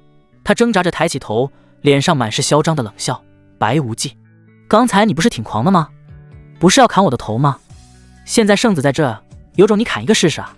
白无忌眼神一凛，眸中寒光乍现，握着剑柄的手紧了紧。陆明见状，更是觉得他在虚张声势，继续挑衅。怎么，怂了？刚才那么狂，现在像个娘们似的，不敢动了？你要是个男人就赶紧砍，不然我这辈子都看不起你。他笃定白无忌不敢真的动手，说话愈发肆无忌惮。如你所愿。白无忌的声音落下，手中长剑寒光一闪，唰的一声，陆明的头颅瞬间脱离脖颈，鲜血喷涌而出，溅了一地。陆明的眼睛还睁得大大的，脸上的嘲讽凝固，满是难以置信。他到死都没料到白无忌真的敢杀他。全场瞬间鸦雀无声，所有人都僵在原地，目瞪口呆，连呼吸都忘了。下一秒，广场上炸开了锅，哗然声震天。他真的杀了陆明？疯了吧？白无忌这是疯了？他就不怕圣子报复吗？完了，这下彻底得罪圣子了，圣子肯定饶不了他。张德福也愣了一瞬，显然没料到白无忌竟敢当着他的面动手。反应过来后，他勃然大怒，周身金丹后期的气息疯狂涌动，空气都仿佛被点燃。白无忌，你胆敢忤逆本圣子，杀我的人，是谁给你的胆子？是他求着我砍他的头，怨不得我。白无忌握着长剑，直面张德福的怒火，没有丝毫退缩。你找死！张德福怒吼一声，身影一闪，蕴含着金丹后期恐怖力量的一掌朝着白无忌拍去。那掌风凌厉，所过之处地面都裂开了细纹。周围的弟子吓得纷纷后退，满脸骇然。这一掌的力量绝对可以秒杀任何筑基修士。白无忌面色凝重，握紧长剑，剑身嗡鸣，准备拼死一搏。裁判席上的云梦瑶看到这一幕，瞬间拍案而起，周身灵力涌动，正准备出手阻拦。就在这时，一道寒光从天际激射而来，轰的一声巨响，精准地撞在张德福的掌心上。两股力量碰撞，恐怖的冲击波朝着四周扩散，周围的桌椅瞬间被震碎，地面塌陷出一个深坑，不少靠近的弟子被掀飞出去。与此同时，一道曼妙的身影从天而降，素白的衣裙在风中飘动，容颜绝美，出尘的气质宛如仙女下凡，瞬间吸引了所有人的目光。张德福，你以大欺小，又算什么本事？林若曦上前一步，挡在白无忌身前，语气冷厉：想打就和我打，欺负新人不嫌丢人？张德福气得鼻子都歪了，脸色铁青。他和林若曦先后交手3次，第一次还能略占上风，第二次就只能勉强持平，第三次更是被打得毫无还手之力。他不愿承认，可林若曦的修炼速度就是比他快，如今的实力早已稳压他一头。张德福狠狠瞪了白无忌一眼，就打算离开。且慢！白无忌开口叫住了他。张德福猛然回头看着他，冷冷说道：白无忌，别以为有圣女护着你，你就可以无法无天。他护得了你一时，护不了你一世。你要是再敢得寸进尺，我必杀你。白无忌却晃了晃手指：圣子误会了，我可不是来跟你吵架的，我是想问问，你这赌局还开不开？大家还等着下注呢。张德福一愣，随即反应过来，脸上勾起一抹讥讽：怎么，你明知自己打不过张成龙，想压他赢，提前给自己留条后路？算盘珠子都快崩我脸上了。压他赢？白无忌嗤笑一声，眼神里满是不屑。我要下注，自然是压我自己赢。男子汉大丈夫，岂会长他人志气，灭自己威风？张德福瞬间来了兴致，往前凑了2步，挑眉问道：“哦，你倒说说，打算下注多少？”15万灵石。白无忌语气平淡，仿佛在说15块灵石般轻松。境界划分：炼气筑基、金丹元婴化神炼虚、合体大成渡劫。武技等级划分：凡级、灵级、神通、大神通、无上神通。法宝等级划分：法器、灵气、道器、仙器、灵宝。功法等级划分：凡级、灵级、天级、仙级、圣级。死！全场瞬间响起一片倒吸冷气的声音，所有人都惊呆了。15万，他疯了吧？这么多灵石足够一个筑基修士修炼100年所需了。之前赢了几场就飘了，真以为自己能打过外门第一的张成龙？张成龙可是筑基中期，还掌握着灵级武技，他一个刚筑基的怎么打？这灵石分明是打水漂。议论声此起彼伏，大多是嘲讽和不解，连不少之前觉得白无忌黑马的弟子，此刻也觉得他是被胜利冲昏了头脑。林若曦皱着眉，语气带着几分凝重：人要有自知之明，15万灵石够你修炼100年，何必拿去赌？白无忌却摇了摇头，眼神坚定：我很清楚自己在做什么，这注我必须下，你们别劝了。林若曦看着他油盐不进的模样，气不打一处来，冷声道：好，你要赌便赌，输了可别后悔。白无忌没在意他的怒气，转头看向张德福，再次问道：圣子，我下注15万灵石压自己赢，你接还是不接？接！干嘛不接？张德福笑得眼睛都眯了，仿佛看到白无忌把灵石双手奉上，送上门的钱，本圣子哪有不收的道理？那就好。白无忌点头，又补了一句：我记得赔率是1赔3吧？到时候我赢了，你可得赔我45万灵石，不知道圣子你拿不拿得出这么多？张德福脸色一沉，随即傲然抬头：几10万灵石而已，本圣子还没放在眼里，就怕你没本事赢，拿不走这笔钱。那就好。白无忌笑了笑，语气带着几分调侃：你还是先把灵石准备好，免得到时候输了拿不出，丢了圣子的脸面。说完，他转身走向休息区，留下满场依旧在议论的弟子。有人觉得他狂妄自大，有人觉得他破釜沉舟，却没一个人相信他能赢。白无忌刚走，谢继阳就带着张成龙过来了。张德福看着张成龙，语气冰冷：待会儿比试不用留手，直接杀了他。张成龙眼中瞬间闪过杀意，攥紧了拳头，咬牙道：圣子放心，他废了我弟弟丹田，杀他都是便宜他，我定要让他受尽折磨，再让他死。擂台上两人相对而立，气氛瞬间紧绷。张成龙死死盯着白无忌，眼神里满是杀意，咬牙切齿道：你废我弟弟丹田，毁他道途，让他一辈子当个废人，今天我定要为他报仇，让你求生不得，求死不能。白无忌挑眉，语气带着几分轻蔑：就凭你找死！张成龙怒喝一声，周身筑基中期的灵力轰然爆发，气浪将擂台边缘的尘土都吹得四散。白无忌，别以为你刚筑基就有多了不起，我可是筑基中期，杀你就像碾死一只蚂蚁一样简单。在我面前装逼的人，没有100也有80。白无忌双手抱胸，神色淡然：我劝你记住，通常叫得越凶的，挨打的时候越怂。张成龙被对的脸色铁青，反而怒极反笑：好得很，你小子比我想象中还要狂，我倒要看看，待会儿你被我打断4肢时，还能不能说出这种话。记住你现在的嚣张，千万别认输求饶。彼此。白无忌淡淡回应。恰在此时，三长老的声音传遍全场：决赛，白无忌对阵张成龙，现在开始。杀！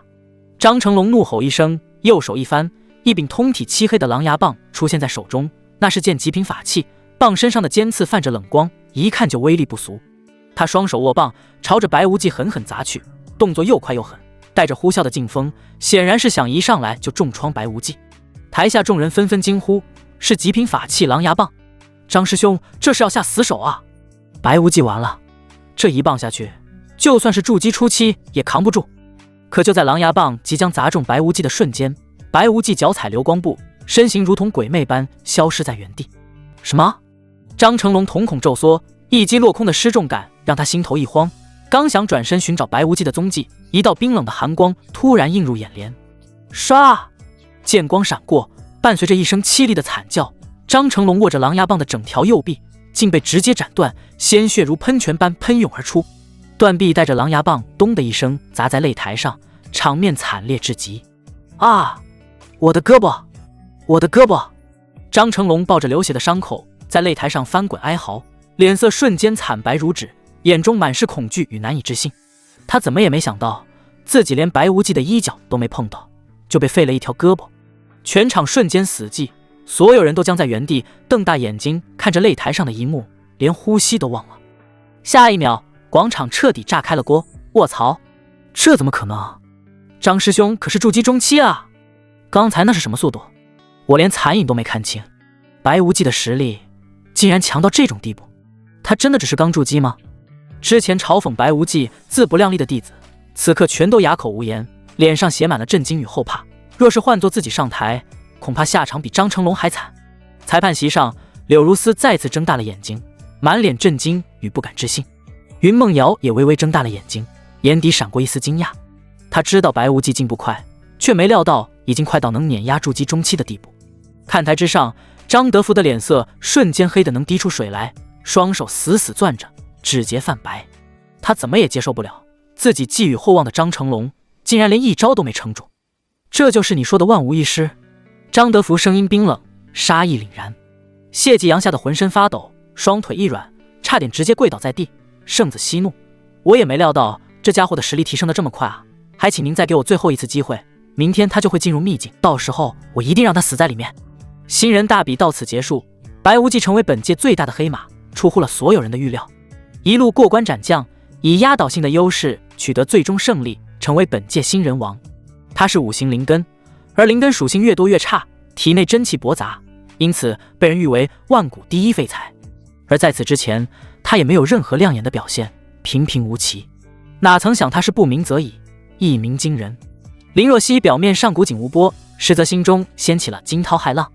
之前他还和白无忌打赌，只要他能在1个月内筑基，并且成为新人王，那么就和他做一对真正的夫妻。当时只是想让白无忌知难而退，因为在他看来，这根本是不可能完成的事情。哪曾想，白无忌竟然完成了一个所有人都认为不可能做到的壮举，这让他心中五味杂陈。白无忌是他的夫君，如今这么优秀，他本应该高兴的，但是他却一点儿也高兴不起来。就像大家猜测的那样，他只是把白无忌当成挡箭牌，从来没有想过和他做真正的夫妻。可是如今他输了赌约，这让他不知道该如何是好了。白无忌第一时间来到了张德福面前，圣子，灵石准备好了吗？谢继阳厉声喝道，白无忌，你真是好大的胆子，竟然敢找圣子要灵石。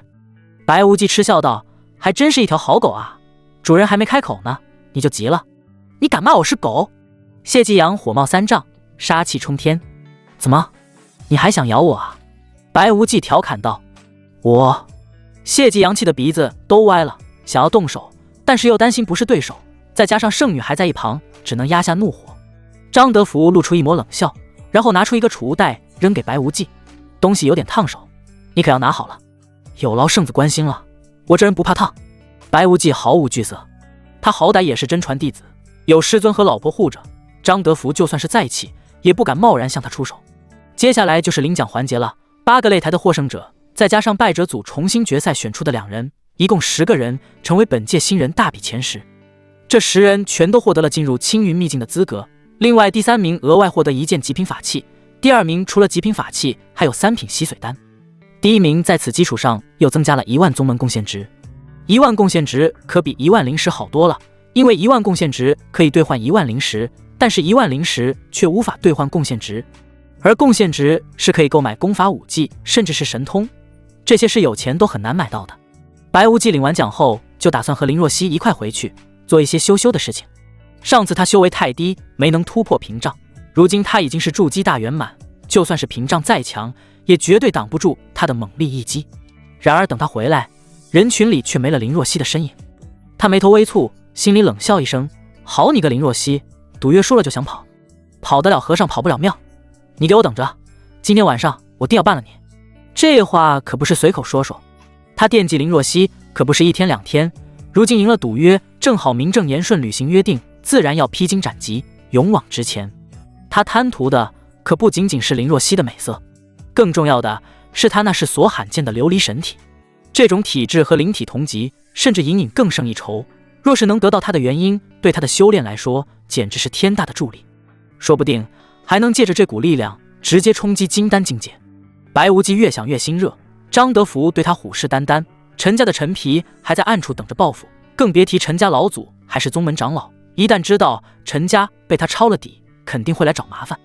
虽说有云梦瑶和林若曦护着，但护得了一时护不了一世，唯有自己尽快变强，踏入金丹境，才能真正站稳脚跟。可结丹哪有那么容易？比筑基难上10倍都不止。10个筑基修士里能有一个成功结丹，就已是难得。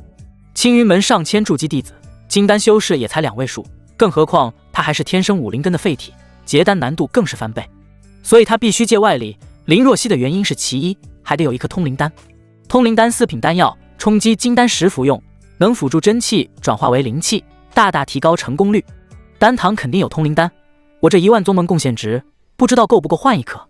白无忌打定主意，转身就朝着丹堂的方向走。无忌，你准备去哪？一道清冷的声音突然从身后传来。白无忌脚步一顿，回头就见云梦瑶站在不远处，素白的衣裙衬得她气质出尘，身边还跟着二师姐柳如丝。瑶，白无忌下意识想叫瑶瑶，话到嘴边才想起这是在宗门广场，急忙改口，拱手道：回禀师尊，弟子想去丹堂换些丹药。云梦瑶走上前，目光落在他脸上，语气带着几分不易察觉的酸意：换丹药？我看你是急着去找你的美娇妻吧。旁边的柳如丝瞬间愣住，眼神里满是惊讶，她怎么觉得师尊这话里话外全是醋味？可师尊是云霄峰首座，小师弟是他的徒弟，怎么可能会吃徒弟道侣的醋？一定是自己想多了。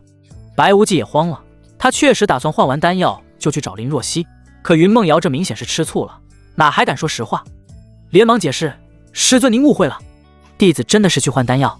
至于圣女，我和她就是有名无实的假夫妻，连话都没说过几句。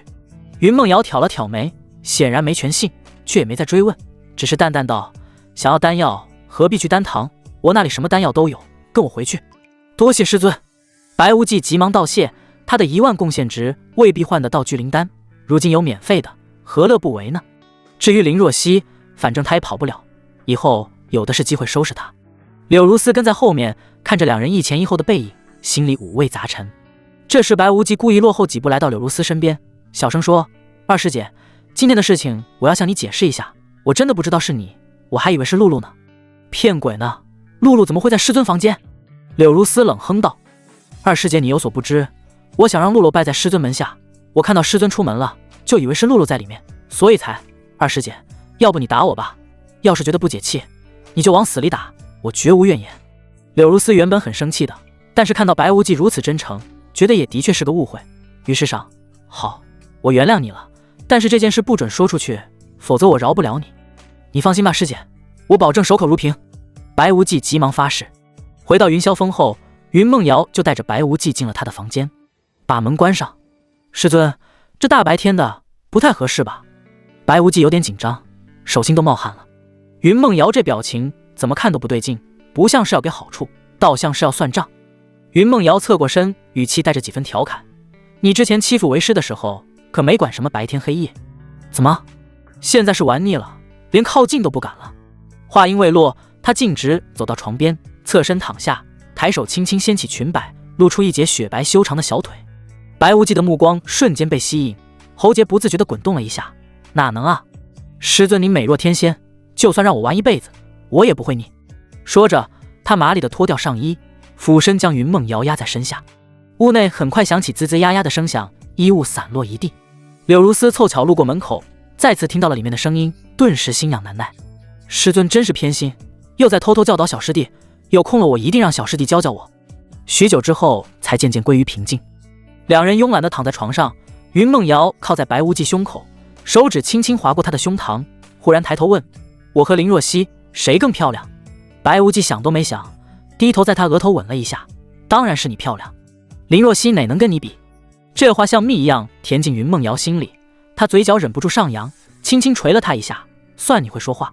对了，你之前说去丹堂换丹药，到底要换什么？通灵丹。白无忌随口答道。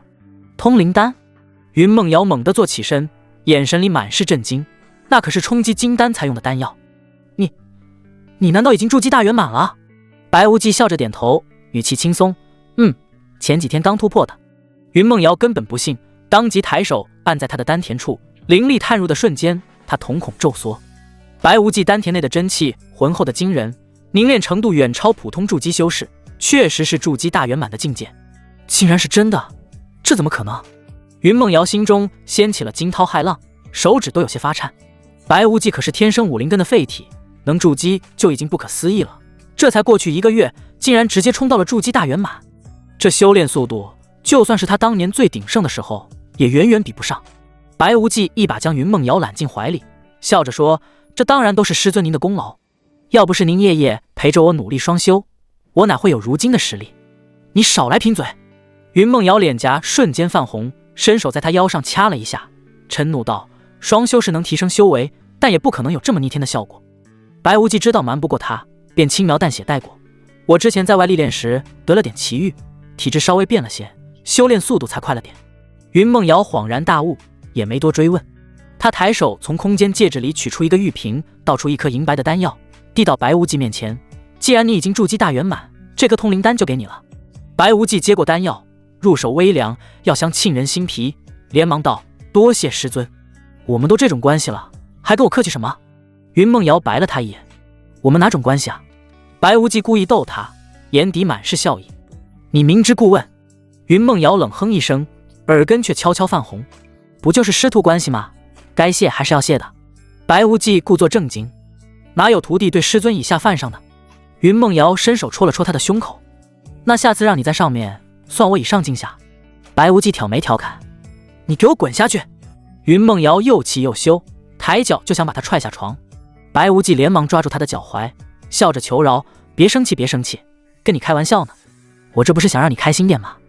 见他服软，云梦瑶的气才消了些，随即脸色一沉，语气凝重：“今天你从张德福手里赢了40多万灵石，他肯定不会善罢甘休。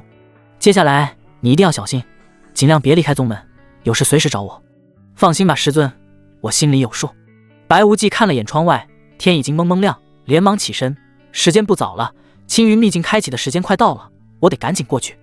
你再睡会儿，我先走了。”“等等！”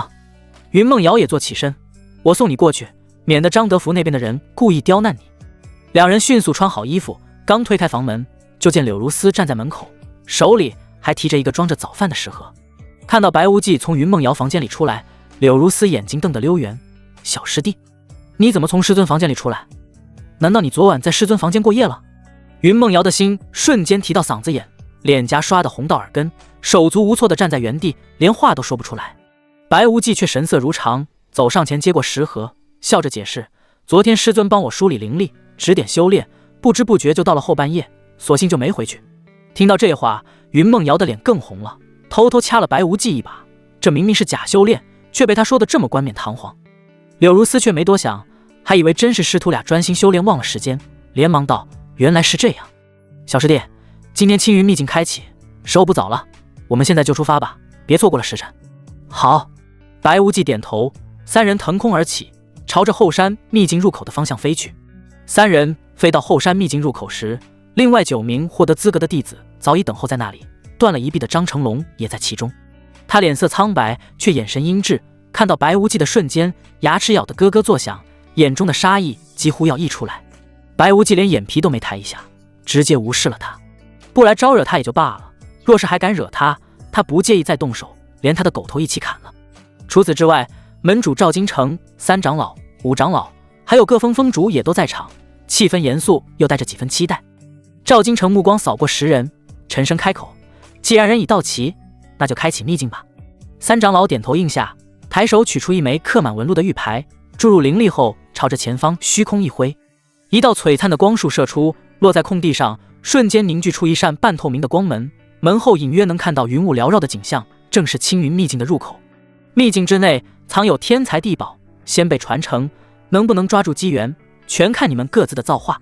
赵京城语气凝重地叮嘱：“但你们要记住，机缘往往伴着凶险，秘境中不仅有妖兽，还有往界残留的禁制，务必量力而行，切勿贪多冒进。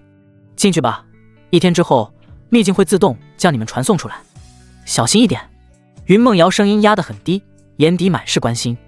白无忌点头应下，不再犹豫，率先迈步走进光门，身影瞬间消失在云雾中。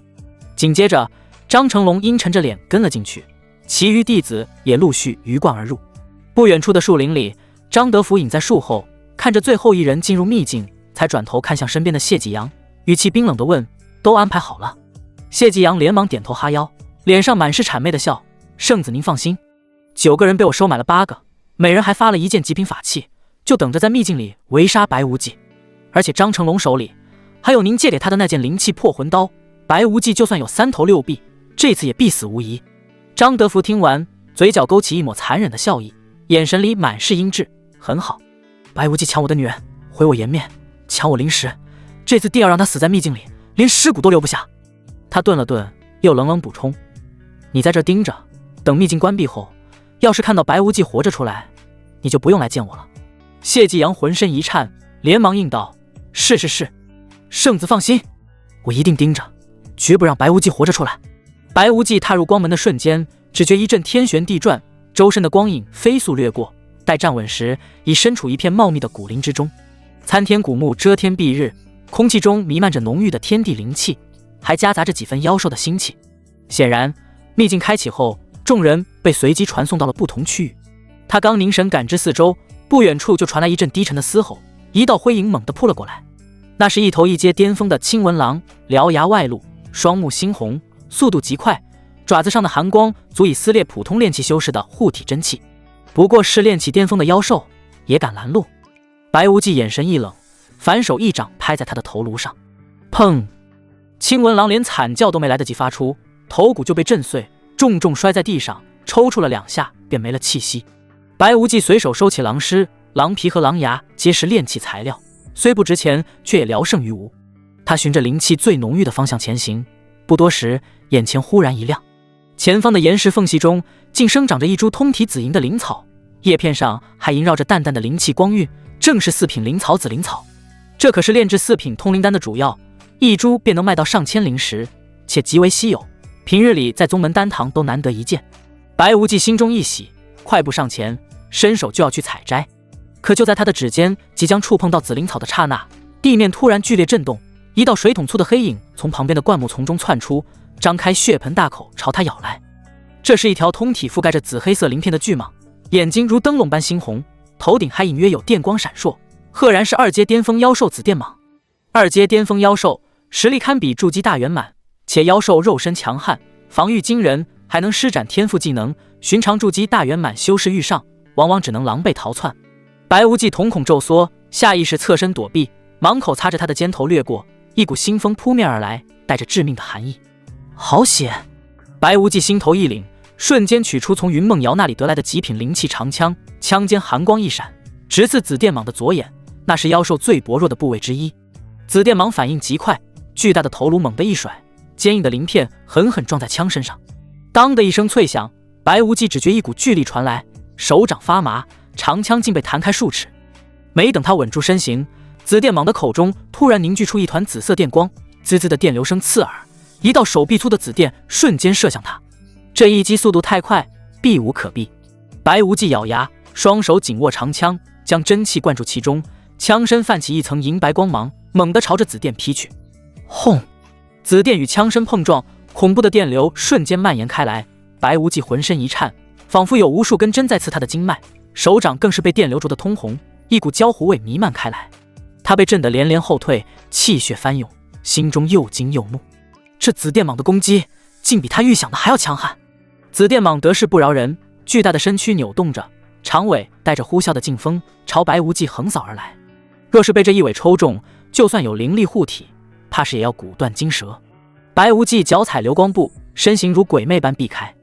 紫电蟒防御太强了，那鳞片层层叠叠，坚硬无比。刚才的长枪刺激竟连一道痕迹都没留下，普通攻击根本破不开他的防御。正好拿你来试剑。白无忌眼神一凝，左手负于身后，右手紧握长枪，故意露出一个破绽，引诱紫电蟒再次扑击。紫电蟒果然上当，张开巨口再次袭来。就在此时，白无忌左手猛地抬起，指尖凝聚出一道细微却冰冷的黑色剑气，正是他在九彩玲珑塔中修炼成功的太阴剑。太阴剑蕴含着阴寒霸道的能量，虽只是雏形，却足以破开2阶妖兽的防御。白无忌手腕微抖，剑气如流星般射出，精准地刺入紫电蟒张开的口中，直穿他的咽喉。死！紫电蟒发出一声凄厉的惨叫，巨大的身躯剧烈扭动起来，猩红的血液从他的口中喷涌而出，溅满了地面。他挣扎了片刻，庞大的身躯便不再动弹，头顶的电光也渐渐消散。好强！白无忌满脸惊叹，这十绝剑法果然厉害，比起0级武技都要厉害得多。可惜只有一剑，要是能再多练成几剑，就算是面对金丹修士，都有一战之力。白无忌收起长枪，走到紫电蟒的尸体旁。这紫电蟒的鳞片是炼制灵气的好材料，蟒胆更是淬炼肉身的佳品，尤其是它体内蕴含的电属性能量，若是能吸收炼化，或许还能为修炼十绝剑法中的惊雷剑打下基础。白无忌刚将紫电蟒的蟒胆收好，身后突然传来急促的脚步声，3道身影呈三角之势围了上来，挡住了他的去路。为首之人身着青色弟子服，面容英质，正是新人大比第3名筑基中期的方岐山。他身后2人也都是筑基初期的修士，手里接握着泛着灵光的极品法器。白师兄，好巧啊，没想到会在这遇见你。方岐山嘴角挂着阴笑。白无忌握着长枪的手紧了紧，目光扫过3人，冷声问道：你们拦着我想干什么？干什么？方岐山嗤笑一声，脸上的嘲讽毫不掩饰，当然是来取你的狗命。你敢抢圣子的女人，赢圣子的灵石，真当自己能无法无天？今天我们就是来替圣子清理门户，让你知道得罪圣子的下场。方岐山身后的一名修士上前一步，手中长刀直指白无忌：小子，识相的就主动受死，我们还能给你留个全尸，若是敢反抗，待会儿定要让你受尽折磨，魂飞魄散。就凭你们3个？白无忌像是听到了天大的笑话，嘴角勾起一抹轻蔑的弧度。一个筑基中期，2个筑基初期，拿着几件破法器也敢说要杀我，真是不自量力。这话瞬间激怒了方岐山，他虽在大比中输给了张成龙，却也是筑基中期的好手，手里还有圣子赐予的极品法器清风剑，自认联手之下，就算是筑基后期修士也得暂避锋芒，哪容得白无忌这般轻视？好，好得很！方岐山怒极反笑，举起长剑，剑身嗡鸣，泛着冷冽的青光。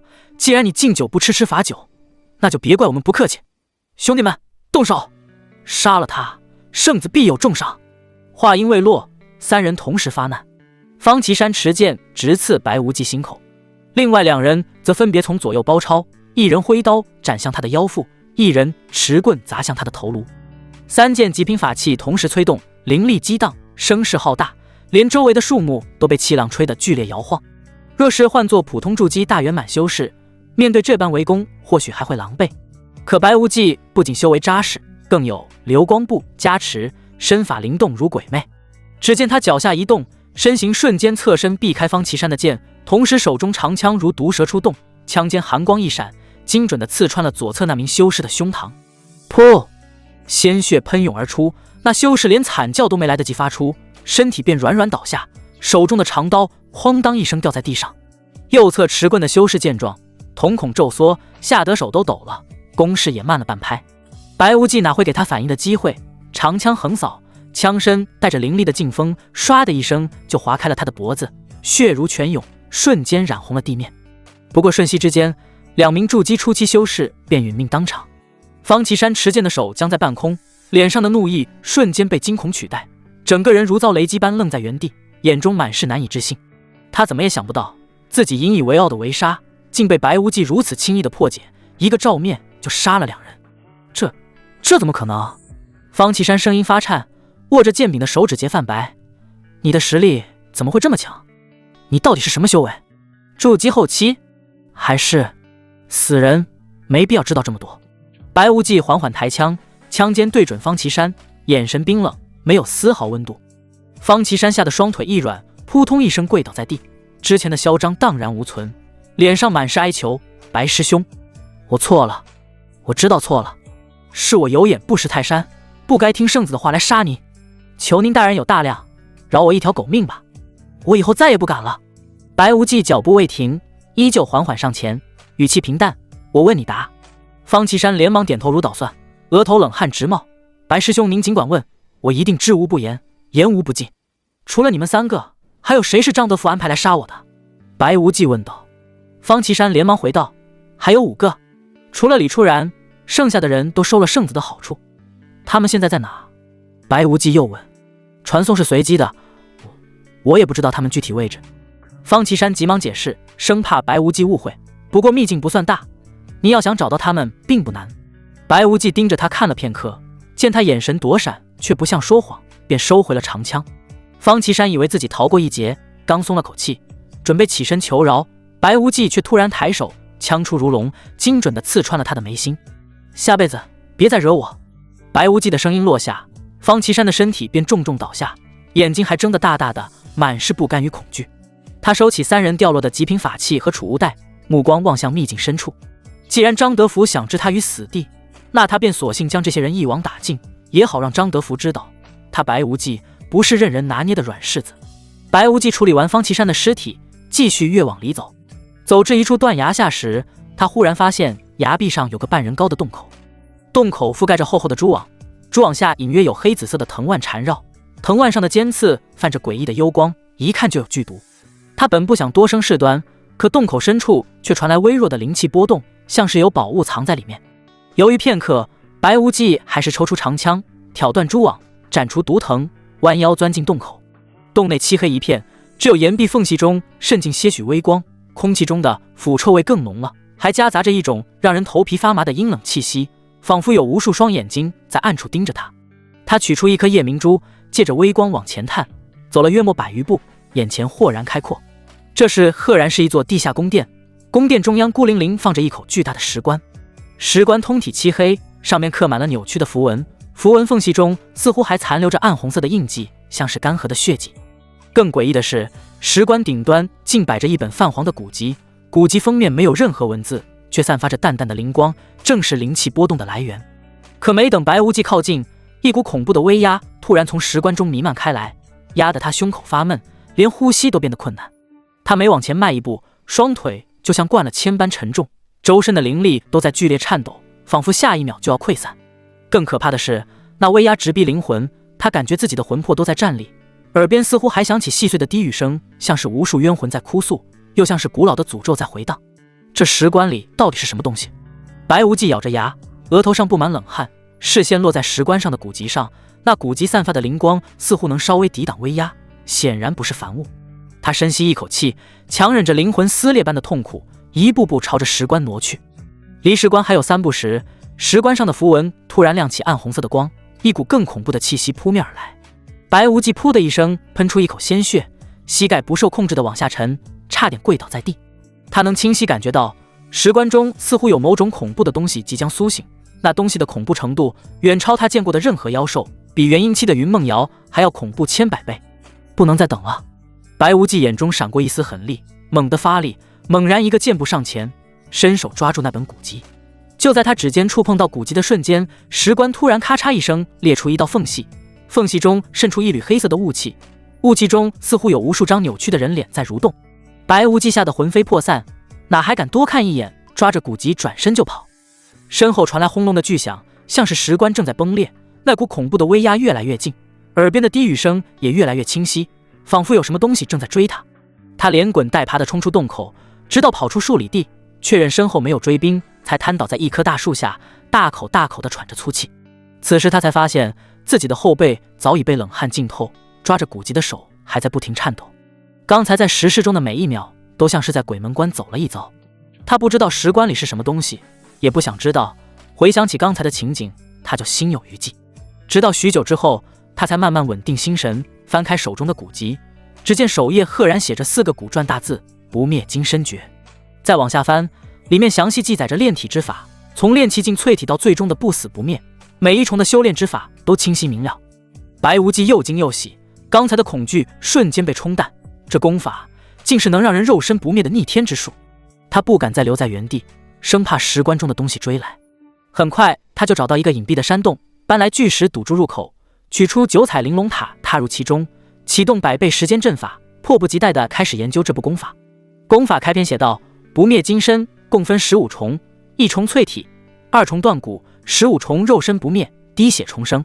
白无忌越看越激动，他虽修为提升快，可肉身一直是短板，这部功法恰好能弥补缺陷，甚至能让他拥有同阶无敌的肉身。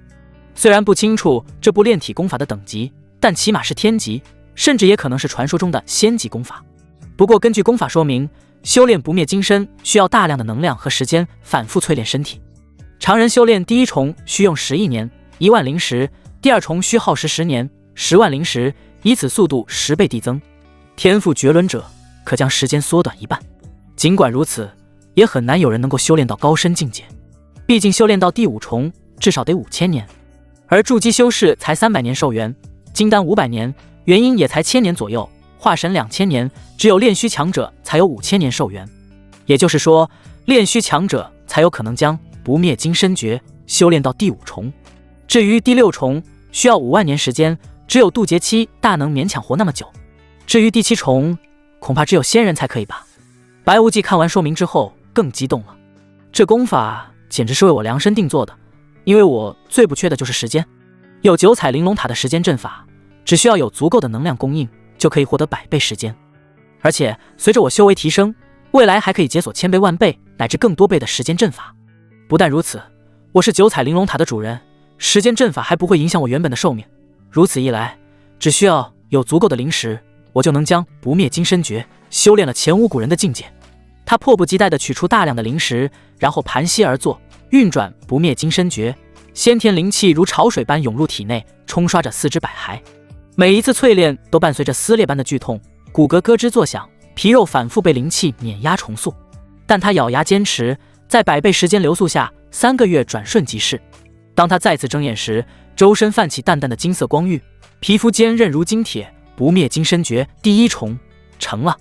虽只是第1重，可他能清晰感受到肉身的变化，寻常法器难伤分毫，力量也暴涨数倍。原本以他的资质，起码要1年才能练成第1重，但是有先天灵气加持，效率大大提高。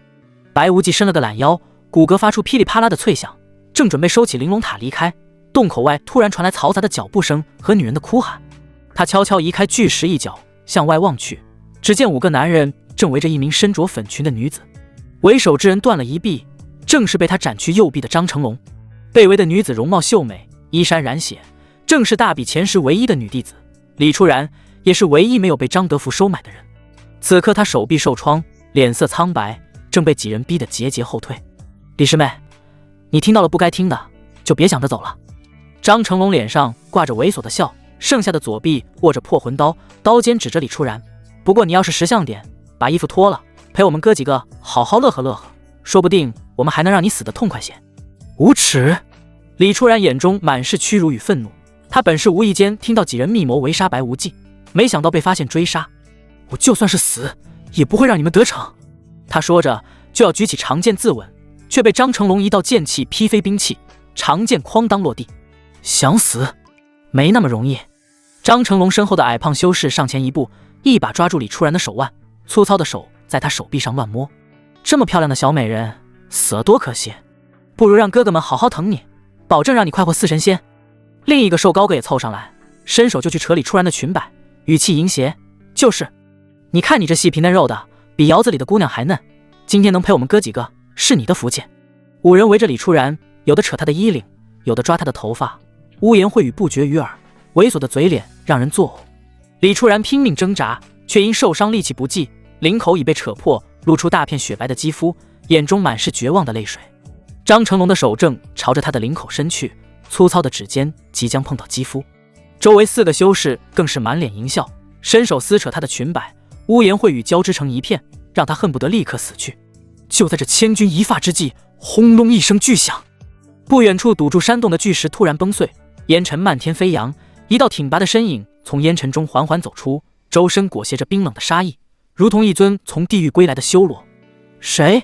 张成龙几人被巨响吓了一跳，纷纷停手转头，警惕地盯着烟尘中的身影。那4个修士更是下意识地握紧手中法器，以为是秘境中的妖兽闯了过来。烟尘渐渐散去，白无忌手持长枪，犀利的眼神扫过几人，嘴角勾起一抹冰冷的弧度。看清来人是白无忌时，张成龙先是一愣，随即脸上露出狂喜的神色，断臂处的伤口似乎都不疼了。白无忌，竟然是你！真是踏破铁鞋无觅处，得来全不费功夫。我这断臂之仇，今天定要让你10倍100倍奉还。其余4人也反应过来，瞬间围了上去，将白无忌团团困住，眼神里满是贪婪。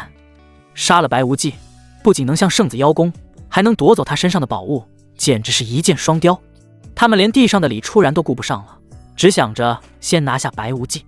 李初然趁机爬起身，看着被包围的白无忌，心中虽有感激，却也清楚自己留在这只会更危险。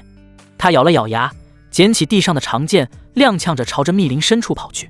他知道，只要张成龙几人杀了白无忌，迟早会回头找他，唯有逃得越远越好，等秘境关闭被传送出去，才算真正安全。白无忌被5人包围，却依旧淡定自若，嗤笑道：“就凭你们几个跳梁小丑，还想杀我？真是异想天开！你找死！”张成龙怒吼一声，举起黑色长刀：“白无忌，我知道你很厉害，可你看看这是什么？这是圣子赐我的下品灵气破魂刀，就算你是筑基后期，今天也只有死路一条。”没错。旁边一个修士举起手中的极品法剑：“我们几个都有圣子赏赐的极品法器，5人联手，就算你是筑基后期，也得乖乖受死，是吗？”白无忌嘴角的轻蔑更甚，手中长枪微微一震，枪身发出清脆的嗡鸣。“还敢嘴硬，杀了他！”张成龙率先发难，破魂刀带着刺耳的破空声直劈白无忌的头颅，刀锋中还夹杂着一股阴冷的气息，试图干扰他的魂魄。其余4人也同时出手，法剑、铁棍、战斧齐齐朝着白无忌攻来，真气激荡，声势浩大。可白无忌却只是淡淡一笑，脚下流光步展开，身形如鬼魅般避开所有攻击，同时手中长枪如龙出海，轰的一声巨响，枪尖精准地撞在破魂刀上。张成龙只觉一股巨力传来，左手虎口瞬间崩裂，破魂刀险些脱手，整个人被震得连连后退。没等他站稳，白无忌的长枪已横扫而出，枪身带着凌厉的劲风，唰的一声就刺穿了左侧那名修士的胸膛。紧接着他身形一闪，长枪连刺，每一次出枪都精准无比，要么洞穿心脏，要么斩断咽喉。不过瞬息之间，4个筑基初期修士便已倒在血泊中，尸体冰冷，只剩下张成龙一人。他看着满地的尸体，吓得魂飞魄散，手中的破魂刀都在不停颤抖，哪里还有之前的嚣张？他扑通一声跪倒在地，声音带着哭腔：“白师兄，我错了，我不该听圣子的话来杀你，求你饶我一命，我以后再也不敢了。”白无忌缓缓走到他面前，眼神冰冷，没有丝毫怜悯：“下辈子吧。”话音未落，长枪猛地刺入张成龙的脖颈，鲜血喷涌而出，他连求饶的话都没说完，便已气绝。白无忌收起长枪，开始收缴战利品：4件极品法器，1件下品灵气破魂刀，还有不到1万块灵石，以及一些疗伤丹和低阶灵草。其中最珍贵的当属破魂刀，虽只是下品灵气，却也价值数万灵石，杀伤力更是远超极品法器。处理完尸体，他抬头望向李初然逃跑的方向，眼神瞬间变得冰冷。这次秘境之行，除了他和李初然，其余8人都死在了他手里。一旦李初然出去后向宗门揭发，就算他是真传弟子，也难逃门规处置。白无忌腾空而起，朝着李初然留下的方向追去。李初然本就受了伤，逃跑速度极慢，没一会儿就被白无忌追上。看到白无忌挡在自己身前，李初然吓得浑身一颤，强装镇定地说道：“白师兄，怎么是你？张成龙他们都被我杀了。”白无忌语气平淡，眼神却带着压迫感。李初然瞳孔骤缩，脸上满是震惊，随即连忙说道：“白师兄不愧是新人王，以一敌5还能轻松取胜，真是厉害，小妹佩服。不知白师兄拦我去路有何要事？除了你之外，这次进入秘境的其他人都死了。”白无忌的话如同一道惊雷，让李初然瞬间脸色惨白。他终于意识到了危险，双腿一软，差点跪倒在地：“白师兄，那些人都是坏人，死有余辜。你放心，我以道心起誓，绝不会把今天的事说出去，求你饶我一命。”“道心起誓？我从不信这个。”白无忌摇了摇头，眼中闪过一丝冷光：“不杀你也可以，但你要认我为主，让我在你魂海中种下精神印记。魂海种下精神印记，意味着他将彻底被白无忌掌控，日后白无忌只需一个念头，就能让他魂飞魄散，或是承受撕心裂肺的痛苦。”李初然吓得花容失色，可看着白无忌冰冷的眼神，他知道自己没有选择，要么死，要么成为他的傀儡。我答应你。”李初然闭上眼，绝望地说道。白无忌咬破指尖，将一滴精血点在李初然的额头，一道细微的精神力顺着精血涌入他的魂海，成功种下精神印记。就在此时，天空突然亮起一道白光，一股无形的力量包裹住2人，将他们猛地向上拽去。白无忌知道秘境开启的时间已到，他们即将被传送出秘境。他看着身边面如死灰的李初然，嘴角勾起一抹满意的笑容。从今往后，李初然就是他最忠诚的棋子，再也不用担心秘密泄露。下一秒，两人的身影便消失在秘境中，只留下空荡荡的密林和满地尚未干涸的血迹。白光消散，白无忌和李初然的身影出现在秘境入口外的空地上。等候在外的众人瞬间围了上来，看到只有两人时，脸色纷纷变了。原本该出来的10人，如今竟只出来2人。门主赵京城率先上前，眉头紧锁，语气带着几分凝重：“怎么就你们2个出来？其他人呢？”秘境的传送阵只认宗门令牌，令牌内刻有弟子的精神印记，一旦弟子身死，印记便会消散，传送阵也无法感应。此刻其余8人没出来，答案几乎不言而喻。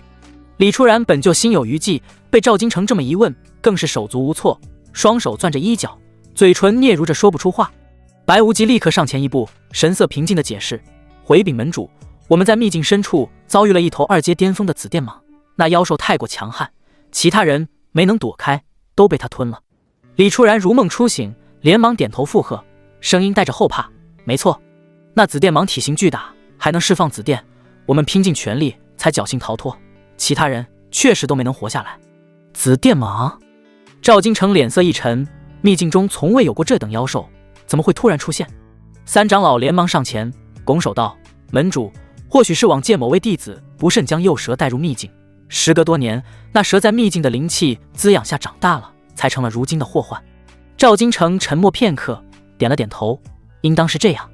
3长老，你即刻带人进入秘境探查，仔细搜寻每一处角落，务必清除隐患，避免再出意外。”是。3长老领命退下。赵京城没再多问，转身便离开了。对宗门而言，白无忌的潜力远超其他弟子，只要他安然无恙，其余人的生死不过是运气不佳。修真界本就物竞天择，适者生存，没必要为了几个普通弟子深究。各峰峰主和长老也相继散去，没人怀疑白无忌的说辞，毕竟有李初然作证。李初然见状松了口气，连忙对白无忌拱手：“白师兄，我先回住处疗伤了。”白无忌微微点头，给了他一个放心的眼神。李初然这才转身快步离开，不敢多做停留。“无忌，我们也回去吧。”云梦瑶走上前，语气柔和了几分，眼底的担忧也渐渐散去。白无忌点头，和云梦瑶、柳如丝一同腾空而起，朝着云霄峰飞去。刚落地，柳如丝就迫不及待地拉着白无忌的胳膊，满脸好奇地追问：“小师弟，这次秘境之行收获肯定很大吧？有没有找到稀有灵药，或者先辈留下的传承厉害的武技？”“收获确实不错，找到了几株4品灵草，还得了些法器。”白无忌笑着回答，绝口不提不灭金身诀和石棺的事。这部功法太过逆天，且与石棺中的未知存在有关，在没弄清楚前，他不想让任何人知道，哪怕是云梦瑶和柳如丝。柳如丝眼中闪过一丝失望，却还是笑着说：“有灵草和法器也很好了，以后还有很多机会，下次说不定就能找到传承了。如丝，你先退下吧，我有话要单独跟你小师弟说。”云梦瑶忽然开口，语气平淡，却带着不容置疑的威严。柳如丝应了一声，转身离开。待柳如丝走远，白无忌突然伸手，一把将云梦瑶拦腰抱起。云梦瑶又惊又羞，伸手拍了拍他的肩膀：“你干什么？快放我下来，这可是在外面。”“外面怎么了？你是我师尊，也是我女人，抱你还需要看地方。”白无忌低头在他耳边轻笑，脚步不停，径直朝着他的房间走去。“至于我想干什么，你还不清楚吗？”不等云梦瑶反驳，他已推门进屋，将她轻轻放在床上，俯身吻了上去。屋内很快响起粗重的喘息，衣衫散落一地，暧昧的气息弥漫开来。对于双修，白无忌早已不再是单纯贪图享受。云梦瑶体内的阴属性能量对他修炼太阴剑至关重要，每一次双修都能让他的阴属性能量更凝练几分。1日后，云梦瑶慵懒地靠在白无忌怀里，香汗淋漓，脸颊还带着未退的潮红。他伸手戳了戳白无忌的胸口，嗔怪道：“你这孽徒怎么又变厉害了？该不会是偷偷嗑了什么禁药吧？我天生就这么厉害，哪用得着嗑药？”白无忌笑着捏了捏他的下巴，没说自己修炼不灭金身诀肉身变强的事，只转移话题道：“况且有你这么好的助攻，我要是进步慢了，才该被笑话。”云梦瑶脸颊一红，没再追问，却忽然话锋一转，语气严肃起来：“张成龙他们其实是你杀的吧？白无忌动作一顿，随即坦然点头。你怎么猜到的？你可是筑基大圆满，杀几个筑基初期、中期的弟子，本就不是难事。云梦瑶叹了口气，况且张成龙和你有仇，只是我不明白，其他人和你无冤无仇，你为什么也要动手？他们可不是无冤无仇。白无忌眼神冷了下来，将张德福收买8人，在秘境围杀他的事一五一十说了出来。我若是不杀他们，死的就是我。云梦瑶听完，气得浑身发抖，猛地坐起身。这个张德福竟敢如此嚣张，我现在就去找他算账，让他知道我们云霄峰的人不是好欺负的。别去！白无忌伸手拉住他，你没有证据，他肯定不会承认。况且他是圣子，你还能杀了他不成？云梦瑶咬着唇，终究还是按捺住了怒火。那难道就这么算了？当然不会算了。白无忌眼中闪过一丝狠厉，这笔账我先记着，等我有了足够的实力，定会亲手讨回来。云梦瑶看着他坚定的眼神，心中一软，重新靠回他怀里。好，我信你，你自己也要小心，别冲动。就在这时，白无忌腰间的传音玉突然震动起来，他取出玉符，金老的声音立刻传了出来：迎面公子，再过半个月就是炼丹师大赛的决赛了，你是否要与我们一同前往楚都？白无忌这才想起自己还报名了炼丹大赛，连忙回应：不必了，我自己过去即可，到了楚都再联系你。云梦瑶疑惑地看着他：迎面公子，这是你的化名？还有炼丹师大赛，你什么时候会炼丹了？之前在皓月城历练时，偶然学了点炼丹术，还拿了区域赛的冠军。白无忌笑着解释，语气带着几分得意：我可是多才多艺，你不知道的还多着呢。你厉害，行了吧？云梦瑶白了他一眼，眼中却满是欣慰。那你去楚都参赛，一定要多加小心，外面不比宗门，人心复杂。放心吧，我有分寸。白无忌道。次日一早，白无忌便带着李路离开了云霄峰，乘坐灵鹤朝着楚都飞去。之所以带上李路，那是为了时刻鞭策他，促进双方共同进步。而同一时间，青云门圣子殿内，谢继阳正跪在地上瑟瑟发抖，头都不敢抬。他接连半砸张德福交代的事，此刻生怕这位圣子一怒之下杀了他。张德福坐在主位上，脸色阴沉的能滴出水来，周身的灵气都带着冰冷的杀意。就在这时，一道曼妙的身影走了进来。女人身着粉色衣裙，容貌美艳，虽不及云梦瑶和林若曦，却也是难得的美人，眉宇间还带着几分骄纵。哟，这是哪个不开眼的，惹我们圣子大人生这么大的气？女人笑着走上前，语气带着几分调侃。张德福看到来人，眼中的杀意瞬间消散大半，语气也柔和了许多。赵师妹，你怎么有空来我这里？谢继阳连忙躬身行礼，见过大小姐。来人正是青云门门主赵京城的独女赵雨嫣，她不仅是门主千金，还是宗门真传弟子，实力仅次于林若曦。当年若不是林若曦横空出世，圣女之位本该是她的。赵雨嫣瞥了眼地上的谢继阳，嘴角勾起一抹嘲讽：谢继阳，你这模样，该不会是又把圣子交代的事办砸了吧？谢继阳不敢回话，只能把头埋得更低。张德福皱了皱眉，语气带着几分无奈：别提他了，免得扫了你的心。赵师妹今日来找我，是有什么事吗？赵雨嫣嫣然一笑：我知道你想杀白无忌，我可以帮你杀了他。区一个白无忌，我根本没放在眼里。张德福冷哼一声，眼神轻蔑：不过是个刚筑基的毛头小子，若不是宗门规矩束缚，我一根手指就能碾死他。以你的实力，想杀他的确不难，可他在宗门里，你也无可奈何。而且他每次外出都很谨慎，就比如这次，他已经离开宗门了，你恐怕还不知道吧？赵雨嫣道。张德福脸色微变，猛地看向地上的谢继阳：谢继阳，你不是说派人盯着云霄峰了吗？他离开宗门，你怎么没报？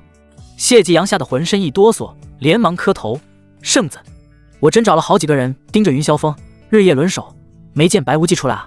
这就是那家伙的狡猾之处。赵雨嫣嘴角勾起一抹冷笑：今天天还没亮，他就从后山偷偷离开了。张德福眉头紧锁，看向赵雨嫣：既然他如此谨慎，连我的人都没察觉，你又是如何得知的？赵雨嫣抬手理了理鬓角，语气带着几分自得：你忘了，我有和动物通灵的能力。宗门后山的灵鹤，林中的飞鸟走兽，全都是我的眼线。只要是我想知道的，就没有什么事情能瞒过我。张德福这才想起赵雨嫣的特殊天赋，眼中闪过一丝了然，随即又警惕起来：赵师妹，你向来不管这些闲事，今日特意来告诉我这些，应该不会无缘无故帮我吧？赵雨嫣抬眼扫了谢继阳一眼，没说话，却带着明显的逐客意味。谢继阳何等机灵，立刻爬起来躬身道：“圣子，大小姐，属下还有事要处理，先告退了。”说完，几乎是逃一般的退出了店内。店门关上的瞬间，赵雨嫣脸上的笑意淡去，语气冰冷：“我帮你一个忙，杀了白无忌，你也得帮我一个忙，帮我杀了林若曦那个小贱人。”什么？张德福猛地站起身，满脸震惊：“赵师妹，你别开玩笑了！林若曦是圣女，杀了她，宗门绝不会善罢甘休。我没和你开玩笑。”赵雨嫣眼神狠厉，指尖攥得发白。她抢了我的圣女之位，又处处压我一头，这些年我忍够了，不杀她，我难消心头之恨。张德福渐渐收起惊讶，神色变得严肃起来。赵雨嫣看着他的模样，语气带着几分嘲讽：“怎么？你该不会是舍不得吧？舍不得那个已经被白无忌碰过的女人？”张德福沉默片刻，坦然点头：“不瞒赵师妹，我的确舍不得。她有什么好的？”赵雨嫣拔高了声音，眼中满是不解：“别忘了，她已经是白无忌的女人了，如今已是残花败柳之身。你身为圣子，想要什么样的女人没有？何必执着于她？”张德福听到残花败柳4个字，脸色瞬间变得难看。当初林若曦和白无忌结为道侣，所有人都以为白无忌是他找来的挡箭牌。毕竟林若曦武道双修，肉身强悍，而白无忌那时只是个练气期的废材，就算林若曦愿意，也破不开那层屏障。可星人大比上，白无忌一鸣惊人，他才知道那小子一直在藏拙，早已筑基。如此一来，破开林若曦的屏障根本不是难事，再加上白无忌展现出的天赋，两人做一对真正的道侣也并非不可能。林若曦还是完璧之身的可能性早已大大降低，可就算这样，他还是舍不得，或者说是不甘心。从小到大，他想要的东西就没有得不到的，包括女人。林若曦是唯一一个让他吃瘪的人，哪怕他真的不是完璧之身，他也要得到她，狠狠蹂躏他，让他知道拒绝自己的下场。赵雨嫣仿佛看穿了他的心思，放缓了语气：“圣子，漂亮的女人有的是，你何必太执着于林若曦？我帮你杀了白无忌，你帮我杀了他，我们各取所需，不好吗？”张德福盯着赵雨嫣看了许久，忽然笑了：“好，我可以答应你，但是我还有一个条件。”赵雨嫣心里一紧，问道：“什么条件？”“你做我的女人。”张德福站起身，走到他面前，眼神带着几分侵略性：“只要你点头，我们强强联合，以后整个青云门就是我们的。”赵雨嫣瞬间愣住，手指下意识地蜷缩起来。他知道张德福很优秀，可也清楚他的德性：好色、变态。林若曦当初和他反目，就是因为他玩弄了林若曦的好姐妹，还把人给玩死了。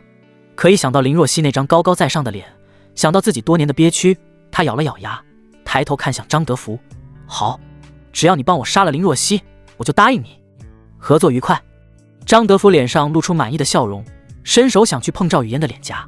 赵雨嫣下意识地躲了一下，却还是忍住了。在他看来，赵雨嫣无论是长相还是修炼天赋，都只比林若曦稍逊一筹。更重要的是，她是门主的独生女，这层身份，林若曦拍马也赶不上。之前他就想拿下赵雨嫣，只是他一直躲着，如今能得偿所愿，自然满心欢喜。赵雨嫣后退一步，避开他的触碰，语气冷淡：“你就在这等我好消息吧，我先去帮你杀了白无忌。”“那我就在此静候佳音了。”张德福笑容可掬，虽然没能拿下林若曦，但是能拿下赵雨嫣也算是补偿了。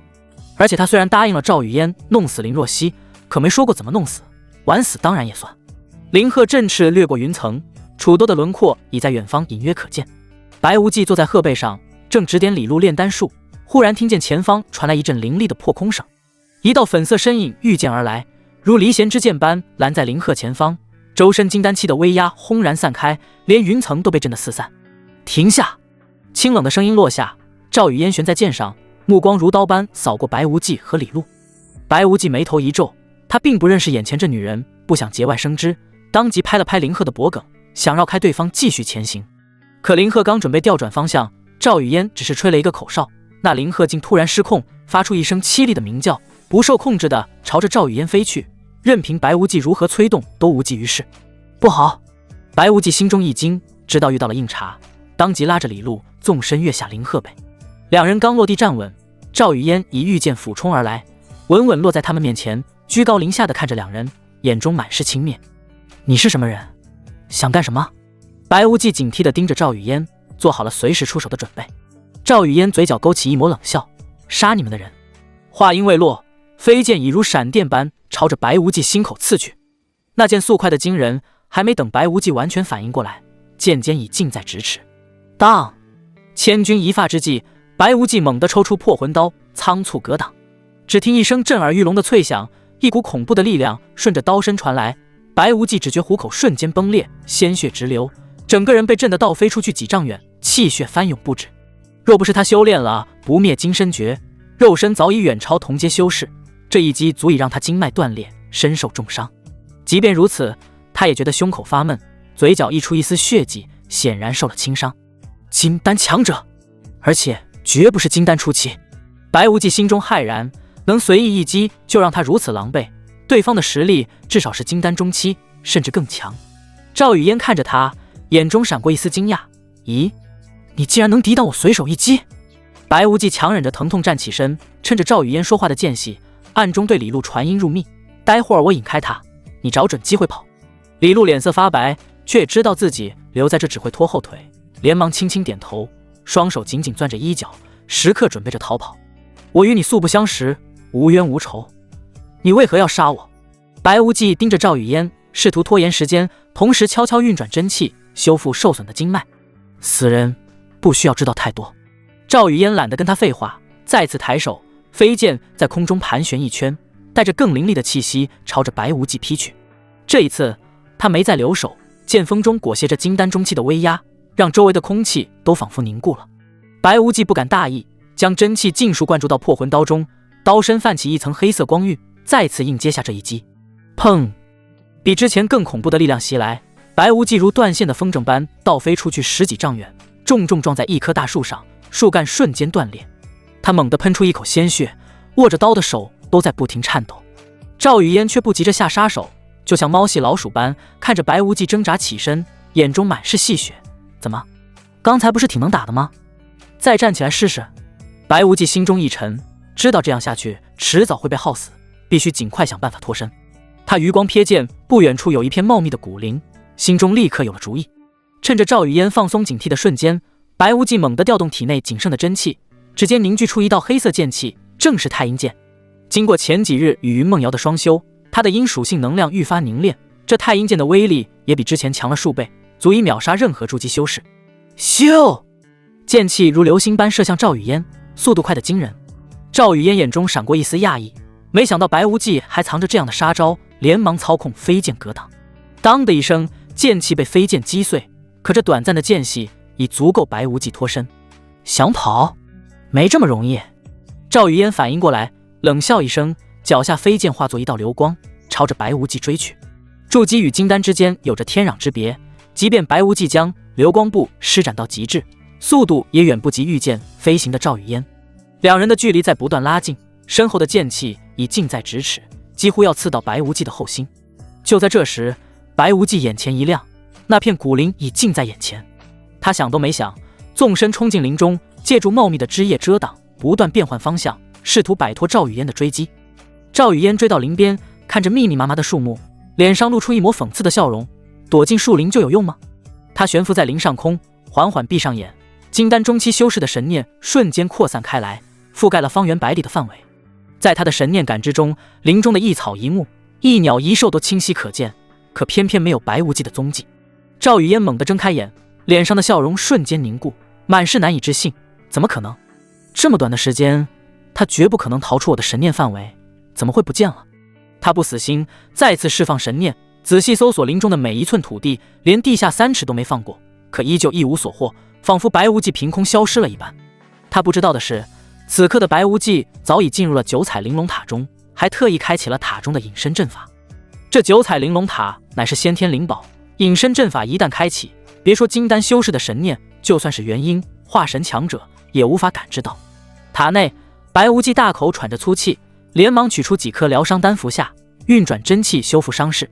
待体内的剧痛稍稍缓解，白无忌睁开眼，抬手启动了塔内的100倍时间阵法。这个女人是从哪冒出来的？难不成是张德福找的人，亦或者是陈家的人？白无忌实在是想不通，他明明已经很小心了，怎么还是被人盯上了？既然想不通，他索性也就不想了。眼下当务之急是解决眼前的麻烦。他可以察觉到外面的女人并没有离开，也不知道他什么时候会离开。要是其他时候，他有的是时间耗，可眼下他还要去楚都参加炼丹师大赛的决赛。根据金老所说，本次冠军可是一升六阳神水。六阳神水至纯至阳，许多丹药炼制都用得上，而且六阳神水还是淬体的宝物，如果他能拿到，对于他修炼不灭金身诀有很大的帮助。有了，幻情录。白无忌的眼睛一下子就亮了。幻情录是记载在吞天诀当中的一个秘药，中了此药的人就会陷入幻境之中，把异性当成自己最心爱的人。而配置幻情录的材料，他恰好全都有。白无忌立刻在九彩玲珑塔内翻找材料。此前他不仅搜刮了陈家藏宝库，秘境之行还收缴了大量战利品，各类灵药、矿石堆积如山。而配置幻情录所需的迷迭花、醉心草和月魂露，以及一些辅助材料，竟恰好全都齐全。说干就干，他取出炼丹炉，小心翼翼地将材料按比例投入。幻情露药性霸道，只需沾染一丝气息便会触发幻境。他特意用真气隔绝气味，全神贯注控制火候。半个时辰后，炉中飘出一缕淡粉色雾气，凝结成3滴晶莹的液珠，幻情露成了。他将幻情露装入特制玉瓶，立刻离开玲珑塔，趁着林间风势，猛地将液珠洒向半空。淡粉色雾气瞬间融入空气，散发出若有若无的清香。做完这一切，他再次躲回塔内，静待药效发作。林上空的赵雨嫣很快察觉异动，遇见俯冲而来，可四处扫视一番，却连白无忌的影子都没见着。他皱了皱眉，鼻尖萦绕着淡淡的清香，只当是林中野花的气息，并未在意，正准备再次释放神念搜索，眼神却渐渐变得迷茫，周身的灵力也随之涣散。白无忌在塔内感知到他气息不稳，知道他药效已经发作了，于是便离开了九彩玲珑塔。赵雨嫣看到他，非但没有动手，反而眼神迷离地晃了晃，轻声问道：“你是？”白无忌走上前，脸上露出一抹温和的笑：“我是你的夫君啊。”夫君。赵雨嫣低声重复着，脸颊泛起红晕，眼神彻底软化，全然没了之前的杀气，整个人都透着一股娇羞。由于药物作用，对于白无忌的话没有丝毫怀疑。“你叫什么名字？来自哪里？”白无忌轻声问道。“我叫赵雨嫣，来自青云门，我父亲是赵京城。”白无忌顿时吃了一惊，他没想到眼前的女人竟然是门主千金。“你这次出来的目的是什么？”白无忌追问道。“我和张德福有约定，他帮我杀了林若曦，而我帮他杀了白无忌，并且做他的女人。你为什么想杀林若曦？”白无忌继续追问。赵雨嫣回答道：“他抢走了原本应该属于我的圣女之位。”赵雨嫣的话让白无忌一阵火冒三丈，这个赵雨嫣还真是狠毒，不但要杀他，还想杀他老婆，真是该死。白无忌慢慢伸手摸向了他的脑袋，就在他准备动手干掉他的时候，却是忽然愣住了，因为刚接触到他的脑袋，就感受到了一股精纯无比的金属性能量，没有一丝一毫的杂质。精灵体，你竟然是世所罕见的精灵体！金属性灵力正是修炼十绝剑法中破穷剑的关键，而精灵体修士能提供最精纯的金属性能量，对他而言堪称无价之宝。白无忌心中狂喜，眼神瞬间变得炙热。他略微迟疑，便俯身将赵雨嫣按倒在地，对着他的小嘴就吻了下去。古人云：好女人不放过，坏女人不浪费。这个女人虽然可恶，但却是个极品美人，身具罕见的精灵体，杀了的确太过可惜。白无忌从小就知道浪费可耻，物尽其用，这是深入灵魂的认知。他的嘴唇柔软香甜，白无忌沉浸其中不可自拔。他的肌肤光滑细腻，双腿修长笔直，脖颈修长，雪峰凌厉。白无忌爱不释手，乐此不疲。一声闷哼之后，阴阳交汇，融为一体。白无忌成功吸取到了他的元婴以及大量的金属性灵力，短短半个时辰，他体内的破穷剑剑意便已初具雏形。而这还仅仅只是一个开始而已，接下来很长一段时间，白无忌就好像一台不知疲倦的机器，持续地吸收他体内的金属性灵力。破穷剑剑意越发的凝练，白无忌甚至想过施展吞天诀，直接把它吸干了。不过冷静下来之后，他立马打消了这个念头。直接把它吸干，无疑是杀鸡取卵，并不可取。最好的做法当然是留着它，一点点地榨取它的价值，这关乎到他的破穷剑能不能炼制大成。除了修炼破穷剑之外，白无忌也没有忘记另外一件重要的事情，那就是冲击金丹境界。他取出通灵丹服下，然后借助刚才吸取到的元婴，然后向金丹境界发起了冲锋。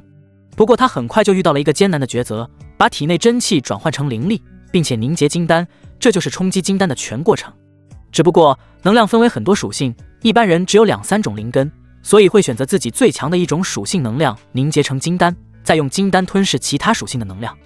而他体内的能量属性却是乱七八糟的，不但有5行属性的能量，还有从云梦瑶体内得到的阴属性能量。帮林若曦炼丹的时候还吸取了一些雷属性能量，一共7种，而其中最强的是阴属性和金属性，其次是火属性，剩下的几种差不多，所以他不知道该怎么选了。突然间他脑海中有了一个疯狂的想法，要是我把每一种能量都凝结成一颗金丹，不知道能不能行。这是一个大胆而疯狂的想法，因为以前也有人干过类似的事情，但最多也就是双属性灵根的天才凝结2颗金丹，不过极少，因为2颗金丹意味着要多吸收1倍的能量，不但要消耗更多的资源，还要花费更多的时间。而修炼者寿元有限，与天争命，修炼速度越快越好，否则还没等突破下一个境界，寿元就耗尽了。所以一般情况下都是凝结1颗金丹，而他现在要将每一种属性凝结成1颗金丹，那就是7颗金丹，这已经不是大胆，而是疯狂了。不过比起别人，他有一个巨大的优势，那就是九彩玲珑塔，里面不但有时间阵法，还有先天灵气，所以根本不缺时间，无非就是多花费几倍资源罢了。说干就干，白无忌取出九彩玲珑塔，意念一动，就和赵雨嫣一起进入其中的第2层，开启时间阵法，然后全力冲击金丹境界。他首先凝结的是阴属性金丹，所以他先将其他属性能量封印起来，全力将阴属性灵力压缩再压缩，直至压缩成金丹。也不知道过了多久，在白无忌的千辛万苦的努力之下，一颗黑色金丹逐渐成型，在他丹田之中疯狂的旋转，爆发出强大的吸力，疯狂的吸收一切可以吸收的能量。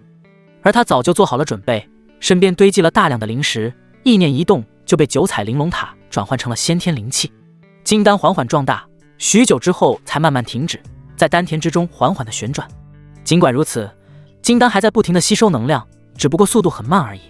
感受着丹田内那颗不断旋转、散发着阴寒气息的黑色金丹，白无忌的心脏剧烈跳动起来，眼中满是难以抑制的狂喜。金丹，他终于踏入了金丹境。要知道，多少筑基修士终其一生都卡在瓶颈，连金丹的门槛都摸不到，更别提他还是天生武灵根的废体。此刻的突破不仅打破了世人的偏见，更让他在危机四伏的修真界真正有了立足之本。但白无忌很快冷静下来，阴属性金丹只是开始，他还有金属性、火属性等6种能量等着凝结。稍作调息，他解开对金属性能量的封印，同时伸手按住赵雨嫣的肩头，借助2人的连接，源源不断地抽取他体内精纯的金属性能量。金属性能量虽比阴属性略逊一筹，因此凝结金丹的难度更高。精纯的金属性灵力在他丹田内翻滚、压缩，过程中几次险些溃散，好在九彩玲珑塔能将灵石实时转化为先天灵气，补充消耗。不知过了多久，丹田内终于传来一阵嗡鸣，一颗泛着冷冽金光的金丹缓缓成型，与黑色的阴属性金丹并排旋转，2股截然不同却同样恐怖的能量相互制衡，又隐隐形成一种奇妙的呼应。2颗金丹，白无忌感受着体内暴涨的力量，嘴角忍不住上扬。可当他准备继续凝结火属性金丹时，却发现剩余的火、水、木、土、雷5种能量，无论是纯度还是总量，都远不足以支撑凝结金丹。更麻烦的是，2颗金丹如同无底洞，正不断散发出吸力，若不及时封印剩余能量，恐怕会被直接吞噬炼化。白无忌不敢迟疑，立刻运转功法，将5种能量层层封印在丹田角落，这才稳住体内的平衡。此时塔内的时间已过去1日，这1日看似短暂，实则很漫长。连续凝结2颗金丹，几乎耗尽了他的心神与体力。伴随着一阵低沉的嘶吼，一切渐渐归于平静。白无忌休息了一会儿之后，便起身整理好衣物，将昏迷不醒的赵雨嫣提在手中，脚步沉稳地离开了九彩玲珑塔。不知过了多久，赵雨嫣悠悠醒转，她刚一睁眼便察觉到身体的异样，低头一看，发现自己竟一丝不挂，顿时瞳孔骤缩，尖锐的惊叫声划破寂静：“啊，别鬼叫了，吵得人头疼！”白无忌的声音冷得像冰，随手将他的衣服扔了过去。赵雨嫣慌忙抓过衣服，一边胡乱地往身上套，一边抬眼死死瞪着白无忌，咬牙切齿地问：“你对我做了什么？”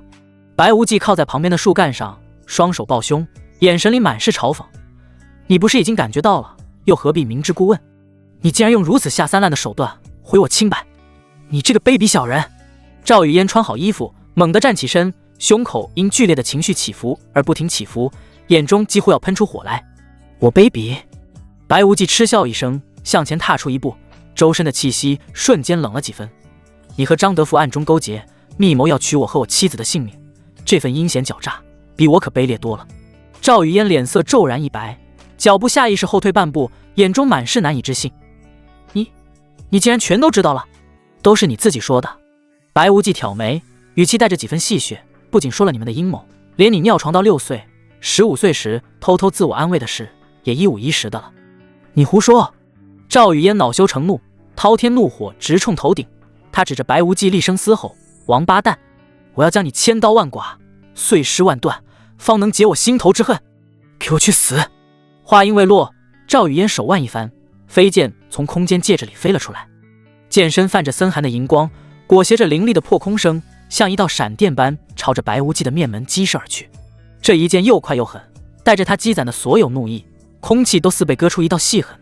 换作从前，白无忌面对这一击定然无法抵挡，可如今的他已经不可同日而语。只见他眼神一凝，迅速取出破魂刀，他手腕微沉，刀刃带着千斤之力横扫而出，动作快得只留下一道残影。枪！金铁交鸣的巨响震得周围的树叶簌簌掉落，火星在两人之间炸开，形成一片耀眼的光芒。赵雨嫣的飞剑被这一刀劈得剧烈震颤，随后不受控制的倒飞出去，叮的一声插进远处的岩石里，剑身还在嗡嗡作响。赵雨嫣瞳孔骤缩，眼睛瞪得滚圆，脸上写满了震惊。这怎么可能？你的实力怎么会变得这么强？他昏迷前明明可以轻易压制白无忌，不过短短几个时辰，对方竟有了翻天覆地的变化，这让他无论如何也无法接受。白无忌邪魅一笑，语气平淡却带着几分炫耀：托你的福，若不是借了你的原因，我也没法这么快突破金丹。你这个畜生，我要杀了你！赵雨嫣气得浑身发抖，双手结印，插进岩石的飞剑瞬间拔地而起，剑身光芒更盛，化作3道剑影，分别朝着白无忌的咽喉、心口、丹田3处要害刺去。双修时，他得了白无忌的纯阳之气反馈，修为直逼金丹后期，此刻全力催动灵力，剑影所过之处，空间都仿佛被割裂了。白无忌眼神一凛，不敢有丝毫大意。他虽突破金丹，还身具2颗金丹，修炼的是顶级功法，但毕竟刚入金丹境界，难以完全弥补境界上的巨大差距。他双手紧握破魂刀，刀刃在身前划出一道密不透风的刀光，每一次挥刀都精准地挡在剑影之前。枪！枪！枪！连续几十次碰撞声不绝于耳，火星不断在两人之间炸开，地面被气劲震出密密麻麻的大坑。赵雨嫣的剑影一次比一次凌厉，可每一次都被白无忌险之又险地挡下，始终无法伤到他分毫。赵雨嫣又惊又怒，眼中闪过一丝狠厉，他猛地召回3道剑影，飞剑在空中盘旋一圈，重新落回他手中，瞬间化作一柄3尺多长的长剑。紧接着，长剑之上金光万丈，一股恐怖的气息浩荡开来。白无忌察觉到长剑上传来的恐怖威压，瞳孔微微收缩，却没有丝毫慌乱。他缓缓收起破魂刀，随后缓缓抬起左手大拇指，指尖凝聚起一缕肉眼可见的金色气劲，气劲越来越浓，周围的空气都似被这股气劲牵引，缓缓朝着拇指汇聚。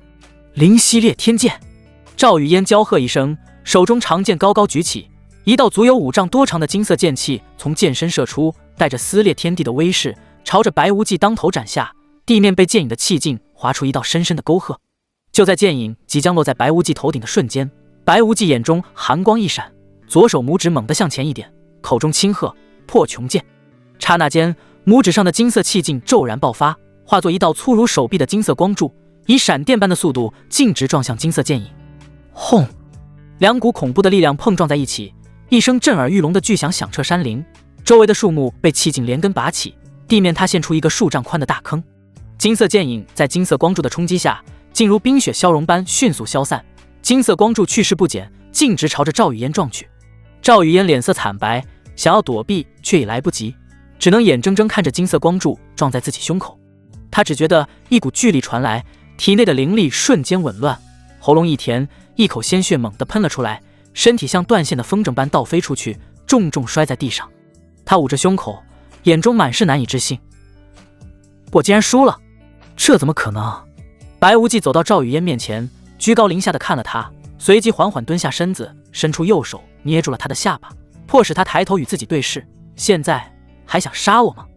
赵雨嫣下巴被捏得生疼，却不敢挣扎，只能强压着心中的恨意，咬牙问道：你刚才施展的到底是什么武技？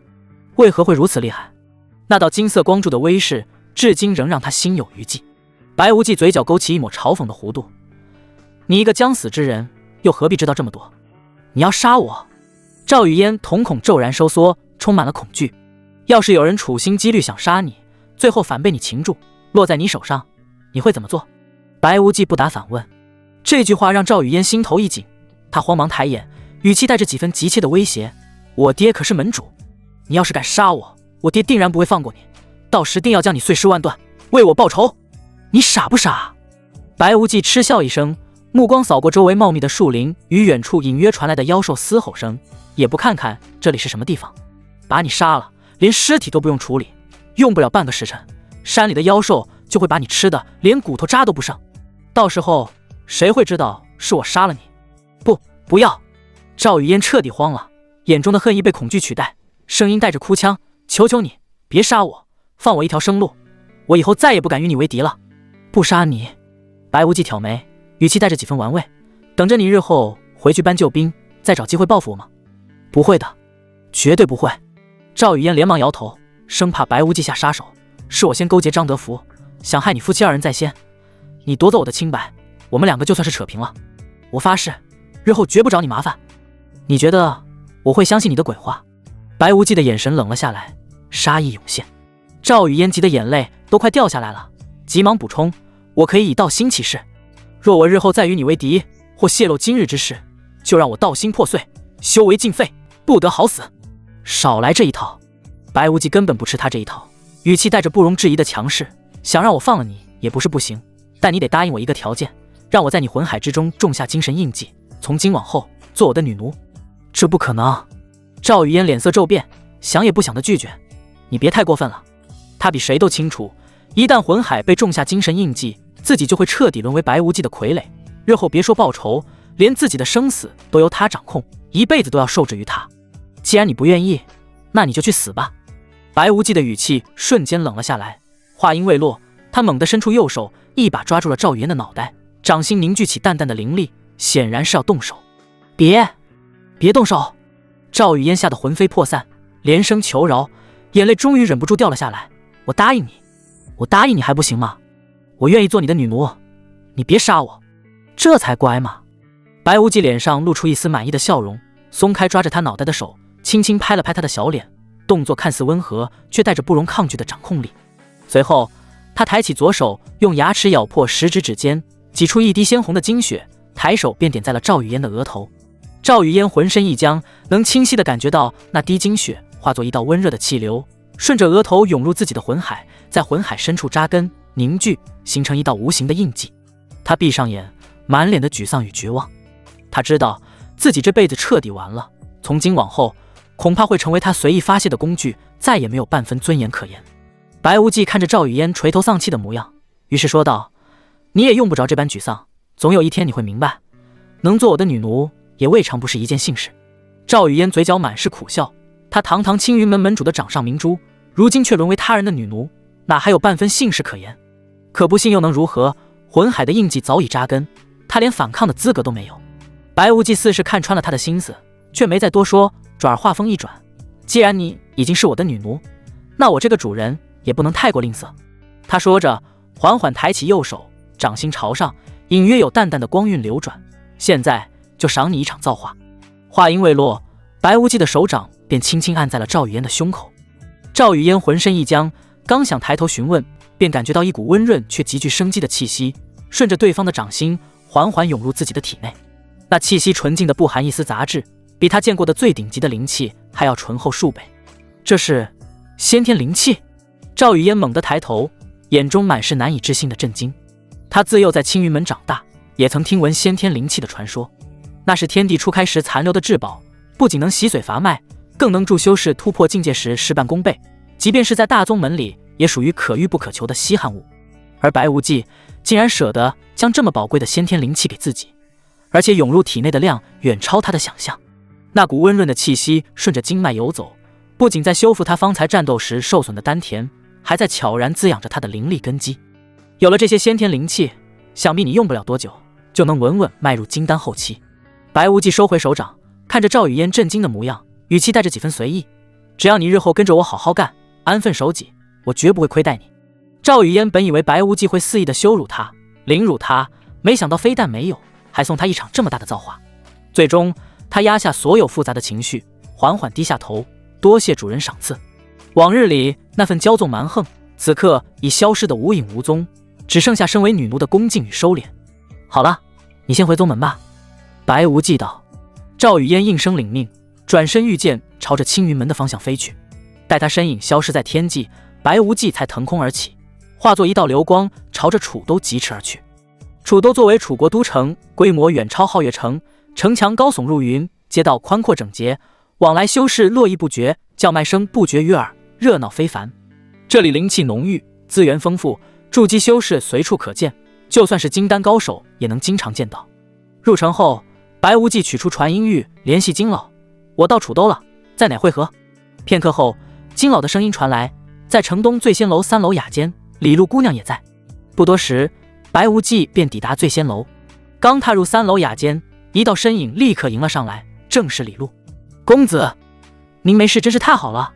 李路眼眶微红，语气里满是真切的关切。他是心甘情愿追随白无忌，这份担忧纯粹而真挚。白无忌笑着点头，这次有惊无险，看来以后行事要更小心些。都怪我，一点忙都帮不上。李路垂下眼睑，语气带着自责。想帮我就好好修炼，提升修为。白无忌抬手揉了揉他的头发。你筑基大圆满也有段时间了吧？我正打算过几天冲击金丹。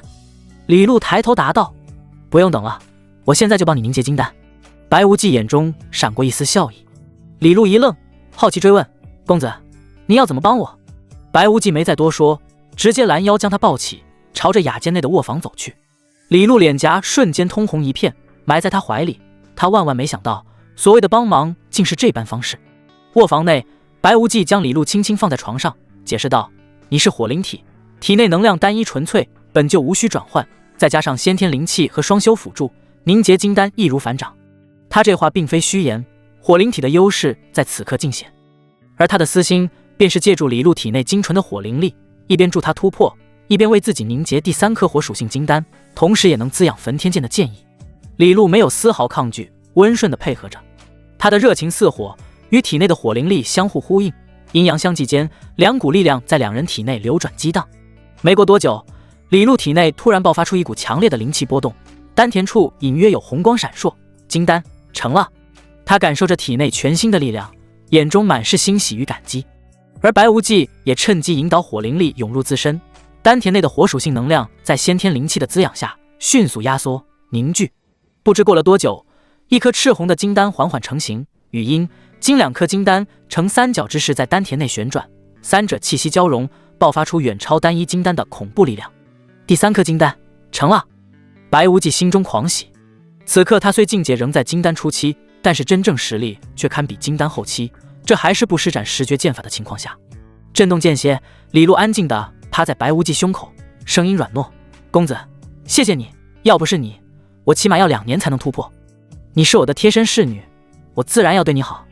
白无忌捏了捏他的脸颊，真想谢我，那就再来一次。李路脸颊更红，轻轻捶了他一下，嗔道：公子，你好坏啊。白无忌翻身将他压住，屋内很快又响起暧昧的声响，新一轮的互助再次开启。一番云雨之后，白无忌带着李路进入了9彩玲珑塔。他让李路待在第2层修炼，而他自己则是来到了第3层。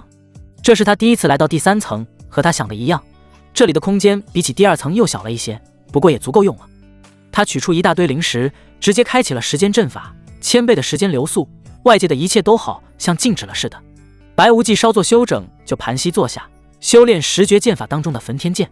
焚天剑需要打通左手无名指的经脉，这一步需要非常小心谨慎，一个不慎手指就废了。几条细小的经脉，他足足花费了2个时辰。当几条经脉疏通之后，火属性灵力成功通过经脉，从左手无名指激射而出，直接射入边缘的混沌之中，消散于无形之中。以他现在的修为是无法撼动混沌的，因此想要检验焚天剑的威力，还需要到外界才行。不过他并不着急检验威力，因为他还有更重要的事情要做，那就是修炼不灭金身。按照不灭金身诀当中的记载，普通人想要修炼成第2层，需要10万灵石以及10年的时间。他有60万灵石，这一点不用担心。至于时间，有1000倍的时间阵法，这里10年，外界也就3、4天而已。他当即取出大量的灵石，意念一动，9彩玲珑塔就将灵石转换成先天灵气。紧接着，白无忌就开始按照功法吸收能量，进行身体的反复淬炼。第2层主要是淬炼骨头，因此在淬炼过程中，骨头反复粉碎愈合，其中的痛苦可想而知。饶是白无忌毅力惊人，也差点崩溃了。他只能咬牙坚持。时光如梭，转眼间就过去了8年。白无忌周身金光大放，如果内视的话，更是可以看到每一根骨头都是金灿灿的，就好像是黄金打造而成的，坚硬程度更是难以想象，堪比极品法器。而且随着日后继续淬炼，还会变得越来越强。白无忌缓缓收工，不灭金身第2重总算练成了。白无忌握紧拳头，感觉力量也有了大幅度的增长。此刻就算是不动用修为，仅凭肉身，他就可以横扫筑基修士。第2重就已经如此厉害了，要是练成第3重，又该厉害到何种地步？是不是能吊打金丹强者？按照目前的情况推测，的确是这样的。可惜的是，想要练成第3重，需要100年时间，就算是有1000倍时间阵法，也得1个多月。再有10来天就要参加炼丹师大赛决赛了，根本来不及。当然了，最重要的还是灵石问题，修炼第3重需要100万灵石，而他眼下只有50万灵石了，还差一半。白无忌起身伸了一个懒腰，然后来到第2层。李璐正在全身心的修炼。第2层的流速虽然只有100倍，也有大半年时间了。李璐已经彻底稳固了金丹境界，而且正朝着金丹中期稳步迈进。李璐察觉到有人靠近，立刻停止了修炼。公子，我的修为又提升了不少，真是太谢谢你了。李璐满脸感激。他虽然天赋绝伦，但是没有资源，但是自从跟了白无忌之后，不但有充足的资源，还有先天灵气以及时间阵法这种逆天之物，这才没多长时间，他的修为就提升了整整1个大境界，这是他以前做梦都不敢想的事情。白无忌摸了摸他的小脸，笑着说，只要你跟着我好好干，日后定让你一飞冲天，凌驾于9霄之上。李璐用力的点了点头，没有丝毫的怀疑。好了，修炼这么久了，我们出去走走，放松放松。白无忌道。离开醉仙楼，楚多的喧嚣扑面而来，街道两旁商铺林立，吆喝声、讨价还价声此起彼伏。突然，一道身影匆匆撞了过来，结结实实的撞在白无忌肩头。还没等白无忌开口，对方先倒打一耙，骂道 ：“TMD， 你眼瞎，走路不长眼睛！”白无忌眉头瞬间紧锁，明明是对方鲁莽冲撞，竟然如此嚣张。梁公子，李璐看清来人，脸上满是惊愕，下意识地往后退了半步。那男人闻声抬头，看到李璐后一时一愣，随即脸上涌起复杂的情绪，快步上前就想去抓李璐的肩膀。露露，真是你！这些天我到处找你，你跑哪去了？天可怜见，总算让我找到你了。李璐急忙侧身躲开，眼神躲闪，不敢与他对视。白无忌将这一幕尽收眼底，心中已然明了，两人从前肯定关系不浅。梁雄的手僵在半空，尴尬地收了回来，目光随即落在白无忌身上，看到两人并肩立的模样，脸色瞬间沉了下来。他是谁？你怎么和他在一起？李璐嘴唇动了动，却不知该如何开口。昔日他与梁雄互有好感，早已到了谈婚论嫁的地步，他甚至说过非他不嫁。可家族突遭灭门惨案，他仓皇逃到皓月城，最终追随了白无忌，成了他的贴身侍女。这份身份的转变，他实在不知如何对旧人开口。她是我的贴身侍女。白无忌上前一步，自然地将李璐搂入怀中，语气平淡却带着不容置疑的占有欲。拿开你的脏手！梁雄勃然大怒，金丹初期的修为骤然爆发，拳头裹挟着劲风，径直轰向白无忌的面门。不要！李璐大惊失色，想也不想地抬手一掌迎了上去。砰！两掌相撞，梁雄被震得后退半步。他看着李璐，满脸难以置信：“露露，你突破金丹了？”李璐轻轻点头，声音微弱：“多亏公子帮忙。”震惊过后，梁雄的怒火更盛，他指着李璐，语气痛心又愤怒。露露，你可是说过要嫁给我的，怎么能跟别的男人，还要做他的贴身侍女？梁公子，是我对不起你。李璐垂下头，声音带着歉意，但事情都过去了，你一定会找到比我更好的女人。不行，我不同意，你只能属于我。梁雄低吼道。就在这时，一道苍老的声音悄然在梁雄耳边响起：雄儿，这女娃是火灵体，她的元婴对你修炼至关重要，必须拿下。实在不行，不妨用些非常手段。梁雄心中说道：剑老，这些我当然知道，今天就算是抢我也要把她抢到手。梁雄眼中闪过一丝狠厉，随即又换上一副急切的模样。露露，你是不是有什么苦衷？你告诉我，我一定帮你。我没有苦衷，我是心甘情愿跟着公子的。李璐的语气坚定了几分。不可能，我不相信。梁雄猛地转头看向白无忌，眼神里杀意翻腾。小子，我不管你是谁，敢欺负我的露露，今天必须让你付出惨痛代价。就凭你！白无忌嘴角勾起一抹轻蔑的弧度，眼神里满是不屑。你还敢轻视我？梁雄怒极反笑，攥紧了拳头，看我不打爆你的狗头！说着便要再次动手。李璐立刻挡在白无忌身前，张开双臂。梁公子，我不准你伤害公子。梁雄看着挡在自己面前的李璐，气得浑身发抖。露露，你竟然为了他对付我，他到底给你灌了什么迷魂汤？你忘了我们之间的山盟海誓了吗？梁公子，是我负了你，但这和公子无关，你不能伤他。李璐的声音带着恳求。梁雄胸口剧烈起伏，深吸一口气，盯着白无忌喊道：小子，躲在女人背后算什么男人？敢不敢跟我去城外决一死战？有何不敢？白无忌拨开李璐，向前踏出一步，眼神冰冷。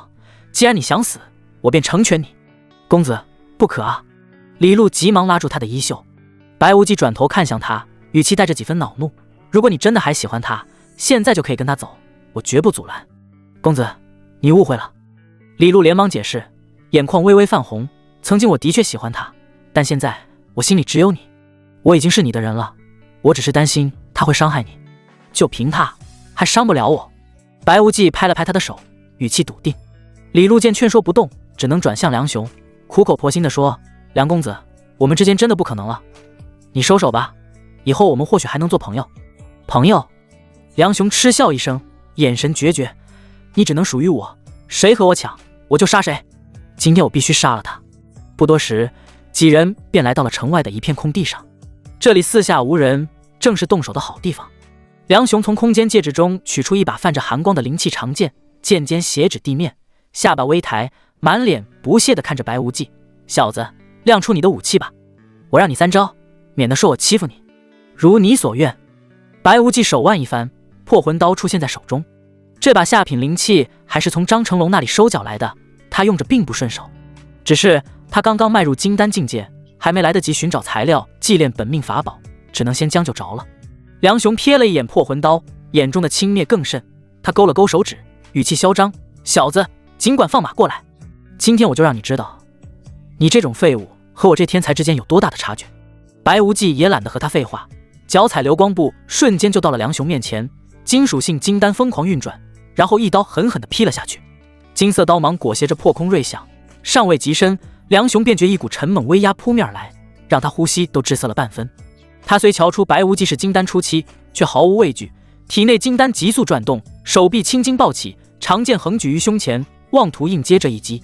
当，金铁交鸣之声震耳欲聋，梁雄只觉一股如山洪般的巨力顺着剑身涌入四肢百骸，手掌虎口瞬间崩裂，鲜血直流，长剑险些脱手飞出。他踉跄着连退7、8步，直到后背撞在石壁上才稳住身形，眼中满是难以置信。熊儿，这小子的功法和肉身强度都异于常人，绝非普通金丹初期。剑老的声音带着罕见的凝重，在他脑海中炸开。梁雄咬碎银牙，刚要运转灵力平复翻涌的气血，白无忌的身影已如影随形。破魂刀再度扬起，刀身泛着冷冽寒光，又是一记力劈华山的狠招。这一次，白无忌甚至没给梁雄调整气息的时间，攻势比先前更急更猛。梁雄怒吼一声，强提灵力，挥剑格挡。可这一次，他再也撑不住了，他双腿一软，扑通跪倒在地，膝盖砸在地上，发出沉闷声响。还没等他从剧痛与屈辱中回过神，白无忌抬脚便踹在他的面门上。砰的一声，梁雄整个人像断线的风筝般倒飞出去，重重摔在地上，几颗带血的牙齿混着血水喷溅而出，脸颊瞬间肿得老高。我要杀了你！梁雄彻底被激怒，挣扎着爬起，双目赤红如血。他周身灵力骤然暴涨，长剑嗡鸣作响，一道凝练的青色剑气在剑间汇聚。小子，这是你逼我的！看我灵级上品武技，剑破苍穹！剑气撕裂空气，带着毁天灭地的威势直扑白无忌，所过之处地面都被离出浅痕。一旁的李璐吓得捂住嘴，心脏几乎要跳出胸腔。白无忌眼神一凝，却无半分惧色。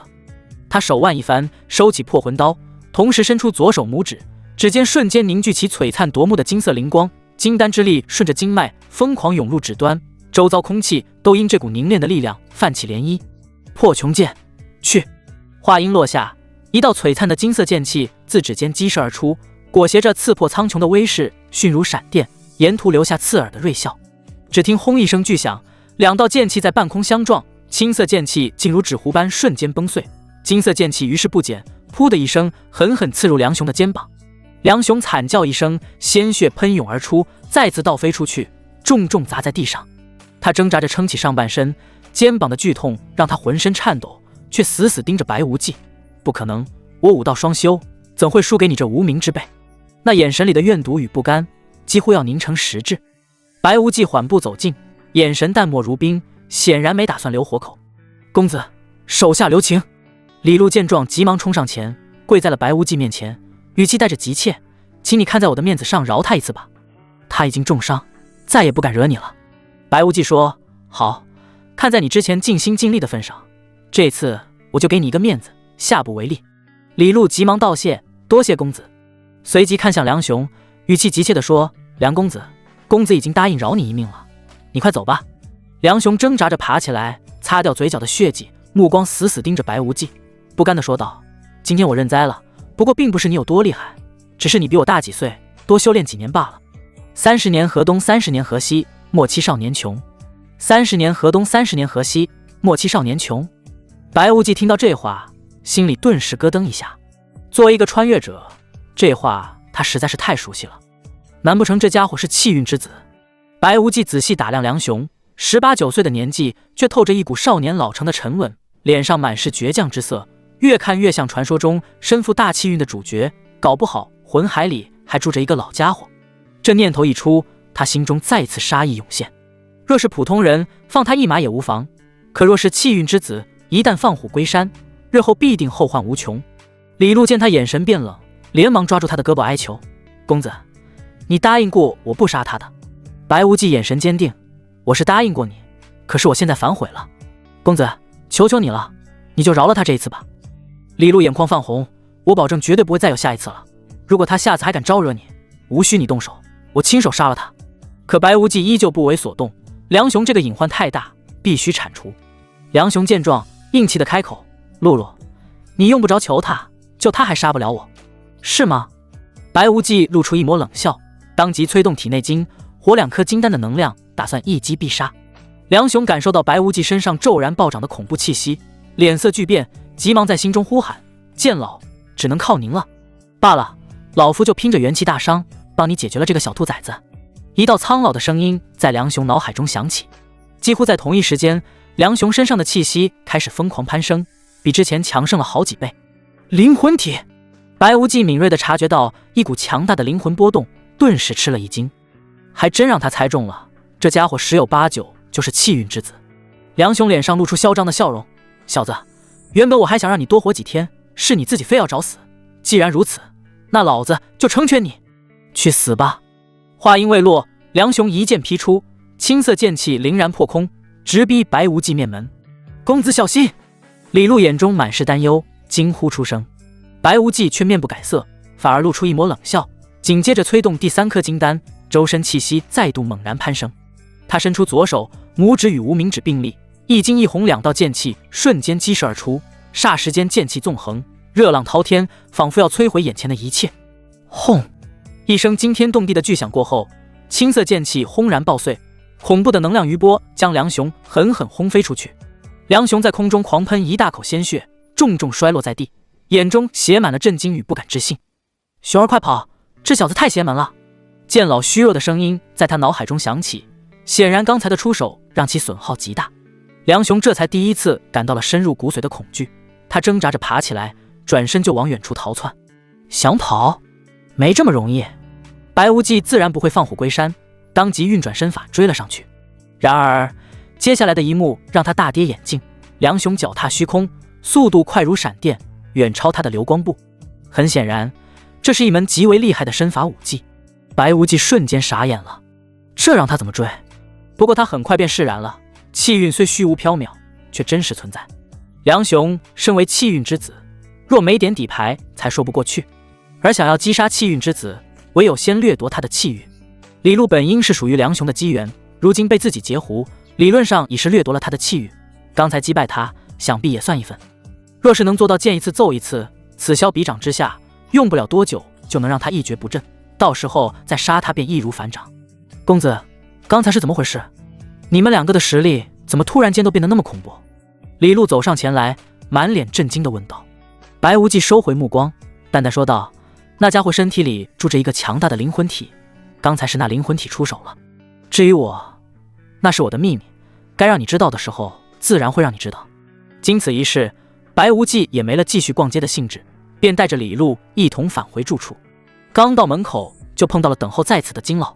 金老看到白无忌，顿时露出激动的神色，上前说道：咦，白公子，你可算是回来了，我正准备找你呢。金老找我何事？白无忌问道。金老连忙解释，是这样的，三公主举办了一场文人诗会，我想带你去参加。我没兴趣。白无忌想都不想就拒绝了。这是修仙世界，诗词不过是小道，修炼才是王道。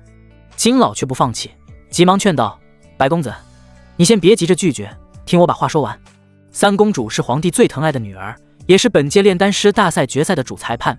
当两位参赛者水平相当时，三公主的决定便至关重要。我带你过去，就是想看看能不能和三公主混个脸熟。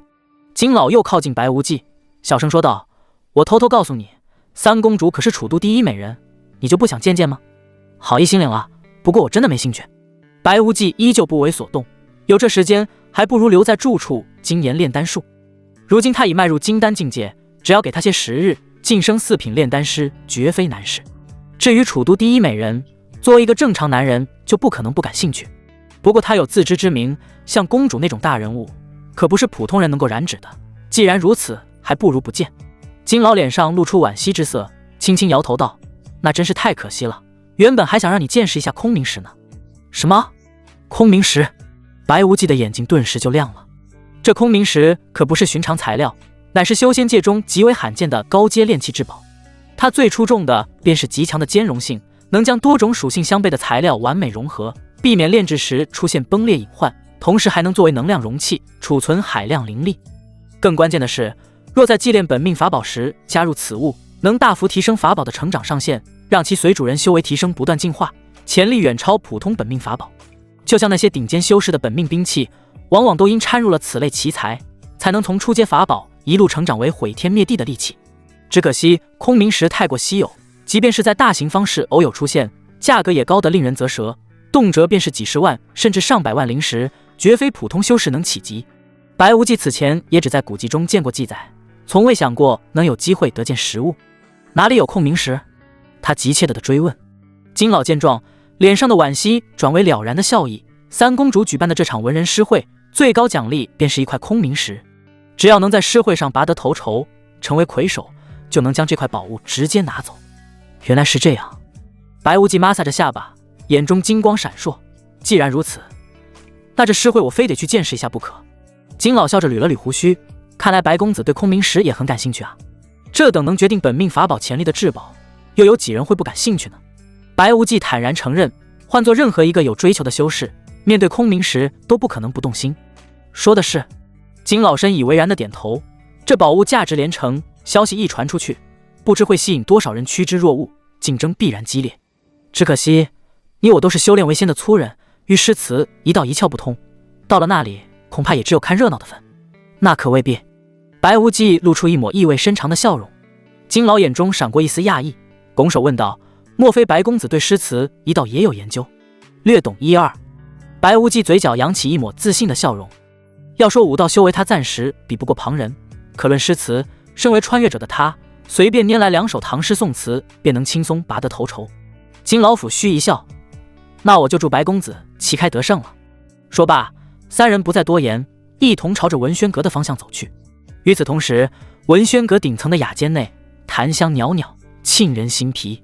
一位身着流云百褶裙的年轻女子正端坐于琴前，3千青丝仅用一支玉簪束起，肌肤胜雪，眉目如画，一双凤眸清澈灵动，顾盼间自有一股皇室贵女的雍容气度。她正是楚国3公主楚玉。指尖轻拨，琴弦震颤，悠扬婉转的琴音便流淌而出，听得人身心俱醉。就在此时，一名侍女轻步走了进来，躬身行礼道：“公主殿下，梁公子来了。”楚玉，楚皇最疼爱的女儿，年方20便已是名满京华的才女，诗词歌赋无一不精。更难得的是她文武双全，修为已达筑基巅峰，随时可能迈入金丹境界，且身负罕见的水灵体体质。听闻梁雄到来，他立刻停住抚琴的手指，起身整理了一下衣襟，语气中难掩期待：“快请他进来。”显然，侍女口中的梁公子让他极为在意。侍女应声退下，片刻后便领着一名男子走入雅间。来人正是不久前从白无忌手中狼狈逃脱的梁雄。楚玉见他面色惨白如纸，左肩衣衫破碎，血肉模糊，伤口还在不断渗血，顿时大惊失色，快步上前：“熊哥哥，你受伤了？严不严重啊？”说着便小心翼翼地搀扶着他坐下。梁雄虚弱地靠在椅背上，喘着粗气道：“我伤的的确很重，外伤倒还罢了，关键是五脏六腑都受了震荡，元气更是大伤，搞不好会影响道基。”熊哥哥，你别担心。楚玉急得眼圈发红，手足无措道：“我马上就派御用丹师过来给你治疗。”梁雄苦笑摇头：“玉儿，我已经服用过4品疗伤丹药了，可效果并不理想，看来仅凭丹药很难彻底治愈。那该怎么办？”楚玉声音里带上了哭腔，满心焦灼。梁雄看了他一眼，似是犹豫再三，才缓缓开口：“其实我知道一个方法，不但能彻底治愈我的伤势，还能让我的修为百尺竿头更进一步。是什么方法？你快说啊！”楚玉连忙追问，眼中满是急切。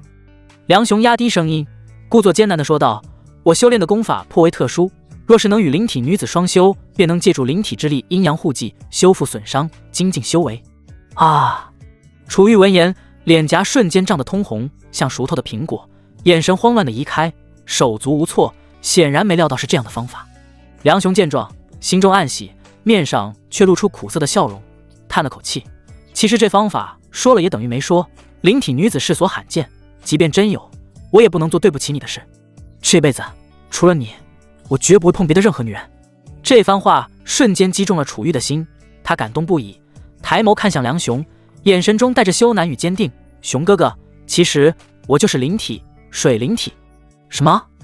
你是水灵体？”梁雄猛地瞪大双眼，脸上写满了难以置信的惊讶。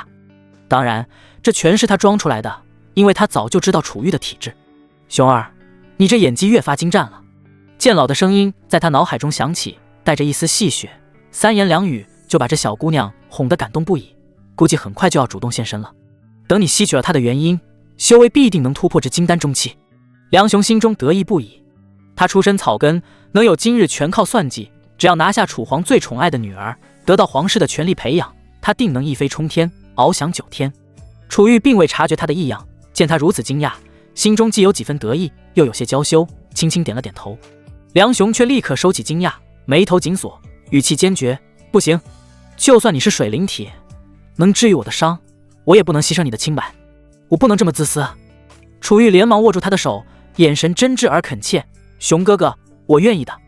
你的伤耽误不得，比起你的道基，我的清白又算得了什么？能帮到你，我心甘情愿。”梁雄心中惬意万分，反手握住他的手，信誓旦旦地说道：“玉儿，你放心，此生我定不负你。若有二心，必遭天打雷劈，不得好死。”“熊哥哥，别说了。”楚玉急忙伸出一根纤纤玉指，按住他的嘴唇，眼中满是信任：“我相信你，用不着发誓的。玉儿，你真好。”梁雄心中一荡，顺势凑上前想去吻她，楚玉却轻轻偏头躲开了。梁雄眼底闪过一丝恼怒，但很快便掩饰下去，故作失落地说道：“玉儿，你要是不愿意也没关系，反正我这伤也死不了，大不了闭关几年，慢慢休养就是。熊哥哥，你误会我了。楚玉连忙解释，我不是不愿意，而是待会儿还要举办文人诗会呢。这诗会是我特地为你筹办的，求了父皇好久，他才答应拿出空明石作为头名奖励。梁雄一拍额头，故作恍然，瞧我这记性，差点把这么重要的事忘了。文人诗会要紧。楚玉见他不再失落，松了口气，柔声问道，熊哥哥，你真的有把握夺魁吗？梁雄嘴角勾起一抹自负的笑容，语气笃定，玉儿你尽管放心，在诗词一道上，我认第二，无人敢认第一。也是。楚玉笑着点头，眼中满是崇拜。你的那首《静夜思》还有《悯农》都是千古绝句，以你的诗才，确实无人能与你争锋。等你夺得魁首，不但空明石是你的，就连我也是你的。梁雄听得心花怒放，心中的得意与狂喜几乎抑制不住，下意识地蹦出一句，妖兮。妖兮是什么意思？楚玉柳眉微蹙，满脸不解地问道。梁雄心头一紧，随即若无其事地笑道，妖兮是我们家乡的土话，就是很好不错的意思。原来是这样。楚玉恍然大悟，抬手看了眼窗外天色，时间差不多了，我们下去吧。对了，熊哥哥，到底是谁打伤你的？你告诉我，我这就派人去收拾他，帮你报仇。梁雄眼中闪过一丝阴狠，嘴上却轻描淡写，是个卑鄙无耻的混蛋，趁我不备偷袭才得手。不过这事你不用管，君子报仇10年不晚，迟早有一天我会亲手斩了他，以泄心头之恨。楚玉听得满眼星光，只觉得梁雄既有风骨又有担当，对他的崇拜又多了几分，连带着对夜晚的双修疗伤也越发期待起来。二人相携下楼时，白无忌、李禄和金老也刚好抵达文轩阁门口。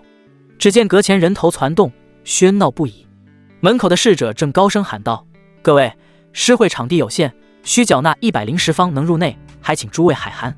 即便有100的门槛，排队的人依旧络绎不绝，可见三公主举办的诗会吸引力之大。100可不是小数目，没想到这么多人愿意来。李禄啧舌道。金老抚须笑道，三公主才情出众，美若天仙，又是公主，更别提头名还有中奖，自然趋之若鹜。三人正说着，人群中突然响起一阵骚动。快看，那不是严文龙严公子吗？他居然也来了。严公子可是本届的新科状元，一手文章写得妙笔生花，诗词更是不在话下，看来这次的魁首非他莫属了。那可未必，没看到那边的鲁元鲁公子吗？他可是江南4大才子之首，虽说出身修炼世家，可文采半点不输文人，诗词歌赋无一不精，严公子未必能压过他。还有城西的周夫子，据说为了这次诗会准备了半月，说不定能爆出冷门呢。众人议论纷纷，目光在几个衣着华贵、气度不凡的男子身上来回打转，猜测谁能拔得头筹。李禄一眼就瞥见了梁雄，连忙拉了拉白无忌的衣袖，公子，梁雄在哪？白无忌顺着他的目光看去，眉头微微一挑，心中满是讶异。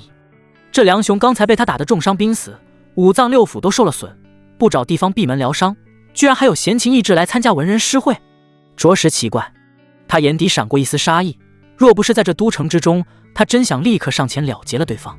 可都城有都城的规矩，绝不允许明目张胆的打斗杀人，更何况这诗会是三公主所办，在这儿闹事，无异于直接与三公主与皇室为敌。修炼者或许能不进黄泉，但那得是修为通天，足以碾压皇室的顶尖强者才行。像他如今的修为，还没有叫板皇室的资格。片刻后，人群的喧闹声陡然一静，所有人都自发地躬身行礼，参见三公主。只见楚玉身着一袭淡粉色宫装，款步从阁内走出，身姿曼妙，气质雍容。他走到台前，目光温和地扫过众人，轻启朱唇，声音清脆悦耳，诸位公子能拨冗前来参加此次诗会，本公主不胜荣幸。今日诗会不论出身，不问修为，唯以才情论高下。头名奖励为空明石1块，愿诸位尽情挥洒文采，莫负今日春光。现在诗会正式开始。话音刚落，城西的周夫子便抚着花白的胡须，缓步走到场中，朗声道：既然公主殿下宣布开始，那便让老夫抛砖引玉吧。他略一沉吟，开口吟道：暖风化雨催新芽，文轩雅句品香茶。诗句刚落，场中立刻响起一片掌声与叫好声。好诗！周夫子不愧是当代大儒，这2句清新雅致，意境十足。是啊，这诗一出，9成9的人怕是要直接放弃了，根本没法比。众人纷纷点头赞同，看向周夫子的目光满是敬佩。楚玉也微微颔首，柔声道：“周夫子的诗淡雅脱俗，却有大家风范，为今日诗会开了个好头。”周夫子躬身谢过，退回了人群中。紧接着，新科状元严文龙整理了一下衣袍，从容走出。他目光扫过全场，朗声道：“晚生不才，献丑了。晴光满格印华章，俊采星驰尽芬芳。”此诗一出，比周夫子的更显昂扬气度，全场立刻爆发出更热烈的喝彩声。好，严公子这诗气象开阔，尽显状元风采，比周夫子的更胜一筹。果然是新科状元，文采名不虚传。严文龙面带得意，朝楚玉行礼后退回原位。下一刻，江南四大才子之首的鲁元缓步而出，他嘴角噙着自信的笑，开口吟道：“笔落华章金四座，胸藏锦绣要精华。”妙，实在是妙。金四座要精华，鲁公子此句气势磅礴，文采斐然，这魁首必定是他了。众人的叫好声此起彼伏，连周夫子和严文龙也面露叹服，暗自觉得难以企及。鲁元听着众人的夸赞，胸膛微微挺起，神色越发得意。有人忍不住高声喊道：“三公主，鲁公子此诗已是巅峰，快宣布鲁公子为魁首吧！”等一下，一道声音突然响起，打破了场内的氛围。梁雄拨开人群，缓步走了出来：“我还没有作诗呢，怎么就定魁首了？”他一开口，场内顿时安静了一瞬，随即爆发出一阵哄笑与嘲讽：“你是谁啊？也不看看这是什么地方，赶出来凑热闹？连新科状元都比不过鲁公子，你又是哪根葱？也配和鲁公子争魁首？怕是连瓶子都分不清吧？别在这丢人现眼了。”白无忌对于这一幕太熟悉了，被众人嘲讽瞧不起，转眼便用实力打脸全场。这妥妥的主角剧本，不愧是身负大气运之人。可惜他遇到了我这个穿越者，就算你是天选的气运之子，今日也只能沦为我登顶的垫脚石。场中，梁雄正昂首踱步，清了清嗓子便吟出：“床前明月光，疑是地上霜。”白无忌原本漫不经，可这两句诗入耳，他脸上的慵懒瞬间褪去，取而代之的是满脸的惊讶与不敢置信。这个世界与他原本的世界分明牛马不相及，除了他这个穿越者，竟还有人知道这首诗。难道他也是穿越者？梁雄刚念完全诗，场下立刻掌声雷动。好诗，真是好诗！举头望明月，低头思故乡，短短20字，把思乡之情写活了。梁公子才思敏捷，此诗堪称千古绝句啊！连素来清高的鲁元都抚须颔首，坦言甘拜下风。梁雄得意地扫过众人，目光在楚玉身上停留时，更添了几分炫耀。楚玉望着心爱男人大出风头，眉眼间满是欢喜，朗声道：“若是大家没有意见，那我现在宣布本次文人诗会的魁首是……”慢着！白无忌猛地回过神，出声制止。楚玉循声看来，眼中满是不悦：“你有何异议？莫非是见不得梁公子拔得头筹？我不服！”白无忌语气笃定。人群中立刻有人嗤笑出声：“梁公子的诗堪称传世之作，你一个无名之辈，难不成还能做出更好的诗来？行不行？比比不就知道了。”白无忌神色淡然，这话引得众人议论纷纷，大多觉得他是哗众取宠，不自量力。金老急忙上前拉住他，低声劝道：“白公子，梁公子的诗已然珠玉在前，你何必自讨没趣？要不还是算了吧。”白无忌不为所动，径直看向楚玉：“三公主，可否让我一试？”“当然可以。”楚玉红唇轻启，眼神却带着明显的轻视。在他看来，白无忌即便会作诗，也绝无可能超越梁雄。梁雄咬牙切齿地盯着白无忌，恶狠狠道：“小子，我倒要看看你今日怎么出丑！”白无忌根本没理会他，张口便吟：“春眠不觉晓，处处闻。”此诗一出，全场瞬间沸腾。好一句处处闻啼鸟，把春日清晨的生机写得淋漓尽致。末句一问，余味悠长，真是妙极了。楚玉脸上的轻视彻底凝固，取而代之的是满脸震惊。他万万没想到白无忌竟有如此诗才。梁雄则皱起眉头，满心疑惑，这诗怎么听着有些耳熟？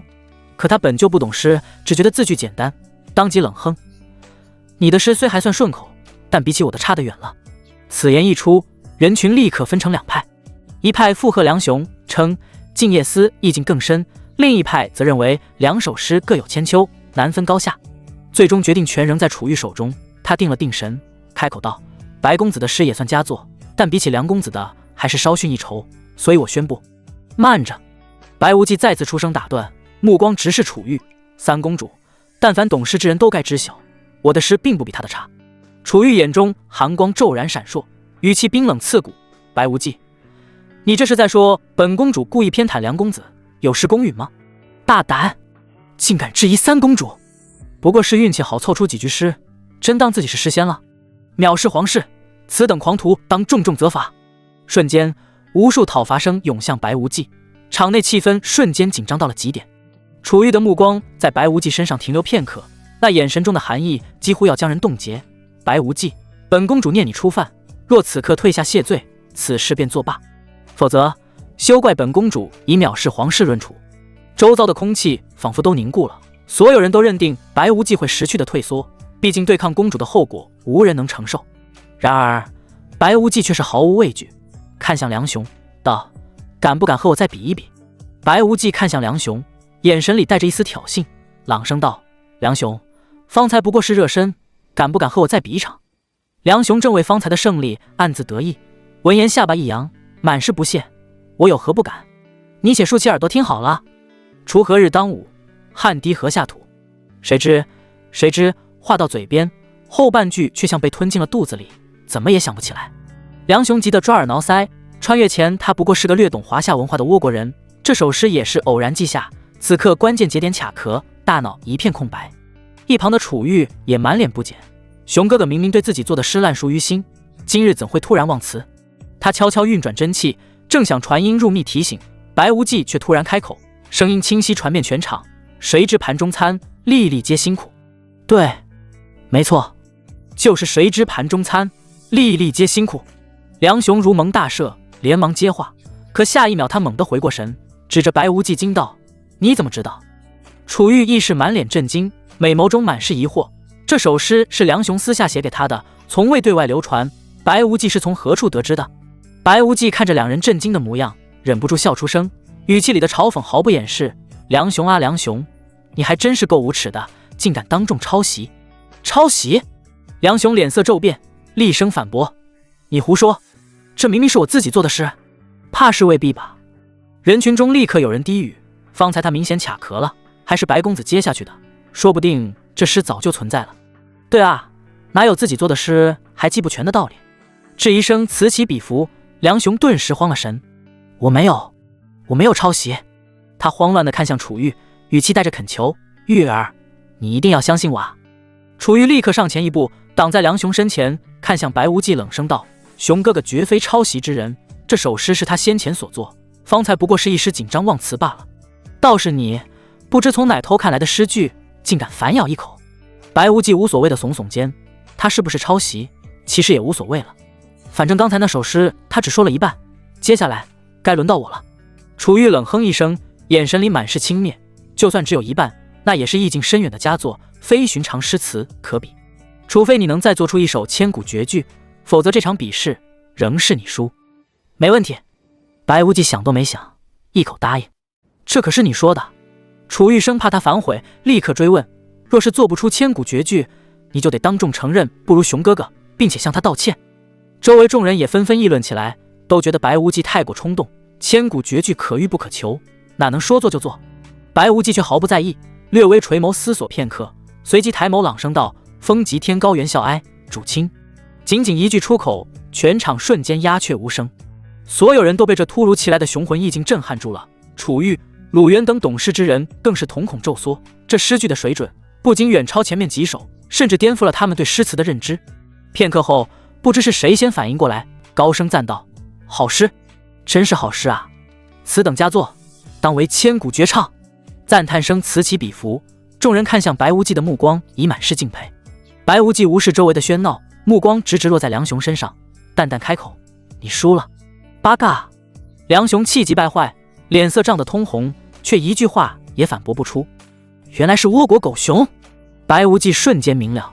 楚玉看到梁雄如此愤怒，急忙安慰：“熊哥哥，你不必生气，他的诗比起你的差远了。我现在宣布，此次文人诗会魁首是梁雄梁公子。”此言一出，满堂寂静，随即响起一阵压抑的抽泣声。所有人都满脸惊讶，眼神里写满难以置信。谁也没有想到三公主竟会如此明目张胆地偏袒梁雄，先前的比试分明是白无忌更胜一筹，这比试还有什么意义？可楚玉毕竟是公主，得罪她可不是开玩笑的。众人纵使心中不满，也没人敢出声反驳。人群中，李璐气得脸颊涨红，当即就要上前理论，却被身旁的白无忌一把拉住，公然叫板公主太过不理智，只会自讨苦吃。梁雄见状，脸上的怒容瞬间化为得意的狞笑，他径直走到白无忌面前，下巴微抬，语气充满挑衅：“小子，就算你有才，那又如何？看见了吗？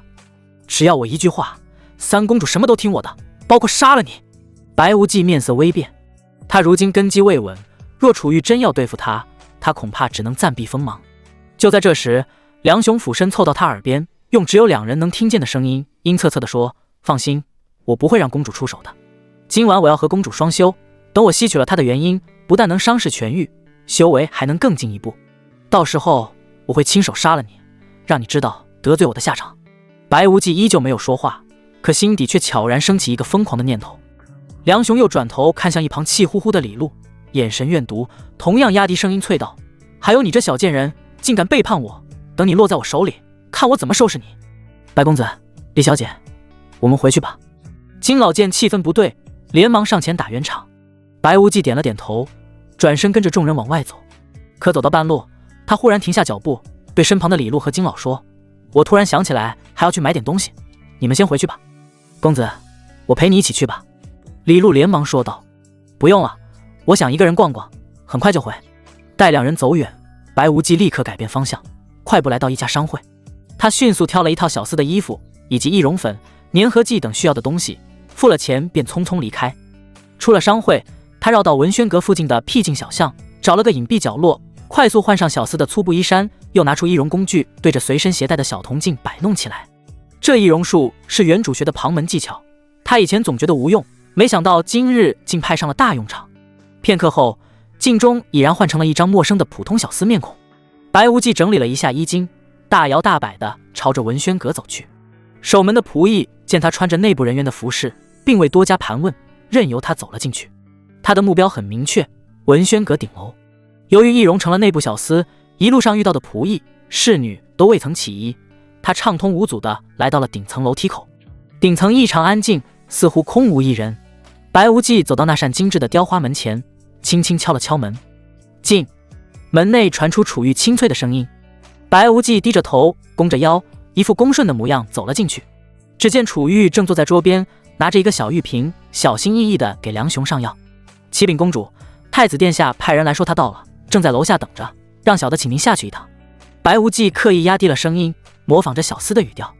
楚玉闻言停下了手中的动作，对梁雄柔声道：“雄哥哥，我先下去一会儿，很快就回来。”说完，他又转头对小厮吩咐道：“你过来替我接着给梁公子上药。”楚玉快步离去，房间里只剩下白无忌和梁雄两人。白无忌拿起桌上的药膏，蘸了一大团，猛地往梁雄的伤口上抹去。疼死我了！你他妈会不会上药？梁雄疼得龇牙咧嘴，额头瞬间冒出冷汗，火冒三丈地瞪着白无忌，八嘎耶鲁！啪！清脆响亮的巴掌声在安静的房间里骤然响起。白无忌抬手就给了梁雄狠狠一巴掌，力道之大，直接将梁雄打得偏过头去，脸颊瞬间泛起红肿的掌印。梁雄整个人都懵了，捂着脸僵在原地。他做梦也没想到，一个卑贱的小厮竟然敢打他。八嘎！梁雄捂着火辣辣的脸颊大骂。啪！白无忌反手又是一记耳光，力道更胜之前。我倒要看看，是你的嘴硬，还是我的巴掌硬？我要杀了你！梁雄双目赤红，怒吼着便要出手。白无忌嘴角勾起一抹冷笑，根本不给他出手的机会，拳头带着劲风直砸在他脸上。梁雄只觉眼前一黑，整个人都被打懵了，踉跄着撞在柱子上。你到底是谁？梁雄缓过神，又惊又怒的嘶吼。白无忌抬了抬下巴，语气带着几分戏谑：“那你可要看好了。”说罢，他抬手撕下脸上的人皮面具，露出一张年轻却棱角分明的脸庞。是你？梁雄瞳孔骤缩，脸上瞬间布满了怒火与恐惧。小子，这可是三公主的房间，擅闯公主住处，乃是死罪！白无忌冷笑，在三公主回来之前，足够我杀你好几次了。梁雄吓得脸色惨白，语气瞬间软了下来：“你别乱来，你若是杀了我，也别想活着出去。”识相的话赶紧走，我可以当做什么都没发生。白无忌嗤笑一声，语气玩味，放心，我今天不杀你。不过来都来了，要是不做点什么，岂不是白费功夫？那你想做什么？梁雄心头一紧，有种不祥的预感。我想做什么，你很快就知道了。话音未落，白无忌突然出手，如鹰爪般一把扼住了梁雄的脖子。梁雄本就受了重伤，此刻根本无力反抗。不等梁雄挣扎，白无忌指尖凝出微光，一道道禁制瞬间落在他身上。梁雄瞬间僵住，不仅动弹不得，连话都说不出来，只能瞪着眼睛，满脸恐惧。他急忙在心中呼喊：剑老，快救我！然而识海中的剑老却半点回应都没有，显然是选择了装死。白无忌拍了拍梁雄金黄的脸，语气轻描淡写：别怕，我不会杀你。说着，他从怀中取出易容用的膏粉与工具，在梁雄不敢置信的目光中，手脚麻利地变换容貌。不过片刻，他便变成了梁雄的脸。紧接着，他又扒下梁雄身上的长衫换上，还故意在自己肩膀处模仿梁雄的伤势，草草包扎了一番。梁雄彻底傻眼了，心中的绝望如同潮水般将他淹没。就在这时，门外传来了清晰的脚步声，正一步步朝房间逼近。白无忌急忙将动弹不得的梁雄塞进床底，自己则大马金刀地坐在桌边。气死我了！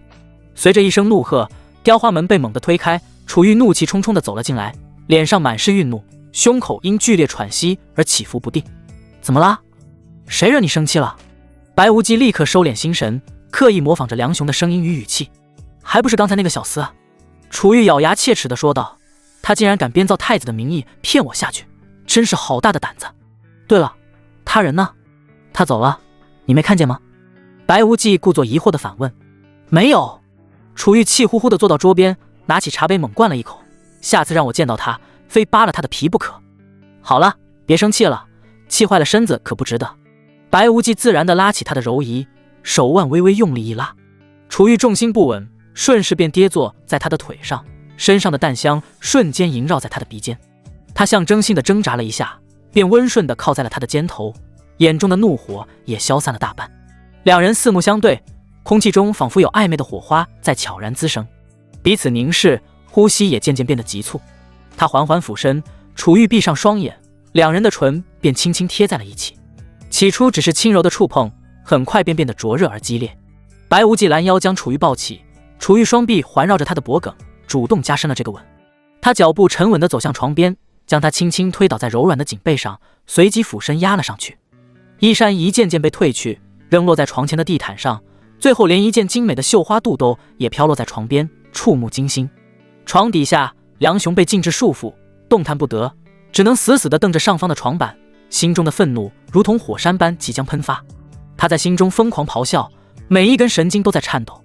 楚玉，他觊觎了许久的楚玉，无论是他倾国倾城的容貌、高贵的身份，还有那能助他修为大增的水令元婴，眼看就要得偿所愿，却被这个混蛋截胡。这份即将到手的机缘被生生夺走，他的心像是被无数把刀子凌迟，痛得滴血。剑老，求求你帮帮我，快想想办法！梁雄在识海中拼命呼喊，声音里满是绝望与哀求。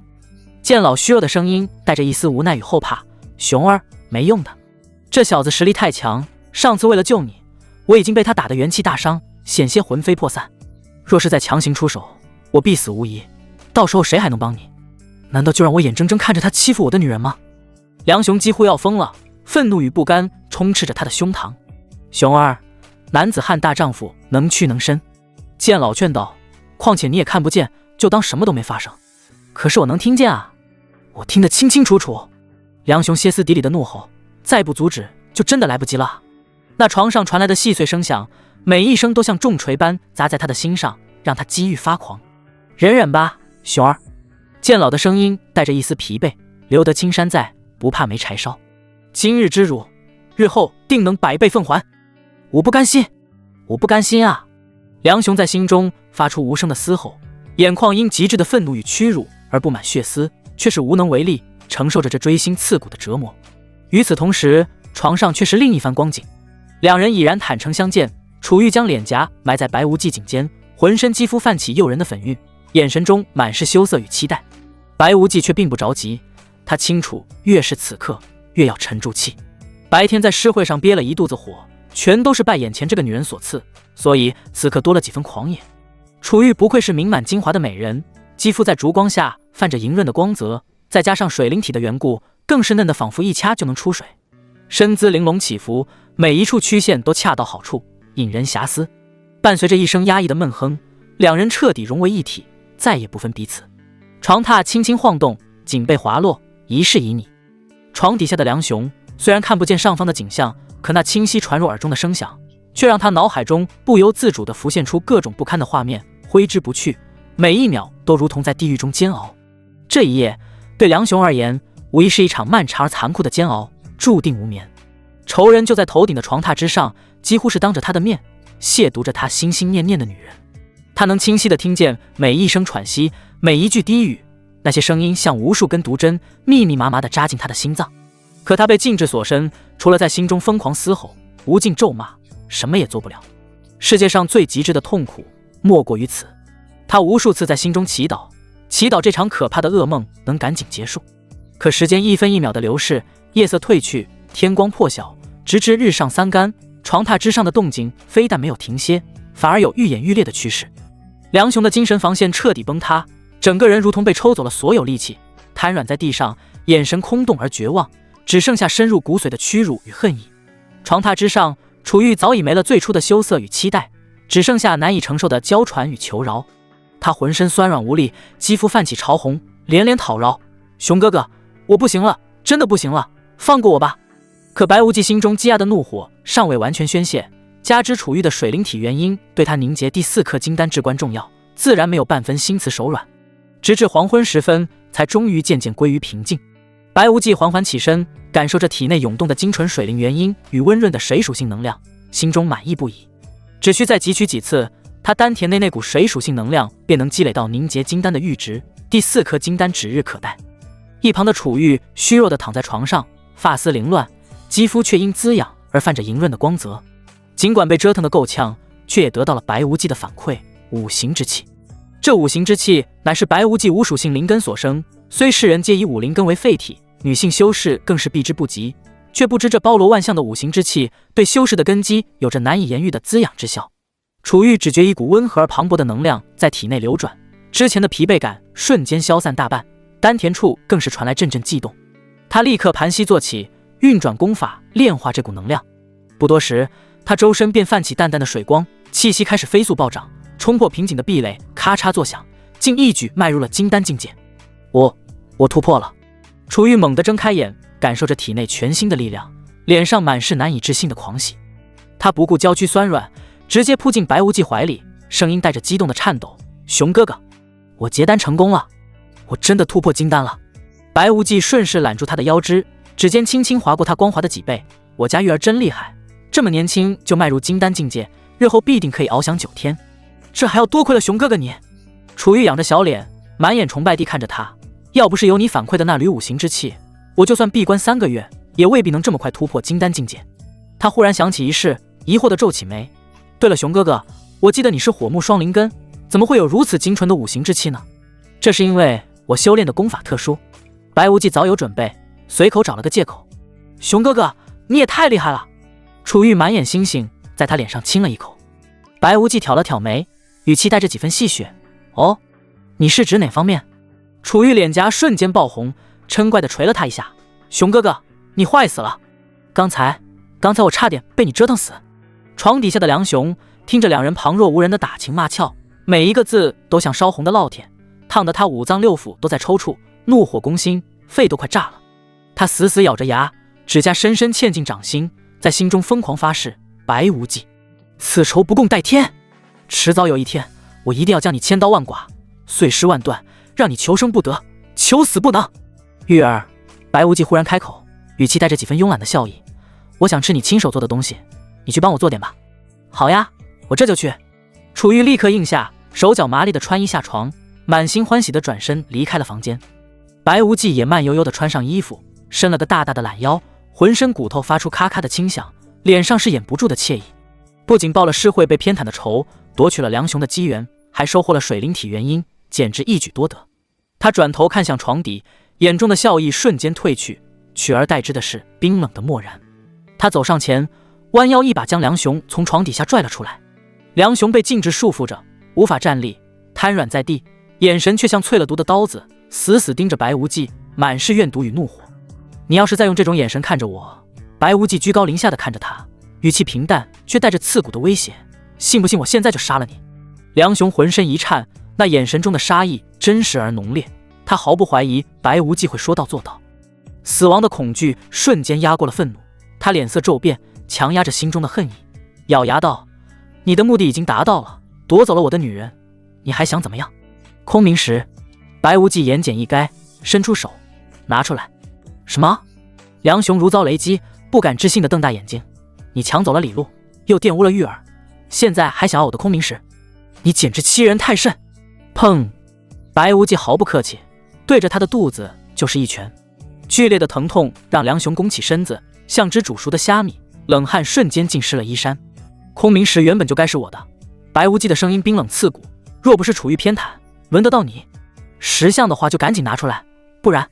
他故意顿了顿，眼神扫过梁雄的空间戒指。算了，还是我自己拿吧。话音未落，他便直接动手摘下了梁雄手指上的空间戒指。梁雄气得浑身发抖，却被禁制所困，连反抗的力气都没有，只能眼睁睁看着对方夺走自己的宝物，心中充满了绝望与不甘。紧接着，白无忌像拎小鸡一样把梁雄扔到床上，随手一掌劈在他后颈。梁雄眼前一黑，瞬间失去了意识。白无忌又抬手解开了他身上的禁制，将一切恢复成看似自然的模样。做完这一切，白无忌迅速换上小厮的衣服，重新易容成一张陌生的面孔，悄无声息地打开房门，如同鬼魅般消失在走廊尽头。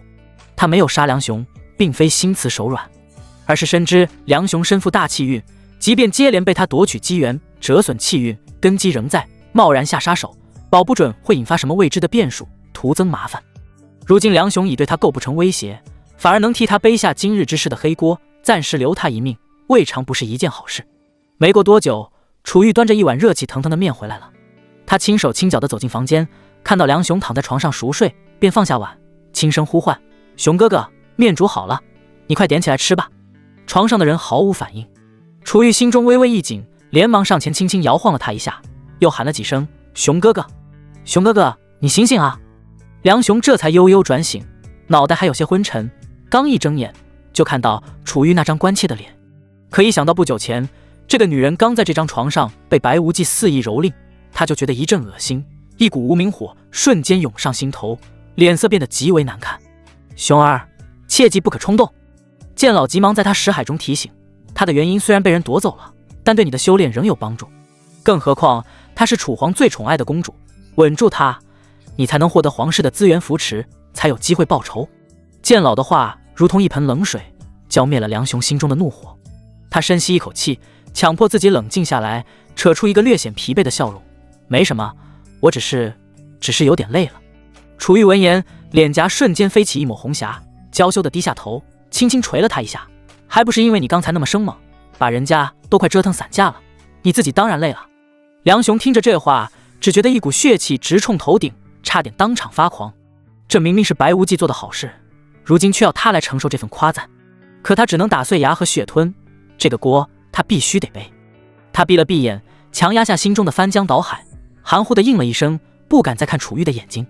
白无忌先是去商会购买了大量的药材，回去之后就进入了九彩玲珑塔，然后钻研炼丹术。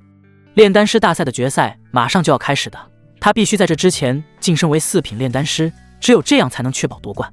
在千倍时间阵法之中，外界一天，里面就是2-3年。时光飞逝，转眼间过去了30年。在这期间，他炼制了大量的丹药，包括大还丹、筑基丹、3品吸髓丹以及4品吸髓丹。除此之外，还有4品通灵丹。前面10年，他炼制4品丹药的成功率很低，但是中间10年的成功率就达到了90%以上，而最后10年成功率几乎是100%，而且几乎每一炉丹药都是极品。算算时间，明天就是决赛了。于是他走出了九彩玲珑塔。白无忌来到隔壁房间叫上李禄，然后直奔万宝商会。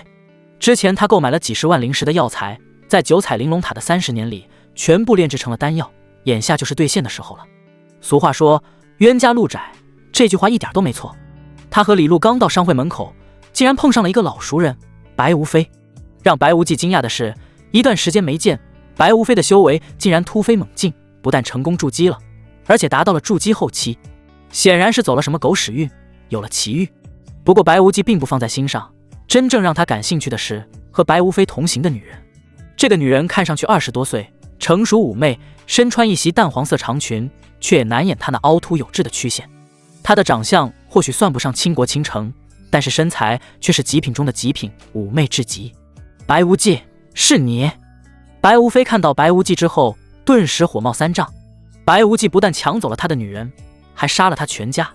这些天他做梦都想报仇雪恨。白无忌同样杀机四溢，不过这里是都城，不能当街杀人。不过要是什么都不做，可不符合他的性格，于是把目光瞄准了妩媚女人。美人，有没有兴趣跟着我？白无忌开门见山道。白无忌，你竟然敢当着我的面挖我墙角，真当我好欺负吗？白无非气得额角青筋暴起，指着白无忌的鼻子怒斥：我就挖你墙角，你奈我何？白无忌挑了挑眉，语气里的挑衅毫不掩饰。你别太过分了。白无非气得鼻子都歪了，冷哼道：白无忌，你别以为我怕你，此一时彼一时，如今的我早已今非昔比，真打起来你未必是我的对手。白无忌脸上的笑意瞬间褪去，眼神冰冷如霜，满是不屑。你在我眼中早就已经是个死人了，你的狗头不过是暂存在你脖子上，等我这边试了便亲手取下来，谁杀谁还不一定，我们走着瞧。白无非色厉内荏地丢下一句，转头看向身旁的女人：林师妹，我们走，别跟疯子一般见识。那被称作林师妹的女人名叫林杰，她刚要抬步，白无忌的声音便再次响起：美人，跟我走，我给你2颗极品大还丹。林杰的脚步猛地一顿，大还丹乃是3品丹药，极品大还丹更是珍贵至极，一颗便价值上千灵石，且常年有价无市。2颗极品大还丹对他而言绝非小数目。白无非又气又急，连忙拉住林杰：林师妹，你别听他胡说，极品大还丹何等稀有，他怎么可能有？就算有，也绝不会平白给你。林杰心中也泛起嘀咕，觉得白无非说的有理，便准备转身离开。就在这时，白无忌手掌一翻，2颗通体银白、散发着浓郁药香的丹药赫然出现在掌心。丹药表面光滑流转，一看便知是极品，真的是极品大还丹。林杰满脸吃惊，眼神瞬间被丹药吸引。白无非也颇为惊讶，但仍嘴硬道：白无忌，就算你有极品大还丹又如何？林师妹才不是那种见钱眼开的拜金女，我劝你收起这套把戏。白无忌直接无视他，目光落在林杰身上，他就是个连你修炼资源都供不起的废物，跟着我，这2颗极品大还丹现在就是你的。林杰咬了咬唇，神色有些动摇，却还是强撑着说：我可不是随便的女人，2颗大还丹固然珍贵，但3颗。白无忌不待他说完，手掌一翻，又多出1颗极品大还丹。林杰的呼吸明显急促了几分，眼神里的渴望几乎要溢出来，却仍嘴硬：我都说了我不是。5颗。白无忌直接打断他，掌心再添2颗，5颗银白的丹药在阳光下格外耀眼。林杰彻底犹豫了，他出身普通，没什么背景，答应白无非的追求本就带着几分无奈。可白无非极其抠门，每月只给他几块灵石，连日常修炼都不够。若是有了这5颗极品大还丹，无论是自己服用提升修为，还是拿去变卖，都足够他用很长一段时间。10颗。白无忌手腕再翻，又取出5颗极品大还丹，掌心瞬间堆起一小堆银白的丹药，药香四溢。白无非彻底傻眼了，他万万没想到白无忌竟如此阔绰，能一次性拿出这么多极品大还丹。他还想再劝，却听林杰的声音带着一丝颤抖：这些你真的愿意给我？白无忌直接上前一步，抓起林杰的手，将10颗极品大还丹尽数放在他掌心。自然。林杰紧紧攥着丹药，脸上满是激动，当即上前一步，踮起脚尖，在白无忌脸上快速吻了一下，随即挽住他的胳膊：公子，以后我就跟着你了。林师妹，你怎么能这样？白无非难以置信地瞪大双眼：白师兄，我仔细想过了，我们不合适，你以后别再来找我了。林杰头也不回地说道，态度决绝。林师妹，你不能这么对我，我不能没有你啊！白无非急得快要哭出来。白无忌一把将林杰搂入怀中，挑衅地看向白无非：他现在是我的人了，哪儿凉快哪儿待着去。白无忌，你个王八蛋，我要杀了你！新仇旧恨涌上心头，白无非再也按捺不住，怒吼一声便挥拳朝着白无忌面门砸来。不等白无忌动手，一旁的李璐已然身形一动，抬脚便踹在白无非胸口。砰的一声闷响，白无非如同断线的风筝般倒飞出去，重重摔在地上，嘴角瞬间溢出血迹。李璐冷冷地看着他，眼神里满是杀意，再敢对公子动手，我取你狗命！白无非挣扎着爬起来，又惊又怒地瞪着白无忌。白无忌，你给我等着，此仇我必报。公子，用不用我暗中跟上去，找机会杀了他？李璐低声问道。不必。白无忌摇了摇头，眼神冰冷。再让他多活几天，等炼丹大赛结束，我亲手砍下他的狗头。说罢，他搂着林杰，带着李璐径直走进了万宝商会。万宝商会总部规模宏大，一楼大厅摆满了各类商品，琳琅满目，往来宾客络绎不绝。但这里多是普通商品交易，白无忌并未停留，直接朝着楼上走去。刚到楼梯口，就遇见一男一女，赫然是梁雄和三公主楚玉。经过那次欢愉，楚玉气色愈发明艳动人，眉宇间更添了几分妩媚风情。他自然不知道那晚与自己春风一度的人正是眼前的白无忌，只记得昨日诗会上白无忌横插一脚，让他落了个言而无信的名声，是以一见到白无忌脸色便沉了下来。至于梁雄，更是恨得咬牙切齿。白无忌看到两人，嘴角勾起一抹意味深长的笑。三公主，瞧您红光满面，想必近来有什么喜事吧？那是自然。楚玉下意识地看向梁雄，眼中满是娇羞与甜蜜。梁雄闻言，只觉得一股血气直冲头顶，肺都快要气炸了。白无忌这话分明是在他的伤口上撒盐。白无忌仿佛没看见梁雄铁青的脸色，继续说道：我前几天睡了一个很漂亮的女人，那滋味真是让人怀念。楚玉瞥了一眼白无忌身旁的林杰，以为他说的是林杰，便没再多想，只是挽着梁雄的胳膊，娇声道：雄哥哥，我们上去吧，别理他。梁雄僵硬地点了点头，快步就要上楼。白无忌在两人身后，声音不大，却清晰地传入他们耳中：那个女人是真的不错，今晚我还要去找她，再来一次。梁雄的脚步一个踉跄，险些摔倒，眼底的杀意几乎要凝成实质。白无忌三人也跟着上了二楼，这里的空间豁然开阔，客人明显稀疏了大半。与一楼的喧嚣不同，二楼的陈设更为雅致，空气中弥漫着淡淡的灵药清香与法器灵光交织的气息。能摆在这里的皆是精品，灵药丹药起步便是4品，法宝更是最低灵气级别，任意一件商品标价都不低于1000灵石。三公主大驾光临，小人有失远迎，恕罪恕罪。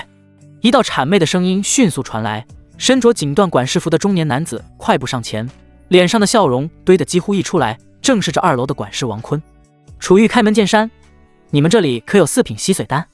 有，当然有。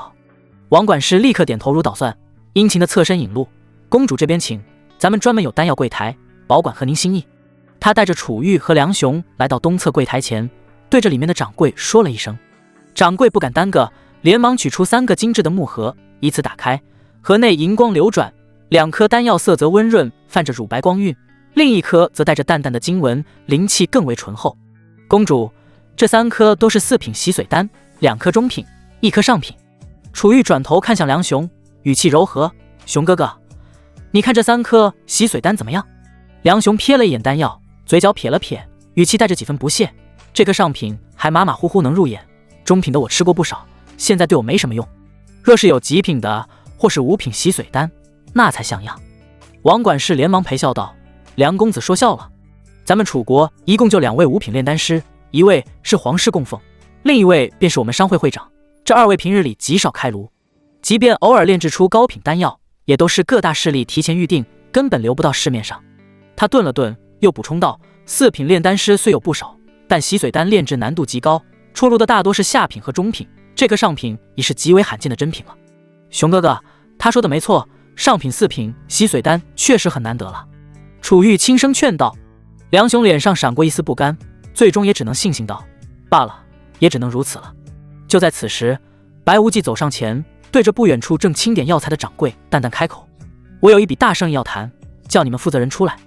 那掌柜正拨弄着账本，闻言抬头道：这位公子，有生意和我谈也是一样，价值几百万灵石的生意，你能做主吗？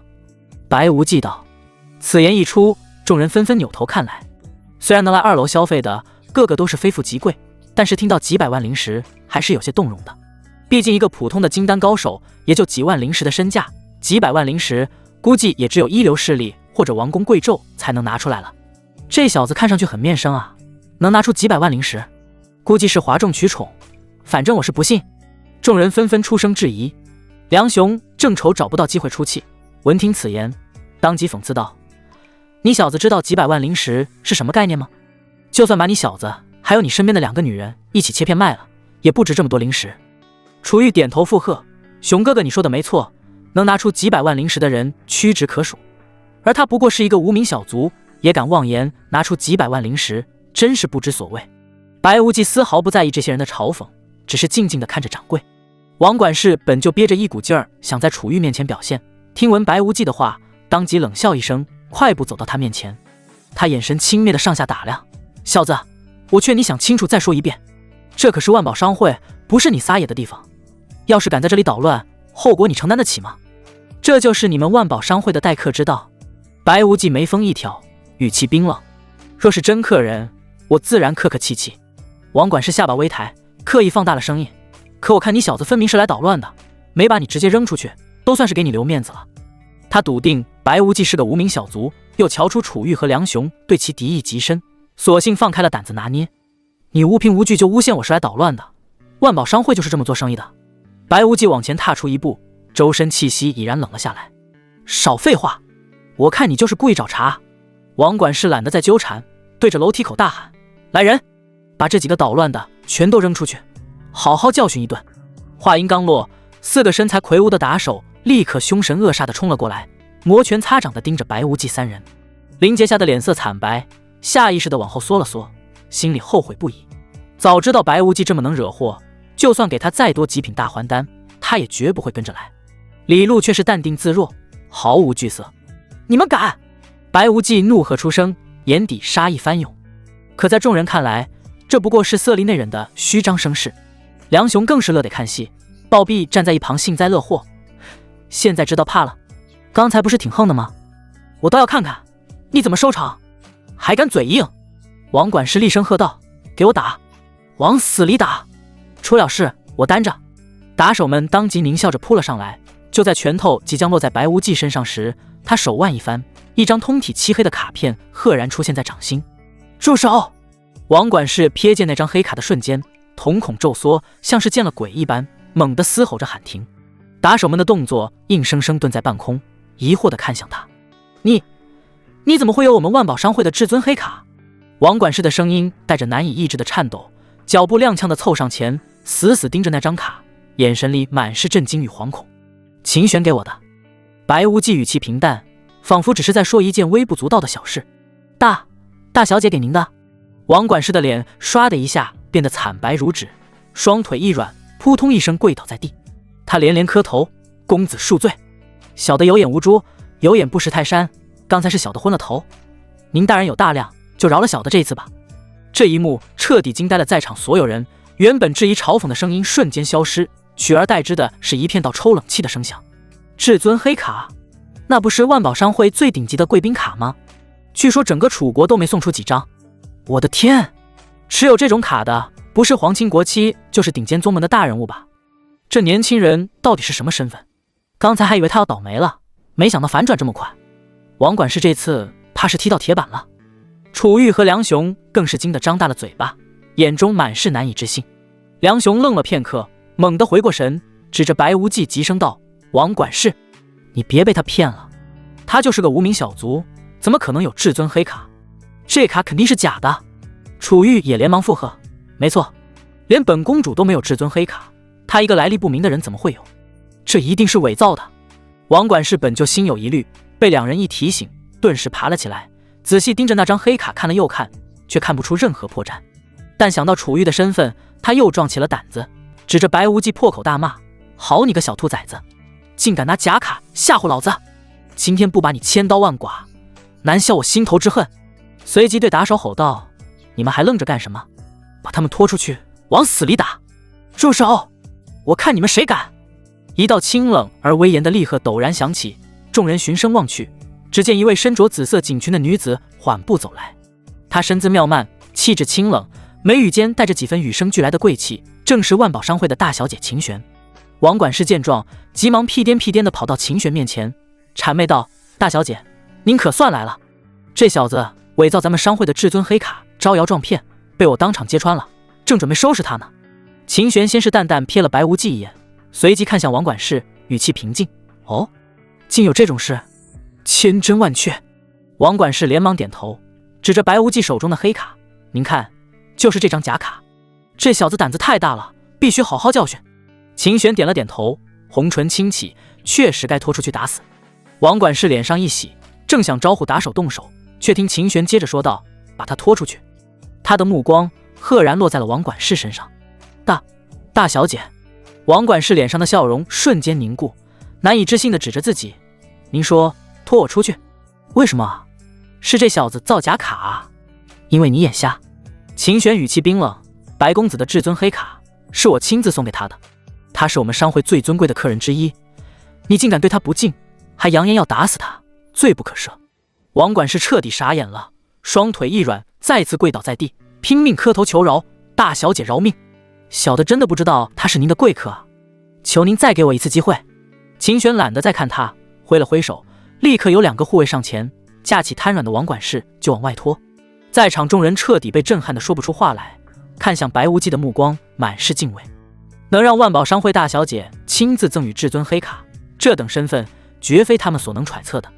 尹氏家族的继承人，顶尖仙门的圣子，一个个猜测在众人心中浮现。白公子，实在抱歉，手下人不长眼，让你受委屈了。秦玄转向白无忌，语气瞬间缓和下来，甚至带着几分歉意：“我在这里向你赔罪，今天你在商会的所有消费一律8折。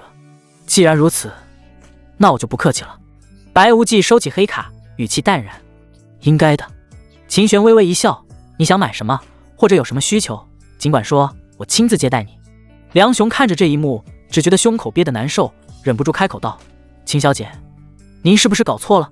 他何德何能，能获得至尊黑卡？”秦玄当即转头看向他，眼神骤然变冷：“你是在质疑我？”“不是质疑，我是好心提醒您。”梁雄强撑着说道：“这年头骗子多，您可千万别被骗了。”“闭嘴！”秦玄冷喝一声：“本小姐做事还轮不到你来指手画脚，再敢多言，我现在就把你扔出去。”他丝毫没把梁雄放在眼里。万宝商会底蕴深厚，秦家更是富可敌国，老祖还是化神期大能，即便皇室也得给几分面子，自然不惧一个小小的梁雄。楚玉见梁雄受辱，立刻站了出来，沉声道：“秦小姐，他好歹是我未来的驸马，你如此欺负他，未免太过分了吧？”“三公主，我已经给足你面子了。”秦玄语气平淡：“否则就凭他对白公子不敬，我早就让人把他扔出去了。”楚玉气得浑身发抖，却又无可奈何。梁雄更是怒火中烧，自从遇见白无忌，他就诸事不顺。白无忌先是抢走了原本应该属于他的礼物，然后又差点打死他。更让他无法容忍的是，白无忌竟然礼带桃僵，几乎是当着他的面和楚玉双休，临走还拿走了他的空间戒指。如今又因他被秦玄呵斥，新仇旧恨叠加，几乎要将他气炸。白无忌懒得理会气急败坏的两人，径直取出一枚空间戒指和几个储物袋，对秦玄说道：“我打算把这里面的东西都卖了。”“当然可以。”秦玄笑着点头：“白公子放心，我一定给你一个公道的价格。东西有点多，大家往后退退。”白无忌话音刚落，便将空间戒指和储物袋中的物品尽数倒了出来。下一秒，全场死寂。只见丹药、法器、功法武技、阵法卷轴、炼器材料等物品堆积如山，琳琅满目，散发着浓郁的灵气与金属光泽。我的天，这是洗劫了哪个宗门的藏宝库吗？这么多极品丹药和灵器，就算是一些二流家族的底蕴，也不过如此吧。难怪能拿到至尊黑卡，这等手笔根本不是普通人能有的。之前还觉得他是骗子，现在看来是我们有眼不识泰山啊！众人的议论声再次响起，这一次满是震惊与敬畏。楚玉和梁雄看着那堆成小山的宝物，脸色一阵青一阵白，彻底说不出话来。楚玉忽然在众多物品中瞥见一把银色长剑，立刻上前质问：“这把剑是我送给熊哥哥的，怎么在你手里？”白无忌轻描淡写的回应：“这是他卖给我的，你要是不信可以问他，时间地点我都记得，要是忘了我可以帮他回忆。”梁雄脸色骤变，他听懂了白无忌的威胁。那天白无忌易容成他与楚玉双修的事一旦曝光，他不仅颜面尽失，更会失去楚玉。而白无忌有万宝商会撑腰，未必会受罚，他根本不敢赌。“熊哥哥，他说的是真的吗？”楚玉看向梁雄，梁雄强挤出干笑，缓缓点头。熊哥哥，那是我送给你的定情信物，你怎么能卖掉呢？缺钱了你可以和我说啊。楚玉又气又急，玉儿，对不起，我是想给你买礼物，又不好意思找你要钱，原本打算有钱了再买回来的。梁雄急忙解释，原来是这样，对不起熊哥哥，我错怪你了。楚玉立刻消了气。白无忌在一旁露出讽刺的笑，这女人真是蠢的可以，竟然信这种鬼话。这把剑我要了，开个价吧。楚玉转向白无忌，既然公主想要，我就送给你吧。白无忌说道。此言一出，众人皆惊，这可是价值20万灵石以上的中品灵器，竟然说送就送，这也太豪横了吧。楚玉也心动了，20几万灵石对他来说也不是一笔小数目。不过他也察觉到了白无忌那充满侵略性的眼神，就好像要把他剥光似的，让他很不舒服。不必了，本公主不喜欢欠人情，多少钱你开价？楚玉拒绝道。公主实在太见外了，我们可是知根知底的关系，区区一件礼物算得了什么？白无忌意味深长地说。知根知底？你少胡说八道，本公主和你不熟。楚玉冷哼，旁人只当是熟悉的意思，唯有梁雄明白其中蕴含的深意。那一日可是整整一天，可不就是知根知底吗？既然如此，你就给我100万灵石吧。白无忌开口。什么？100万灵石？你可真敢狮子大开口！楚玉怒不可遏。你要是嫌贵，就叫我一声好哥哥，我免费送你。白无忌调戏道。白无忌，你竟敢调戏公主，好大的胆子！梁雄怒斥。我的胆子一向很大，你不是知道吗？白无忌回应。梁雄瞬间明白他指的是双修之事，气得当场吐了一口血。熊哥哥，你怎么了？楚玉大惊。我没事，玉儿，我们走，这件不要了。梁雄不想再待在这里了，否则他真的会被气死。不行，这件是我们的定情信物，意义非凡，不能落在外人手里。楚玉坚持道，又看向白无忌，这件最多值20几万，我给你30万灵石。别人的剑值20几万，但这是三公主你用过的，自然价值倍增。这样吧，50万卖给你。白无忌说道。算你狠。楚玉咬牙切齿，拿出一张卡扔给白无忌。公主，这件可得收好了，千万别再被人卖了。白无忌调侃道。楚玉不再搭理他，拉着梁雄快步离开。别忘了，晚上我还要再来一次。白无忌的声音轻飘飘响起，却像淬了毒的针。梁雄听完，胸口剧烈起伏，一口鲜血再次喷涌而出，眼前猛地一黑，直直地晕了过去。熊哥哥，你怎么了？楚玉惊呼着扶住他，脸色瞬间惨白。周围众人满脸费解，交头接耳。不过是一句晚上我还要再来一次，听着并无不妥。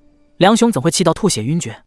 楚玉猛地回头，怒视着白无忌，质问道：你对熊哥哥做了什么？我什么也没做啊。白无忌一脸无辜地摊了摊手。那他为什么会气得吐血晕倒？楚玉攥紧拳头，愤怒不已。这我哪知道？白无忌轻描淡写地说，不过你也不用纠结，日后你自然明白。楚玉狠狠瞪了他一眼，然后搀扶着昏迷的梁雄匆匆离开。秦玄望着楚玉离去的背影，眼中闪过一丝了然，随即露出一抹意味深长的笑。秦小姐在笑什么？白无忌开口问道。我瞧你和三公主的关系非比寻常啊。秦玄似笑非笑的回应。白无忌干咳2声，岔开话题。秦小姐，我们还是说正事吧，这些东西你给估个价。秦玄收起笑意，认真点头，立刻唤来几位掌柜上前清点物品。由于东西太多了，几人足足忙活了2个时辰才清点完毕。白公子，这是物品清单及报价，您看一下。秦玄将一份清单递过去。白无忌懒得细看具体条目，直接扫向末尾的总数76万3200灵石。没问题，交易吧。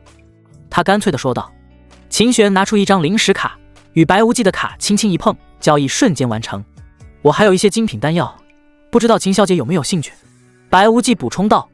我当然有兴趣，无论你有多少，我都收了。秦玄立刻笑眼弯弯地应下。他心里清楚，白无忌出手的丹药皆是极品，正是他们商会急需的宝贝。秦玄带着白无忌走进一个房间，李璐与林杰候于门外。他亲自给白无忌泡了一杯茶，开门见山：白公子，你把丹药拿出来吧，我看看你这次带来了什么好东西。白无忌淡然一笑，挥手间千余瓷瓶自空间戒指涌出，如洪流般落地。秦玄瞳孔骤缩，他原以为最多不过几十瓶，没想到竟然有上千瓶，这家伙该不会打劫了炼丹师协会吧？身为万宝商会大小姐，她很快恢复冷静，随手取过一瓶，开盖瞬间丹香四溢，里面竟是10颗饱满的极品2品筑基丹。我运气不错，随手拿起一瓶，竟然是筑基丹。秦玄喃喃道。白无忌笑而不语。筑基丹虽然是不错的丹药，但在这批丹药中只能算垫底。秦玄再取一瓶，看清丹药模样时，声音都带上了颤音。这是4品洗髓丹，而且还是极品。4品丹药本就价值1000块灵石起步，极品洗髓丹更是一颗能卖到5000灵石以上。秦玄满心震撼，整个楚国能炼出4品洗髓丹的炼丹师屈指可数，极品更是连2位5品炼丹师都未必能成。他愈发笃定，白无忌背后必有顶级炼丹师，且绝非此前猜测的4品，很可能是5品乃至6品。他继续查验3品大还丹、4品龙骨丹、4品通灵丹，不过1/10的数量，便已找出10几瓶极品4品丹药。这等规模与品质，别说万宝商会，连汇聚楚国大半炼丹师的炼丹师协会都未必能拿出。秦玄心中已有新猜测，这股势力或许来自楚国之外。最终清点完毕，秦玄报出数目：2品筑基丹3800颗，每颗500灵石；3品大还丹3600颗，每颗1000灵石，累计8203200灵石。白无忌对这个高于预期的价格颇为满意，点了点头，没问题。不过其中500万给我兑换成灵石。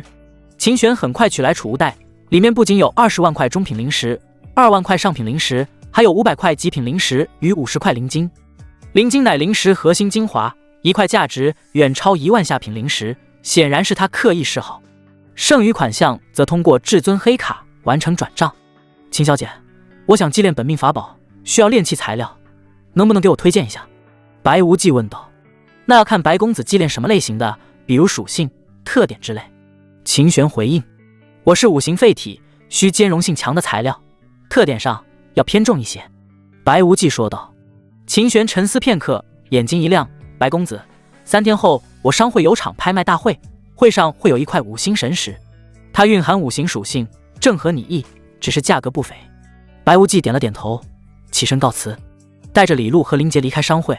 白无忌看了一下天色，太阳已经落山，于是就对李璐说道：露露，你先带他回去，我还有点事要办。是，公子。李璐应了一声，然后带着林杰离开。白无忌则是朝着文轩阁走去。他之前和梁雄说晚上还要再来一次，可不是吓唬他，而是真的打算这么干，因为他需要更多的水灵力才能凝结水属性金丹。此时文轩阁之中，梁雄终于醒来了。熊哥哥，你可算是醒了，真是吓死我了。楚玉满脸担心。梁雄一下子坐了起来，焦急地问：外面是不是天黑了？楚玉说：熊哥哥，还没天黑，不过也快了。梁雄面色大变，不好，你赶紧安排一些高手守在外面。熊哥哥，这里是文轩阁，很安全的。再说了，没人敢来这里撒野的，你就放心吧。楚玉安慰道。梁雄惊恐地说：我觉得白无忌那家伙对你不怀好意，说不定今天晚上会过来，不得不防啊。熊哥哥，你想多了，借他100个胆子，他也不敢来这里撒野。不过既然你这么说了，那我就安排一些人守在外面吧。楚玉压根不信白无忌有胆子来找他麻烦，不过为了让梁雄安心，还是叫来了10个金丹高手守在他和梁雄房间门口。楚玉又安抚了梁雄好一会儿，见他脸色依旧苍白，眉宇间满是疲惫，便柔声说道：熊哥哥，你刚醒，身子还虚，先好好休息。我回房休息了，明天再来看你。梁雄心中一紧，急忙伸手想拉住他：玉儿，别走。自那天双休后，他的伤势非但没有好转，反而愈发严重，5脏6腑的震荡感日夜加剧，元气损耗的几乎见底。他向楚玉解释是修炼时不慎走火入魔，此刻见楚玉要走，哪肯放过这唯一可能疗伤的机会。楚玉轻轻抽回手，满眼关切：你的身体要紧，现在可不是胡闹的时候，等你彻底养好元气，我们有的是时间。他实在担心梁雄的状况，生怕再行双修会让他雪上加霜，便硬起心肠拒绝了。这话落在梁雄耳中，无疑是在他伤口撒盐。白无忌当着他的面夺走楚玉原因，那画面在他脑海中挥之不去。如今这被人用过的女人竟然接连拒绝他，一股极致的屈辱与愤怒直冲头顶，他胸口剧烈起伏，差点没一口气背过去，只能眼睁睁看着楚玉转身离开。房门关上的刹那，梁雄再也维持不住表面的平静，双目赤红的在心中嘶吼：剑老，快帮我想想办法。我要杀了白无忌那个王八蛋，不把他千刀万剐，碎尸万段，难消我心头之恨。剑老虚弱的声音在他识海中响起：熊儿，那小子实力强悍，你如今才金丹初期，又元气大伤，根本不是他的对手。除非你能修炼到金丹后期，或许还有一战之力，可短时间内根本不可能。那怎么办？难道就这么忍了？梁雄咬牙切齿：除非你找楚玉丫头帮忙。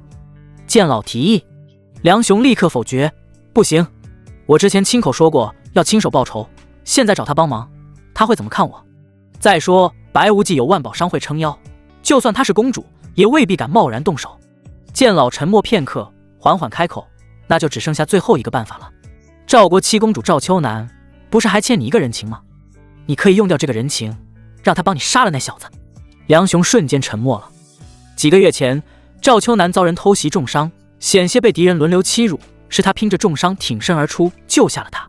当时赵秋楠承诺欠他一个人情，可答应他任何一件事。他一直舍不得用掉这个人情，因为赵秋楠生的花容月貌，国色天香，还是他最喜欢的清纯甜美类型，留着人情，他就能名正言顺地与他接触，找机会俘获他的芳心。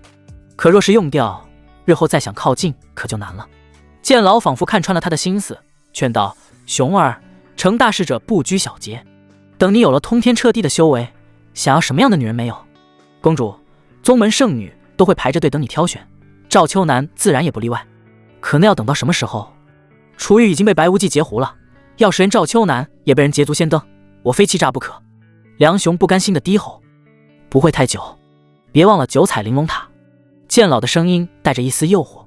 梁雄眼睛猛地一亮：剑老，九彩玲珑塔真的在青云门吗？根据我当年得到的线索，他最后消失的地方就在青云门附近。剑老叹道：要不是你小子太好色，被楚玉那丫头迷住了，我们现在早就进入青云门了，说不定已经找到九彩玲珑塔了。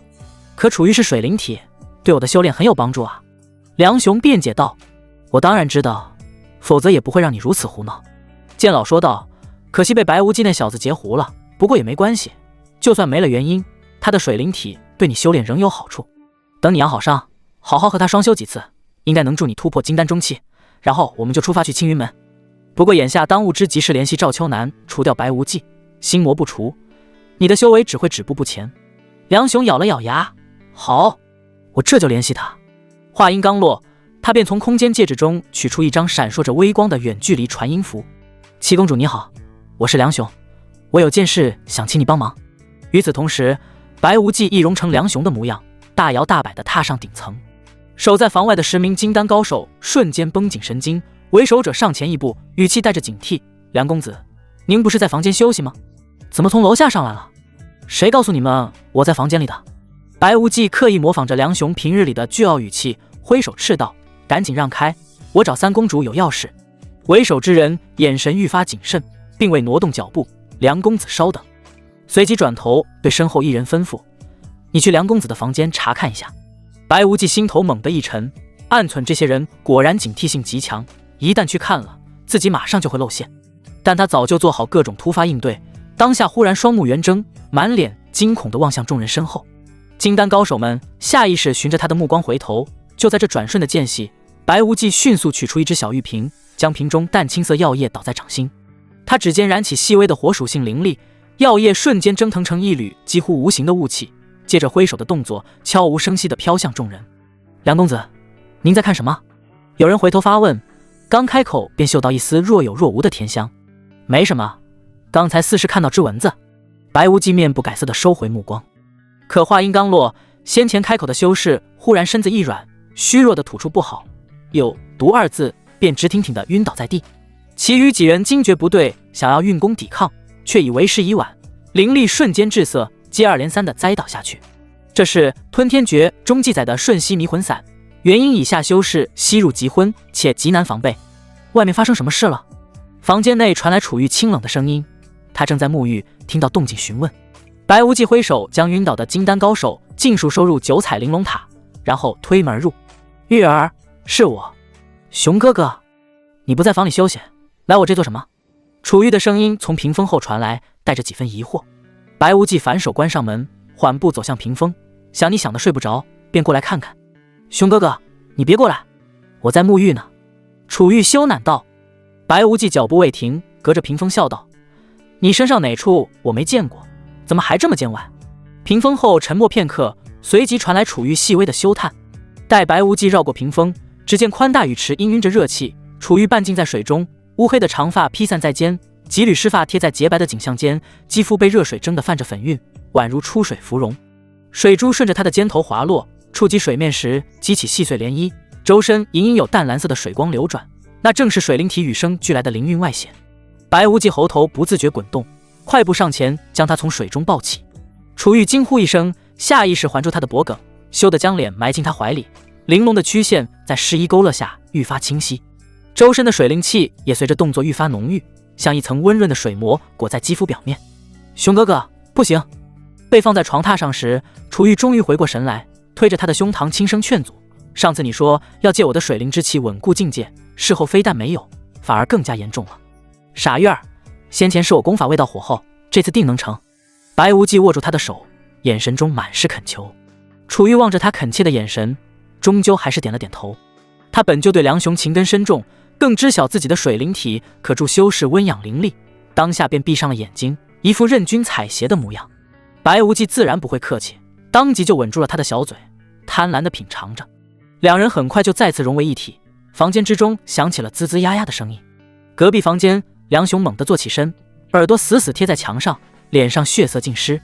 剑老，我没有听错，那混蛋又来了，他又在欺负我的玉儿。梁雄双拳紧握，眼睛直欲喷火，牙齿都快咬碎了。识海之中响起剑老无奈的声音：雄儿，这反正已经不是第一次了，上次你都忍了，再忍一次又有何妨？白无忌，你个王八蛋，给我等着，我一定要将你碎尸万段，挫骨扬灰！梁雄双目血红，低声嘶吼。而隔壁房间之中却是另外一番光景，满屋旖旎。楚玉有了上一次被宠幸的经历，这次更加的配合，两人知根知底，互帮互助。白无忌从他体内吸取了大量的水灵力，再加上之前存储的水灵力，终于达到了结丹的条件。一颗水蓝色金丹在缓缓的成型，与此同时，大量的天地灵气朝着房间汇聚而来。这些能量进入房间之后，就被白无忌和楚玉两人瓜分了，其中一大部分被白无忌吸收，楚玉只是吸收了一小部分。随着金丹逐渐成型，白无忌的嘴角也露出了开心的笑容。第4颗金丹成了，如今他有阴、金、水、火4颗金丹，虽然还是金丹初期，但是足以与金丹大圆满强者一较高下的资格。而且水属性金丹已成，练成十绝剑法中的苍冥剑也只是时间问题。而楚玉也是受益匪浅，得到了五行之气的反馈，修为也是精进不少。楚玉浑身酸软的趴在白无忌怀里，发丝凌乱，两颊绯红，声音带着一丝慵懒：熊哥哥，你不是说身子还虚，受了伤吗？怎么昨夜还这么厉害，足足折腾了我一整夜。白无忌指尖轻轻划过他光滑的脊背，语气带着几分戏谑：这还不是多亏了你，方才这一番双修，我的伤竟好了大半，要是真痊愈了，恐怕就不止折腾你一夜这么简单了。你好坏！楚玉脸颊瞬间爆红，滚烫的温度几乎要灼伤人。他想起了上一次，那是他的第一次，结果被折腾了一天一夜，如今想来仍觉羞赧不已。他忍不住伸手在白无忌胸口轻轻捶了一下。稍作平复，楚玉忽然想起什么，扬起小脸望着他，眼中满是疑惑：对了，熊哥哥，你刚才是不是在凝结金丹？这是怎么回事啊？白无忌早有说辞，神色自然的解释：我修炼的功法比较特殊，每次精进一分都会引动周遭灵气，容易给人凝结金丹的错觉，并非真的突破了。原来是这样。楚玉恍然大悟，没再多问。他撑起身子，看了眼窗外的天色，连忙道：熊哥哥，炼丹师大赛马上要开始了，我们该起床了。白无忌顺势坐起身，看似随意地问道：这次大赛有没有什么厉害的人物？楚玉一边穿衣一边点头。这一届的水准格外高，不少地方都冒出了3品炼丹师，尤其是皓月城一下子出了2个，一个是青云门圣子张德福，另一个很神秘，大家都叫他迎面公子，听说已是3品巅峰的水准了。那你觉得这迎面公子有机会夺冠吗？白无忌追问。楚玉却摇了摇头，迎面公子是厉害，但想夺冠还差了点，因为如意公子也参加了这次大赛。如意公子很厉害吗？白无忌故作好奇。楚玉面色凝重了几分，认真点头：他名叫陈如意，是炼丹师协会会长的关门弟子。有消息说他已经晋升4品炼丹师了。要是消息属实，他就是我们楚国有史以来最年轻的4品炼丹师，前途不可限量。白无忌瞥了眼他微蹙的眉头，轻笑一声，听你的语气，好像很可惜。自然可惜。楚玉叹了口气，4品炼丹师的分量有多重，不用我说，更何况是这么年轻的一个，还背靠炼丹师协会。若是能招揽到我麾下，对我日后的助力太大了。可惜啊，他早就投靠太子了。白无忌心中一动，故作惊讶地挑眉：玉儿，你该不会是想做女帝吧？她一个公主，若非觊觎权力，根本没必要费心招揽高阶炼丹师。楚玉眼中闪过一丝毫不掩饰的野心，随即又化为依赖的柔情，往他怀里蹭了蹭。我当然想，要是我做了女帝，这天下就是我们2个人的，到时候想要多少修炼资源都有。白无忌没想到他野心这么大，心中暗笑，面上却露出宠溺的神色，揉了揉他的头发：玉儿放心，我会帮你达成心愿的。楚玉满脸幸福的重重点头，随即利索的起身，主动服侍白无忌更衣。看着昔日高高在上的一国公主，此刻低眉顺眼的服侍他，白无忌心中暗爽，这待遇真是没谁了。他愈发期待，等楚玉知晓所有真相时，那张娇美的脸上会露出何等精彩的表情。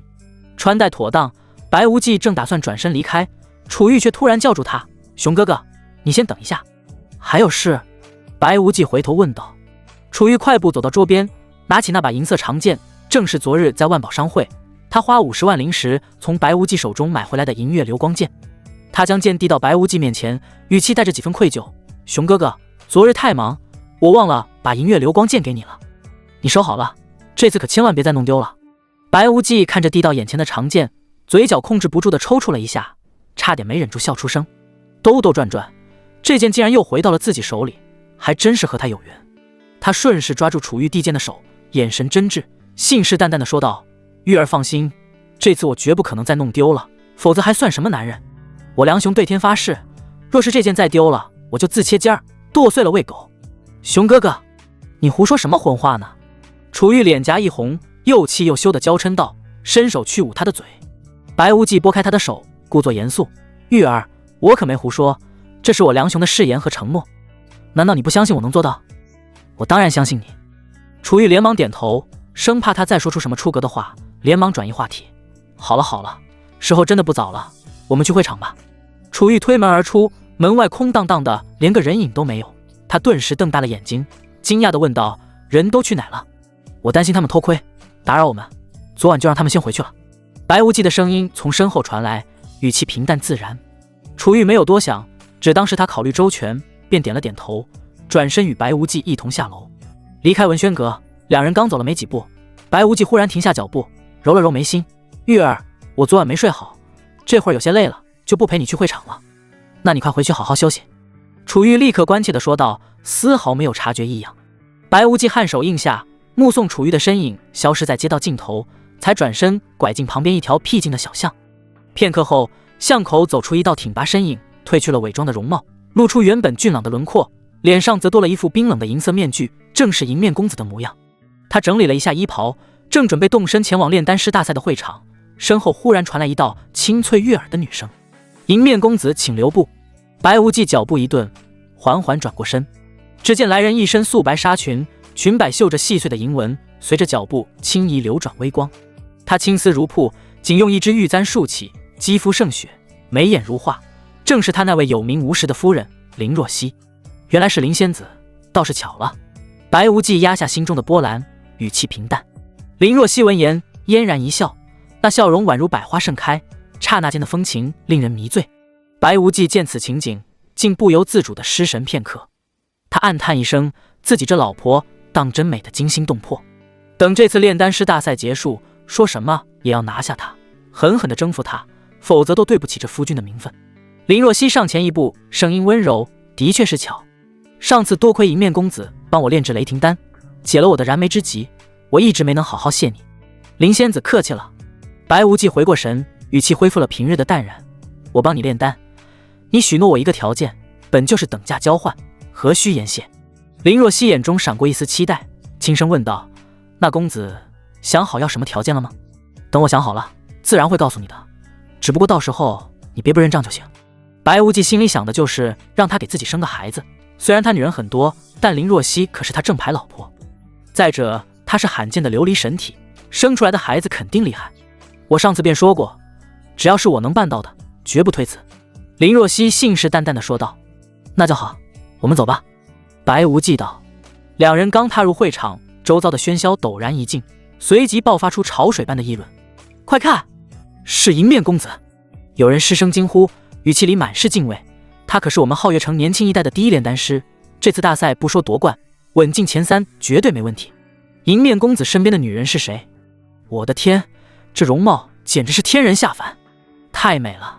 要是能和她共度一夜，哪怕只有我10年寿也心甘情愿。话音刚落，身旁一人便狠狠肘击了他一下，压低声音怒斥：你小子不要命吗？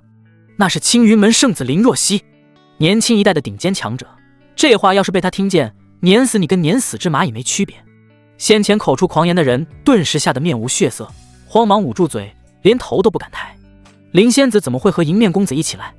瞧这模样，倒是格外亲密。难道是道侣？定是了，两人郎才女貌，简直是天造地设的一对。不对啊，我听说林仙子早有道侣了。嗨，你说的是青云门那个有名的废材白无忌吧？另一人嗤笑一声，圣女不过是拿他当挡箭牌罢了，谁会真瞧得上一个废物？那也是名义上的道侣啊。这么一说，我都有点同情那废材了。老婆光明正大的和别人出双入对，这绿帽子戴的也太明目张胆了，真是可怜。白无忌听着这些议论，嘴角扯出一抹复杂的弧度，连他自己都分不清该生气还是该无奈。毕竟这绿帽子算是他自己给自己戴上的。就在这时，一股冰冷刺骨的杀气陡然锁定了他，如芒在背。白无忌眸光一凛，顺着杀气源头望去，只见不远处的高台上，张德福正双目赤红地盯着他，眼神里的怨毒几乎要溢出来。而张德福身边还站着几人，为首者身着明黄锦袍，腰束玉带，面容俊朗，却带着几分居高临下的倨傲，眉宇间有着皇室独有的威严气度。此人正是楚国太子楚宣，他姿态慵懒地倚在栏杆上，指尖把玩着一枚玉佩，眼神扫过场内时，带着上位者对蝼蚁般的漠视。太子身侧依偎着一位女子，身着绣金凤的宫装，肌肤胜雪，眉眼含娇，正是太子妃张子怡，同时也是张德福的亲妹妹。她此刻正挽着楚宣的手臂，目光掠过林若曦时，眼底飞快闪过一丝不易察觉的嫉妒。除此之外，还有一人俏立一旁，正是陈如意。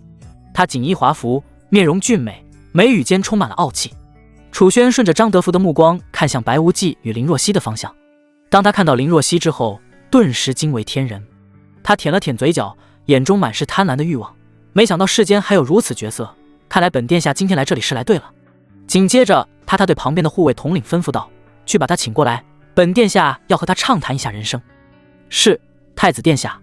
周燕青躬身领命，随即带着4名身着铠甲的护卫，快步朝着林若曦的方向走去，气势凌人。楚宣收回目光，侧头看向身旁脸色铁青的张德福，嘴角勾起一抹玩味的笑。张兄，我这么做，你不会怪我吧？张德福眼底的怒火几乎要喷薄而出，却只能强行压下，挤出一抹干笑。太子说笑了，林若曦那小贱人自甘堕落，早和我没半点关系了。既然太子喜欢，尽管带回去享用。只不过这小贱人性子倔得很，恐怕不会乖乖就范。哼，率土之滨，莫非王臣？楚宣冷哼一声，语气里满是倨傲与霸道。他区一个宗门圣女而已，本殿下看上她是他的福气。他要是敢不从，本殿下有的是办法收拾他，有的是手段让他屈服。那我就提前恭贺太子殿下抱得美人归了。张德福拱手道贺，心中却将楚宣骂了个狗血淋头。谁不知道林若曦是他看中的女人，楚宣这般明目张胆的抢夺，根本没把他放在眼里。可楚宣毕竟是太子，未来的楚国君主，他一个宗门圣子根本得罪不起。楚宣自然察觉到了张德福的不悦，他也不愿因此闹僵关系，毕竟青云门还有利用价值。他拍了拍张德福的肩膀，语气带着几分慷慨：“张兄，你也别生气，我知道你先前喜欢他，等我把他弄到手，玩腻了，便让你也尝尝鲜。那就多谢太子殿下了。”张德福连忙道谢，心中的憋屈消散了几分。他想通了，林若曦早已不是完璧之身，本就配不上他。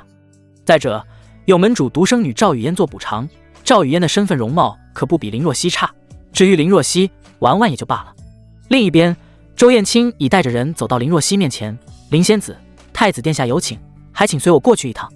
林若曦秀眉微蹙，心中满是不愿，可太子的邀约她又不好直接拒绝，只能转头对白无忌歉然道：公子，那我先过去一趟，晚点我们再聊。白无忌看着楚轩那副垂涎欲滴的模样，便知他没安好心。他上前一步，与林若曦并肩而立：我与你一同过去。林若曦心中一暖，点了点头。两人随即跟着周燕青来到了高台之上。好香啊！林若曦刚一走近，楚轩便深吸一口气，眼神痴迷地在他身上打转，满脸陶醉，毫不掩饰自己的贪婪。林若曦又气又羞，下意识地往白无忌身后躲了躲。白无忌的脸色瞬间阴沉下来，周身的温度仿佛都降了几分。这狗屁太子竟然敢打他老婆的主意，真是活腻歪了。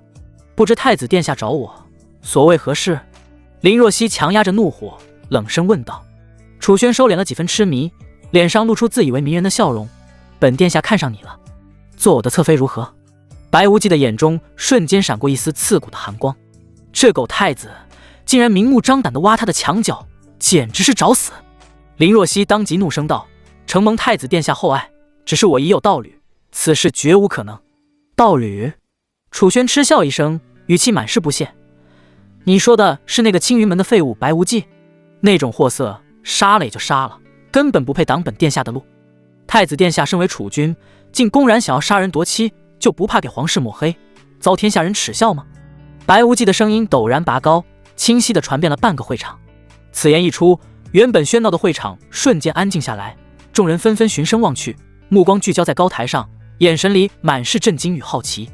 楚轩的面色猛地一变，杀人夺妻对他而言不过是小事一桩，可这种龌龊事绝不能摆上台面，一旦引起公愤，对他的储君之位绝非好事。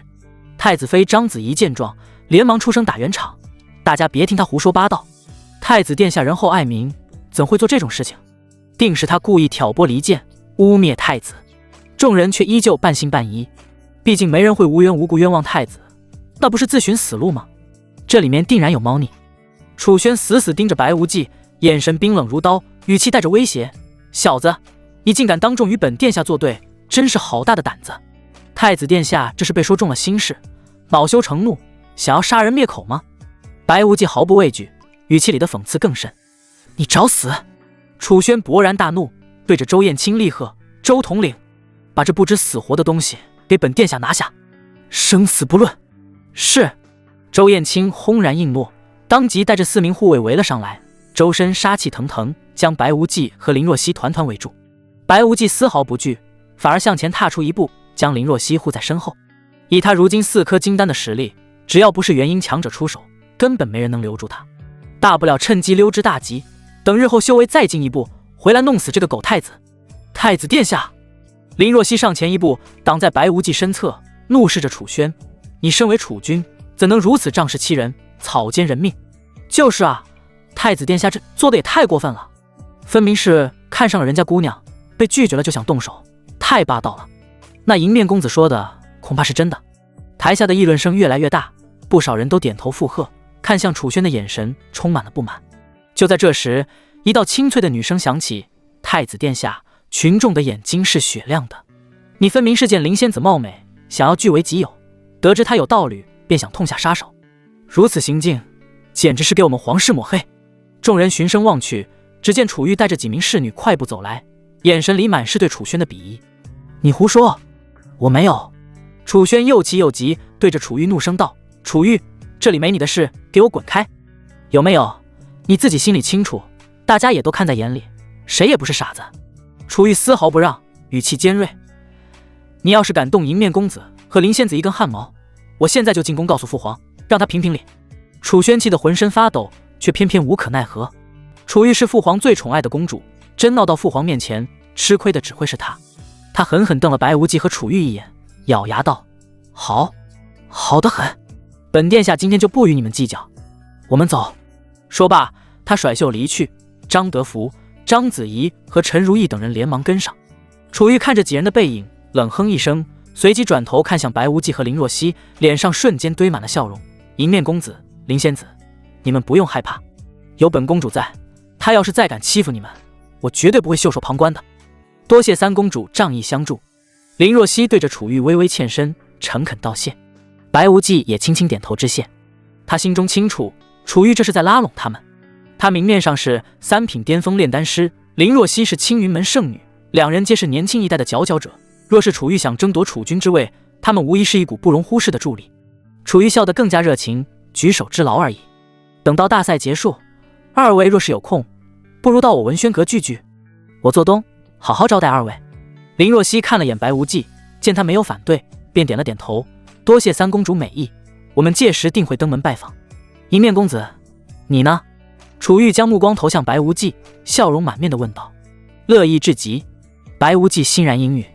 他如今虽以凝结水属性金丹，但距离练成十绝剑法中的苍冥剑仍差一丝火候。若是能再找机会与楚玉双修一次，汲取更多水灵力，他便有十足的把握练成此剑。就在这时，一道苍老而洪亮的声音陡然从半空中传来：诸位安静，炼丹师大赛最终决赛即刻开始，请诸位参赛选手前往指定区域做好准备。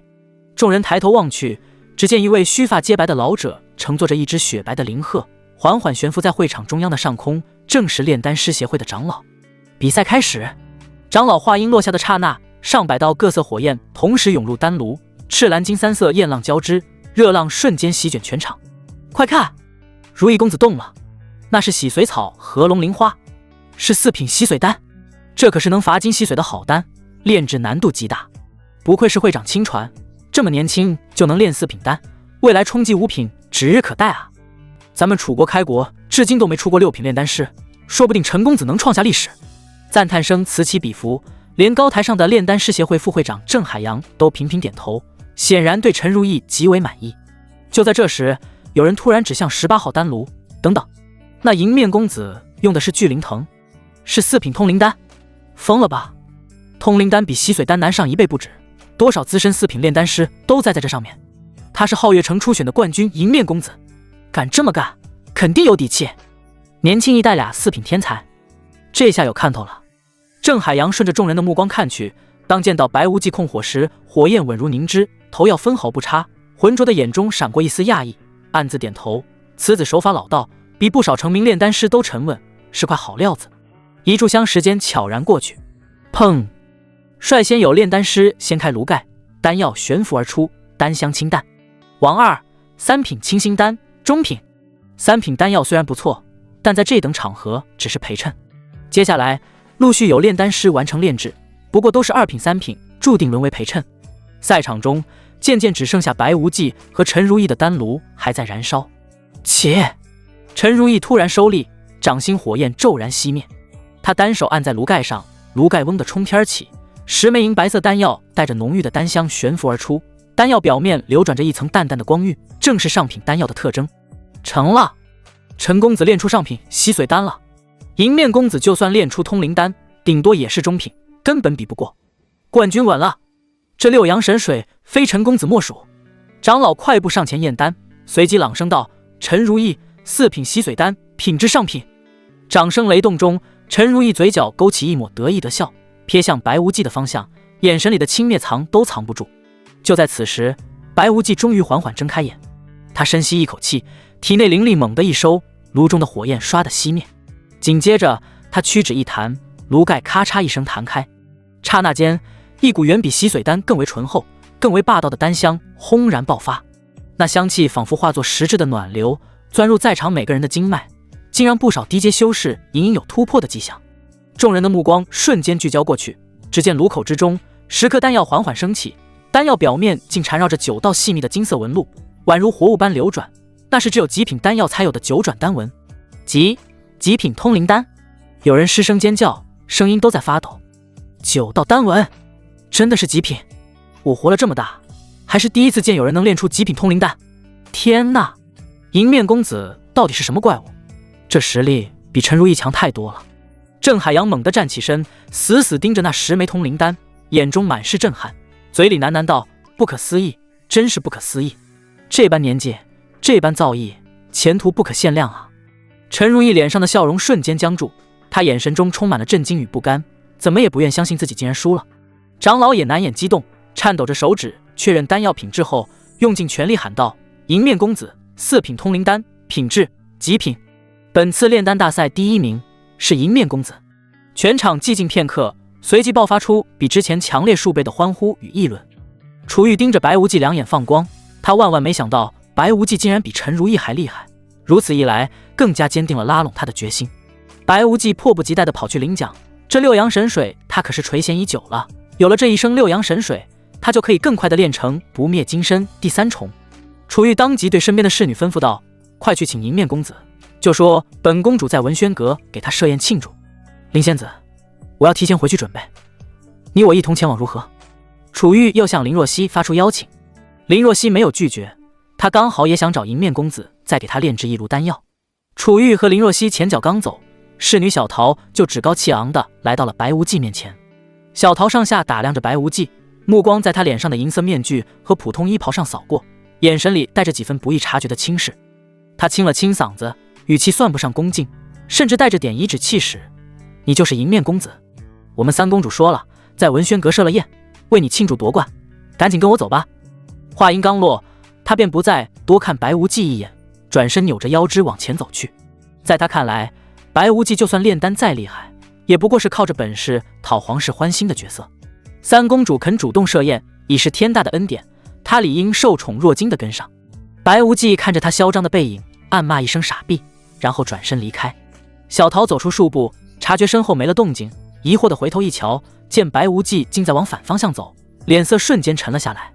他快步追上前，拦在白无忌面前，怒目圆睁，尖声呵斥：“你站住！你聋了吗？没听见我说话？三公主请你去赴宴，你竟敢转身就走，是看不起三公主，还是觉得拿了个冠军就了不起了？滚开！”白无忌懒得与他纠缠，语气冰冷：“你竟然敢让我滚开！”小桃像是听到了天大的笑话，怒火瞬间冲昏了头脑。他指着白无忌的鼻子尖声骂道：“真是好大的狗胆！我告诉你，立刻给我跪下道歉，磕3个响头，不然我一句话就能让护卫把你抓起来，打断你的腿，扔到城外喂妖兽。”白无忌被他这副不知天高地厚的模样气笑了，没等小桃再放狠话，他猛地扬手，一巴掌狠狠抽在他脸上。啪！清脆的巴掌声响彻会场角落，小桃整个人像断线的风筝般被抽飞出去，重重摔在几米外的台阶上，发出沉闷的响声。他趴在地上，脑子嗡嗡作响，半天没回过神来，嘴里一阵腥甜，下意识吐出几颗带血的牙齿。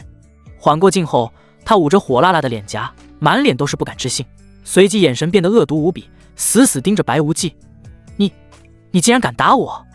你一个狗仗人势的东西，打你还要挑日子吗？”白无忌居高临下地看着他，语气里满是讥讽。说罢，他冷笑一声，转身便要离开。“你个王八蛋，我要杀了你！”小桃彻底疯了，怒吼着从地上爬起来，猛地从空间戒指里取出一把闪着寒光的匕首。与此同时，一股属于金丹初期的强大气息骤然爆发，席卷向四周。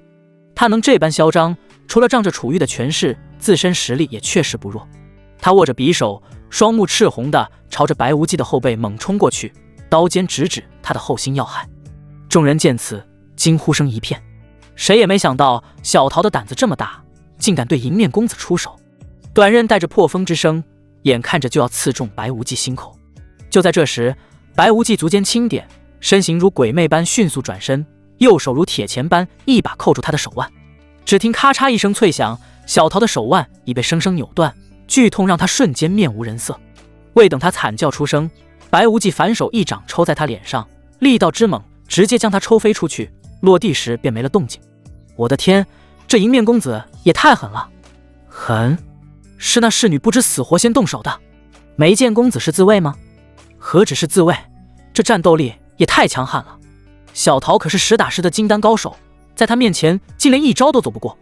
炼丹厉害，身手还这么顶尖，迎面之下不知道长什么样。议论声中，不少女修看向白无忌的眼神已然变了，痴迷与惊艳交织，目光粘在他挺拔的背影上挪不开。白无忌对此充耳不闻，转身离去。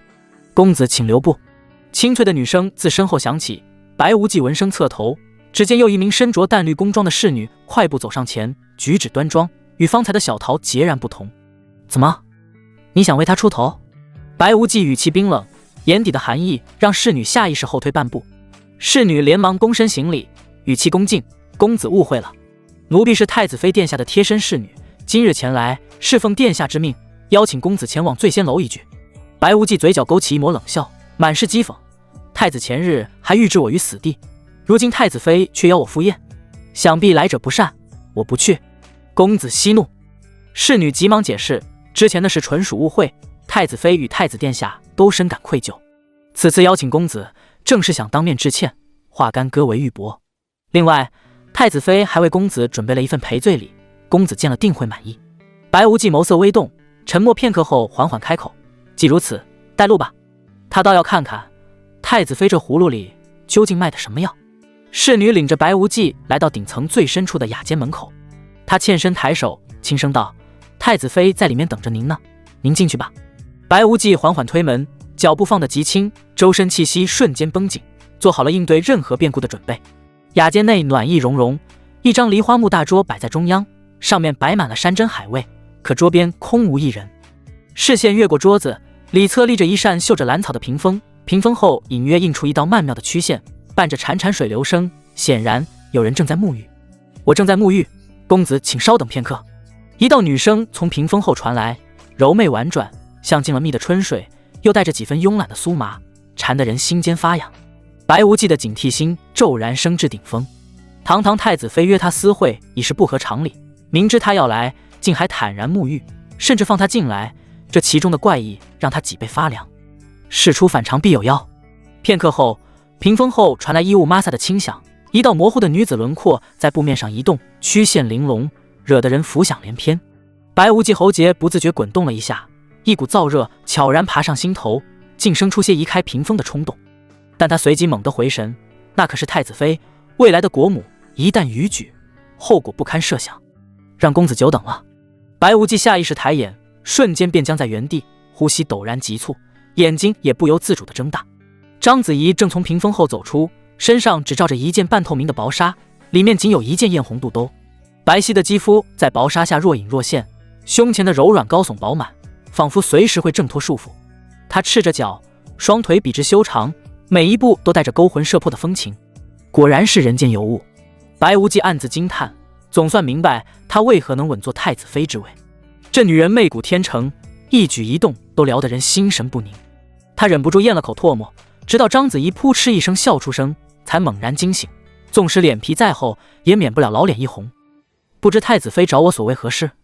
白无忌定了定神，率先打破沉默。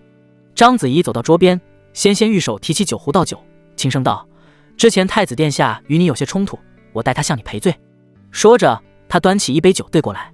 白无忌伸手去接，指尖刚碰到杯沿，章子怡的指尖似是无意般在他手背上轻轻拂过，那触感柔腻温热，瞬间让他心跳漏了一拍。再对上他含着笑意的红唇贝齿，一股强烈的冲动直冲头顶。公子，我敬你一杯。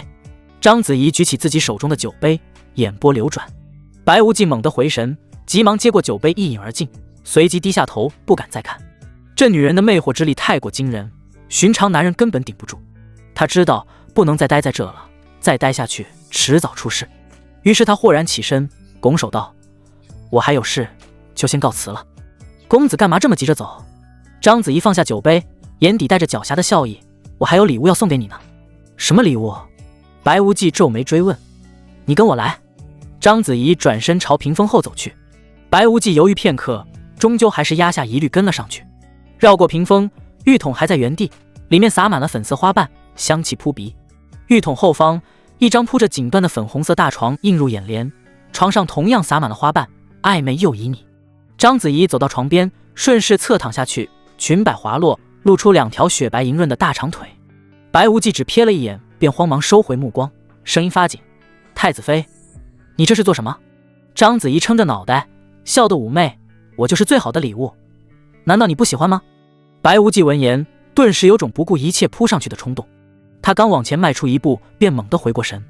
这分明是个精心布置的陷阱，一旦过去，便会陷入万劫不复之地。我还有事，先行到此。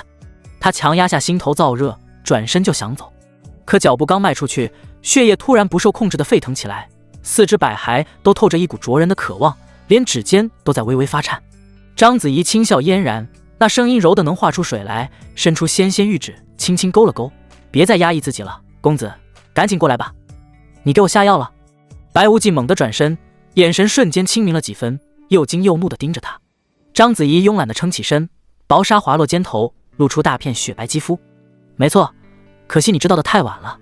意图非礼太子妃，被当场格杀，这个罪名够让你死无全尸了吧？白无忌深吸一口气，强迫自己冷静下来，嘴角勾起一抹讽刺的笑。是太子让你这么做的吧？他就不怕我真的把你给办了？当然不怕，太子和我哥哥就在隔壁房间。章子怡笑得胸有成竹，只要我叫一声，他们立刻就能冲进来，你连后悔的机会都没有。再快也需要时间。白无忌盯着他，眼神里的欲望渐渐被狠厉取代。章子怡嗤笑一声，语气带着不屑，这么短的时间，难不成你还能干点什么不成？恭喜你，答对了。白无忌露出一抹狰狞的笑，话音未落，整个人已如离弦之箭般朝着床榻上的章子怡扑了过去。狗太子敢跟他玩仙人跳，那就别怪他破釜沉舟。今日定要让这对狗男女偷鸡不成蚀把米，赔了夫人又折兵。白无忌的速度快得惊人，身形如一道残影掠过，几乎没给章子怡反应的时间，便已带着一股劲风扑落在床榻上。好香，好软，温热柔软的触感瞬间包裹了他，一股淡淡的清香钻入他的鼻孔，让其深深的陶醉。细腻如凝脂的触感在掌心下微微发烫，连呼吸都下意识粗重了几分。你敢！章子怡瞳孔骤缩，惊惶之下猛地张口想喊救命，可声音刚到喉咙口，便见白无忌指尖光华一闪，早已握在掌心的阵法卷轴骤然展开，一片淡黄色光芒如潮水般涌开，瞬间化作一层淡黄色光罩，将整个雅间严严实实地笼罩起来。他的呼救声像是撞上了无形的屏障，只能在光罩内徒劳的回荡，别说传到隔壁，连雅间门窗都没能震动分毫。隔音阵！章子怡心头咯噔一下，终于意识到不对劲，挣扎的力道陡然加大。可他的力气在白无忌面前如同蚍蜉撼树，怎么也挣不开他按在肩头的手。别费力气了。白无忌的声音带着几分冷意，目光扫过他因惊慌而泛红的脸颊。这阵法卷轴是我亲手制的，就算你喊破喉咙，外面的人也听不到半点动静。章子怡的脸色瞬间惨白如纸，声音发颤：迎面公子，你敢动我？太子和我哥哥就在隔壁，他们马上就会过来。马上！白无忌嗤笑一声，指尖轻轻划过他的锁骨，让他浑身一颤。你刚才喊得那么大声，他们来过吗？这话如同一盆冰水，浇灭了章子怡最后的侥幸。他死死咬着唇，看着白无忌眼底的冷冽，终于慌了神。原本以为是瓮中捉鳖，没想到自己反倒成了被困的猎物。而隔壁雅间里气氛却截然不同。楚轩端着酒杯，慢条斯理地品尝着，嘴角挂着志在必得的笑。张兄，你就是太紧张了。子怡在里面稳住他，等他动手，咱们再冲进去，保管让他百口莫辩。张德福却坐立难安，目光频频往隔壁的方向瞟。可是都过去这么久了，怎么一点声音都没有？万一子怡她出事了怎么办？能出什么事？楚轩放下酒杯，语气带着几分不耐。不过是个炼丹师而已，难道还能吃了他？再说周统领的人就守在门口，真有动静，瞬间就能冲进去抓人。周燕青也跟着点头，太子殿下说的没错，张公子你放心就是，属下的人都是金丹境好手，绝不会出岔子的。张德福被两人劝着，勉强端起酒杯抿了一口，可心里的不安却越来越重，总觉得哪里不对劲。按说这个时候里面早该有动静了才对。床榻上，章子怡的挣扎渐渐弱了下来，眼泪顺着脸颊滑落。我错了，我不该帮太子设局害你，你放了我，我让太子给你赔罪，给你零食，你要什么都可以。现在才说这些，太晚了。你不是说自己是最好的礼物吗？既然送上门了，哪有不收的道理？白无忌说着就把头埋了进去，贪婪地品尝着。章子怡不愿坐以待毙，强撑着抬起下巴，声音里带着一丝色厉内荏的威胁：迎面公子，我可是太子妃，你想过欺负我的下场是什么吗？太子绝不会放过你。白无忌闻言，嘴角勾起一抹冰冷的弧度，语气里满是嘲弄：你们都处心积虑想要弄死我了，还怕你们威胁？话音未落，他眼神一厉，单手猛地抓住章子怡身上附着的薄纱。只听刺啦一声脆响，薄纱应声碎裂，散落成几片轻飘飘的布屑，落在床榻上，肌肤骤然暴露在空气之中。章子怡浑身一僵，彻底慌了神，声音带着哭腔哀求：不要，你不能这么对我。他挣扎着想要蜷缩身体，却被白无忌牢牢按住，只能徒劳的扭动。迎面公子，太子和我哥哥还有周统领他们就在隔壁，就算他们听不到声音，时间一长肯定会察觉到不对劲，到时候一定会过来查看。等他们来了，你想跑也跑不掉。白无忌的动作果然停了下来。章子怡还以为自己的话吓住了他，连忙趁热打铁道：你赶紧离开，只要你现在走，我可以当做什么事情都没有发生，绝不会告诉任何人。离开？白无忌低笑出声，带着刺骨的寒意。离开我肯定会离开的，不过要等我享受完之后。他的目光毫不掩饰地扫过他金黄的脸庞与裸露的肩头，语气带着几分玩味：像你这么极品的女人，错过了岂不可惜？章子怡哭声更急，试图用现实逼退他。难道你就一点也不怕吗？况且他们马上就会察觉到不对劲，这么短的时间你根本来不及做什么，只会让我难堪，但你自己却会彻底失去活命的机会。章子怡继续威胁，试图吓退白无忌，不过这显然是不可能的事情。从他设计陷害白无忌的那时起，冥冥之中结局已经注定。白无忌闻言点了点头，你这话倒是提醒我了，要是搞到一半他们闯进来了，那也太扫兴了。章子怡眼中瞬间燃起希望，连忙趁热打铁道：没错，你赶紧放开我，我可以给你很多零食，有了零食，你想要什么样的女人没有？何必揪着我不放？普通女人哪比得上你？白无忌抬手抚摸着她泛着泪痕的小脸，你可是高高在上的太子妃，这份滋味可不是零食能买的。他话锋一转，眼底闪过狡黠，我的意思是，我们该换个没人打扰的地方。章子怡先是一怔，随即露出一抹讽刺的笑。换地方？周统领的人就在外面守着，你带着我根本出不去这雅间的门，不过是自欺欺人罢了。谁说我要出去了？白无忌低笑出声，不等章子怡反应，他已取出一块黑布，利落罩住她的双眼。黑暗瞬间吞噬视线的刹那，章子怡只听见嗡的一声轻响，紧接着天旋地转，失重感扑面而来。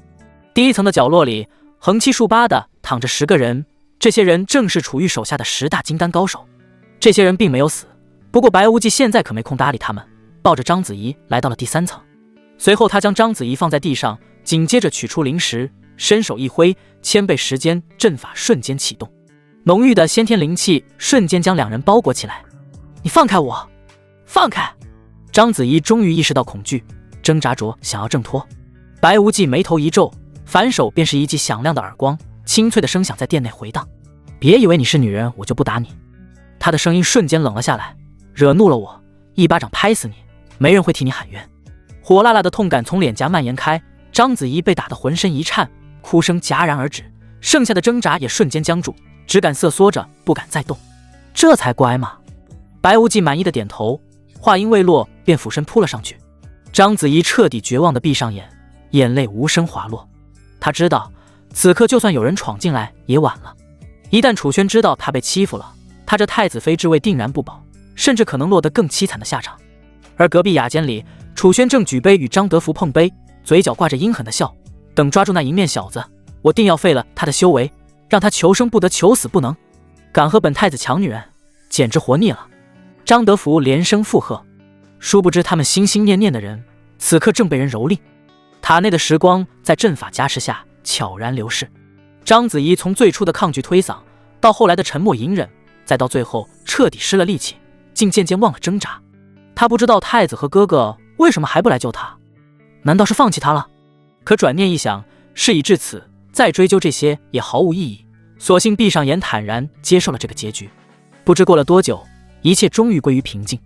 章子怡浑身瘫软，香汗淋漓，大口地喘着粗气。白无忌却丝毫没有停留，径直盘膝坐于阵纹中央，双手结印。刚刚他从章子怡体内吸取了一部分土木2种属性的能量，虽不算磅礴，但也抵得上他苦修10天半个月的成效。片刻后，白无忌收工起身，利落穿上衣物，俯身将毫无力气的章子怡抱起。光芒一闪，2人已回到原本的雅间。他毫不怜惜地将她扔在床上。白无忌居高临下地看着床上蜷缩的身影，语气冰冷如霜：替我转告楚轩和张德福，今天我只是先收点利息，改天再找他们好好算账。话音落下，他毫不留恋地转身，抬手推开窗户。夜风吹进雅间的瞬间，他身形如鬼魅般一晃，便已消失在窗外的夜色中。几乎在他离开的同时，笼罩雅间的隔音阵法失去灵力支撑，悄然消散。隔壁雅间里，正与张德福吹嘘着后续计划的楚轩突然眉头一皱，似乎察觉到了什么。张德福心底猛地窜起一股强烈的不安，比任何时候都要清晰。不好！他失声低喝，顾不上多想，猛地起身朝着隔壁雅间狂奔而去。楚轩脸色一变，也顾不上端着的架子，厉声吩咐周燕青：“快跟上！”三人冲到雅间门口，只见一群侍卫和章子怡的贴身侍女正守在门外，神色茫然。你们可曾听到里面有什么动静？张德福抓住侍女，声音因急切而发颤。侍女被他抓得一哆嗦，连忙回道：“回张公子，之前一直安安静静的，半点声音都没有，但刚才好像听到里面有开窗户的声音。”哐当！张德福一把推开房门，如闪电般冲了进去。楚轩也几乎是在同一时间里冲了进去。绕过屏风的刹那，他的脚步猛地顿住，眼睛瞪得滚圆，整个人如遭石化，彻底目瞪口呆。床榻上，章子怡已听到动静，慌乱中用锦被紧紧裹住了自己。可地上散落的撕碎薄纱，还有那掉落在床角格外扎眼的粉色肚兜，无一不在诉说着刚刚发生的一切。楚轩紧随其后冲进来，看到眼前的景象，瞬间僵住，随即血色褪尽，整个人如遭雷击，愣在原地。那散落的衣物像一根根针，狠狠扎在他的心上。他堂堂太子竟然被绿了。周燕青带着几名侍卫也正准备进来，楚轩猛地回过神，双目赤红的回头怒喝：“全都滚出去！谁再敢踏进一步，本太子斩了他！”周燕青被这暴怒的吼声吓得一激灵，虽不知房内发生了何事，但太子发飙，他只能连忙带着人狼狈地退出去。雅间内瞬间只剩下三人，楚轩死死盯着床上的章子怡，胸口剧烈起伏，咬牙切齿地问道：“到底发生了什么事？你是不是被那王八蛋欺负了？”章子怡将脸埋在被子里，肩膀剧烈颤抖，哭泣声断断续续传来，算是默认了这一切。楚轩只觉得一股气血直冲头顶，肺都要气炸了。他贵为太子，身份尊贵，如今却被人戴了如此一顶绿帽子，这要是传出去，整个皇室都会沦为笑柄。你干嘛不喊？他怒声质问道，语气里满是难以置信的愤怒。我喊了，我怎么没喊？章子怡猛地抬头，泪水布满了脸颊，声音带着无尽的委屈。可他布下了隔音阵法，我的声音根本传不出去。你们为什么不早点过来？为什么？楚轩一时语塞，随即恼羞成怒。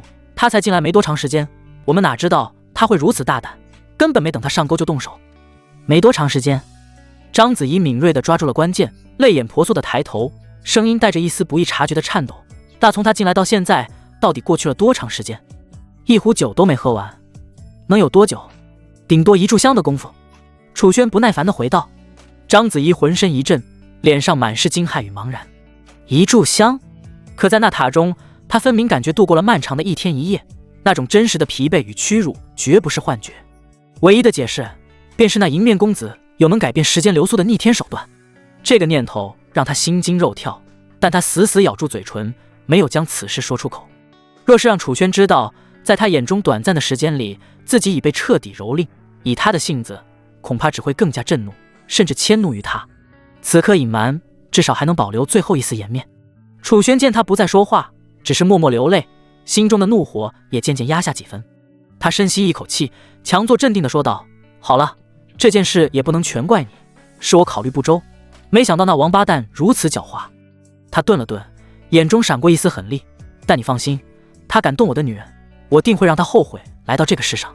说罢，他转身走到门口，拉开一条缝隙，对着外面的周燕青低声吩咐：“立刻带人秘密抓捕迎面公子，记住，此事绝不能声张，活要见人，死要见尸。”周燕青心中一凛，连忙躬身应道：“属下遵命。”楚轩关上房门，眼神阴鸷。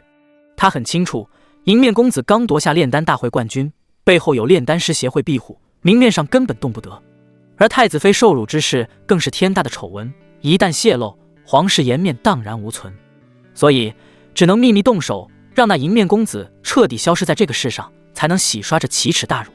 白无忌从窗户出去之后，身形一晃就飘进斜对面的3楼窗口，这里正是他的房间。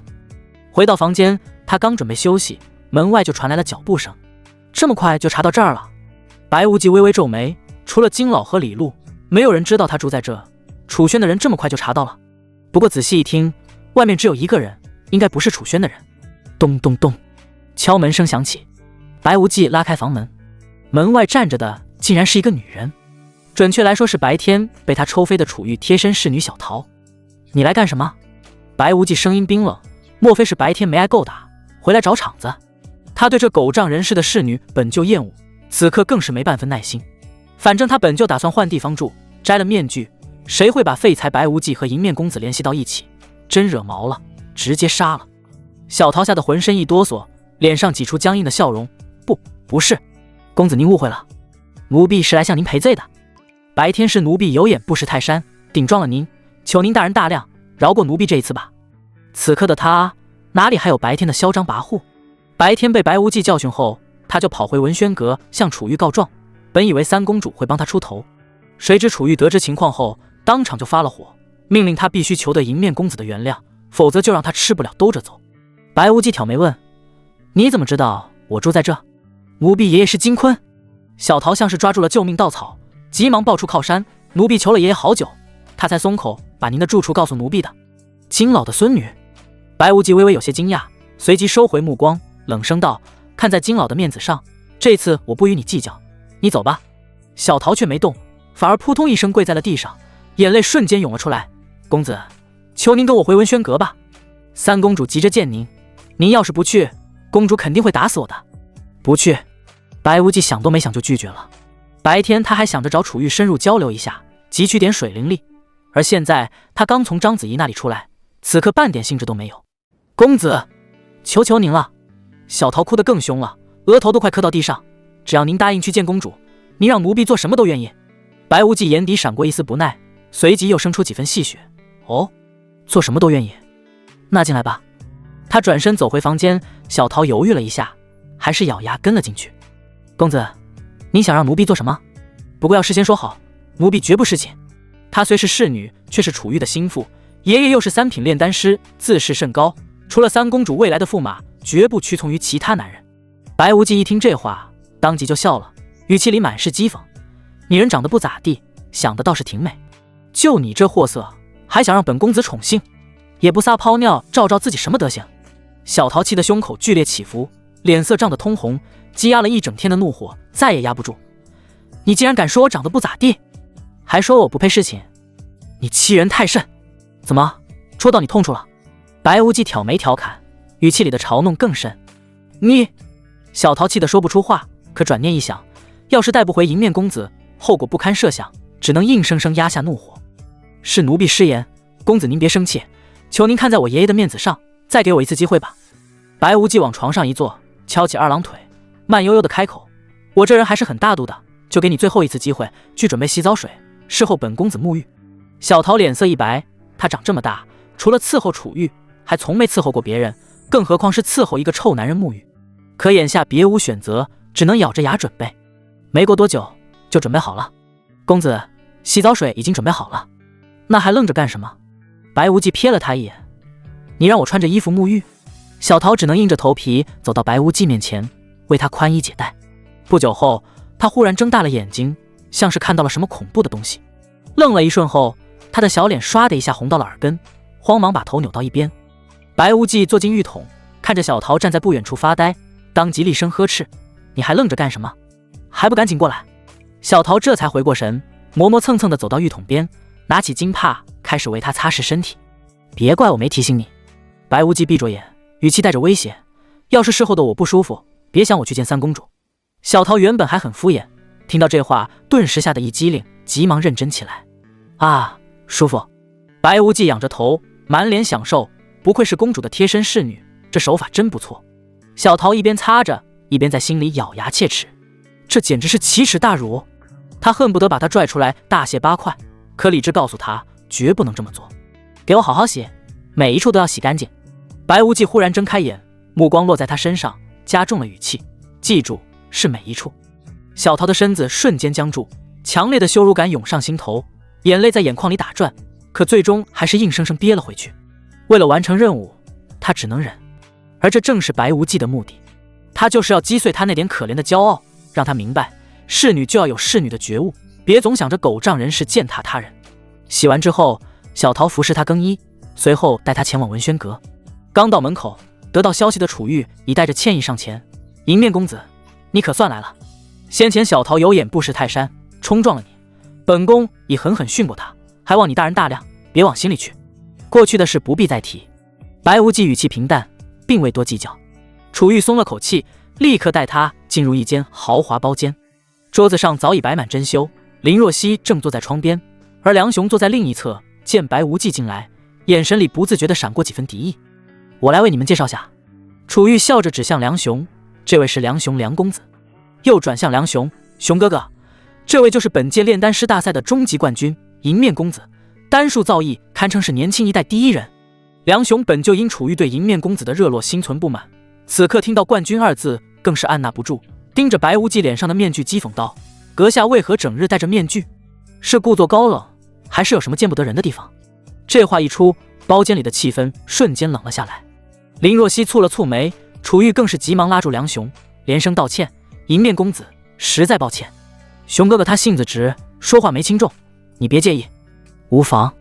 白无忌抬手打断，语气依旧平静：我戴面具，只因早年结下太多仇家，暴露真容不仅会惹来麻烦，还可能牵连身边人，低调些总没错。众人这才恍然大悟，看向他的目光多了几分理解。楚玉立刻接话：公子若是需要帮忙，尽管跟我说。林若曦也点头附和：若有需要，我也可以帮忙。多谢二位好意，这些事我想亲自了结。白无忌婉拒后，话锋突然转向梁雄：对了，梁公子，我昨日偶然听到个八卦，听说三公主曾送您一把银月流光剑当定情信物，结果您转头就给卖了。楚玉脸颊微红，连忙解释：公子有所不知，熊哥哥是想给我买礼物，又不好意思开口要钱，才暂时把剑抵押了，本打算有钱了再赎回来的。原来如此。白无忌故作恍然，随即话锋一转，目光直直盯着梁雄：可我还听说，后来三公主花了50万灵石把剑赎回来，又重新送给了您，您当时还发了誓，说这件要是再丢了，就自切鸡鸡剁碎了喂狗。不知道这誓言是真的假的？什么？梁雄瞬间涨红了脸，他哪里发过这种毒誓？分明是白无忌那个混蛋冒充他时瞎编的，冒充他，玩他的女人，抢他的东西，还以他的名义发下如此恶毒的誓言，这分明是要把他往死路上逼。他只觉得气血翻涌，喉咙一甜，一口鲜血直接喷在桌布上，眼前一黑，直直的晕了过去。白无忌露出一抹奸诈的笑容：敢和老子过不去，气死你丫的！熊哥哥！楚玉惊呼着扑上前：快传丹师！丹师赶来查看后，很快得出结论：三公主放心，梁公子只是气急攻心，服下这颗清心丹，再静养片刻便能醒转。楚玉这才松了口气，为梁雄服下丹药后，转头想向白无忌道歉，却见他已起身拱手：既然梁公子需要静养，我就不打扰了，先行告辞。楚玉还想挽留，可白无忌脚步不停，径直走出了包间。刚到文轩阁门口，身后就传来林若曦的声音：迎面公子请留步。白无忌转身，见他快步追来，神色带着几分犹豫：林仙子找我何事？白无忌轻轻一笑，好奇地问道：我找您是想请您再帮我炼制一炉丹药。林若曦有些不好意思道：哦，什么丹药？白无忌微微皱眉。林若曦垂眸，声音轻得几乎听不清：是雷灵丹。白无忌的嘴角抽搐了一下，这林若曦找他果然没好事。雷灵丹属于4品丹药，是雷霆丹的进阶版，不但炼制难度倍增，危险系数也是成倍增加。这林若曦倒是真敢开口：帮你可以，但是我有一个条件。白无忌道：什么条件？林若曦问。条件我还能想好，还是和上次一样，先欠着，等我想好了再告诉你。白无忌心里想的是，让他生一个孩子，孩子可能会有点孤单，那就让他多生一个，就是不知道他到时候知道了会不会发飙。林若曦眼中闪过一丝惊讶，他没想到迎面公子竟然这么轻易就答应了，和传闻中的生人勿近一点都不符。反应过来的他连忙躬身道谢：多谢公子，这份恩情若曦必定铭记在心。不必多礼，我们走吧。白无忌转身朝着城外走去，炼制雷灵丹需要引动天雷，城内人多眼杂，唯有城外的空旷之地最为合适。林若曦快步跟上，两人腾空而起，不过片刻便落在了一座荒芜的山坡上。这里杂草丛生，四周荒无人烟，恰好适合炼丹。林若曦率先停下脚步，从空间戒指中取出一张泛黄的丹方，递到白无忌面前：这是雷灵丹的丹方，公子先看看。白无忌接过丹方，目光快速扫过上面的药材配比与炼制步骤。雷灵丹的炼制手法比雷霆丹复杂数倍，尤其是引动天雷淬炼丹火的步骤，稍有不慎便会丹毁人亡。他合上丹方，语气淡然：“材料给我吧。”林若曦立刻抬手一挥，30多种药材瞬间悬浮在半空，有散发着雷光的雷纹草，有通体漆黑的玄晶石，还有晶莹剔透的雷元晶，每一样都是炼制雷灵丹的必需品，且品质皆是上佳。白无忌也不墨迹，手腕一翻，一尊古朴的黑色丹炉赫然出现在身前。丹炉表面雕刻着繁复的纹路，隐隐有灵光流转，正是从梁雄那里得来的下品灵气丹炉。他指尖燃起一簇金色火焰，轻轻一点，火焰便顺着炉口钻入炉内，瞬间将整个丹炉轰得滚烫。开始了。白无忌随手一扬，悬浮在空中的药材便按照丹方顺序依次飞入丹炉之中。药材入炉的瞬间，炉内火焰骤然暴涨，金色的火焰中渐渐缠绕上一丝淡紫色的电光，空气中的灵气也开始剧烈波动。林若曦站在不远处，紧紧盯着丹炉，呼吸都下意识放轻。他知道最关键的步骤即将到来，引动天雷。果然，片刻后，白无忌猛地抬手，掌心对准天空，体内灵力疯狂涌出。轰隆一声巨响，原本晴朗的天空瞬间乌云密布，紫色的雷霆在云层中翻滚，发出震耳欲聋的轰鸣声。落！白无忌一声厉喝，一道手臂粗细的紫色天雷应声而下，直直劈向丹炉。白无忌丝毫没有躲避的意思，任由天雷劈在炼丹炉上，恐怖的电流顺着双手传入他的身体。公子！林若曦惊呼出声，脸色瞬间惨白。上一次他便见过白无忌用雷电淬炼身体，可这次的天雷之力比上次强了数倍，他怎么敢的？可下一秒，他便看到了更为震撼的一幕，因为白无忌并不像是有事的样子，反而闭上双眼，脸上露出享受的神情。紫色的雷霆在他周身游走，顺着他的经脉涌入体内，而他体内的雷属性能量正以肉眼可见的速度暴涨。林若曦眼中满是不可思议，他能清晰地感觉到白无忌体内有一股恐怖的能量正在酝酿，那股能量之强，连他这个金丹大圆满修士都感到心悸。而白无忌此刻正承受着常人难以想象的痛苦，天雷之力狂暴无比，在他体内横冲直撞，经脉被撕裂又修复，骨骼被震碎又重组。他强忍着剧痛，取出装有6阳神水的玉瓶，仰头将整瓶神水一饮而尽。清凉的6阳神水入喉，瞬间化作一股温和的能量，与天雷之力相互交织。在不灭金身诀的运转下，他的肉身开始疯狂蜕变，皮肤表面渐渐浮现出一层淡淡的金色光泽。原本被天雷劈得焦黑的皮肤，正以肉眼可见的速度脱落，露出下面新生的如同琉璃般光滑的肌肤。体内雷属性能量越来越浓郁，在丹田之中渐渐凝聚成一颗黑紫色的金丹。金丹成型的瞬间，他周身的雷霆之力骤然暴涨，无数道紫色电光缠绕在他身上，宛如雷神降世，骇人无比。成了！白无忌猛地睁开双眼，眼中闪过一丝狂喜。雷属性金丹成功凝结，他的实力又提升了一个台阶。与此同时，他身上的焦黑皮肤彻底脱落，露出健硕的身躯，每一寸肌肉都充满了爆炸性的力量，肉身强度已然堪比灵气。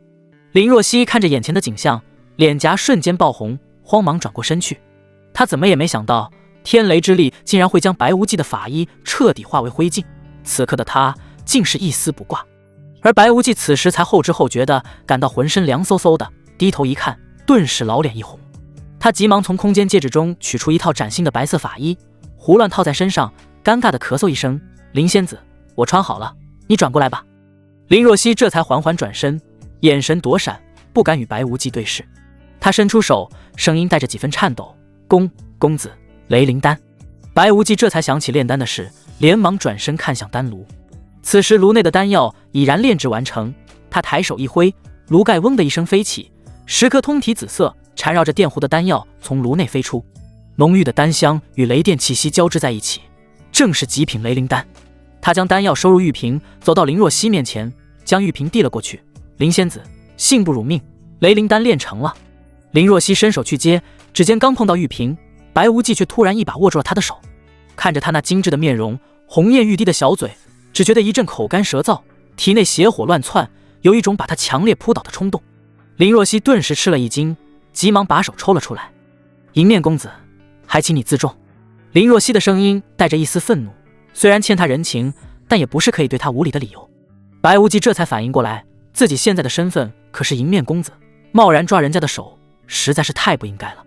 对不起，我向你道歉。白无忌道。我还有事就先走了，等你的条件想好了，可以去青云门找我。林若曦说完就腾空而起，飘然远去，转眼间就消失在天际尽头。白无忌看着他远去的方向，嘴角却缓缓勾起一抹笑容，喃喃自语：林若曦，你逃不出我的手掌心。等这次回去，我定要从头到尾，从外到里，彻彻底底的征服你。这么漂亮的老婆放着不用，实在是太浪费了。而且惦记他老婆的人很多，必须尽早拿下他才放心。白无忌摘下了脸上的银色面具，迎面公子这个身份暂时是不能用了。楚轩和张德福现在肯定满世界的找他。身形一晃，他已腾空而起，朝着主城方向疾驰。这时，不远处山谷中忽然传来兵刃交击声与凌厉爆破声，让他脚步一顿。他眉梢微挑，好奇心驱使下，足尖在虚空一点，朝着声音来源飞去。山谷之内，气流激荡，半空中一道青衣身影如风中柳絮。这是一个18、19岁的少女，她手持长剑，身姿轻盈曼妙，容颜绝美。她辗转腾挪间快如闪电，剑光挽出层层叠叠的剑花，每一击都精准所向对手要害。她的敌人是一位身着红袍的老者，周身萦绕着灼热的灵力波动，正是离火宗长老吴海波。而不远处的巨石上，一个青年男子正目不转睛地盯着少女，眼神猥琐，正是白无非。还真是冤家路窄。白无忌隐在暗处低声自语。少女虽只是筑基大圆满修为，战斗力却极为强悍，尤其那套精妙身法让吴海波的攻击屡屡落空。可金丹与筑基之间的境界天堑终究难以逾越，数个回合后，少女气息渐乱，防守已现颓势，险象环生。师尊，留他性命！白无非突然开口，声音里满是急切。吴海波哈哈一笑，掌风愈发凌厉，徒儿放心，老夫定将他生擒，给你做个美娇娘。多谢师尊。白无非两眼放光，仿佛已经看到少女在他身下无奈迎合的场景了。痴心妄想！少女怒喝着反击，却因分神被吴海波抓住破绽。只听砰的一声，老者蕴含火焰凌厉的一掌结结实实拍在她肩膀，少女当即吐血倒飞，重重摔落在地。她挣扎着想要起身，吴海波已欺至身前，指尖灵力涌动，瞬间布下禁制，将她禁锢。少女眼中充满怒火，却也无可奈何。徒儿，人交给你了，好好享受吧。吴海波说完就转过身去。白无非兴奋地搓手，满脸猴急地扑上前。小美人别怕，哥哥会好好疼你的。你敢碰我，我必取你狗命！少女咬牙切齿，眼中却是充满了恐惧与绝望。白无非嗤笑一声，没想到还是个小辣椒，不过哥哥就喜欢你这样的，因为只有这样征服起来才有快感。说着，他就朝少女扑了过去。小美人，哥哥来了！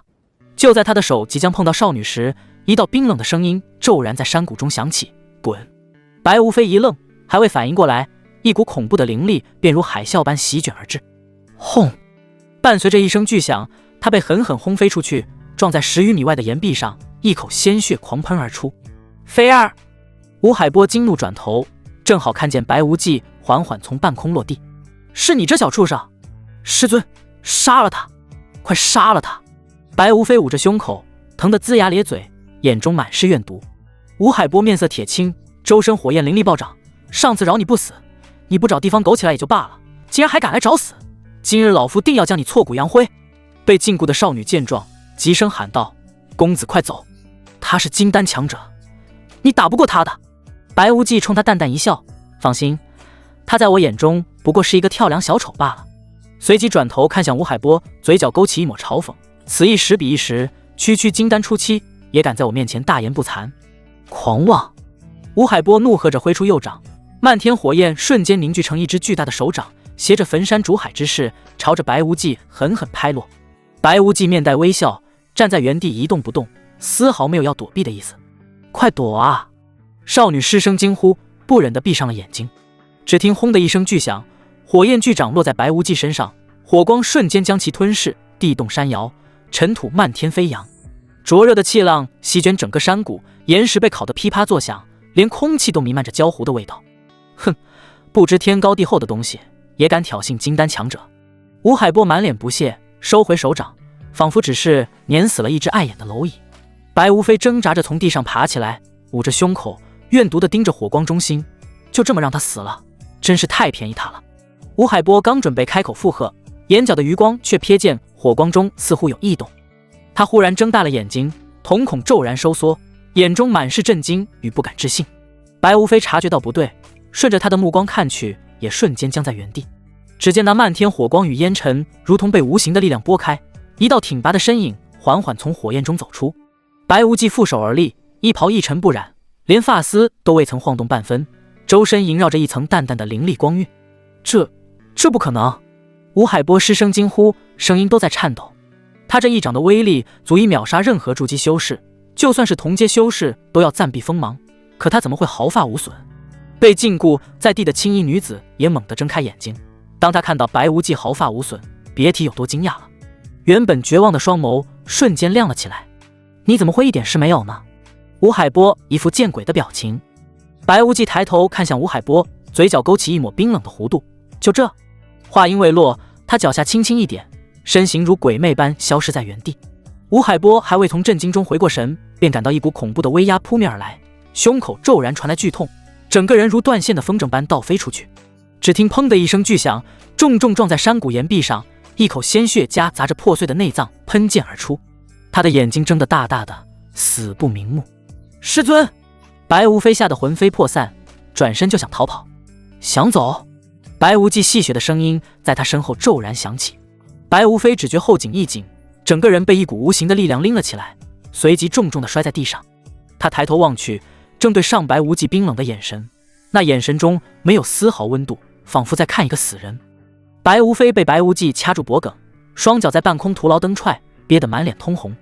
无忌，求求你别杀我，我们可是亲兄弟啊！你勾搭我未婚妻，狼狈为奸的时候，可曾想过我们是兄弟？你们杀我父母的时候，可曾想过我们是兄弟？你们囚禁我折磨我的时候，可曾想过我们是兄弟？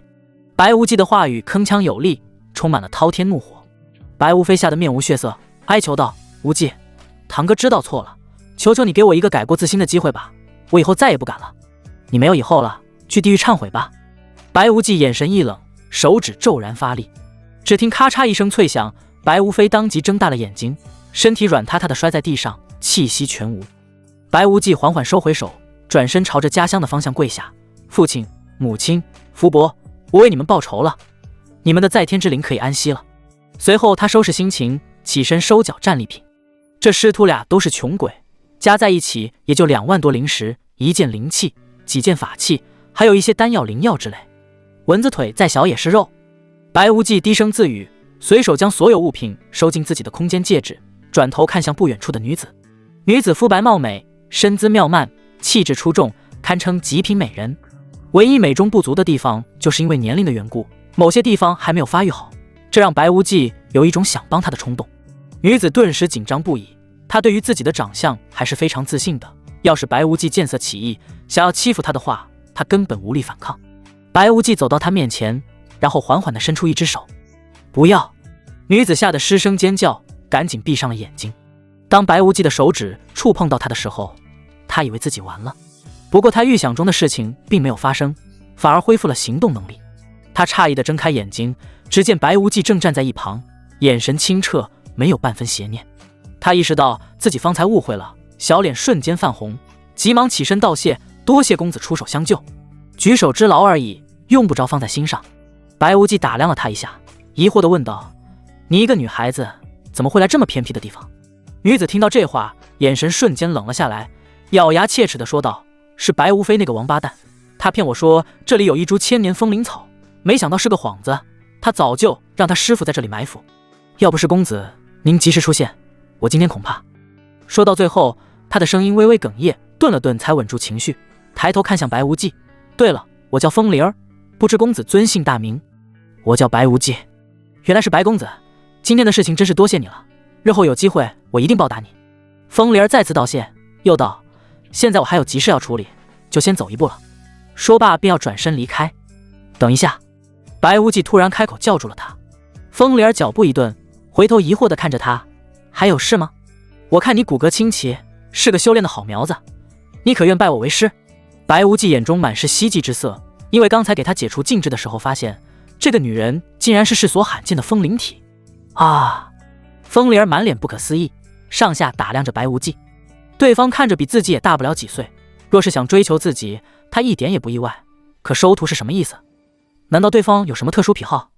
他语气委婉地拒绝：公子，要不还是算了吧，我暂时没有拜师的打算。他心中鄙夷，那些老头抢着收他为徒，他都没答应。白无忌比起那些老头可差远了。白无忌有点不死心，继续说道：我知道你是看我年轻，觉得我不够资格，但是我可以向你保证，只要你拜我为师，1个月内保管你顺利迈入金丹境界。没有你，我也能1月之内迈入金丹境界。风铃儿十分自信，因为他早就可以冲击金丹境界了，只是为了打好根基，厚积薄发。那要是我能在1年之内让你突破到元婴境界呢？白无忌抛出了更加诱人的条件。他之所以如此执着地想收风铃儿为徒，是因为他的风灵体对他至关重要，关乎到他能不能凝结出风属性金丹，以及能否修炼成10绝剑法中的烟风剑。不过他看出风铃儿不是一般人，想要俘获他的芳心恐怕不是一件容易的事，所以他想退而求其次，收他为徒，如此一来就能名正言顺地把他留在身边，即便不进行双修，也能通过其他方式汲取他体内的风属性灵力，只不过效果差点。什么？1年让我迈入元婴？开什么玩笑，这不可能。风铃儿压根不信，他觉得白无忌是在忽悠自己，索性直接戳破：你老实说，你是不是看上我了，想把我收进你的后宫，才用收徒当借口？可白无忌被说中心事，顿时一阵尴尬，但他立刻便坦然承认：没错，我就是想打你的主意，但是我不认为这有什么不对。爱美之心人皆有之，要是看到漂亮的女人没想法，不是太监就是女人。风铃儿非但没有生气，反而多了一丝欣赏，不过还是撇了撇嘴：你倒是坦率，最起码不那么虚伪，不过说到底也不是什么好东西。喂，我可是你的救命恩人，你怎么能这么说我？白无忌有些无奈地反驳：本来就是嘛。风铃儿毫不让步，继续说道：你就是有贼心没贼胆。收徒？多冠冕堂皇的借口，还不是想把我带回去，然后伺机图谋不轨？如果你做了我徒弟，我怎么可能还打你主意呢？师徒有别，否则和禽兽何异？白无忌急忙辩解：那可说不准，说不定你就是那种禽兽不如的人。风铃儿鄙夷道：你……白无忌被他堵得说不出话，这小丫头的嘴实在太厉害了。风铃儿见他语塞，得意地笑了起来，围着白无忌转了一圈，上下打量着他：其实吧，你长得还是有点帅的。何止是有点帅，简直帅呆了好不好？白无忌自恋地说道：说你胖你还喘上了，也就算是矮个儿里面挑高个儿，马马虎虎能看罢了。风铃儿毫不留情地鄙夷道：你到底想说什么？白无忌皱起眉头，有些不耐烦地问道。风铃儿停下脚步，双手抱在胸前，下巴微微扬起：本小姐想说的是，你有点小帅，实力嘛也勉强说得过去，倒是勉强有资格做本小姐的男人。白无忌听到这话，眼睛瞬间亮了起来。若是能拿下风铃儿，不仅能得到她的风灵体助力，还能抱得美人归，用不了几次双修，自己就能顺利凝结风属性金丹。他连忙问道：你真的愿意做我的女人？风铃儿摸着嘴唇，故作沉思了片刻，才慢悠悠地说道：做你的女人也不是不行，但是我有3个条件。什么条件？你说。只要我能做到，一定答应你。白无忌连忙应道。风铃儿伸出一根手指，清晰地说道：第一，你要入赘到我家。接着他伸出第2根手指：第2，以后你什么都得听我的。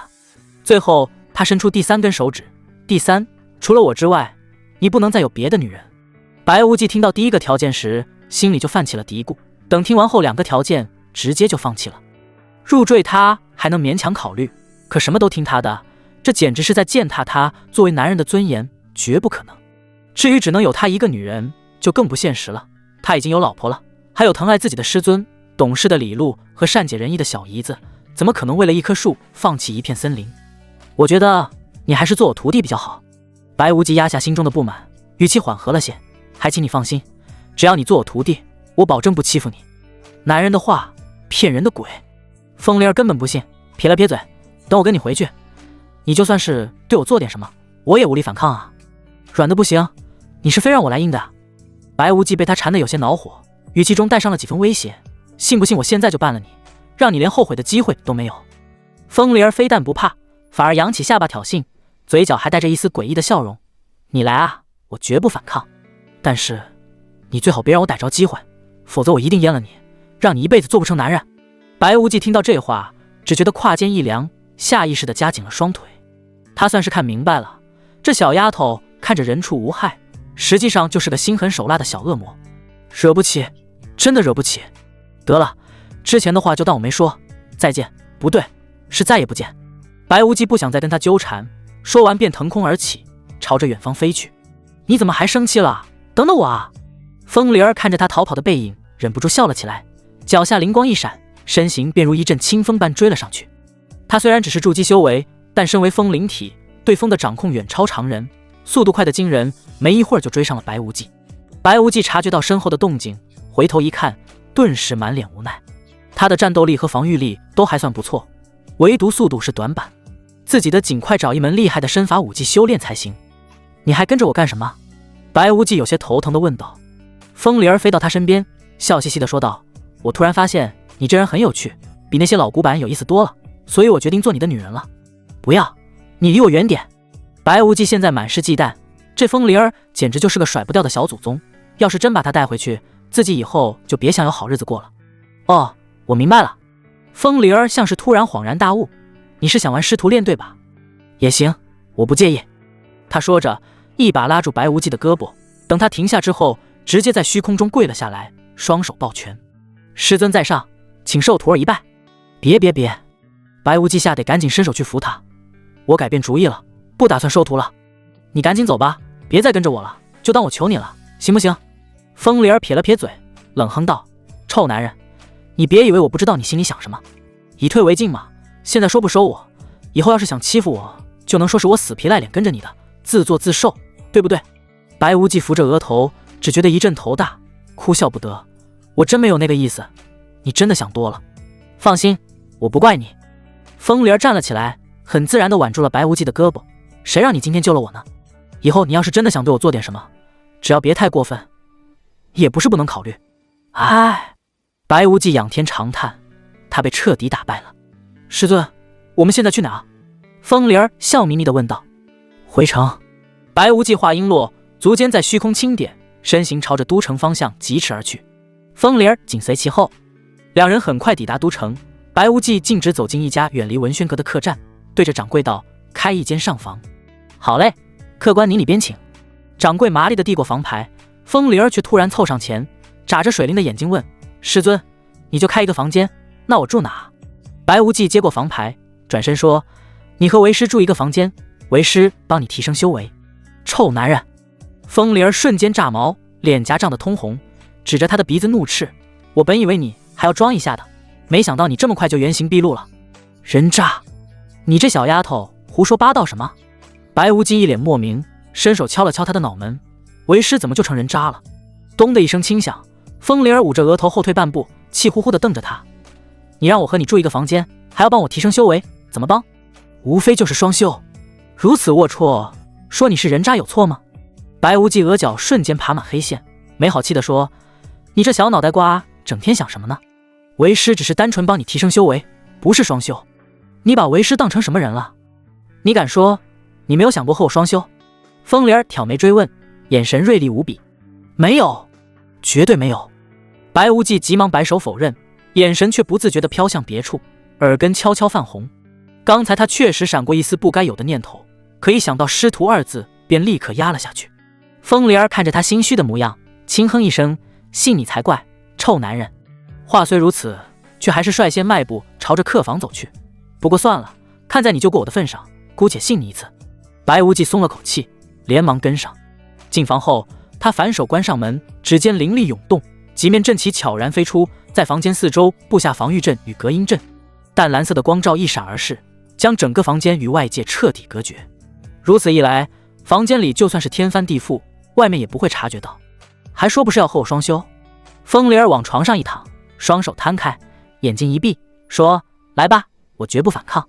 白无忌刚布完阵回头，就见他衣衫松散地躺在床榻上，曲线玲珑起伏，顿时僵在原地，喉结不自觉地滚动了一下。